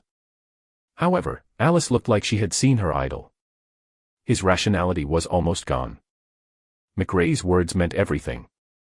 She even deliberately lowered her status. Big boss, even if you don't promise me that kind of thing, I'd still help you. This time, Alice didn't type. She used a voice message directly. From Alice's voice, McRae could tell that Alice was undoubtedly very excited at this moment. McRae didn't believe what she said in this state. But this wasn't important. Only she could make the enchantment potion. Then everything was easy. Let's go. Let me see your ability. McRae sent the message and walked straight ahead. Alice obediently followed behind. Not long after, the two of them appeared in the Goblin Potion shop on the west side of the City of Light, and purchased what he needed. Then, McRae handed everything to Alice. Thunder Element Enchantment Potion, try it first. Alright, Big Boss. Can you not call me Big Boss? What should I use then? Husband. Fine. Just call me Big Boss. The conversation between the two was completely different. Alice spoke, and McRae typed. However, there was nothing wrong with this information exchange. This situation looked very strange. But it was normal in Divine Domain. After all, everyone had different habits. If it wasn't to prevent Alice from discovering her identity, McRae would rather talk. After all, words could explain more. The difference in tone and context was completely different. However, in order to have fun, McRae deliberately didn't let Alice notice. When she discovered it in the future, it would probably be very fun. After chatting for a while longer, Alice began to make the enchantment potion. There were many types of enchantment potions. For example, paralysis, delay, light, darkness, lightning, fire. For spirit-type monsters, if there was no enchantment potion, a specific weapon was needed. Although magic could also cause damage, the current McRae couldn't exert the power of lightning. Then it would be very troublesome to fight a spirit body. And if he had the enchantment potion, McRae could finish off those monsters alone. In the later stages of the game, almost everyone would bring some enchantment potions. The paralysis enchantment potion alone could increase his battle power by several times. Right now, however, almost no one would do such a thing. After all, these players were busy leveling up and had no time to study the other things in Divine Domain. This was naturally McRae's advantage. Logically speaking, the success rate of making this potion in the game Divine Domain was a constant. The things that everyone made shouldn't be too different. They placed the same herbs, the same solution, the same ratio. The skill book covered all the instructions. But McRae had tried. His success rate was pathetically low. Sometimes, it was so low that it was hair-raising. Even if he succeeded, he would still suffer a huge loss. After many experiments, McRae gave up. It seemed that the success rate of those herbalists was naturally higher than others. Furthermore, after divine domain fused with the real world, this difference became greater and greater. If not for this, McRae could have done it himself. He didn't need to hide it from anyone. Fortunately, he had discovered the former great herbalist, the delicate thug. Otherwise, with his success rate, he would probably spend the next 2 days on this. At this moment, just as McRae was thinking about taking Alice to the underground prison, Alice suddenly spoke. "Big boss, do you think this potion meets your requirements?" With that, Alice clicked on the transaction. Picking up Alice's potion, McRae immediately began to check its attributes. Enchantment potion. Type, potion. Level 0. Quality, bronze. Attributes, thunder attribute +10. Special effect, after use, attacks will have its own lightning attribute. Duration is 3 minutes.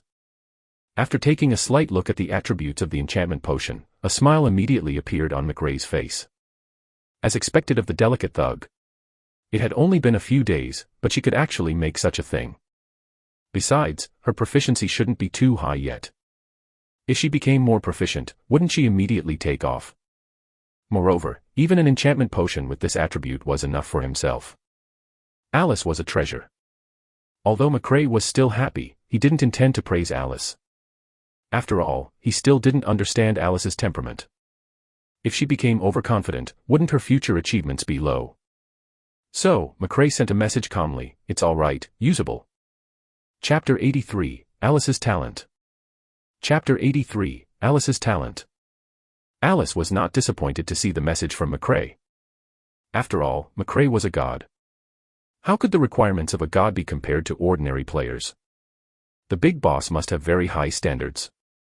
"Big boss, don't worry, I'll continue working hard," Alice said firmly.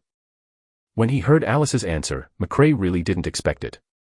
He had pressed her down, but she didn't rebound at all. Instead, she revealed a very positive side. Why did he feel that something was amiss? McRae didn't think too much about it.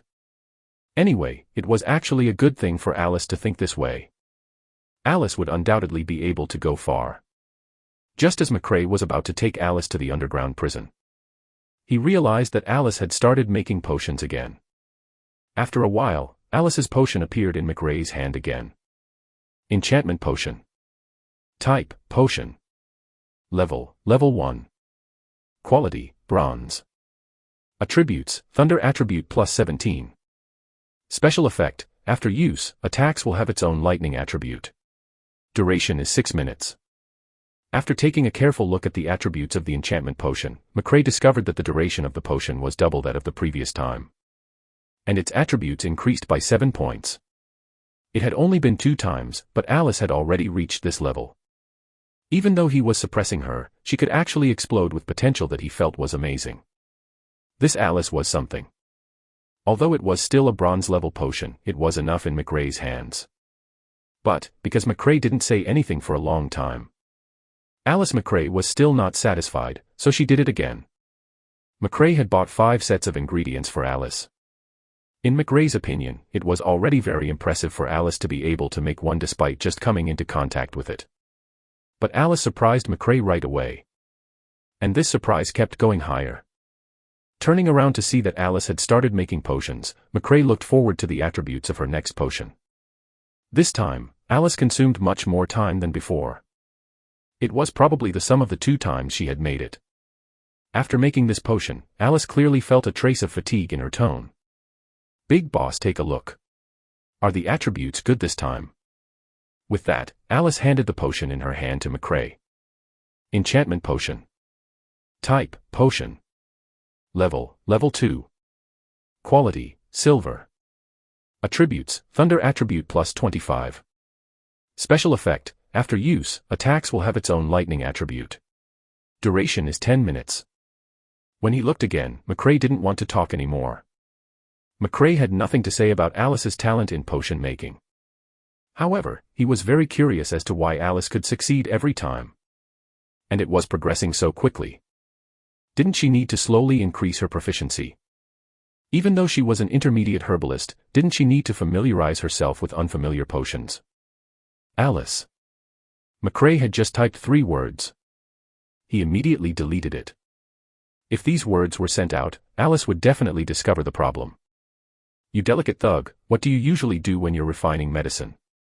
Seeing the message from McRae, Alice was excited. "Is the big boss going to teach me?" This happiness came too suddenly. "Big boss, I don't know if I did the right thing." Alice's voice was a little awkward.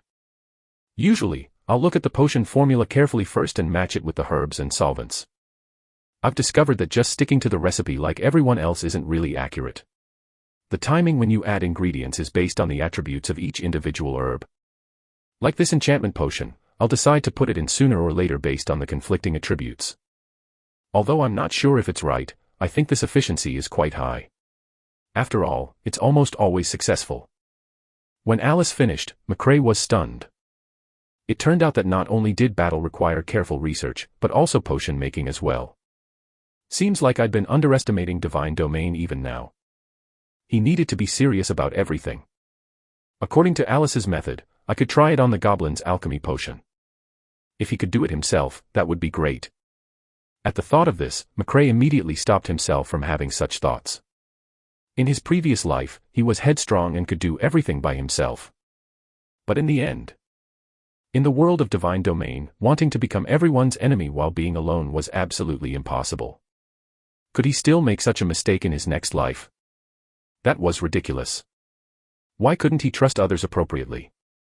Even if they betrayed him, would they be able to cause any waves in front of him? McRae smiled faintly. Suddenly, he felt like the knot in his heart had been opened. If you use someone, don't doubt them. If you doubt them, don't use them. If he thought too much about the people who wanted to follow him, they might not be happy either. They might not see it, but they might sense it from tiny cases. There are many things you need to learn to become a superior. In this short period of time, McRae saw a clear path ahead of him. When facing Alice, he was not so cautious anymore. Maybe he could give Alice some benefits now. The things he would gain in the future would be directly brought for Alice to use. She would definitely grow quickly. Looking at Alice being all enthusiastic, McRae sent a message. "Your method is actually correct, but you can go deeper." Looking at the message McRae sent, Alice surprisingly didn't say anything immediately. It seemed that she was so looking forward to McRae's answer that her habits were changed. McRae thought for a moment and sent out a small secret he had learned in his previous life. It's a good thing that you can carefully look at the attributes of each item, but you can try to change the timing and application of placing them according to your own feelings. Perhaps you'll think it doesn't make sense for a game to require using feelings, but I can tell you clearly that relying on feelings might allow you to take a huge step. McRae sent a long message. But Alice didn't think it was long at all. She only saw 2 words. Feelings. Alice had also thought about using her senses to operate such a thing. Furthermore, she had a very strong feeling about that. However, as McRae had expected, she didn't think a game could be felt.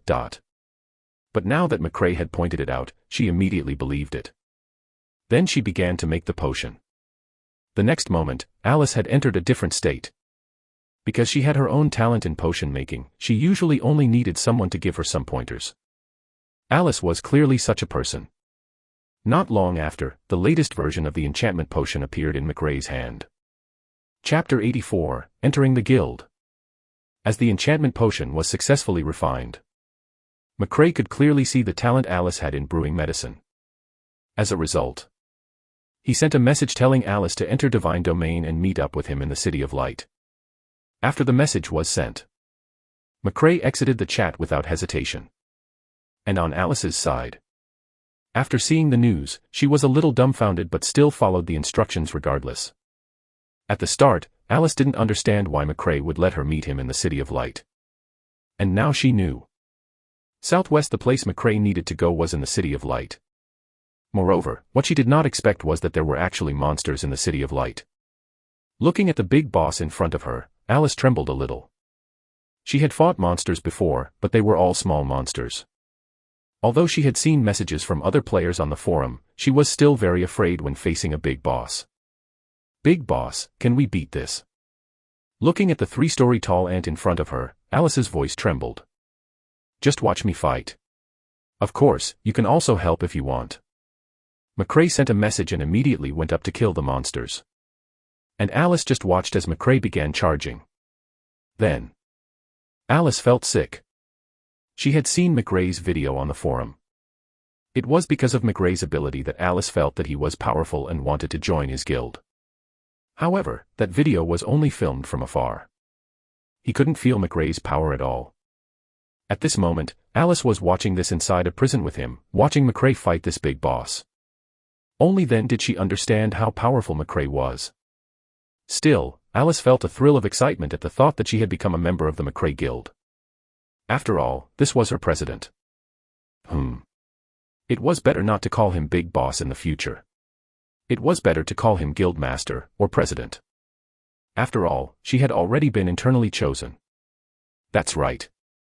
McRae had previously decided on Alice. He had no choice but to make her his. After all, the last potion Alice made was too powerful. He had no choice but to take this kind of talent in quickly. Of course he wouldn't give her a chance to leave. McRae wouldn't do such a thing. At this moment, looking at McRae moving around under the boss, Alice's eyes were filled with stars. Many women like strong people, and Alice was no exception. In the past, when she wasn't playing games, she didn't know anyone much better than her in terms of studies and work. She naturally thought that he didn't like boys. However, after seeing McRae's power, even without close contact with him, Alice fell for him after watching the video. And now, after seeing McRae's ability firsthand, Alice felt her heart almost melt. But at this moment, a strange feeling suddenly appeared in Alice's mind. Along with this feeling, a figure appeared in her mind. Gradually, this person's appearance became clearer and clearer. McRae. The tenant, McRae. The moment this person appeared, Alice was shocked. Instantly, Alice felt her brain become a mess. No. This is impossible. I'm not familiar with him, how can I? It must be because of what happened today. It affected me too much. Yeah, that must be it. Alice forced the feeling down. However, when a person forcefully suppresses a feeling, the feeling would bounce back even more. It was like urging herself to think about nothing when trying to fall asleep. In the end, she thought about it even more. McRae's appearance became clearer and clearer in Alice's mind. This feeling. It was as if McRae's face had been imprinted in her heart. If she couldn't suppress this feeling, Alice's focus would disappear. All sorts of things from before kept appearing in his mind. The feeling when McRae touched her two babies surfaced again. Just as Alice was about to suppress this feeling again, she saw a message. The message was not from the president, but from Anna. Angelina, Alice, I have a team here. Are you coming? There's a big shot leading the way. Angelina was Anna's name in Divine Domain. Because Anna was still working, she didn't have much time in Divine Domain. Unlike Alice, who could totally charge rent for a living. There was no pressure at all. The delicate thug, no need, my president is guiding me. Angelina, you found a guild. The delicate thug, of course. Angelina, with your level, who would want you? The delicate thug, the famous McRae. He's carrying me alone now. Angelina, I don't believe you. The delicate thug, look, screenshot. Alice sent a screenshot. In the screenshot, McRae was fighting the big ant. After carefully looking at the screenshot, Anna remained silent for a long time. After about 20 seconds, she replied. Angelina, darling, can I join your guild? Looking at Anna's message, Alice laughed. She knew Anna's temper very well. She didn't reply right away, meaning that she went to verify it. At this moment, she had definitely confirmed it. How could she let go of such a good thing? However, Alice didn't agree immediately.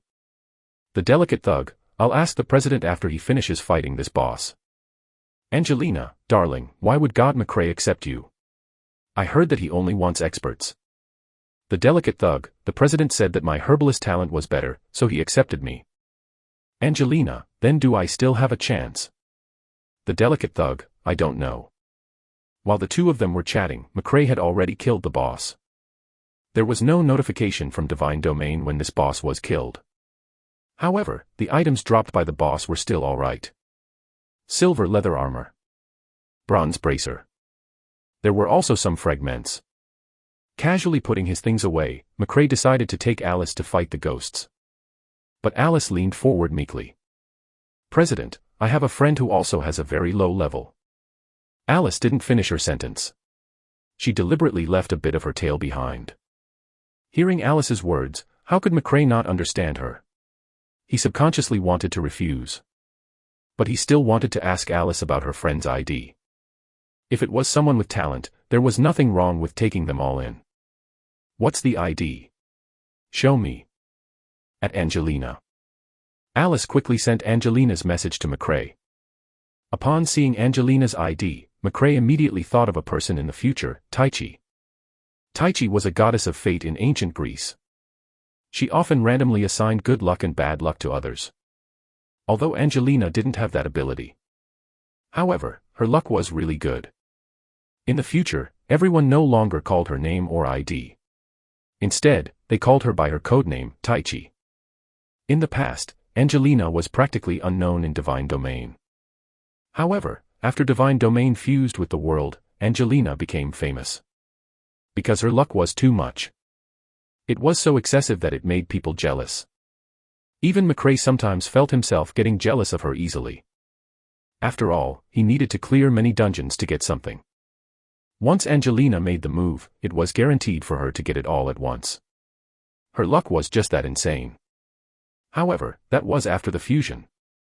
Was Angelina that lucky right now? McRae couldn't be sure. Chapter 85, Lucky People. Regardless of whether Angelina had the ability now, he still planned to let her come over. If she wasn't lucky at all, he would treat it as giving Alice a favor. If it was just a little luck, it was actually enough. After all, luck was too mysterious. Humans were completely unpredictable. McRae's current goal was not to become the #1 combatant in Divine Domain. He planned to turn his guild into the thing with the most terrifying battle power in Divine Domain. With Alice's arrival, there was no need to worry about the potions. If Angelina was lucky, the equipment stockpile in the guild would basically be stable. With these two people and many things that he knew, it was simply too easy to make his guild the strongest in battle power in Divine Domain. With a goal in mind, McRae said yes to Alice. Alice was immediately happy to receive McRae's agreement. At the same time, she immediately sent a message to Anna. The delicate thug said, "Come over. My president has agreed." Angelina replied, Okay, where is it? I'll be right there." Anna was undoubtedly very excited to receive the information. Although the team she was in seemed to be quite capable, compared to McRae, who everyone thought was impressive, the difference was obvious. So, Anna made a random excuse and immediately sent her team. After knowing the location, Anna immediately teleported to the City of Light. However, on the way, Alice began to text Anna. The delicate thug spoke, "Anna, I'm actually not very familiar with our president. He's not very talkative now, and I can tell that he doesn't seem to like excessive communication, so, you have to change your habits."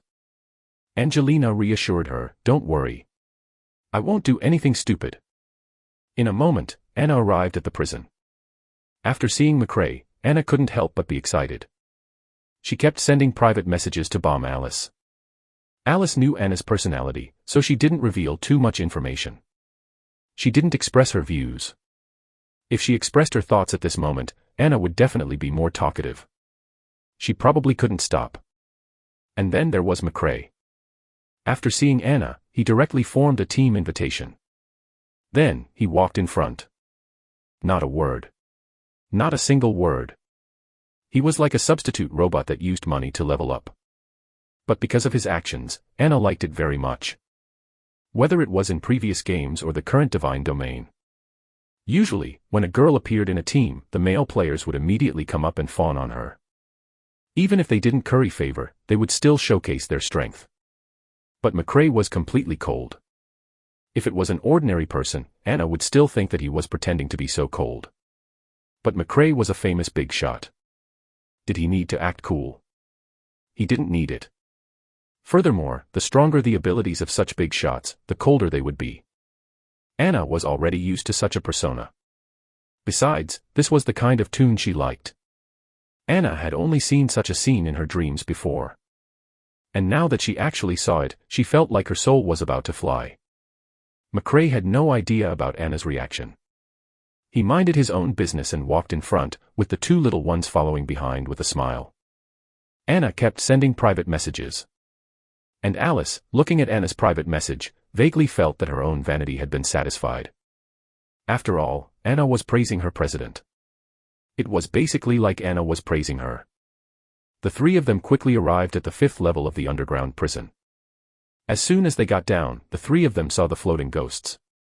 Looking at the monster in front of her, Alice immediately used a scouting skill. Tragic Ghost. Level 26. Attributes, HP 12,000, Physical. Resistance, 100% physical resistance, 10% fire resistance, 20% water resistance, -10% thunder resistance. Attack, Shadow Attack. Drop, Spirit's Fragment, Spirit's Pearl. Seeing the attributes of the ghost, Alice immediately understood why McRae wanted her to make the enchantment potion. Without the enchantment potion, who knew how many people would be needed to completely clear out the ghosts on this level? With the potion, the problem was much simpler. Because the scouting skill was shared, Anna could also see it. After seeing the monster's attributes, Anna immediately summoned a slime. Her level was too low now, and the only things she could summon were things like slimes. However, the slime she summoned had the fire attribute. The seemingly soft slime burned with these red flames.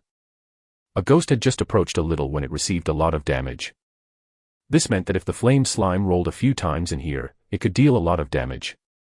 Just as Anna thought she could be useful, she discovered a terrifying number. A scarlet number floated above the head of a ghost. Compared to her fire slime, Anna had nothing to say. God truly was godlike after all. The damage he dealt was completely out of her reach. However, this was normal. If he wasn't a god, she wouldn't have left her team to join Alice. Actually, even McRae couldn't deal such damage to a level 20 monster. However, with Alice's enchantment potion, his damage immediately began to explode. Every slash was a critical hit. Furthermore, this critical hit was not just a double critical. If he was lucky, he could even deal 4 times the damage. Alice naturally guessed the reason. Although she also wanted to show off, she thought of the importance of this enchantment potion and didn't say anything.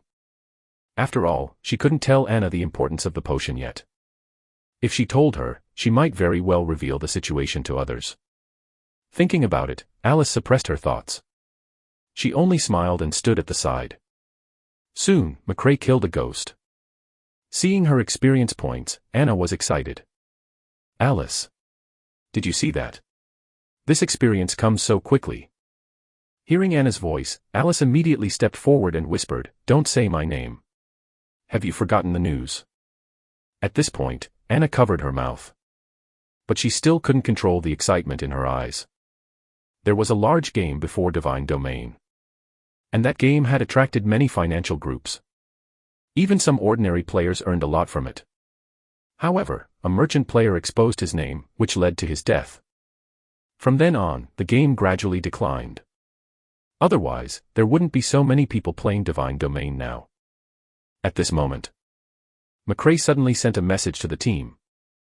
"Delicate thug, come and loot this bag. Let me see how lucky you are." Chapter 86, Angelina.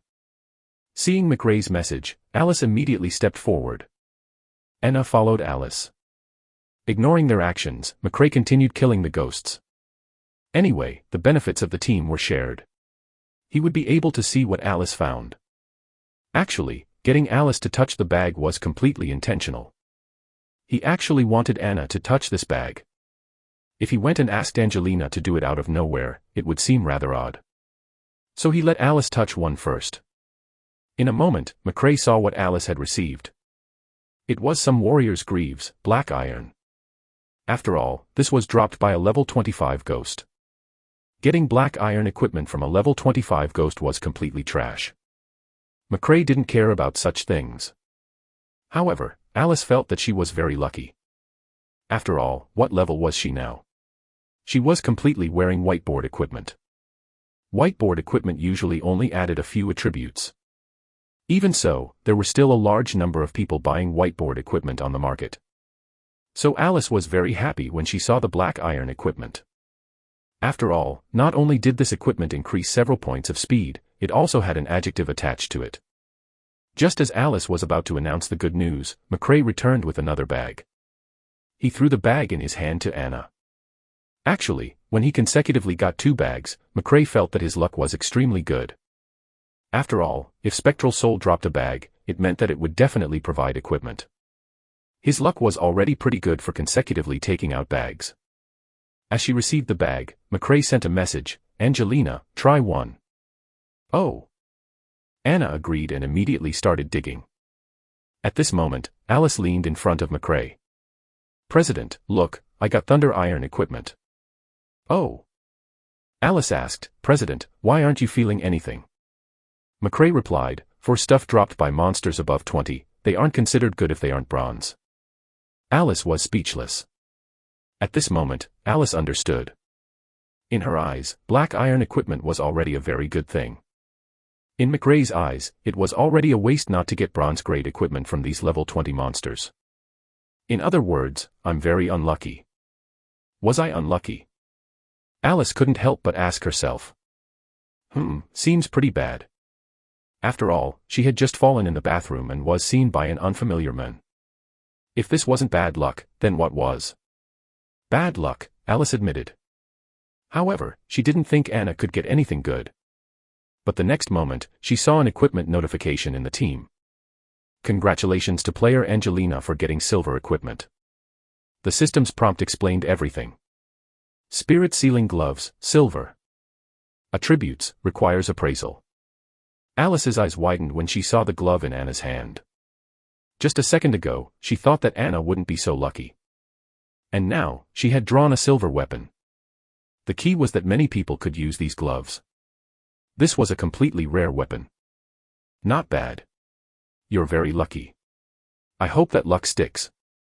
McRae sent the message and continued fighting.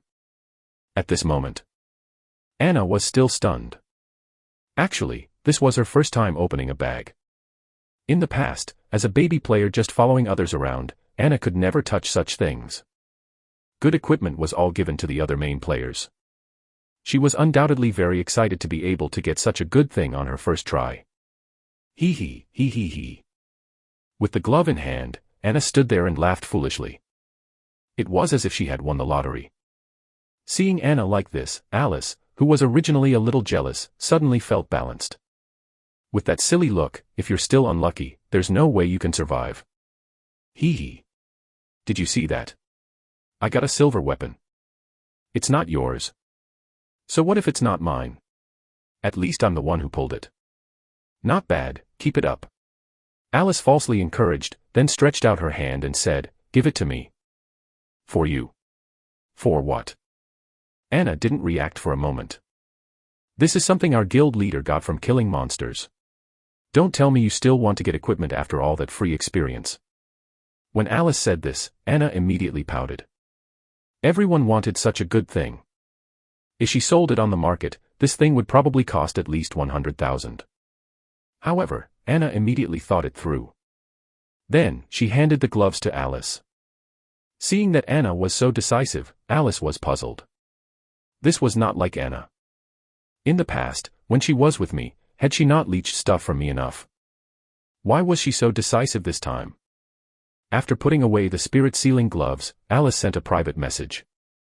Anna, this doesn't seem like you. Angelina replied, Alice, you and I are best friends, so I can leech off your things without restraint. But God McRae doesn't know me. I don't want to leave a bad impression on him. Does that mean that you'll do this when you're familiar with the president in the future?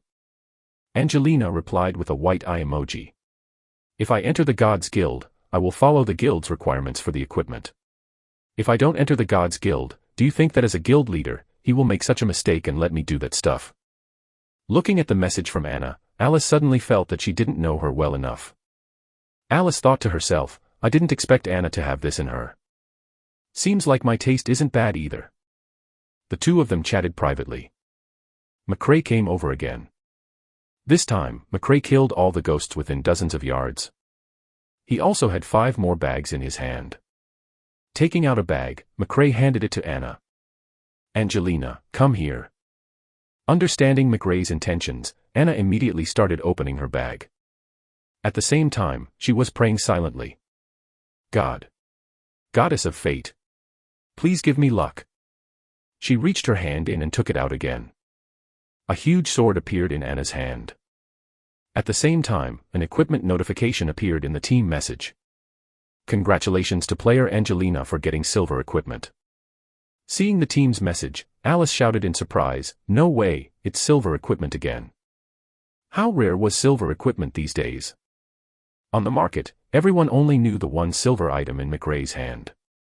Anna had just opened one, and Alice felt that Anna had used up all her luck in the past month. And now, she had obtained another silver equipment. What was the meaning of this? Was she going to use up all his luck this year?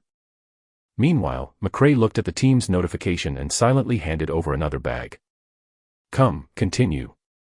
Chapter 87, Gold Weapon. If she was really lucky, she could do it again and again. If it was the third bag and she maintained that luck. In that case, it meant that Angelina already started to have that figure of the Taichi everyone knew in his past life. McRae looked at Angelina with great anticipation, hoping that she would continue to pull a good thing out. Alice looked at Anna nervously. She had been approved by McRae to join his guild because of the potions she made. If possible, Alice hoped that her best friend Anna could also be in the same guild as her. This way, there would be no conflict in the future. They could always be good sisters. If she was only lucky twice, then it could only be attributed to just luck. But if she was lucky every time, McRae had nothing to say. And he might even fight to make sure Anna joined his guild. And Anna naturally hoped that her luck would continue to be good. After all, everyone hoped to be lucky. What a pity. Fate had played a joke on her. This time, her luck seemed to have failed. It was just a black iron equipment. Because there was no notification from the system regarding the level of this equipment. Looking at this equipment, McRae didn't say anything. Although he knew that Angelina was lucky. But he didn't think her luck would always be good. If he could clear a dungeon and get good equipment twice, that would be enough. After all, Divine Domain had yet to fuse with the world. It was not the time for Angelina to stand out in front of the world. At this moment, Anna looked at the equipment in her hand and immediately felt a little disappointed. But it made sense. After all, it was impossible for her to get good stuff every time. Just as she was about to give up, McRae handed her another bag. Continue. McRae sent a message to the team. Huh. Holding the bag, Anna was instantly at a loss.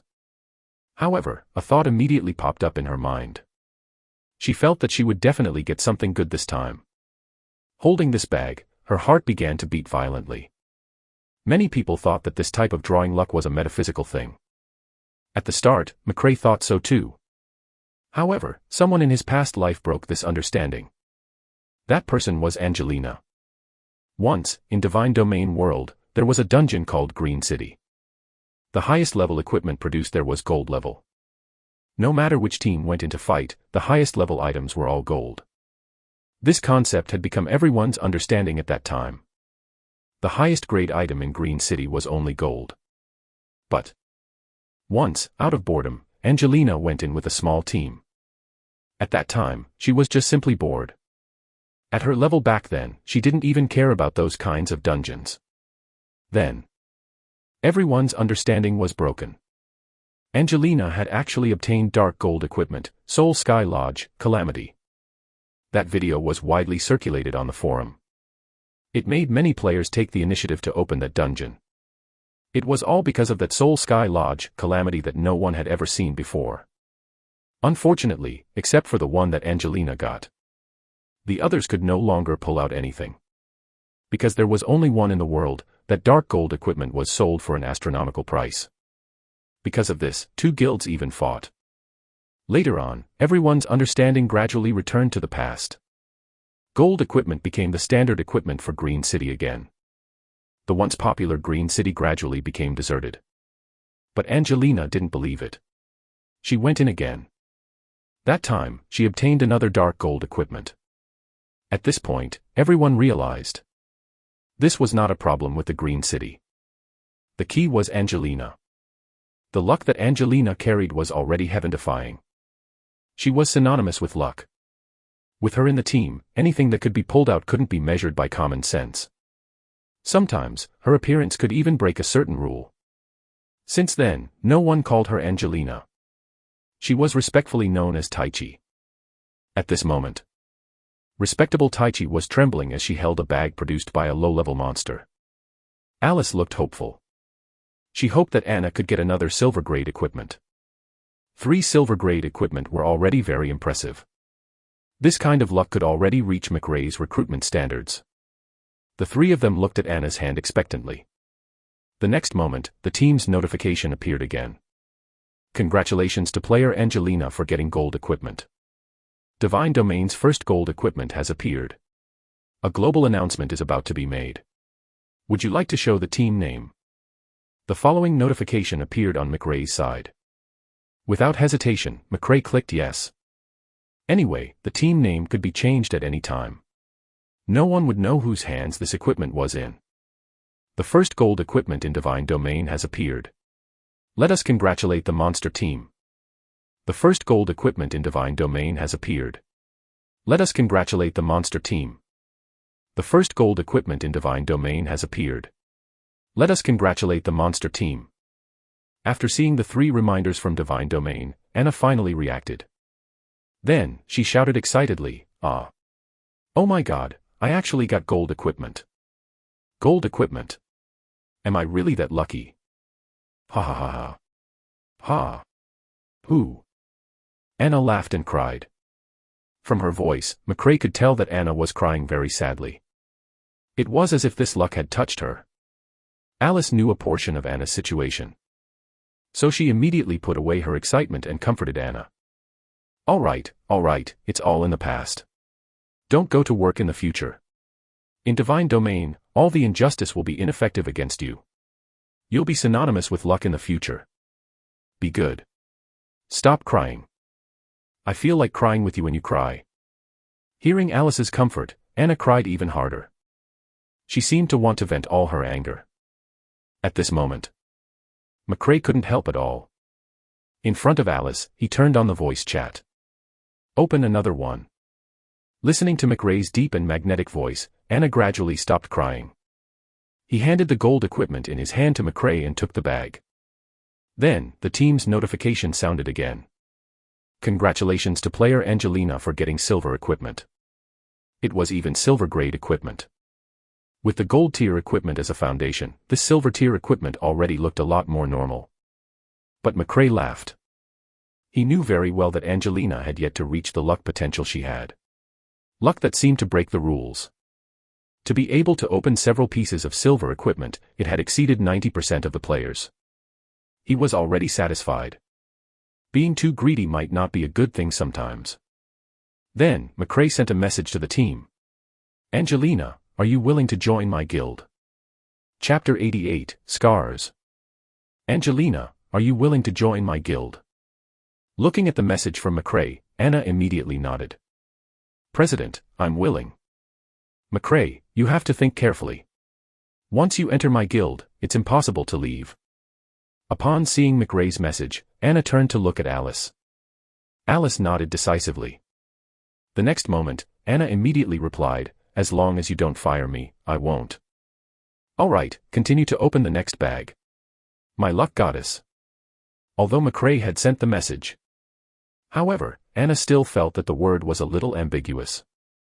Her face immediately turned red. Actually, Anna had always felt inferior. Although she had a good figure and excellent learning ability. However, because of the scar on her face, she had never been able to walk out of it. Only in front of Alice could she reveal her truest side. Many times, in order to hide her embarrassment, she could only talk more. Let others feel that she was talkative and forget the scar on her face. However, who would forget something so obvious? Many times, Anna would hear something bad. Hearing the comments about her. Before meeting Alice, she could only cry silently. After meeting Alice, someone was finally willing to listen to her heart. Although she would sometimes leech off on Alice's things. However, she had always had a balance in her heart. She had never let Alice down, financially or in life. Because she felt inferior, she especially cherished Alice as a friend, her best friend, a trusted tree hole she could talk into. And now, McRae had opened the door to her new world. She could showcase her abilities in Divine Domain. She believed that with her luck, she could quickly earn money in Divine Domain. Then, she could go to the best hospital and get rid of the scar that had affected her for half her life. But before that, she had to thank McRae for giving her trust. It allowed her to find a direction to work towards. However, after she opened another silver equipment, McRae stopped her. This confused her. "President, why don't you let me open it? I think I can continue to get good stuff," Anna said anxiously. How could she give up after finally finding her strong point? McRae replied, "Here, the highest reward is silver equipment. Because of your luck, gold equipment is found here. Why use up all your luck?" Use up? Could luck still be used up? Alice was confused. Anna was even more confused. Seeing that neither of them reacted, McRae continued to send a message. "Angelina, feel carefully. Do you feel that you seem to be missing something?" Anna did not believe it when she saw McRae's message. Still, she tried. Somehow, Anna felt something. But ever since she felt that little thing, she felt it become even more obvious.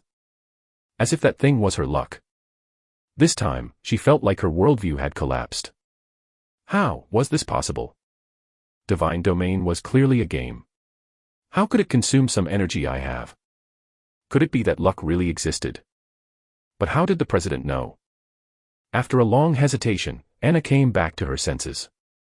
"President, you're right. Yeah, just listen to me. Good steel must be used on the blade. Now, I'll lead you to level up." Looking at the conversation between the two, Alice felt confused. This kind of thing must be fake. But would Anna lie about such a thing? How did the president know? There were too many things Alice couldn't figure out. But she couldn't ask. She could only silently follow McRae and get some free experience. Faintly, Alice felt that the game Divine Domain had exceeded her understanding. Compared to other players, the attributes of the items she made were stronger. And the system would also change the attributes of the potion because of feelings. Anna could get good equipment because of her luck. The point was that, since Anna could sense luck, could it be that there were some secrets hidden in the game Divine Domain? Are we really just playing a game? The first gold equipment in Divine Domain has appeared. Let us congratulate the monster team. The appearance of the world announcement immediately attracted the attention of a large number of players. They originally thought that silver weapons were already the ceiling in Divine Domain. However, a golden weapon appeared in the blink of an eye. What was wrong with the game? Was a weapon of this level so cheap to receive? The forum immediately exploded with the discussion about gold equipment. Gosh! Gold-grade weapon. I wonder how much this weapon can be sold for. I want the first golden weapon. As long as you give me this weapon, I'll sleep with you for a month. Don't tell me you're a goose. Could this have been created by God McRae? I can prove that God McRae is still in the City of Light and hasn't left the city. There's news. It's said to be a team from the Dragon Nation. Damn it. It was actually fought by the Dragon Nation. If I can produce a gold weapon, I won't have to worry about money for the rest of my life. The ordinary players only cared about their own benefits. Meanwhile, the people of the various financial groups cared about the overall benefits. A large group of people had gathered in front of Swag. Hux, tell me what you think. If this equipment appears in the auction, do we need to buy it? At Swag's words, Hux immediately sorted out his thoughts in his mind. You can buy it. However, it's not recommended to buy it after the price exceeds $9 million. Firstly, there are many occupations in Divine Domain. We don't know what this equipment is exactly. If it's something that you need, President, you can try for it within a $15 million budget. However, it's not recommended to buy it at such a price. After all, our levels are still too low. We don't need that much money to become famous. Secondly, when the various class occupations in Divine Domain join forces, they can produce extremely great damage most of the time. Just one weapon can't affect much of the battle. Third, at present, our Red Mountain Guild is still walking the elite path. Being too famous might bring trouble. I think the most important thing is to get the silver weapon and snatch the spot of a guild. Hux didn't say it all. However, most people had already agreed on these points. Swag was a manager with responsibility. If he used a large amount of money at this time, it would undoubtedly be damaging for the Red Mountain Guild. Figuring out how to earn money quickly was what they needed to do. Chapter 89, Fire Guild. Just as everyone was discussing who obtained the first gold weapon in Divine Domain, the 4 largest financial groups began to take action within the game. At the Fire Guild, George called all the guild employees over. In the company of the Fire Financial Group, the members of the Fire Guild were based here. As a large financial group in the real world, the guilds established by the Fire Financial Group and the guilds established by normal players or even famous players were different. The Fire Guild was a product of capital. Most of the other guilds were formed for hobbies. This relationship was very weak. As long as there were difficulties in reality, they would give up the game. As for the Fire Guild, it was all the legal salary of the Fire Group. They directly hired others to play games in Divine Domain. These people didn't love games, but considered it their jobs. Because they were backed by the Fire Financial Group, George looked down on guilds that were made by hobby players. Without the support of money in real life, they were like a pile of loose sand, very soft. So in George's opinion, all the good things in Divine Domain should belong to their Fire Guild. For example, the first golden weapon in Divine Domain this time. In the office, George, who was wearing a suit, was having a meeting with the employees of the guild. Tell me, what did you guys find out? The people above are very interested in this first golden weapon. A very muscular man stood up. He was the second in command of the Fire Guild, Loken. When he heard George's question, he stood up. President, according to our current intelligence, we can't know who obtained that golden weapon in the City of Light. Our people are still level 20. City of Light is a level 30 main city. When our people reached the place, that person was already gone. After saying that, he looked at George nervously. Loken knew that his boss was a very bad-tempered person. He would explode with anger whenever he got angry. It was as Loken had imagined. George, who was sitting in a chair, heard Loken's words. George's face turned red, and his fingers gripped the fountain pen in front of him tightly. His eyes widened. Just as Loken felt George's anger about to explode. George took a deep breath and suppressed the anger in his heart. All right, I understand. But next time, I don't want to hear the answer that will disappoint me. When Loken heard George's words, he wiped the sweat off his forehead with his hand, glad that he hadn't been scolded. Since we don't know who took this golden weapon, let him go first. However, inform me immediately once you have any news about the weapon. Let's talk about McRae now. The superiors above think that McRae's appearance has affected us. As long as we kill McRae, we can use this to make a big deal out of it. Let our Fire Guild make a name for ourselves. Now our Fire Guild doesn't lack people, doesn't lack money, just fame. We're different from those old guilds. We just formed our guild.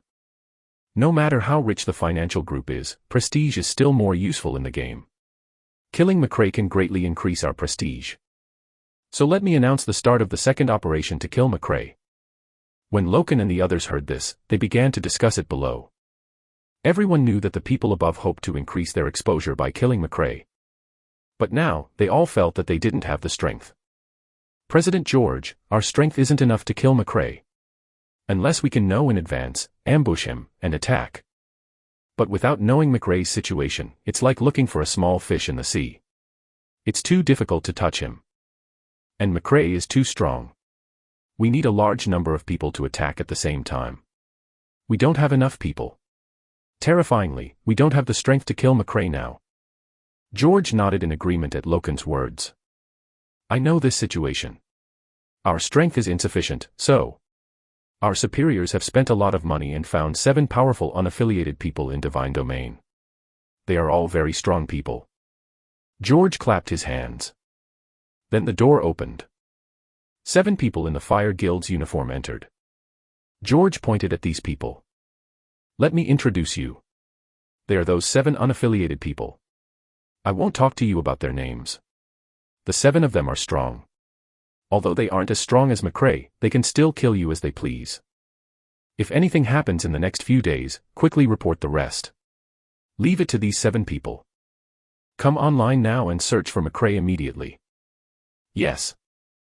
Loken got up from his chair and shouted.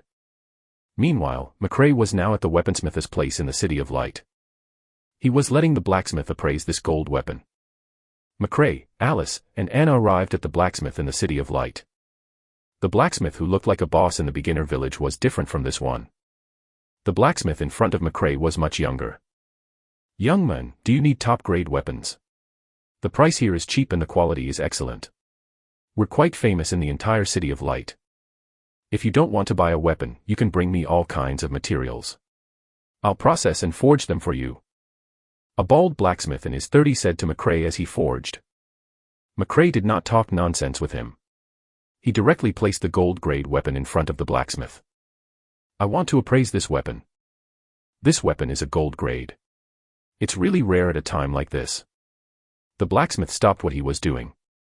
After using the water beside him to wash his hands, he came in front of McRae. After wiping the water on his hand, the blacksmith picked up McRae's gold weapon.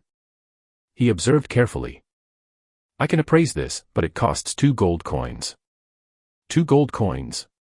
Why don't you rob me? Do you know how difficult it is to get 2 gold coins now? Anna, who was behind McRae, shouted at the blacksmith. It was reasonable. Anna was too petty, after all. 2 gold coins was a huge sum of money for Divine Domain, which had just launched for 4 days. Chapter 90, Devil's Wings. For Anna, in the beginning, money in the game was obtained through completing various missions. Also, she could obtain a small amount of gold coins by killing various monsters. In Divine Domain, the conversion level of 1 gold coin and silver coin was 1 gold coin could be exchanged for 10 silver coins. 1 silver coin could be exchanged for 100 bronze coins. 1 gold coin was equivalent to 1,000 bronze coins. For Anna, who was not above level 10, the money she got was slowly saved up a couple bronze coins at a time. Anna, who had been playing for 4 days. The current money added together was only 5 silver coins. This was Anna. She was a person who would rather not buy healing potions when fighting monsters. It accumulated bit by bit. 2 gold coins would take at least 15 days for Anna. My hard work for 15 days. Just one simple appraisal and it would be all gone. It was too dark. "President, let's go. This blacksmith is too black-hearted," Anna advised McRae. McRae ignored Anna and placed the 2 gold coins in front of the blacksmith. In the early stages, money was very precious and difficult to obtain. But this didn't apply to McRae. McRae could now pass through all kinds of dungeons without any injuries every day, and he obtained a large amount of gold coins. McRae had a huge sum of 30 gold coins here. Anna looked at McRae's belt. 30 gold coins was too much for Anna. "President, do you know what the exchange rate is in the real world?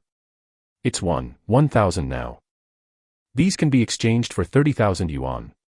You've earned 10 months' salary of a worker on the outside, just in the past 4 days." McRae glanced at Anna and nodded. "I know." "You know? Then why are you so calm? These are real US dollars. After exchanging these gold coins, you can buy a car." McRae shook his head. No. McRae knew better than Anna the value of these 30 gold coins. In the early stages of Divine Domain, gold coins in Divine Domain were very difficult to obtain, but in the game, if one wanted to buy weapons and other things, they needed gold coins. Hence, the gold coins in the game were very expensive. Although McRae had the most gold coins for himself now, McRae needed a large amount of gold coins to buy a large number of houses. So McRae wouldn't change it. Furthermore, after growing strong in the early stages, the money invested would double later on.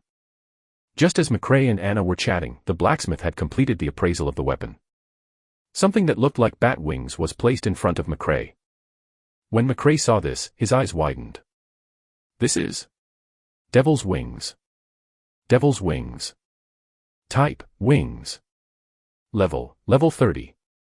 Quality, Gold. Attributes, movement speed plus 100, magic resistance plus 10, physical resistance plus 10. Special effect, after wearing it, you can fly with the host. In the habitat of demons, you won't be easily harassed. Restriction, unique equipment. The attributes of the Devil's Wings as flying wings were relatively ordinary. It was considered ordinary among gold weapons. This didn't mean that the Devil's Wings was a piece of trash. The Devil's Wings had something McRae wanted very much, and that was the ability to fly in the air. In the Divine Domain game, apart from reaching level 50, one could also obtain the ability to fly by capturing flying pets. The only thing left was to obtain equipment and wings. In the game, no matter who it was, no matter how fast he was or how high his jumping ability was, he didn't fly. No matter how fast you ran on the ground, you were no match for flying opponents. This was because flying could do more than just speed up, it can also ignore obstacles. Furthermore, flying in the air could allow one to avoid a large number of monsters. It could be said that wings were very precious in Divine Domain. Moreover, the Devil's Wings could also be combined with Dragon's Wings and Angel's Wings. Together, they formed the Great Sky Wings. The Great Sky Wings had very fast speed. The most important thing was that after obtaining the Great Sky Wings, it could give the user a bonus, which was that the user's agility would be doubled. That's right, double. This attribute was too important to McRae. Just as McRae was stunned, Alice and Anna looked at the Devil's Wings in his hand with glowing eyes. The two of them were still teammates with McRae. Besides, McRae didn't set it up so only one person could see the weapon. So the two of them saw the attributes of the Devil's Wings. The attributes of the Devil's Wings were still attractive to them, but what they liked the most was its ability to fly. Even girls wanted the thrill of flying in the sky. Just as the two girls were looking at the Devil's Wings. In reality, Jack also saw the Devil's Wings. Oh my god, so it turns out that you're the one everyone was talking about, the guy who found the first golden weapon. As expected of my good friend. There are so many attributes added, especially this agility. After giving it to me, I can easily play with small monsters. F***ck, I can actually fly. That's great. McRae let me play with it for 2 days. Jack looked at the Devil's Wings, his eyes glowing. Sure, but it'll be in a few days. In a few days? Why? Don't you have it now? I'll play for 2 days and I'll give it to you. I need to use it now to complete an even more difficult dungeon. Without it, the difficulty will double, and the time needed to use it will more than double. Forget it then. I was just going to use it to look cool anyway. As McRae's best friend, Jack knew that this was a critical time. If he took McRae's weapon because of his interest and slowed down his farming speed, as McRae's best friend, he would be sad as well. What are you planning to do with this gold weapon? Jack looked at McRae curiously. It is the first gold weapon. If this information is revealed, it's still quite dangerous. At that time, there will be many people coming to kill you. McRae thought for a moment and said, I still plan on releasing this news. Gold weapons at this time still have a lot of significance. After publicizing it, it's still very useful to our guild. At least, it's very useful to use it to increase our reputation. Chapter 91, Server Announcement. Gold Weapon. Jack glanced at McRae and continued, since you've already prepared your plans, I'll listen to you. Only 10 minutes had passed in the game. Most of the players were still guessing who had obtained the gold-grade weapon. On the Gamers Forum, many people started discussing. McRae, it must be God McRae. Who else but God McRae has the strength to be the first to obtain a gold weapon? No way. It won't be him every time. He's not that good. It must belong to another guild. For example, someone from the Seal Guild. Seal Guild. Never heard of it. Never heard of it. The Seal Guild has just been formed. They're a very famous guild in the first few games. They're the most popular games in the past, the strongest ones among the Dragons and Magic game. I didn't expect even the Seal Guild to come. Will the other powerful guilds come? Weren't we discussing if the golden weapon was taken by someone? Why are we discussing the Seal Guild? I think it still has to be McRae who got it. God McRae is invincible. Just as everyone was discussing, a notification appeared in the world announcement. Congratulations. Player McRae has obtained the first Divine Domain gold weapon, Devil's Wings. McRae has chosen to announce the attributes of the Devil's Wings. Please take a look. After the world announcement ended, a large number of people checked the Devil's Wings. When everyone saw the Devil's Wings, they were very surprised. Oh my god, this weapon is actually a pair of wings that can fly. And it has too much enhancement on agility. This Devil's Wings has seriously affected the fairness of the game, I object. The game shouldn't have appeared so quickly. Such a powerful weapon. Just as everyone was discussing, the Fire Guild became lively. George, who had just dispersed the meeting, immediately stopped people from going to the City of Light to kill McRae.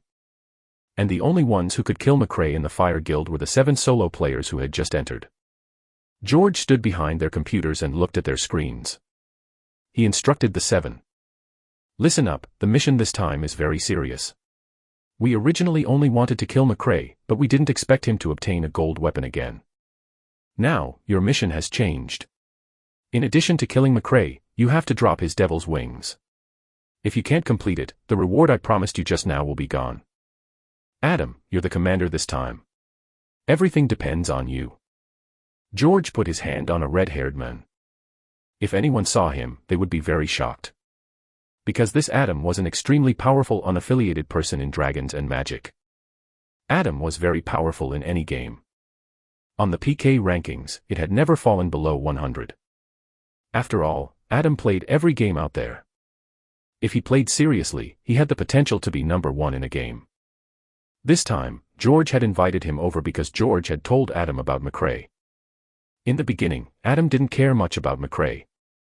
He felt that he was just a person who relied on time to work hard. However, in the next few days, when he saw McRae who had taken away a large number of first clears of dungeons, this piqued Adam's interest in McRae. He had promised to come to the Fire Guild to kill McRae. Adam sat in front of the first computer and looked at the other 6 on his right. Adam looked at them disdainfully. If it's to kill McRae, I can do it alone. Why do you need to find other people? Do you look down on my strength? Or do you think I'm not strong enough? George felt bad when he heard Adam's tone. George knew a genius like Adam was going to blow it. These geniuses were very narcissistic. In their eyes, they were the strongest.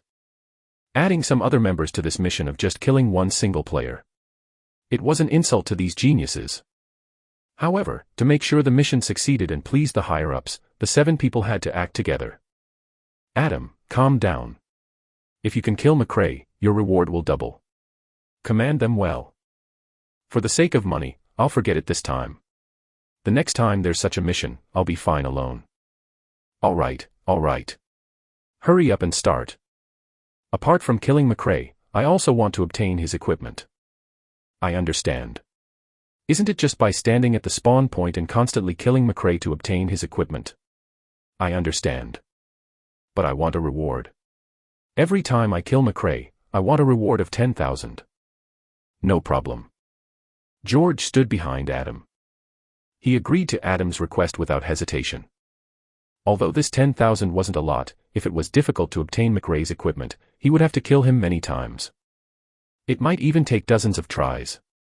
If that was the case, Adam could get a bonus of hundreds of thousands. This was a huge sum of money for many guilds. However, the Fire Guild was backed by the Fire Financial Group. Just killing McRae a mere dozens of times for hundreds of thousands wasn't a big deal at all. Even if he killed McRae hundreds or thousands of times. Even if he had to be paid millions, and tens of millions. George would have said yes. Because the Fire Guild had money. They didn't care about tens of millions at all. And the value of the Devil's Wings was 15 million. With the first golden weapon and a very rare flying ability. The value of obtaining the Devil's Wings was sufficient. If Adam killed McRae and dropped the Devil's Wings, he would only get a few 100,000. However, George could get millions of yuan as long as he handed over the Devil's Wings to the organization. This Adam was completely working for George, and he was quite thankful to him. And just as the Fire Guild had already planned to use the method to kill McRae to obtain the Devil's Wings, the other financial groups also plotted to obtain it. However, unlike the Fire Guild, who used plundering methods, they wanted to obtain the Devil's Wings through trading. In the game, McRae was in the City of Light, using the Devil's Wings to fly continuously. He suddenly received news from other guilds. McRae opened the chat page and saw many friend requests. McRae knew that these people wanted to buy the Devil's Wings. Chapter 92, The Tempting Forces. Swag and Hux were in the guild. They were originally discussing how to obtain more silver-grade weapons to let their guild members quickly increase their strength. Gold-grade weapons were definitely too expensive. There was no need to think about this. As this was the first gold-grade weapon, if this weapon were to be placed in the present world, it would at least be dozens of times the price. It might even be 100 times the price. Later on, gold-grade weapons would become more common. If he went to buy a gold weapon now, it would be more about improving reputation. He would forge his own master teacher. Buying a gold-grade weapon could buy 10 silver-grade weapons. This was not worth it. So Swag and Hux didn't care much about gold-grade weapons. But when they saw the panel of the Devil's Wings, both of them lost their calm. Because Devil's Wings were additional equipment. The number of different types of equipment that a person could use was fixed. A main weapon. The main weapon was mainly used to increase attack power. The rest were defensive weapons. There was a breastplate, shoulder armor, wrist guard, pants, and boots. There were also accessories that could enhance mental strength. Ring, necklace, earrings. Only these few could increase attributes. However, there were still some that could increase attributes. That was additional equipment. With additional equipment, he would have one more weapon attribute than the other players. This was very important. Additional equipment existed in other games, such as the previous most popular game, Dragons and Magic. So the two of them also knew the importance of additional equipment. Additional equipment was hard to come by. The most important thing was that this additional equipment could actually let people fly. With it, he could go to many places. After leaving the danger on the ground, he could begin exploring certain places in advance. This was very important for future development, so Swag and Hux both wanted to obtain the Devil's Wings very much. President, in my experience, it's best if we buy this Devil's Wings. This thing is too important for the development of the guild. Even if we don't use it, if we let the other guilds obtain it, their progress in developing the map will be much faster. They can use the Devil's Wings to go to a map that they've never been to and explore in advance. Swag nodded in agreement. Although it was his first time being a guild leader and his first time playing games, Swag still had a strategic mind. Send a message to McRae. Tell him that we're using a lot of money to buy his Devil's Wings. Alright, I understand. I'll go now. With that, Hux was about to return to his seat and inform the guild members. But Hux had just sat down when Swag called him back. Forget it, don't send him any more messages. I'll go straight to the City of Light to find him. I hope he didn't leave. With that said, Swag arrived in front of his computer. He controlled his character to go to the City of Light. Because his level was not high enough, if he went to the City of Light, he would need to use 2 silver coins. When Swag arrived at the City of Light, he directly went to the city to look for McRae. Now, he could only rely on luck. The size of the City of Light was definitely very large. Even if McRae were still here, he might not be able to see him. However, Swag's luck was pretty good this time. After searching for a while, he saw McRae surrounded by a few people. McRae was now surrounded by people from other guilds. They had only one purpose for coming here, and that was to obtain the Devil's Wings. Meanwhile, at McRae's side, he looked at the people around him helplessly. These people were from the big guilds. They came to buy his Devil's Wings. But it was impossible for McRae to sell the Devil's Wings now.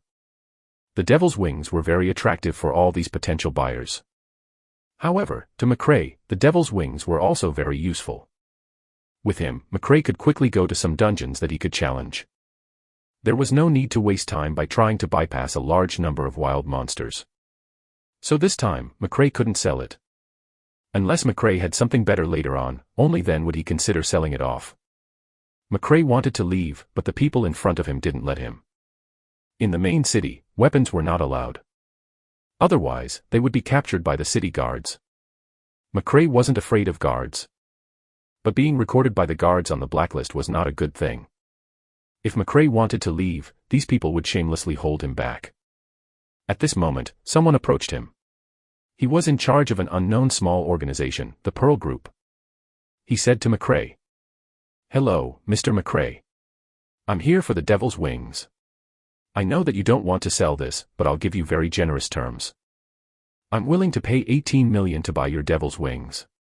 You must know that in other games, even the first gold weapon, the most expensive one is the one in Dragons and Magic. That only sold for 3 million. The price I gave you is 6 times that of that one. After saying that, the person in charge of Pearl Group looked at McRae confidently. In his opinion, 18 million was enough to move one person. This was normal. In this society, everyone's salary was basically about 3,000 yuan. 18 million.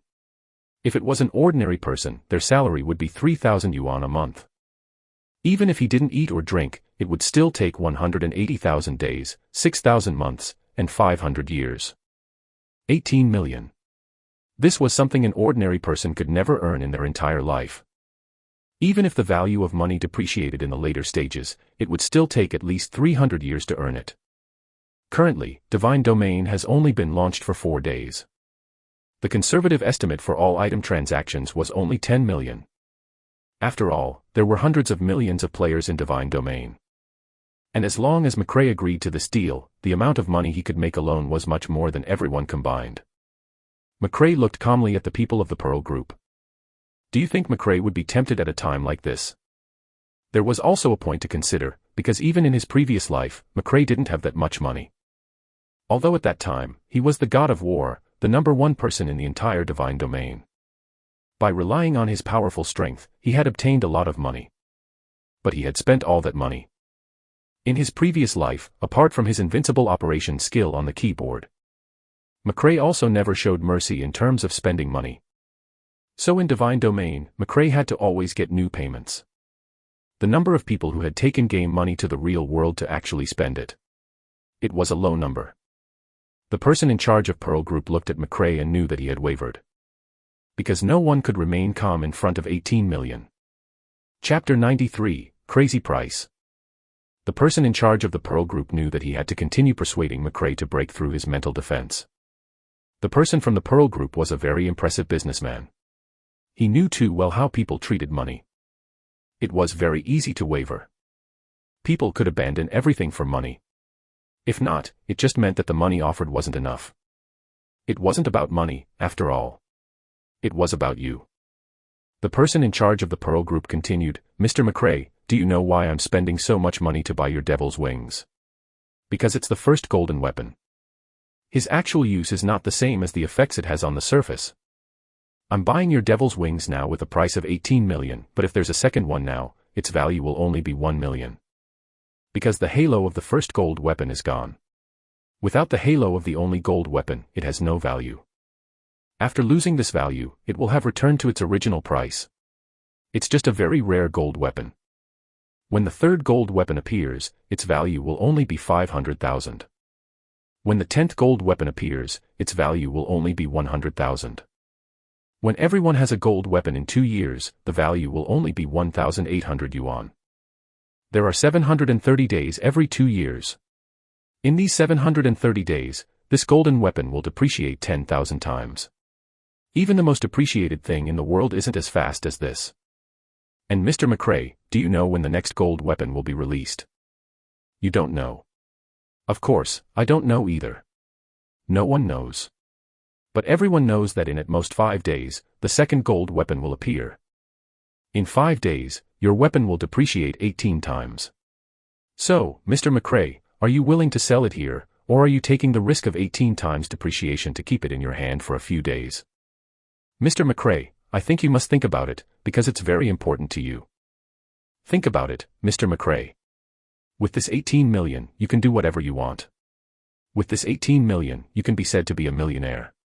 Even if you don't have to work for your entire life, as long as you don't spend much, you can live a rich life without working for your entire life. Imagine a scene, Mr. McRae. After you have 18 million, you live in a villa by the sea in a sports car.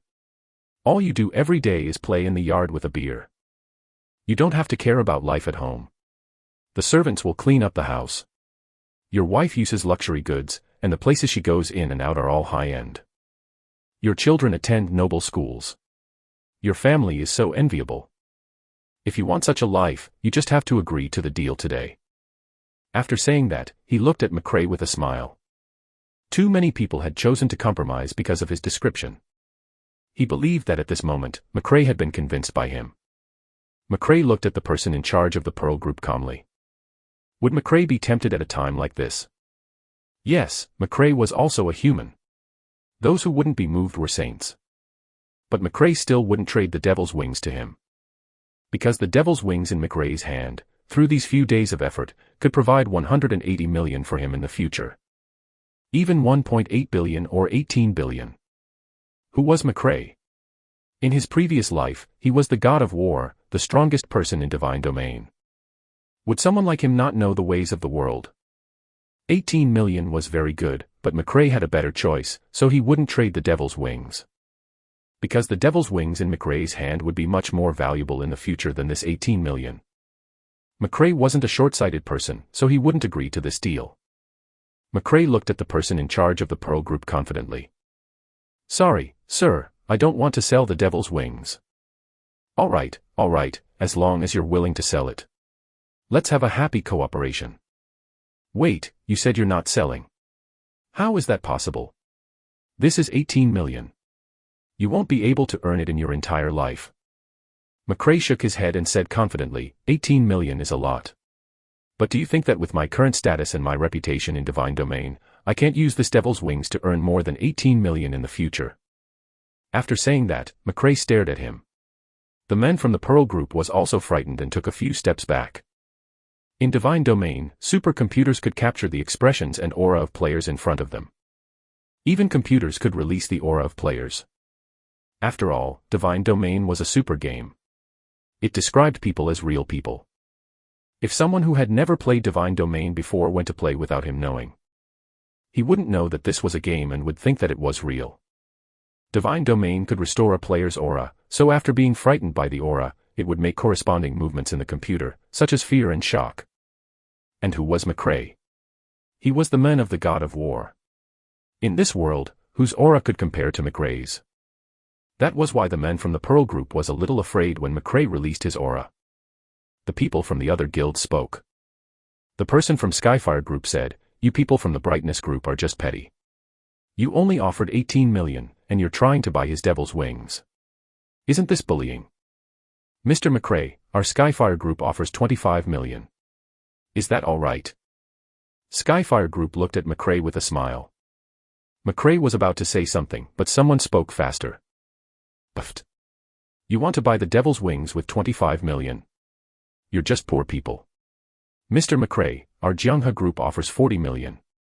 Direct money transfer. Do you think that's appropriate? Mr. McRae, we are. In a moment, a few people started to bid.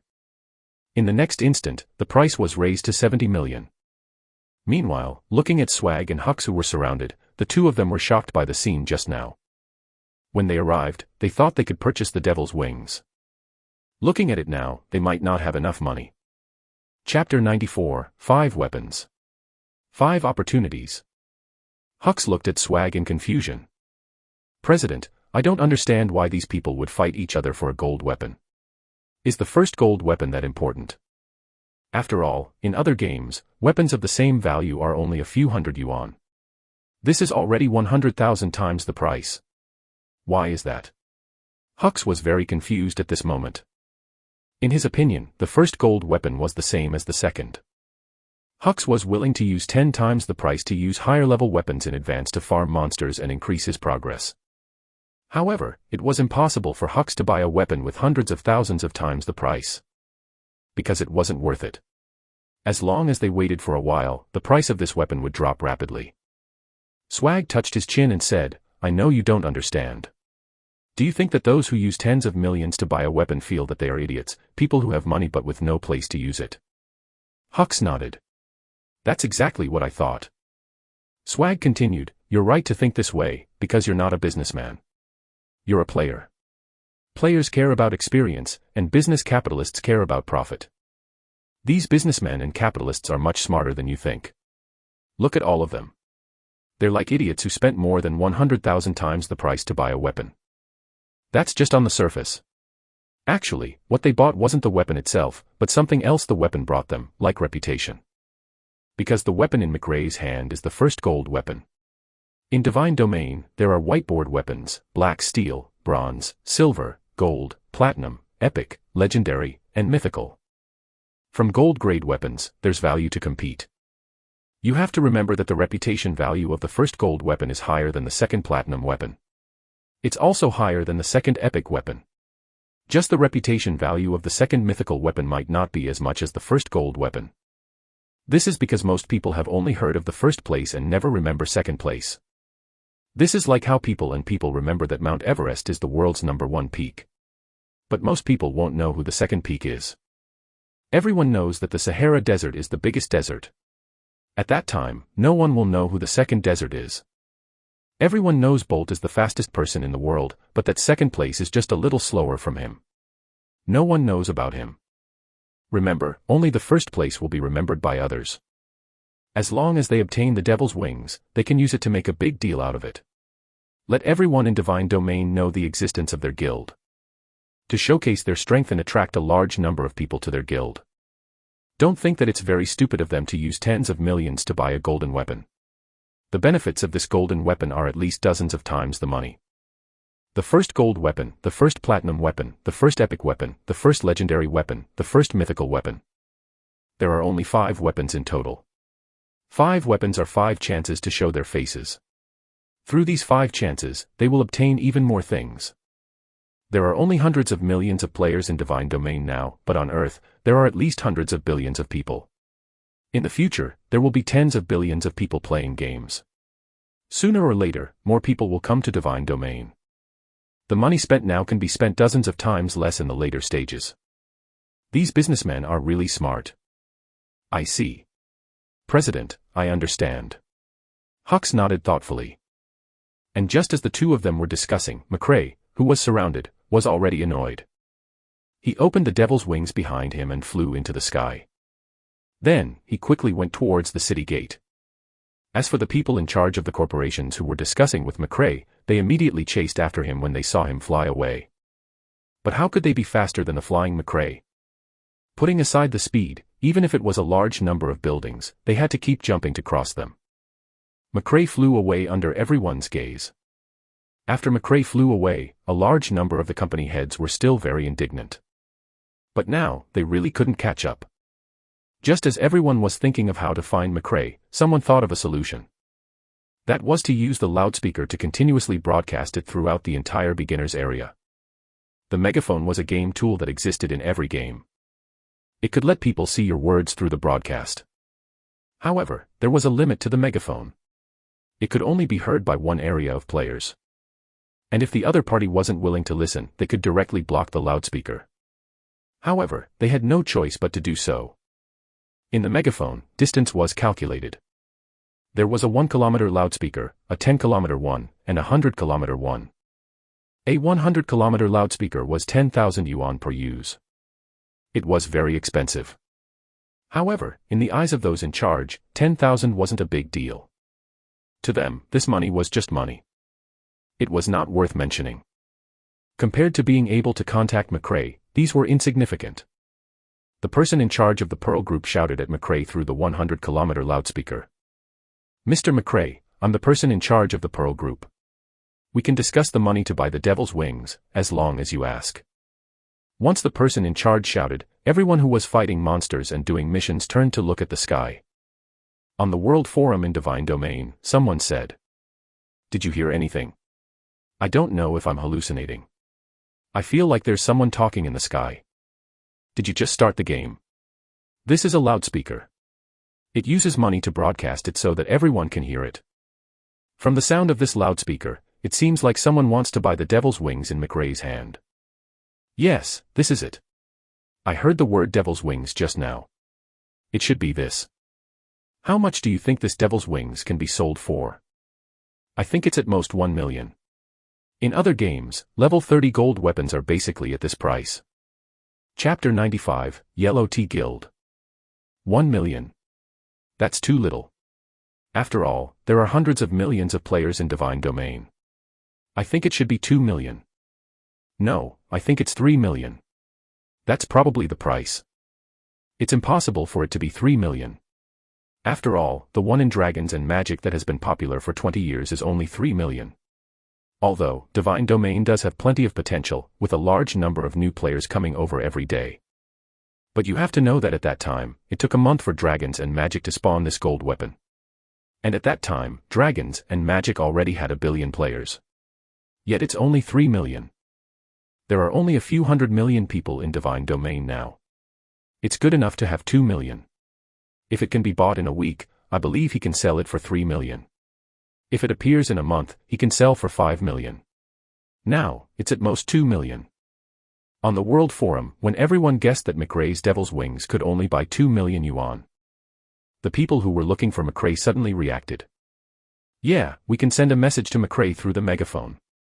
Instantly, a large number of financial groups, corporations, and guilds sent a message to McRae through the megaphone. Fortunately, there was a limitation to the megaphone. When other people spoke, the second megaphone couldn't talk. It was only after the previous one finished speaking that it was his turn to speak. Otherwise, if everyone honked, they wouldn't be able to hear the news. A guild member immediately bought a loudspeaker and shouted at McRae. "Hello, Mr. McRae. I'm from the Yellow Tea Guild. We offer 10 million to buy your Devil's Wings. If you are willing, you can find me alone on the World Forum." The people from the Yellow Tea Guild immediately exploded on the World Forum.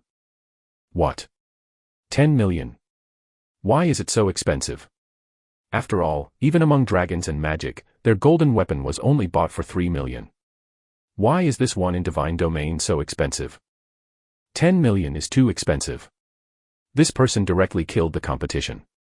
It's impossible for anyone to continue increasing the price. I agree. This premium is too serious. In the loudspeaker.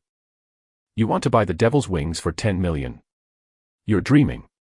Mr. McRae. We're from the 3 Funeral Financial Group. We use 15 million to buy your weapon. If you're willing, let's trade directly in the City of Light. I'm the person in charge of the Fast Horse Group. We're willing to pay 17 million to buy the Devil's Wings in Mr. McRae's hand. I wonder what you think. We are. In a moment, through the loudspeaker, the price of the Devil's Wings was raised to 30 million. To many gamers, this was unimaginable. On the World Forum.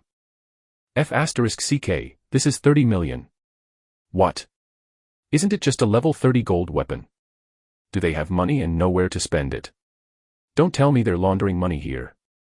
If they've never seen a gold weapon, my Dragons and Magic account has an entire set of gold weapons. I only need 100,000. Are you an idiot? He wants a level 30 gold weapon in Divine Domain. How can the popularity of your Dragons and Magic compare to the current Divine Domain? Trash. This price is ridiculous. How can something virtual be sold for more than 10 million? I don't believe it if it's not money laundering. That's right, that's right. How can there be such an expensive thing? Just as everyone was discussing on the World Forum. At McRae's place, he listened to their constant bids. McRae didn't block the megaphone, mainly because it could kill time when he was traveling. Anyway, when he was in the air, there was no need to worry about danger. He could just fly over. Just as McRae was listening intently, in the real world, Jack, who was sitting beside McRae, stuck his head over.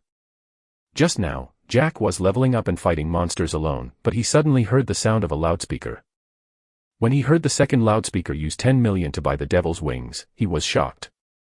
He thought that McRae would be directly selling it right away, but McRae continued to control his character as if he didn't hear it. Jack thought McRae had blocked the loudspeaker, so he reminded McRae to turn it on. In the end, McRae's loudspeaker was always on. F***CK. Didn't you hear that person shout 10 million just now? Jack looked at McRae in shock. If he hadn't heard that, it would have been a waste of 10 million. I heard that. Jack looked at McRae in surprise. You heard that? Why didn't you contact him? Didn't you hear how much money it was? That's 10 million. 10 million isn't 1,000. McRae nodded. I heard that. I just don't want to sell it. Why bother with him? When Jack heard McRae's words, he stood up from his seat. 10 million, that's 10 million. Do you know how good a house can be bought with 10 million? How good a sports car can be bought? Listen to my feelings and contact that person. After this person, it might be very difficult to sell it to anyone. You also know that a weapon that just came out is very expensive. Don't you know the simple principle of selling it at a high price and buying at a low price? McRae smiled and said, Of course I know that. I don't want to sell it. Even if I wanted to, the price is too low. What's too low? Oh my God, have you played games before? Do you know the market price of games? In any game, 10 million to buy a tool is a lot of money. Besides, yours is only a level 30 gold weapon. If someone with 10 million wants to buy it, I'd think he hit his head and hurt his brain. Otherwise, this person wouldn't be spending 10 million on a golden weapon. It's really too little. If you don't believe me, just continue listening. Jack looked at McRae in disbelief. If McRae hadn't been his best friend. At this moment, Jack would think that McRae was lying to him. Jack returned to his seat. Just as he sat down, another message came through the loudspeaker. At this moment, the price reached 15 million. Jack, who had just sat down, stood up again excitedly. Chapter 96, Shocking the World Forum. 15 million. How is that possible? Is this person crazy? Or is their money stolen from banks? Why would they use 15 million to buy a gold weapon? Jack had just gotten excited when the loudspeaker sounded again. The price of 17 million hit Jack's heart again. At this moment, he didn't understand why so many people would use tens of millions to buy a game item. Furthermore, this game item would definitely depreciate. At this moment, Jack began to doubt the world. This had a huge impact on him. Jack looked at McRae in confusion. Why is that? How can this be? Why would they use so much money to buy a virtual item? McRae, do you know how much 17 million is? With our weapon, if we use 100 yuan notes to put in this house, we can fill up half the bedroom. If you want to spend it, you can buy the most suitable sports car. If you have 17 million and shout it out on the street, if no one robs you, there will be a large number of beautiful women who want to be your lover. You can try any beauty. McRae looked at Jack, who was acting a little crazy, and looked at him speechlessly. Of course I know. 17 million is worth it, but even 17 million can't buy the devil's wings. The value of the devil's wings far exceeds your imagination. At this moment, Jack couldn't refute McRae anymore, because what he had just said was right. Jack looked at McRae in confusion. I can't figure out why. Looking at Jack's confusion, McRae knew that Jack wouldn't be able to sleep well until he explained everything to Jack today. Actually, this is a very simple principle. That's the devil's wings. Its value is worth this price. You might think that this gold weapon is worth at most 1 million. It is, after all, the first weapon. If it was the previous best game, Dragons and Magic, it would indeed be worth 1 million. But do you know how popular Divine Domain is? Jack shook his head. Almost 1 billion people have come to Divine Domain to play now, and it's only a result of 4 days. Do you know the situation of Dragons and Magic? On the 4th day, there were only tens of millions of people. In the game Dragons and Magic, it took half a year for 1 billion players to reach it, but Divine Domain only took 4 days. 4 days, and the other is half a year. The difference between these two isn't just numbers. This means one thing. In terms of popularity, the game Dragons and Magic can't compare to Divine Domain. And this phenomenon has been noticed by a large number of capital and guilds. Now, all capital knows that the next direction to earn money is in Divine Domain. I can tell you very responsibly that in the future, there will be tens of billions of people playing the game Divine Domain. It's not 10 billion, 20 billion people. It's more than 80 billion people. The peak of Dragons and Magic is only a few billion. This leads to one thing: in terms of investment, Dragons and Magic can't compare to Divine Domain. Because after this investment, the returns couldn't compare to the returns in Divine Domain. Just because Divine Domain was unusually popular, this created a large amount of capital. That's why these guys are spending a large amount of money to buy this first gold weapon. The first gold weapon, the first platinum weapon, the first epic weapon, the first legendary weapon, the first mythical weapon. Every time, the first weapon is a chance for everyone to show their faces. It will let a large number of people remember the people of this guild. Watch as they spend a large amount of money to buy a game item that would quickly depreciate. But didn't you notice how much money the first weapon brought to me? Me, a mere single person. This is the reason why those guilds and corporations will spend a lot of money to buy this gold weapon in my hand. So that's how it is. I understand. Jack now understood what was going on. Do you know the economy that well? McRae shook his head. It wasn't that McRae knew much about economics, but because McRae had been through this before, so he knew. Just as McRae and Jack were chatting, the price of the Devil's Wings had reached 30 million. At this moment, there was still a large amount of capital to constantly increase the price. In a short while, the price reached 40 million. Jack didn't play Divine Domain anymore. He stood behind McRae and looked at his computer. Then, offers kept appearing on it. And McRae at the bidding center had yet to say a word. If you don't want to sell, just use the loudspeaker and tell them. Jack was numb to the price. He didn't know why McRae didn't say it directly. I don't want to tell them. Why? Because I don't have money. These people from these corporations can use 10,000 to buy a loudspeaker and shout there, but I can't bear to use 10 million to buy a loudspeaker. At most, I'll just ignore them. Jack looked at McRae speechlessly. As long as you agree, you'll immediately be rich. 40 million. This is the profit of my dad's entire company in a year. After all, my dad's total assets are only 1.4 billion. If the business is bad, the profit in a year might not even be 20 million. You can earn 40 million in just 4 days. You're so much more awesome than my dad. McRae laughed when he heard that. This is nothing. At the late stage of Divine Language, you'll know how profitable Divine Domain is. While Jack and McRae were chatting, a new bid was made in the game Divine Domain. 50 million, Mr. McRae. Our Lima Group is willing to pay 50 million to buy the Devil's Wings in your hand. If you're willing, you can come and find me directly. When the person in charge of the Lima Group said his price, everyone in Divine Domain was numb. Many people stopped what they were doing and listened to the loudspeakers. Some people, because they were too serious, didn't notice that they were surrounded by wild monsters in the wilderness and killed. Even those who had just revived were listening to the bids of the megaphones at the resurrection point. On the World Forum, a large number of people were discussing. This is too fake. What 50 million? This is simply ridiculous. It's ridiculous. Can't it be more fake? Chapter 97, Angry George. I've already called the police. Such obvious money laundering is too horrible. God, McRae is awesome. I didn't expect so many people to snatch a gold weapon. In that case, God, McRae is really impressive. He obtained a gold weapon in just 4 days. I'm numb. I'm completely numb. I can accept increasing the price. It feels like a dream. Science fiction. Just as everyone was shouting, Anna and Alice, who were still in the City of Light, were also listening to this news. The two girls were numb when they heard the price. This is too terrifying. A gold weapon sold for 50 million just like that.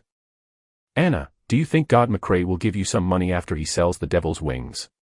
You drew this Devil's Wings for him. Anna shook her head. I don't know either, but it doesn't matter as long as I can be with God McRae. Alice looked at Anna in surprise. When did you become so easygoing? Do you think you've taken a fancy to God McRae? Anna, who was walking, blushed when she heard Alice's words. She hurriedly shook her head and said, No, I think God McRae got the weapon himself. I only opened it for him. It's the same without me, so there's no need to pay me. Anna lowered her head. Alice didn't believe that a woman would do this. It could only mean one thing, this woman liked him. Alice's hand grabbed Anna's waist and kept scratching her. And this itchy feeling was transmitted to Anna through the computer. And after Anna was tickled by Alice in the computer, she could only lie on the ground and keep begging. Alice let go of Anna. Alice, I want to scratch you too. Stop. Alice, who let go of Anna, immediately ran. Anna, who wanted revenge, chased after him. As time passed in the game, the price of the Devil's Wings had reached 60 million. Even so, there were still people constantly bidding, which shocked a large number of people. Just as everyone was shocked, the Fire Guild was discussing the meeting. In the office of the Fire Guild, George was looking coldly at his subordinates. George slammed his hand on the desk, giving the people below a shock. Tell me, what happened? Why did you fail this time? I want an explanation. Beside George was the genius Adam. Adam played with the pen in front of him with a nonchalant expression. To Adam, this mission was not his responsibility. He didn't have to be afraid of George at all. Even if it was Adam's fault, Adam didn't care. Because this was Adam's personality. He was naturally disobedient. If George dared to say anything bad about him, he would fight and slap George in the face. As for his salary after being fired, Adam had never thought about it. In Adam's eyes, only the strong had the right to speak loudly to him. George was a high official of the fire group, and that was how he became the president of the fire guild. Adam wouldn't be convinced. However, as long as George didn't receive an order he didn't want to do, Adam would still cooperate with him. No matter what, George was still the boss. Giving him some face would make him feel better. When Loken heard George's words, he stood up in fear. Then he said to George, "President, it's like this. We've already found McRae's place, but we can't do anything in the City of Light. We originally wanted him to go out and kill him after the City of Light. But I didn't expect those other people to come and keep holding him back." Then he flew away with the devil's wings. As you know, the devil's wings are so fast. After we leave the city, he'll be gone long ago. After hearing Loken's report, George felt an anger about to burst out of his chest. At this moment, George's face was red from anger. When Loken saw this, he took a few steps back in fear that George would beat him up when he got angry. "By the way, President, although we don't know where McRae's is, we know his friend is there." Hearing Loken's words, George, who was about to flare up, looked at him. "Speak." George's appearance frightened Loken, and he could only swallow. "Here's the thing.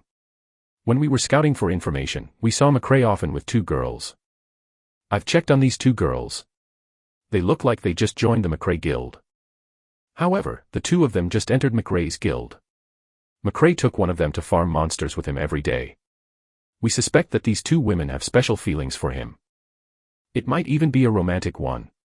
If they're really a couple, it'll be much easier for us. It doesn't matter even if they aren't a couple. As long as it's someone from their guild, we just have to surround these two and threaten McRae to appear. If McRae doesn't come, we'll kill this woman until she's level 0. President, think about it. McRae is their president, but if he can't even protect his teammates, who else will follow him? Under such pressure, he'll definitely come. This is what will happen when he gets there. We surround him and keep killing him to get his equipment." Loken looked at George nervously. George, who had been a little angry after hearing Loken's plan, recovered. His expression turned normal. "Not a bad plan. You did well. All right, quickly find McRae's two teammates. Remember not to make me wait anymore. If you don't find McRae before the second gold weapon comes out, or at least make him appear in front of me. I don't think I need to say it. You know my methods. This is my last warning. Do well and don't disappoint me." After hearing that, Loken kept nodding his head. "Yes, yes, yes. We will definitely do a good job this time. Please don't worry, President. We will definitely be able to take down McRae and let our fire guild's reputation become famous in Divine Domain." George smiled when he heard that. "Very good, go down. Remember to be fast. Don't make me wait, okay? Everyone, disperse. Those from the hunting team, stay behind." After George finished speaking, Loken and his subordinates immediately left the meeting room. Now he was afraid of George. George was famous for his bad temper. Of course, George made Loken so afraid not because he was powerful, but because he was a high-level member of the Fire Financial Group. Furthermore, as a high-level official, he had gone up through connections. George was a bad-tempered person with poor abilities. Many people in the company had bad opinions of George. However, George had someone higher up protecting him, so he wasn't afraid. And Loken didn't dare to resist George's orders. Because he had a family. Loken had 4 children and his wife to support. His wife had to take care of the 4 children and couldn't go to work. All the financial pressure in the house came to George. For his family, Loken could tolerate George's temper. Of course, Loken also wanted to leave, but at his age, it was very difficult for anyone to be willing to hire him. Playing games was something the youth did, after all. Loken used to be a professional team member and was a very famous figure in various games. But now that he had left the competition, Loken thought that he was the oldest and most experienced person in games within this company. Although Loken's operation was only considered excellent in the company and not exactly the very best. Loken's big heart and the fact that he would never panic when he was at a disadvantage made the financial group keep him. Actually, Loken was also responsible for communications in the guild. Although his operation wasn't top-notch, his tactics, especially team tactics, were top-notch. Chapter 98, Live Broadcast Pursuit. At Anna and Alice's place, the two of them had already left the City of Light. Now, McRae was using the Devil's Wings to head towards the Silver Dragon Palace. McRae went there because there was equipment that he needed very much. That was the strongest set at level 30, the Silver Dragon set. The Silver Dragon set was a gold set after level 30. Apart from the main weapon, the entire Silver Dragon set had all the other equipment. The set included 7 pieces of equipment such as breastplate, shoulder armor, wrist guard, pants, boots, earrings, rings, necklaces, and so on. Once he obtained the Silver Dragon set, he could obtain several powerful attributes. The strongest point of the Silver Dragon set was full magic resistance below level 30. In other words, all magic attacks below level 30 did not hurt McRae at all. Even if 10,000 level 29 mages used magic to bombard McRae with firepower that could flip the entire map over, it was still useless against him. Another powerful attribute was that after obtaining the Silver Dragon set, McRae's HP and MP recovery increased greatly. It was like having a HP and mana buff. This attribute was very important to experts in the early stages. Especially to McRae. It was very important. Because McRae was playing solo now. The unique characteristic of an unaffiliated player was that they could use the moves of all classes. This meant that McRae could stand in place and use his skills indefinitely. He was completely a skill bomber. As long as he had enough mana, McRae could attack indefinitely. In the early stages, everyone's mana was limited. Many people, including mages, were very careful when using skills. Because of the limited mana, it limited everyone's output. If he wanted to attack with all his strength, he needed to have enough mana. However, the best way in the early stages was to buy a large amount of blue potions with the money in the game. However, in the beginning, everyone was an ordinary person. How could they have the money to buy blue potions? Everyone spent their money bit by bit. Because they didn't have enough money, everyone's leveling speed was very slow. Only those with money could use the money in real life to buy enough blue potions to use. Then, they used their skills to farm monsters. This was why, when most players were around level 10, the players of those guilds and corporations had already leveled up to above level 20. Because they had enough financial support behind them to provide them with enough blue potions. It allowed them to use skills to quickly eliminate the small monsters. It would save them a lot of time. It was because of these two attributes that McRae wanted the Silver Dragon set. Back to Anna and Alice. The two of them moved towards the Silver Dragon Palace according to McRae's guidance. Because McRae's Devil's Wings couldn't bring the two of them up. He could only let the two girls walk over. Alice and Anna kept walking towards the designated place on a plain. Because the map that McRae had given them had already shown the two of them where the monsters were constantly. So the two of them could constantly bypass the danger according to the map's guidance. Because there was no danger, the two of them lowered their guard against their surroundings. Just as Alice and Anna were chatting while walking. At the edge of the plain under their feet, a person saw Alice and Anna. He saw Alice and Anna's IDs with the Eagle Eye skill. When this person saw their IDs, he smiled. Then, he muttered to himself, "I've found these two. Seems like I can inform President George and Loken now." In the real world, in the fire group building. He had just found Alice and Anna, and the person had left his seat.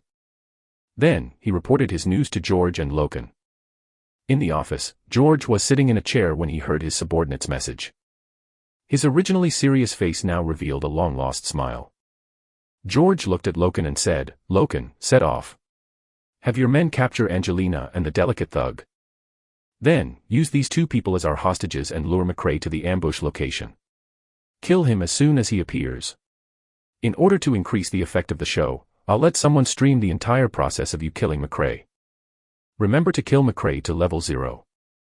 Loken, who was beside George, immediately stood up when he heard George's words. He said to George, "Yes, I'll definitely complete the mission." In the game, at this moment, Loken was rushing towards Anna and Alice with more than 20 people according to the position provided by his teammates. In order to speed up, Loken brought 4 rogues and let them take turns to use stealth and go invisible as a group. He wanted them to reduce their chances of being discovered by wild monsters. If they didn't do this, Loken and the other 20 people would probably have to fight once in just a few minutes. It would be completely impossible to capture Anna and Alice.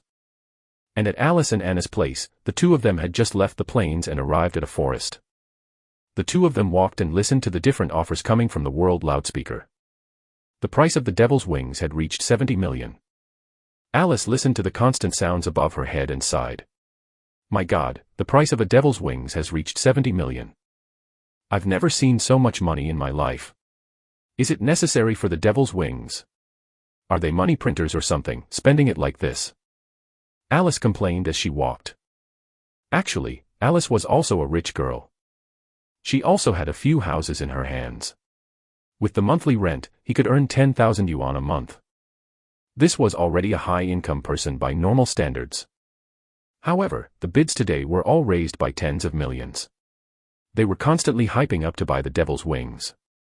Under these tens of millions, Alice felt very poor. Alice looked at Anna and asked, Anna, do you think President McRae will buy the devil's wings? After all, no one can tolerate the temptation of so much money. Anna shook her head. I don't know, but with so many people offering constantly, that means this devil's wings is worth it. He has that value. If President McRae is a rich man, I don't think he'll buy it. Chapter 99, Magic Skill, Cage Imprisonment. After hearing Anna's analysis, Alice nodded in agreement. Alice didn't understand why the devil's wings would be so expensive, but with so many people buying it, it meant that it had this value. Just as Alice was thinking, the sound of grass shaking began to appear in the surrounding forest. Divine Domain was known as a perfect restoration of the real world.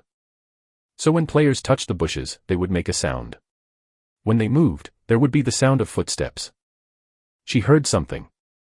The sound of it touching the bushes as it moved made Alice nervous. Because according to the map McRae gave, it was impossible to encounter any creatures along the way. But now, other creatures had appeared. Alice listened intently to the voice. After listening for a while, she immediately became nervous. Because Alice realized that the thing that made the sound was not a wild monster, but a player. Because the sound of a player's boots on the ground was very different from that of a wild monster. And Alice realized that there were many sounds of movement. They were quickly approaching the two of them. Alice immediately knew that she had been discovered. She reached out and protected Anna behind her. He picked up his wand and said to the bushes in front of him, "Who is it? Come out." Alice had just finished speaking when a middle-aged man's voice sounded on the other side of the bushes. "I didn't expect to find you so quickly. Even the real God is helping us now." With that said, a figure came out of the bushes. A warrior appeared from the bushes, along with others. When Alice saw these people, she was very nervous. Because in front of these people's IDs, the word fire was added. Alice immediately knew who these people were. "You're from the Fire Guild." The commander of this operation was Loken. He looked at Alice in surprise. Loken said, "I didn't expect a girl like you to analyze the situation so quickly. In that case, let's not waste our time. We know that you're from the McRae Guild. Drop whatever you're doing and come with us now." Loken's voice was neither anxious nor impatient, but it sounded very terrifying to Alice. Alice knew that McRae and the Fire Guild were in conflict. Furthermore, he knew that the people of the Fire Guild had always wanted to kill McRae and make their reputation known. When Alice saw their IDs, she already knew what these people were planning to do. "Alice, what do we do now?" Anna, who was protected, hid behind Alice nervously. Alice turned back to look at Anna and said to her, "In a while, I'll drag them for time. Run as fast as you can. If you can't escape, run to the nest of those wild monsters and perish with them." Anna nodded after hearing that. When Loken heard their conversation, he said disdainfully, "Sorry, you can't escape today, because we've surrounded you. Stop hiding. Come out." After Loken finished speaking, people from the Fire Guild appeared around Alice and Anna. After looking around, Alice and Anna were afraid. Because there were already 20 players around them. On their IDs were people from the Fire Guild. Alice looked at Loken and said, "What are you doing? Aren't you afraid of President McRae's revenge?" When Loken heard Alice's words, he smiled and said, "McRae's revenge? Sorry, Mississippi. Our goal this time is to kill McRae, and our goal is to kill him until he reaches level 0. As for why I captured you, you can be the hostages and force McRae to appear.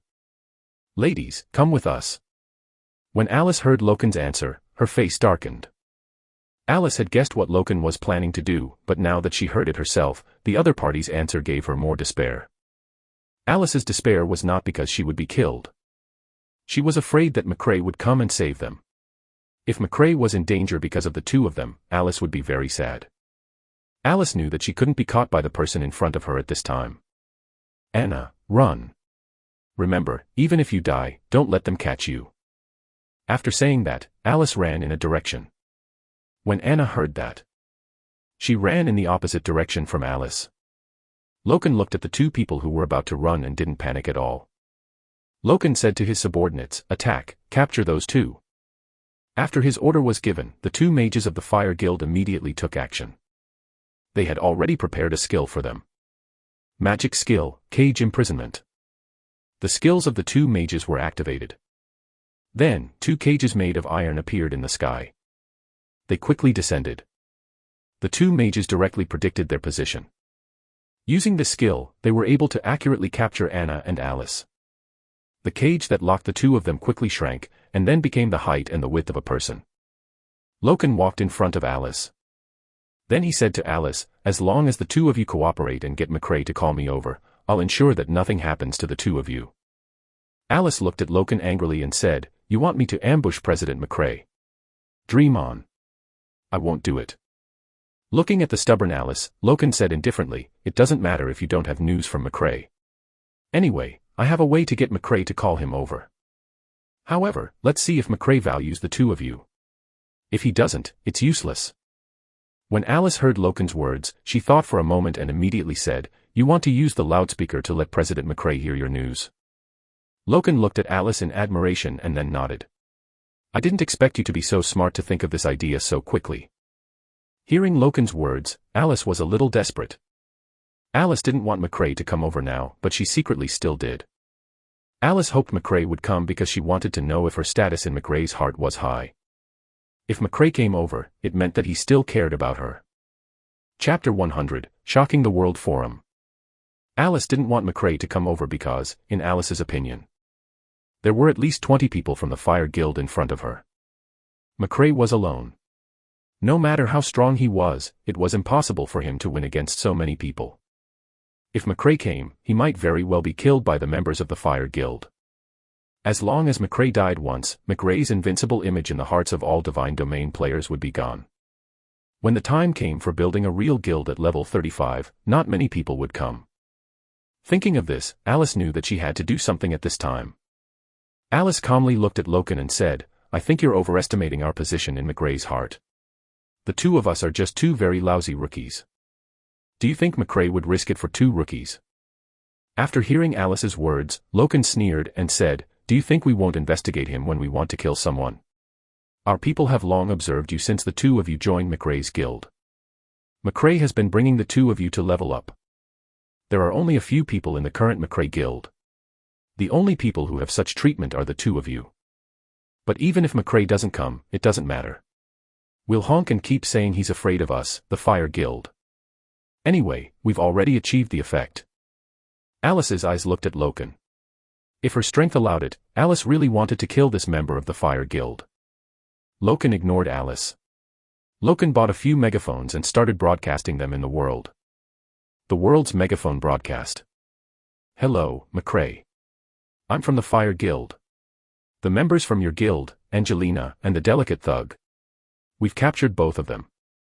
If you don't want to see them get killed to level 0 by the Fire Guild, bring the Devil's Wings to Giant Wolf Grassland and find us.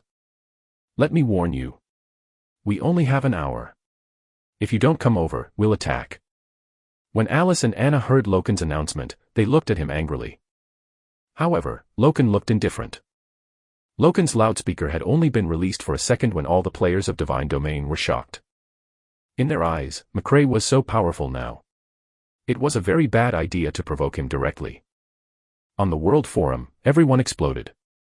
They began to communicate frantically. "Oh my God, this person from the Fire Guild has become enemies with McRae. Capturing McRae's members and making him bring the Devil's Wings to the Giant Wolf Grassland. This is obviously a trap. They probably want to kill McRae and drop the Devil's Wings." Someone said. This person from the Fire Guild is probably trying to anger McRae, but McRae has to go. Otherwise, McRae's image will be lost in everyone's eyes. Someone else said. People of the Fire Guild, you did the right thing. I've long been unhappy with this McRae. I'll come and watch the scene now.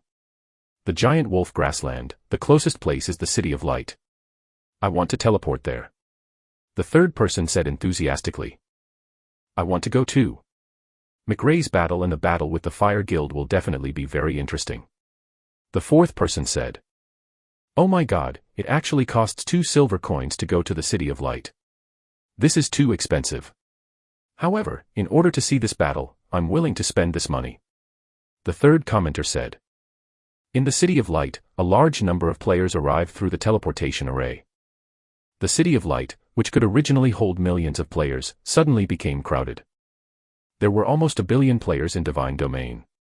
Even if only a small number of people wanted to come, with 1 billion players, it was still a lot. The large number of players made the whole place very packed due to the collision mechanics. Many people couldn't leave the city and were stuck in place, unable to move. The people who had just been transported saw that in the City of Light, a large number of people were constantly climbing over houses and running out of the city. And in the City of Light, casually climbing the city wall was not allowed. There were city guards constantly catching the people who crossed the city wall. On the city wall, arrows were continuously fired at the players. And back to McRae. McRae stopped in midair. He had already received the message from the Fire Guild. In midair, he muttered to himself, do you want to make yourself famous by killing me when everyone is around? Smart scheme, making me unable to dodge the battle, forcing me to fight. You think you can kill me with just the sheer number of people? Laughable. Seems like it's time to let them know the difference between us. Since you want to become famous by killing, I can beat you at your own game and kill you. Then, I'll let everyone know how strong I am and attract more experts to the guild. Perfect. After obtaining the Silver Dragon set, I'll go fight a level 35 dungeon to obtain the guild token. My guild will be even more famous after this. And in reality, Jack, who was beside McRae, looked at him and said, what are you planning to do? McRae glanced at Jack and said, what should I do? Of course I'll kill my way through them. Let them know how strong I am. If I don't go, then all our previous efforts will be in vain. They want to use us as stepping stones. Then I'll let them see that the stepping stone in their eyes is actually a huge mountain that they can never cross. Jack nodded at McRae's words. Then Jack looked at McRae and said, do you want me to help? There are many people in the Fire Guild. Can you handle it? McRae said confidently, you underestimate my strength. In front of me, numbers are meaningless. And if I kill them alone, the impact on the others will be even greater. It can make our guild more famous. On this matter, the people of the Fire Guild actually helped us. After hearing McRae's words, Jack continued to control his character to level up. At this moment, he also knew that going up would only result in death, so he didn't want to go and drag him down. In the game, McRae flew towards the giant wolf grassland at his fastest speed. However, he was quite far away from the place, so it would take some time for McRae to fly there. And in the giant wolf grassland, the Fire Guild's hunting team had arrived. The president of the Fire Guild, George, had arrived. A large number of players had already appeared around the Fire Guild. These people had come here through the City of Light.